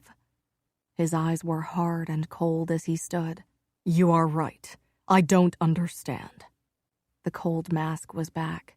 I hadn't seen it directed at me in weeks. I wiped my eyes and stood as well. Why didn't you tell me? You've known for weeks. Because I knew you wouldn't like it. I shook my head.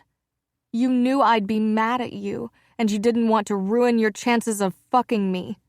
I didn't blush, even though I never used the word. Luca became rigid. Of course I wanted to fuck you, but I got the impression you enjoyed our fucking sessions. I wanted to hurt him. He was so cold. Of course it had always been about taking what was his, about claiming my body. He didn't give a shit about me or anyone. And you worried I wasn't a good enough actress to fool everyone after our little trick on our wedding night. But it turns out I even fooled you. I let out an ugly laugh. I made you believe I actually enjoyed it.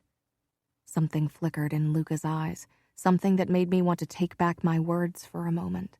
But then his mouth pulled into a cruel smile. Don't lie to me.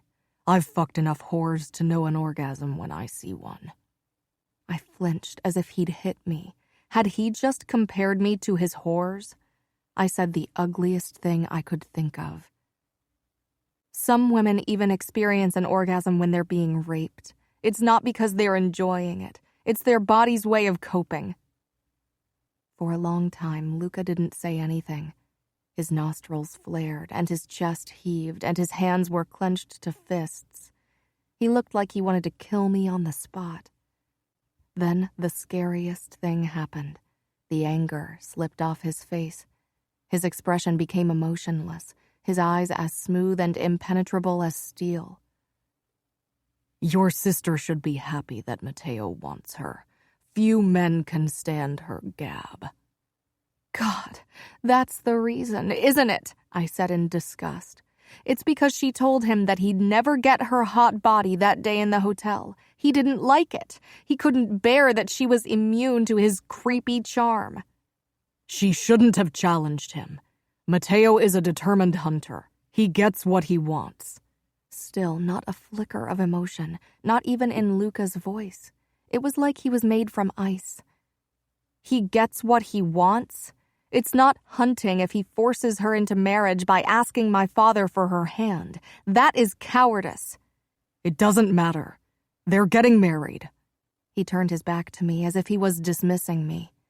Luca didn't get it. He couldn't. He didn't know Gianna as well as I did. She wouldn't go into this union quietly like I had. I stormed toward the elevator. Arya, what the fuck are you doing? I was in the elevator before Luca could reach it and was on my way one floor down. I stepped out into Matteo's apartment. It was basically a mirror image of our own, except that it wasn't a duplex. Matteo was sitting in an armchair, listening to some kind of crappy rap music when he saw me. He rose, eyeing me cautiously as he came toward me. What are you doing here? I pushed my palms against his chest when he stopped in front of me. Take your proposal back. Tell my father you don't want Gianna. Matteo laughed. Why would I? I want her. I always get what I want. Gianna shouldn't have played games with the big boys. I lost it and slapped him across the face. My stupid Italian temperament. I usually reined it in, better than my other siblings at least, but not today. He gripped my arm, shoved me back so my spine collided painfully with the wall, and trapped me between it and his body. I gasped. You are lucky that you are my brother's wife. The elevator dinged as it stopped and opened. Let her go! Luca growled, stepping out. Matteo backed away at once and gave me a cold smile. Luca walked up to me, eyes scanning my body before facing his brother. You won't do that again. Then teach her manners. I won't let her hit me again. Teach her manners? His marriage to Gianna would end in an utter catastrophe. Luca's voice dropped an octave. You won't touch my wife again, Matteo. You are my brother, and I'd take a bullet for you.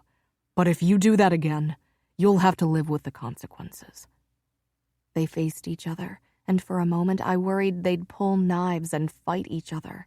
That wasn't what I'd intended. I knew how much Luca cared about his brother, more than he cared about me anyway. Matteo was the only person Luca trusted. For a while, I'd thought I might be that person, but if that were the case, today would have gone very differently. I knew his protecting me was a power game and not about emotions. By touching me, Matteo had shown disrespect toward Luca, and of course Luca couldn't let that slide. I won't hit you again, Matteo, I ground out, though the words tasted foul in my mouth. I shouldn't have done it. Both men turned to me in surprise. Matteo relaxed his stance. Luca didn't. I'm sorry if I hurt or scared you, Matteo said. I couldn't tell if he meant it or not. He had the emotionless mask down, just like his brother. You didn't. Luca smirked, then he stepped up to me and pulled me against him possessively. Our eyes met, and as if he remembered our earlier words, his smirk disappeared and his lips tightened. He didn't release me, but his hold on me loosened. I turned away from him, not able to bear his expression any longer, and faced Matteo. Don't marry Gianna, I tried again, and Luca's grip on my waist tightened in warning. I ignored him. She doesn't want to marry you. You didn't want to marry Luca either, yet here you are, Matteo said with his shark grin. Gianna isn't like me. She won't come to terms with an arranged marriage. Luca dropped his hand from my waist. She will become my wife the moment she turns 18. No power in this universe will stop me from making her mine. You disgust me. You all do, I said. With that, I stepped back into the elevator. Luca didn't follow. He didn't even watch me to see if I was returning to our apartment. He knew I wouldn't go anywhere. Even if I still wanted to run, I couldn't. My heart belonged to him, even if he didn't have a heart that he could give me in turn. Chapter 16. I twisted and turned, not able to fall asleep. I wasn't used to being alone in bed anymore. Even though Luca and I had barely spoken in the last 3 days since our fight and hadn't had sex, we'd always ended up in each other's arms during the night. Of course, the moment we woke, we moved apart. I missed Luca's closeness. I missed talking to him, missed his kisses, his touch, his hot tongue between my legs. I sighed as I became wet. I wouldn't give in. How much longer could Luca go without sex, anyway? What if he wasn't? What if he'd fucked Grace again? She was supposedly in England, but who knew if that was the truth? Or maybe he'd found a new woman to fuck. My eyes found the clock. It was almost 2 a.m. A heavy weight settled on my chest. Was Luca giving up on our marriage that easily? Why not? He'd gotten what he wanted. He'd claimed my body. It wasn't like I was the only person who could give him what he wanted. A bang sounded downstairs, followed by deep voices. Romero was one of them. The other was Luca. I slipped out of bed and quickly rushed out of the bedroom in my nightgown. I froze on the staircase. The lights were out, but the moon and the surrounding skyscrapers provided enough light for me to see what was going on. Luca had Romero in a chokehold. I took another step down, and Luca's eyes shot toward me, furious and wild. The monster was back. His arms were covered in blood. Romero stopped struggling when he realized Luca was too strong. "I would never betray the Familia," Romero choked out, then coughed. "I'm loyal. I'd die for you. If I were a traitor, Arya wouldn't be here, safe and unscathed. She'd be in the hands of the Bratva." Luca loosened his hold, and Romero fell to his knees, gasping for breath. I walked down the remaining steps, ignoring Romero shaking his head at me. What was going on? Luca had never been this unhinged. "Out. Now," he snarled at Romero. When Romero didn't move, Luca grabbed him by the collar and dragged him into the elevator. Before the doors slid shut, Romero's worried gaze settled on me. Luca jabbed a code into the panel beside the elevator that deactivated it and stopped people from coming into our apartment. Then he turned to me. Not only his arms, but his shirt, too, was covered in blood. I didn't see any bullet holes in his shirt or pants. "Are you okay?" I said, but even my whisper felt too loud in the silence. I approached Luca slowly as his eyes followed my movement like a tiger would watch the antelope. A strange flicker of excitement filled me. Despite what I'd witnessed, I knew Luca wouldn't really hurt me. When I'd almost reached him, Luca stalked toward me and crashed his lips against mine. I gasped, and he thrust his tongue into my mouth. His hands ripped at my nightgown, tearing it from my body. When it fluttered to the ground, he tore my thin lace panties off. His hungry gaze traveled over me. Then he wrenched me toward him and bit into my throat, then my nipple. I gasped in pain and arousal.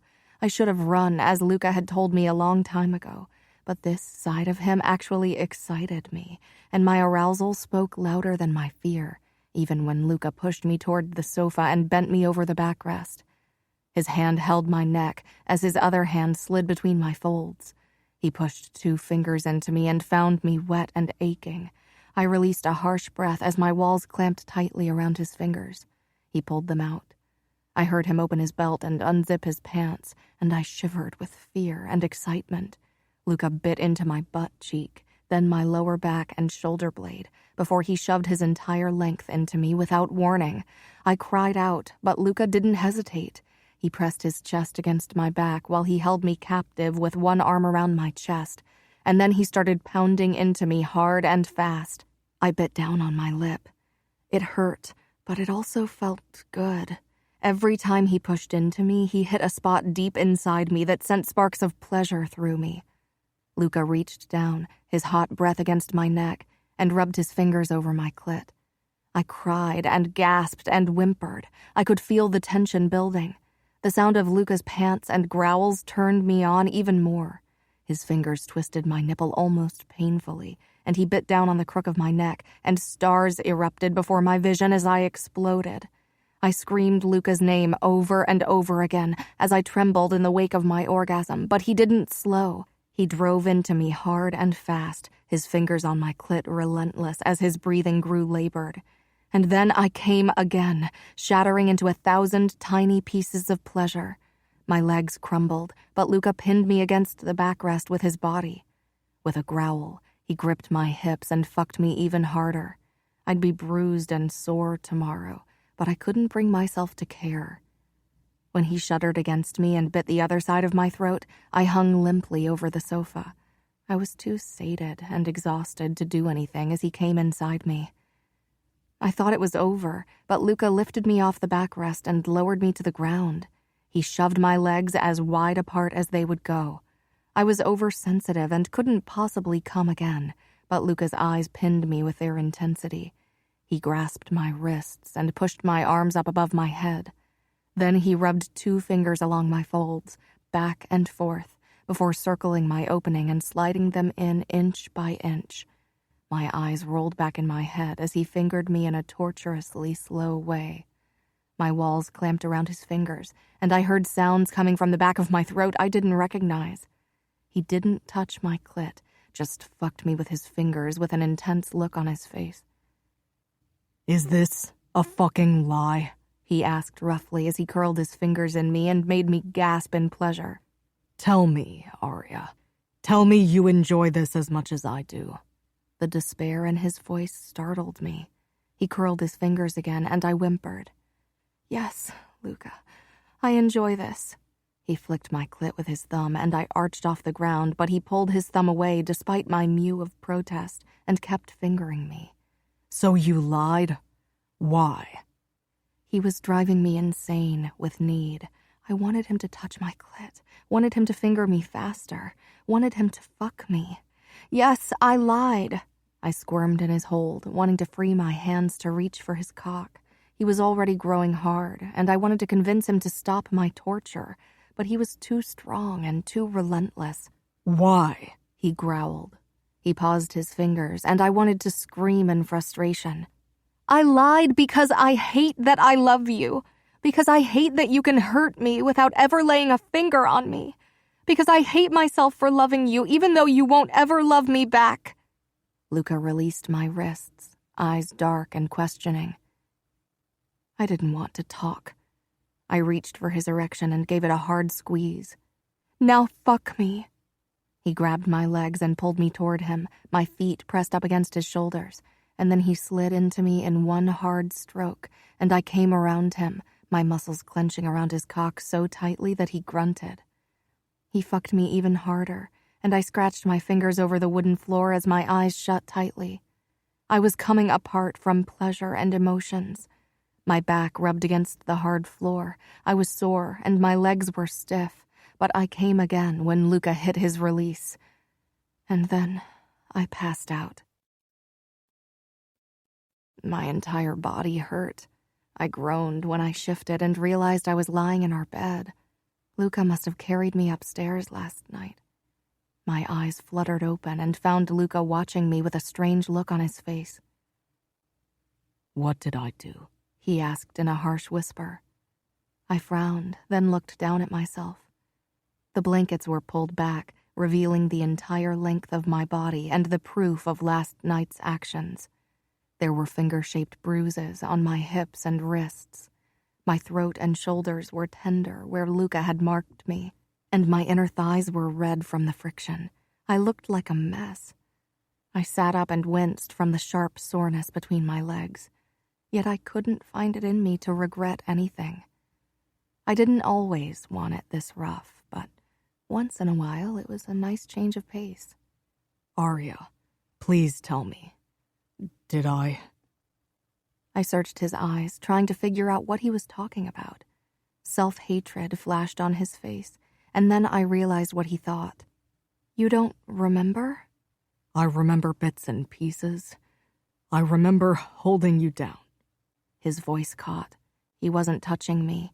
In fact, he perched on the edge of the bed, as far from me as possible. He looked exhausted and broken. You didn't hurt me. His eyes flickered to the bruises. Don't lie to me. I knelt and moved toward him even when he stiffened. You were a bit rougher than usual, but I wanted it. I enjoyed it. Luca didn't say anything, but I could tell he didn't believe me. No, really, Luca. I kissed his cheek and lowered my voice. I came at least 4 times. I don't exactly remember everything. I passed out from sensory overload. Relief washed away some of the darkness in Luca's eyes, but I was surprised that he didn't tease me for my comment. I don't understand what got into you. You even attacked Romero. My father is dead. I jerked. What? How? Last night, he was having dinner at a small restaurant in Brooklyn when a sniper put a bullet into his head. What about your stepmother? She wasn't there. He was with his mistress. She was shot too, probably because the Bratva thought she was his wife. Someone must have told them where to find him. Very few people knew he went there. He was in disguise. Nobody could have recognized him. There has to be a traitor among us. Chapter 17. The sky over New York was hung with heavy clouds, but it didn't rain. It fit the occasion. For the funeral of Salvatore Vitiello, the elite of New York and the Familia, as well as the most important members of the Chicago outfit, had gathered at the cemetery. The perimeter around it had been closed off, and most of the soldiers of the New York Mafia were keeping guard to make sure the Bratva didn't disturb the funeral. A gathering of the most important members from both New York and Chicago at this time was a risk, but paying respect to the capo dei capi was more important. Luca stood tall and stoic beside his father's grave. He was now the capo, and he couldn't show a flicker of weakness, not even after the death of his father. Luca and his father hadn't been close in the traditional sense, but losing your parent, no matter how cruel and cold he'd been, always ripped a hole into you. I could tell that many of the older men in the Familia watched Luca with a calculating look in their eyes. Luca didn't give any indication that he'd noticed, but that was definitely an act. This was the most dangerous time, so soon after he'd come into power. I hadn't known Salvatore Vitiello very well, and I wasn't sorry about that. For me, the funeral meant only one thing. I got the chance to see my family again. Gianna, Fabi, and Lily stood with father and mother among the guests from the Chicago outfit. They'd arrived this morning, and I couldn't wait to spend some time with them. Every guest shook Luca's hand, clapped his shoulder, and said a few words of comfort, most of them lies. How many of these men were waiting for a chance to rip the power from Luca's hands? When it was my father's turn, I had to stop myself from attacking him for agreeing to marry Gianna off to Matteo. Instead, I gritted my teeth and gave him a cold smile. Gianna pointedly avoided Matteo's eyes. She'd lost weight, and it broke my heart to see her so hopeless. I was glad when the funeral was over. The men had a meeting scheduled for the evening to discuss the rising threat of the Russians. In our world, there wasn't time to mourn the dead for long. Chicago and New York needed to figure out a way to stop the Bratva before another capo lost his life, and that would be either Luca or Dante Cavallero. Luca wanted me out of New York, so he sent me to the Vitiello mansion in the Hamptons. Gianna, Lily, and Fabi were allowed to accompany me for the night before they'd have to leave for Chicago tomorrow evening. I had a feeling Father hoped I would talk some sense into Gianna about her arranged marriage with Matteo. The engagement party was planned for the beginning of November, so Gianna didn't have all that long to come to terms with it. Mother stayed with Father in Manhattan, but they sent Umberto with us. He, Cesare, and Romero were supposed to keep us safe. We arrived at the mansion around dinner time, and the staff had already prepared a meal for us. My heart swelled with happiness as Lily, Fabi, Gianna, and I settled around the long dining table. But it was dimmed by the fact that our 3 bodyguards discussed the Russian threat in hushed voices, and by Gianna's refusal to eat more than 2 bites. I didn't want to discuss her betrothal to Matteo with everyone there. Later, when they'd gone to bed, Gianna and I would have enough time for that. Fabi was the only one who kept the conversation on our side of the table going, as he told me excitedly about the collection of knives father had given him. Lily was busy sneaking admiring glances at Romero, who was completely oblivious to her pining. After dinner, we moved on to the loggia overlooking the ocean. The night sky out here twinkled with stars. In New York, you rarely got a glimpse at them. Cesare had gone off to do God knows what, probably check the security system, and Umberto and Romero had settled in the living room. From there, they could watch us without overhearing our conversation. Fabi lay curled up beside Lily, fast asleep, as she typed something on her phone while checking out Romero occasionally. "Do you want to talk?" I whispered to Gianna, who sat beside me, legs pressed up against her chest. She shook her head. It felt as if a rift had grown between us since she'd gotten the news about her betrothal, and I didn't know why. "Gianna, please. There's nothing to talk about. Maybe it's not as bad as you think." She gave me an incredulous look, but I kept talking.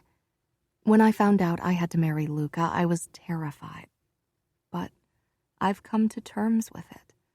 Luca and I are getting along better than I thought possible. Gianna glared. "I'm not like you, Arya. You're eager to please him, to do anything he says. I'm not like that. I won't submit to anyone." I flinched. Gianna had never lashed out at me like that. She jumped up. I tried to catch her arm, but she shook me off. "Leave me alone. I can't talk to you right now."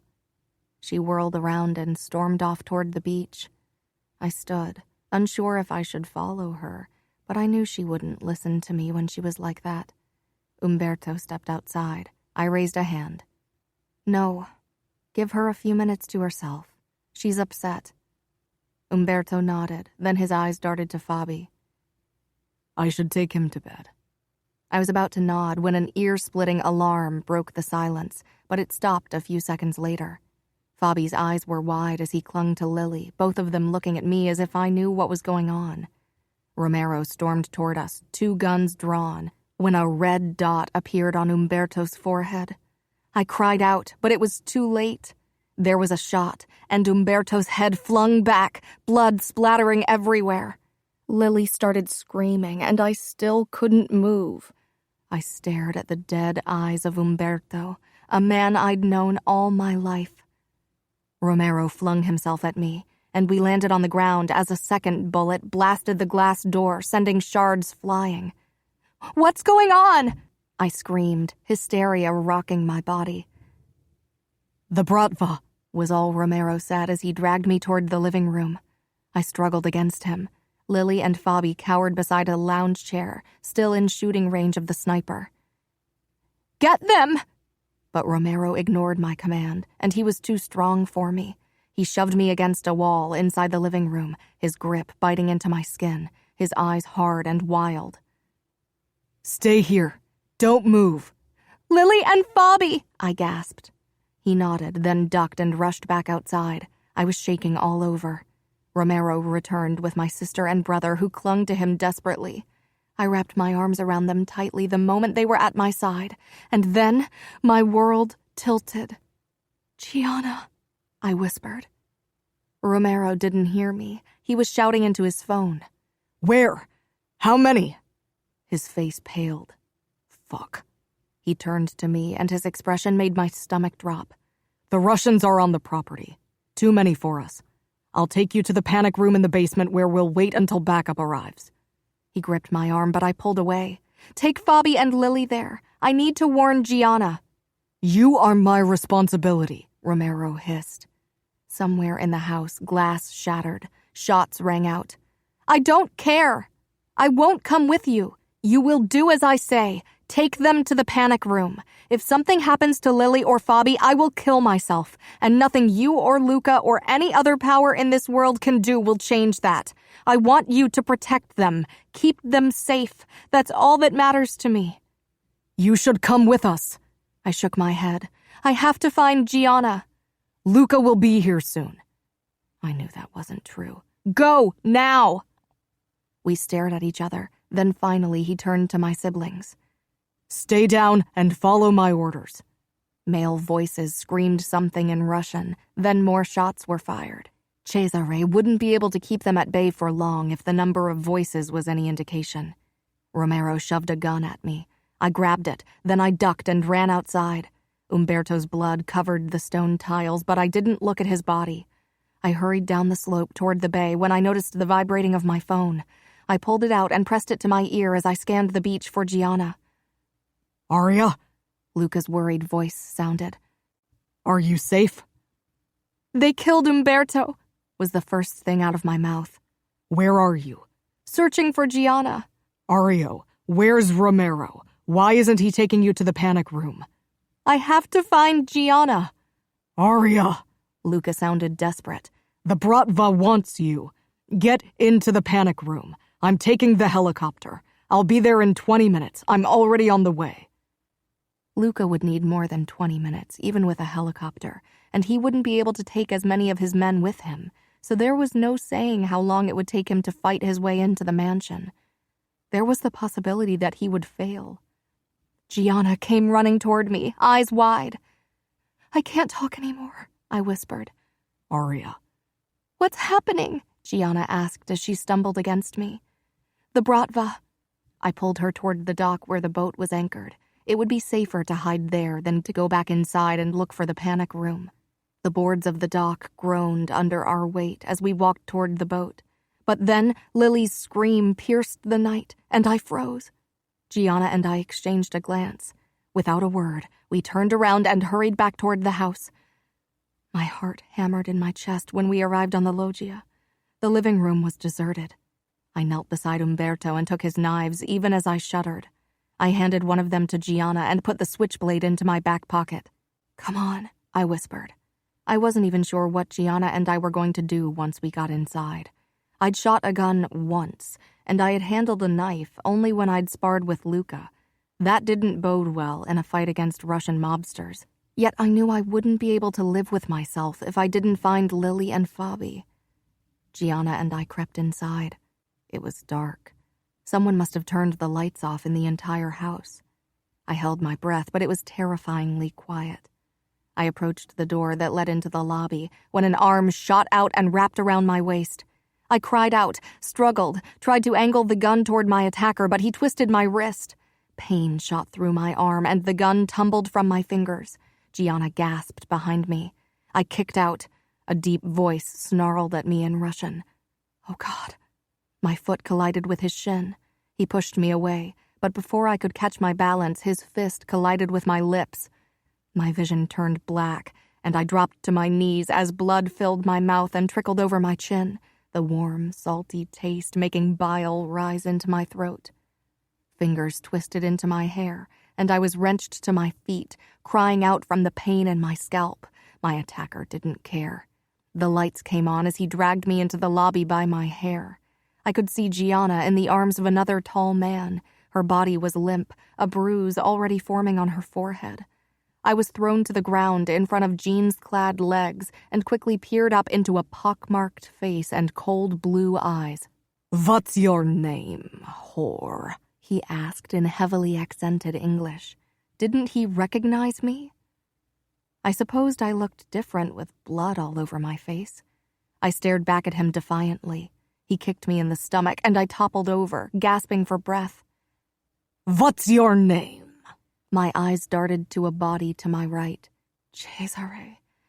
He was making gurgling noises, clutching at a bleeding wound in his stomach.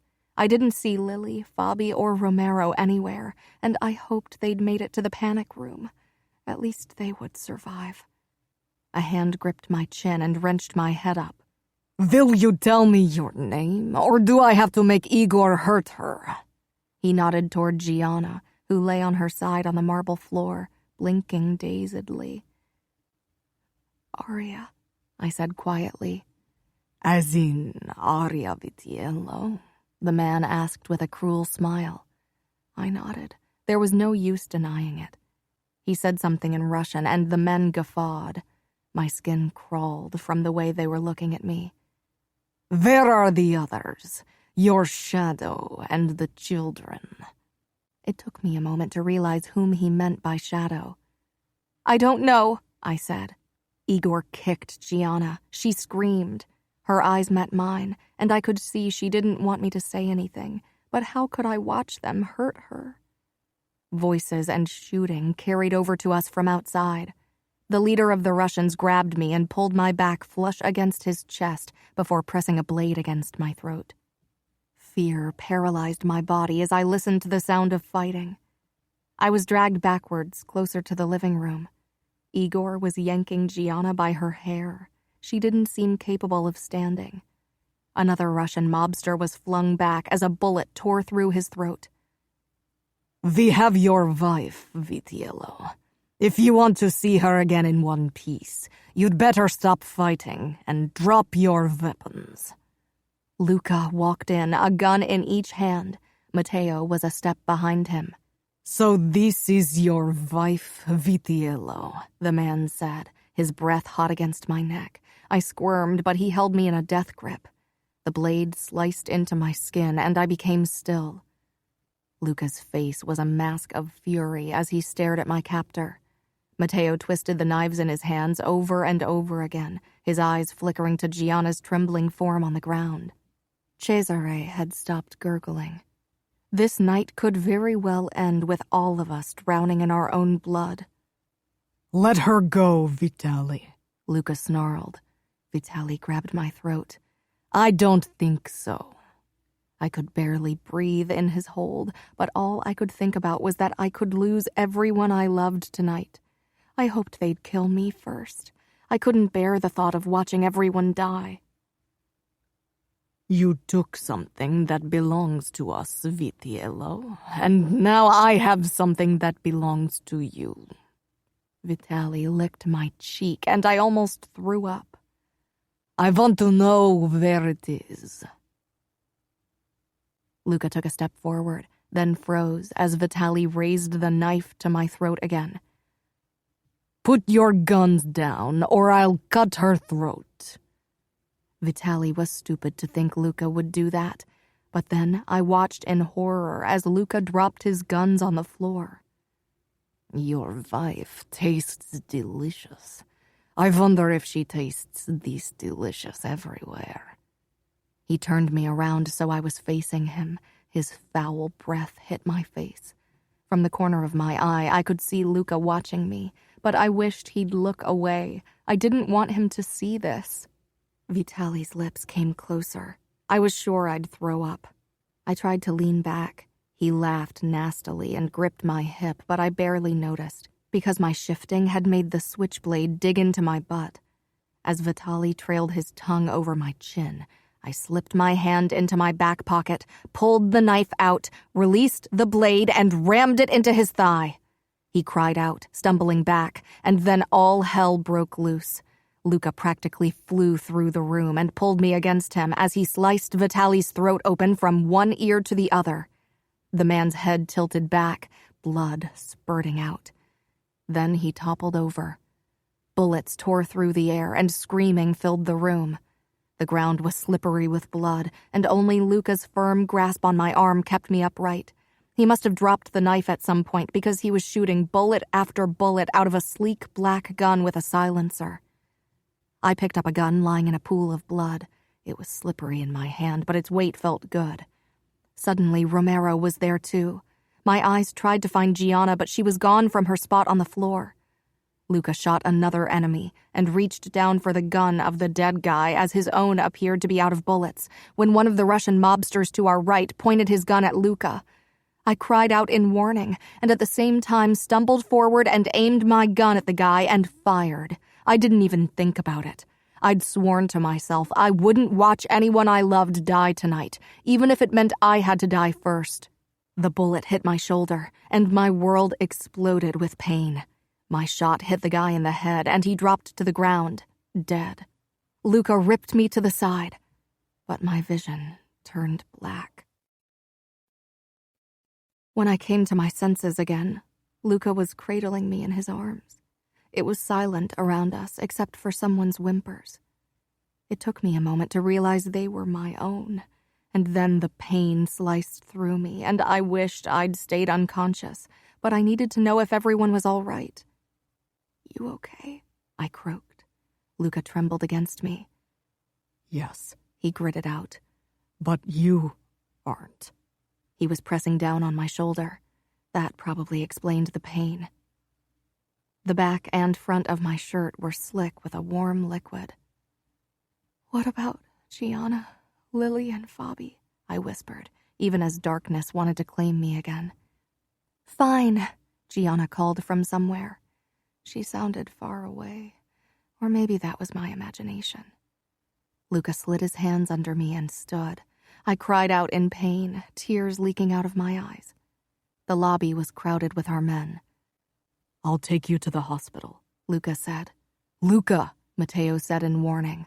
"Let the doc handle it. He's been taking care of our business for years." "No," Luca snarled.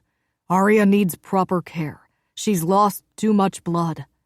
I could see a few of Luca's men glancing our way before pretending they were busy again. He was their capo. He couldn't show weakness, not even for me. "I can do a blood transfusion," Came a deep, soothing voice. The doc. He was over 60 with snow-white hair and a kind face. Luca's grip on me tightened. I clutched at his arm. "It's okay, Luca. Let him take care of me. I don't want you to take me to a hospital. It's too dangerous." Luca's eyes showed hesitation. Then, slowly, he nodded. "Follow me." He carried me toward the staircase, but I lost consciousness again. I woke in a soft bed, feeling battered and foggy. My eyes peeled open. Gianna lay beside me, sleeping. It was light outside, so several hours must have passed. The bruise on her forehead had grown, but I supposed I looked worse. We were alone, and disappointment filled me. I tried to sit up and was rewarded with a fierce throbbing in my shoulder. Glancing down, I found my upper arm and shoulder wrapped with bandages. Gianna stirred, then she gave me a relieved smile. "You're awake." "Yeah," I whispered. My mouth felt as if it was filled with cotton. "Luca has been guarding your bed almost all night, but Matteo forced him to come out and help him with the Russian mobsters they caught." "They caught some?" "Yeah, they're trying to extract information from them." My lips twisted, but I couldn't bring myself to feel sorry for them. "How are you?" "Better than you," Gianna said, then she closed her eyes. "I'm sorry I lashed out at you yesterday. I would have hated myself forever if that had been the last thing I said to you." I shook my head. "It's okay." She hopped off the bed. "I better tell Luca you're awake, or he'll rip my head off." She disappeared, and a couple of minutes later, Luca stepped in. He stood in the doorway, his expression unreadable as he let his gaze wander over me. Then he stepped up to the bed and pressed a kiss against my forehead. "Do you need morphine?" My shoulder felt like it was on fire. "Yeah." Luca turned toward the nightstand, picked up a syringe, and slid the needle into the crook of my arm. When he was done, he threw the syringe into the trash, but didn't let go of my hand. I linked our fingers. "Did we lose someone?" "A few. Cesare and a couple soldiers," he said. Then he paused. "And Umberto." "I know. I saw him get shot." My stomach churned violently. It still felt surreal. I'd have to write Umberto's wife a letter, but I needed a clear head for that. "What did that guy Vitali mean when he said you had something that belonged to him?" Luca's lips thinned. "We intercepted one of their drug deliveries. But that's not important now." "What is important, then?" "That I almost lost you. That I saw you get shot," Luca said in an odd voice, but his expression gave nothing away. "You're lucky the bullet only hit your shoulder. The doc says it'll heal completely, and you'll be able to use your arm like before." I tried to smile, but the morphine was making me sluggish. I blinked, trying to stay awake. Luca leaned down. "Don't do that ever again." "What?" I breathed. "Taking a bullet for me." Chapter 18. taking a shower was a struggle. I had to cover my bandages with a waterproof cap, which was a major hassle, but the feel of the warm water washing away the blood and sweat was worth it. Gianna, Lily, and Fabi had left less than 1 hour ago. Father had insisted they leave, not that they were much safer in Chicago. The Bratva was closing in on the outfit as well. At least I'd had them with me a day longer than planned. They'd kept me entertained as I lay in bed, while Luca had to take care of everything. As capo, he couldn't abandon his soldiers. He needed to show them he had a plan of action. I was already feeling so much better. Maybe that was the lingering effect of the painkillers I'd taken 2 hours ago. I stepped out of the shower and awkwardly put on my panties. I could move both of my arms, but the doc had said I should use my left arm as little as possible. Putting on the nightgown proved more difficult. I'd managed to slip one strap over my injured shoulder when I stepped back into the bedroom, where I found Luca sitting on the bed. He got up immediately. "Done with business?" I asked. He nodded. He came toward me and slid the second strap into place. Then he led me toward the bed and made me sit down. We hadn't been able to talk alone since our first conversation, and then I'd been high on morphine. "I'm fine," I said again, because he looked like he needed to hear it. He didn't say anything for a long time before he suddenly knelt before me and pressed his face against my stomach. I could have lost you 2 days ago. I shivered. "But you didn't." He peered up at me. Why did you do this? Why did you take a bullet for me? "Do you really not know why?" I whispered. He became very still but didn't say anything. "I love you, Luca." I knew saying it out loud was a risk, but I'd thought I'd die a couple days ago, so this was nothing. Luca brought his face up to mine and cupped my cheeks. You love me. He said it as if I'd told him the skies were green, or that the sun revolved around the earth, or that fire was cold to the touch, as if what I'd said didn't make sense, as if it didn't fit into his view of the world. You shouldn't love me, Arya. I'm not someone who should be loved. People fear me, they hate me, they respect me, they admire me, but they don't love me. I'm a killer. I'm good at killing. Better probably than at anything else, and I don't regret it. Fuck, sometimes I even enjoy it. That's a man you want to love. It's not a matter of want, Luca. It's not like I could choose to stop loving you. He nodded, as if that explained a lot. And you hate that you love me. I remember you saying it before. No, not anymore. I know you aren't a good man. I've always known it, and I don't care. I know I should. I know I should lie awake at night hating myself for being okay with my husband being the boss of one of the most brutal and deadliest crime organizations in the States. But I don't. What does that make me? I paused, staring down at my hands, the hands that had cradled a gun 2 days ago, at the finger that had pulled the trigger without hesitation, without a twitch or tremor. And I killed a man, and I don't feel sorry, not one bit. I would do it again. I glanced up at Luca. What does that make me, Luca? I'm a killer, like you. You did what you had to. He deserved to die. There's not one of us who doesn't deserve death. We probably deserve it more than most. You are good, Arya. You are innocent. I forced you into this. You didn't, Luca. I was born into this world. I chose to stay in this world. The words of my wedding day popped into my mind. Being born into our world means being born with blood on your hands.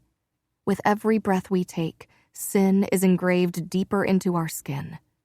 You don't have a choice. There's no way to escape our world. You didn't have a choice in marrying me either. If you'd let that bullet kill me, you would have at least escaped our marriage.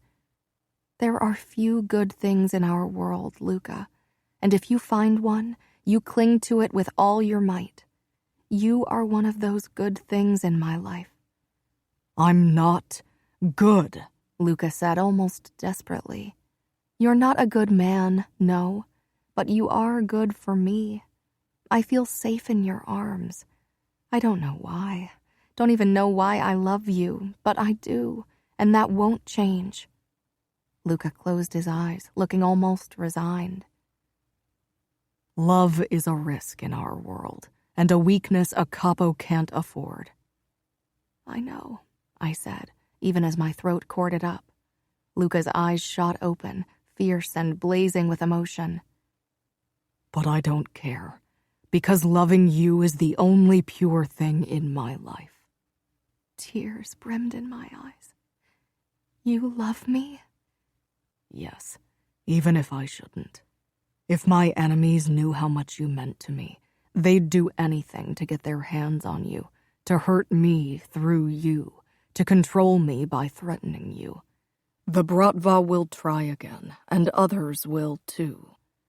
When I became a made man, I swore to put the familia first, and I reinforced that same oath when I became a capo dei capi, even though I knew I was lying.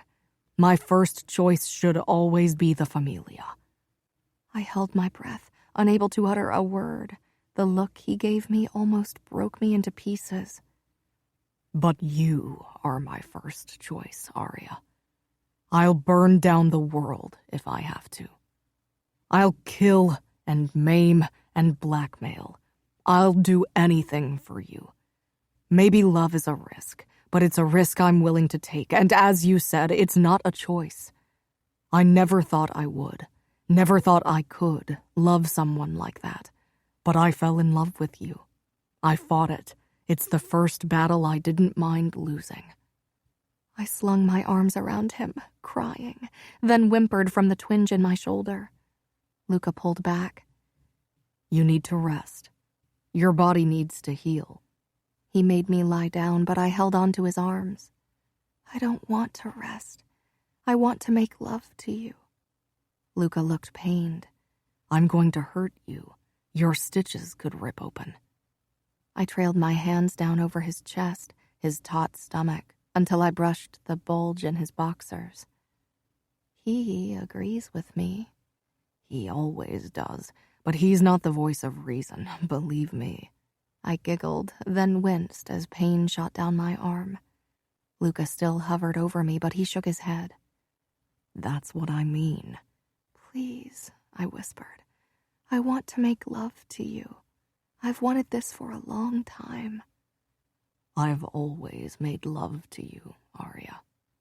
I swallowed and began stroking Luca's erection through the thin fabric. He didn't draw back. Don't you want this? Of course I want it. We almost lost each other. I want nothing more than to be as close to you as possible. Then make love to me, slow and gentle. Slow and gentle, Luca said in a low voice, and I knew I had him. He moved down to the edge of the bed and began massaging my feet and calves. I opened my legs wide. My nightgown rode up, bearing my thin white panties to Luca. His eyes traveled up, and I knew he could see how much I wanted and needed this. Luca groaned against my ankle, then trailed his fingers up my leg, only dusting the skin until he brushed my center with his fingertips. My panties stuck to my slick heat. You make slow and gentle really hard on me. If you weren't hurt, I'd bury myself in you and make you scream my name.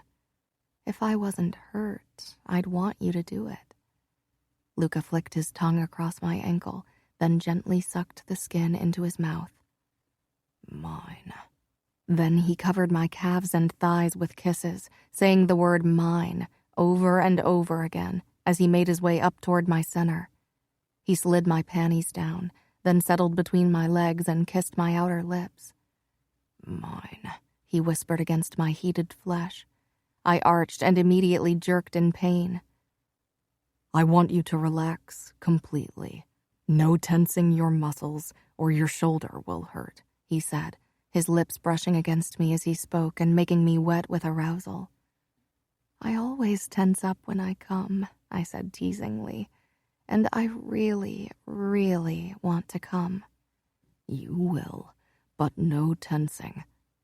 I didn't say that I thought it was impossible. Luca could probably see it on my face, and his expression said that he accepted the challenge. I should challenge him more often. As he began to pleasure me with ghost touches and kisses and licks that made my toes curl with need, I felt my muscles loosen and my mind drift into a cocoon of bliss. My quiet moans and the soft sound of Luca's mouth working my folds mingled with the silence of the room. A knot slowly formed deep in my core, and every brush of Luca's tongue tightened it. And then, deliciously slowly, the knot unraveled, and my orgasm flowed through my body like honey. I released a long breath as Luca kept my orgasm going for what seemed like forever, with feathery touches. I watched him get up through a haze that had nothing to do with painkillers. He slipped out of his boxers as I lay like a boneless heap on the bed. My body was humming as if every cell had been infused with sweet pleasure. He stretched above me, his tip at my entrance. Then he slid into me ever so slowly, stretching me. I let out a long moan when he filled me completely. "Mine," he said quietly. I stared into his eyes as he withdrew inch by inch until only his tip was in me before sliding back in. "Yours," I whispered. The path stretching before us was one of darkness, a life of blood and death and danger, a future of always watching my back, of knowing every day could be Luca's last, of fearing that one day I might have to watch him receive a lethal injection. But this was my world, and Luca was my man, and I would go this path with him until the bitter end. As he made love to me, I touched my hand to the tattoo over his heart, felt his heart beating against my palm. I smiled. "Mine." "Always," Luca said. Thank you for listening to Bound by Honor, written by Cora Reilly, read for you by Savannah Peachwood.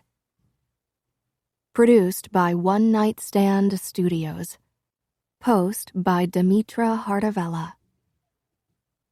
Text copyright 2014 by Cora Reilly. Production copyright 2020 by Cora Reilly. All rights reserved.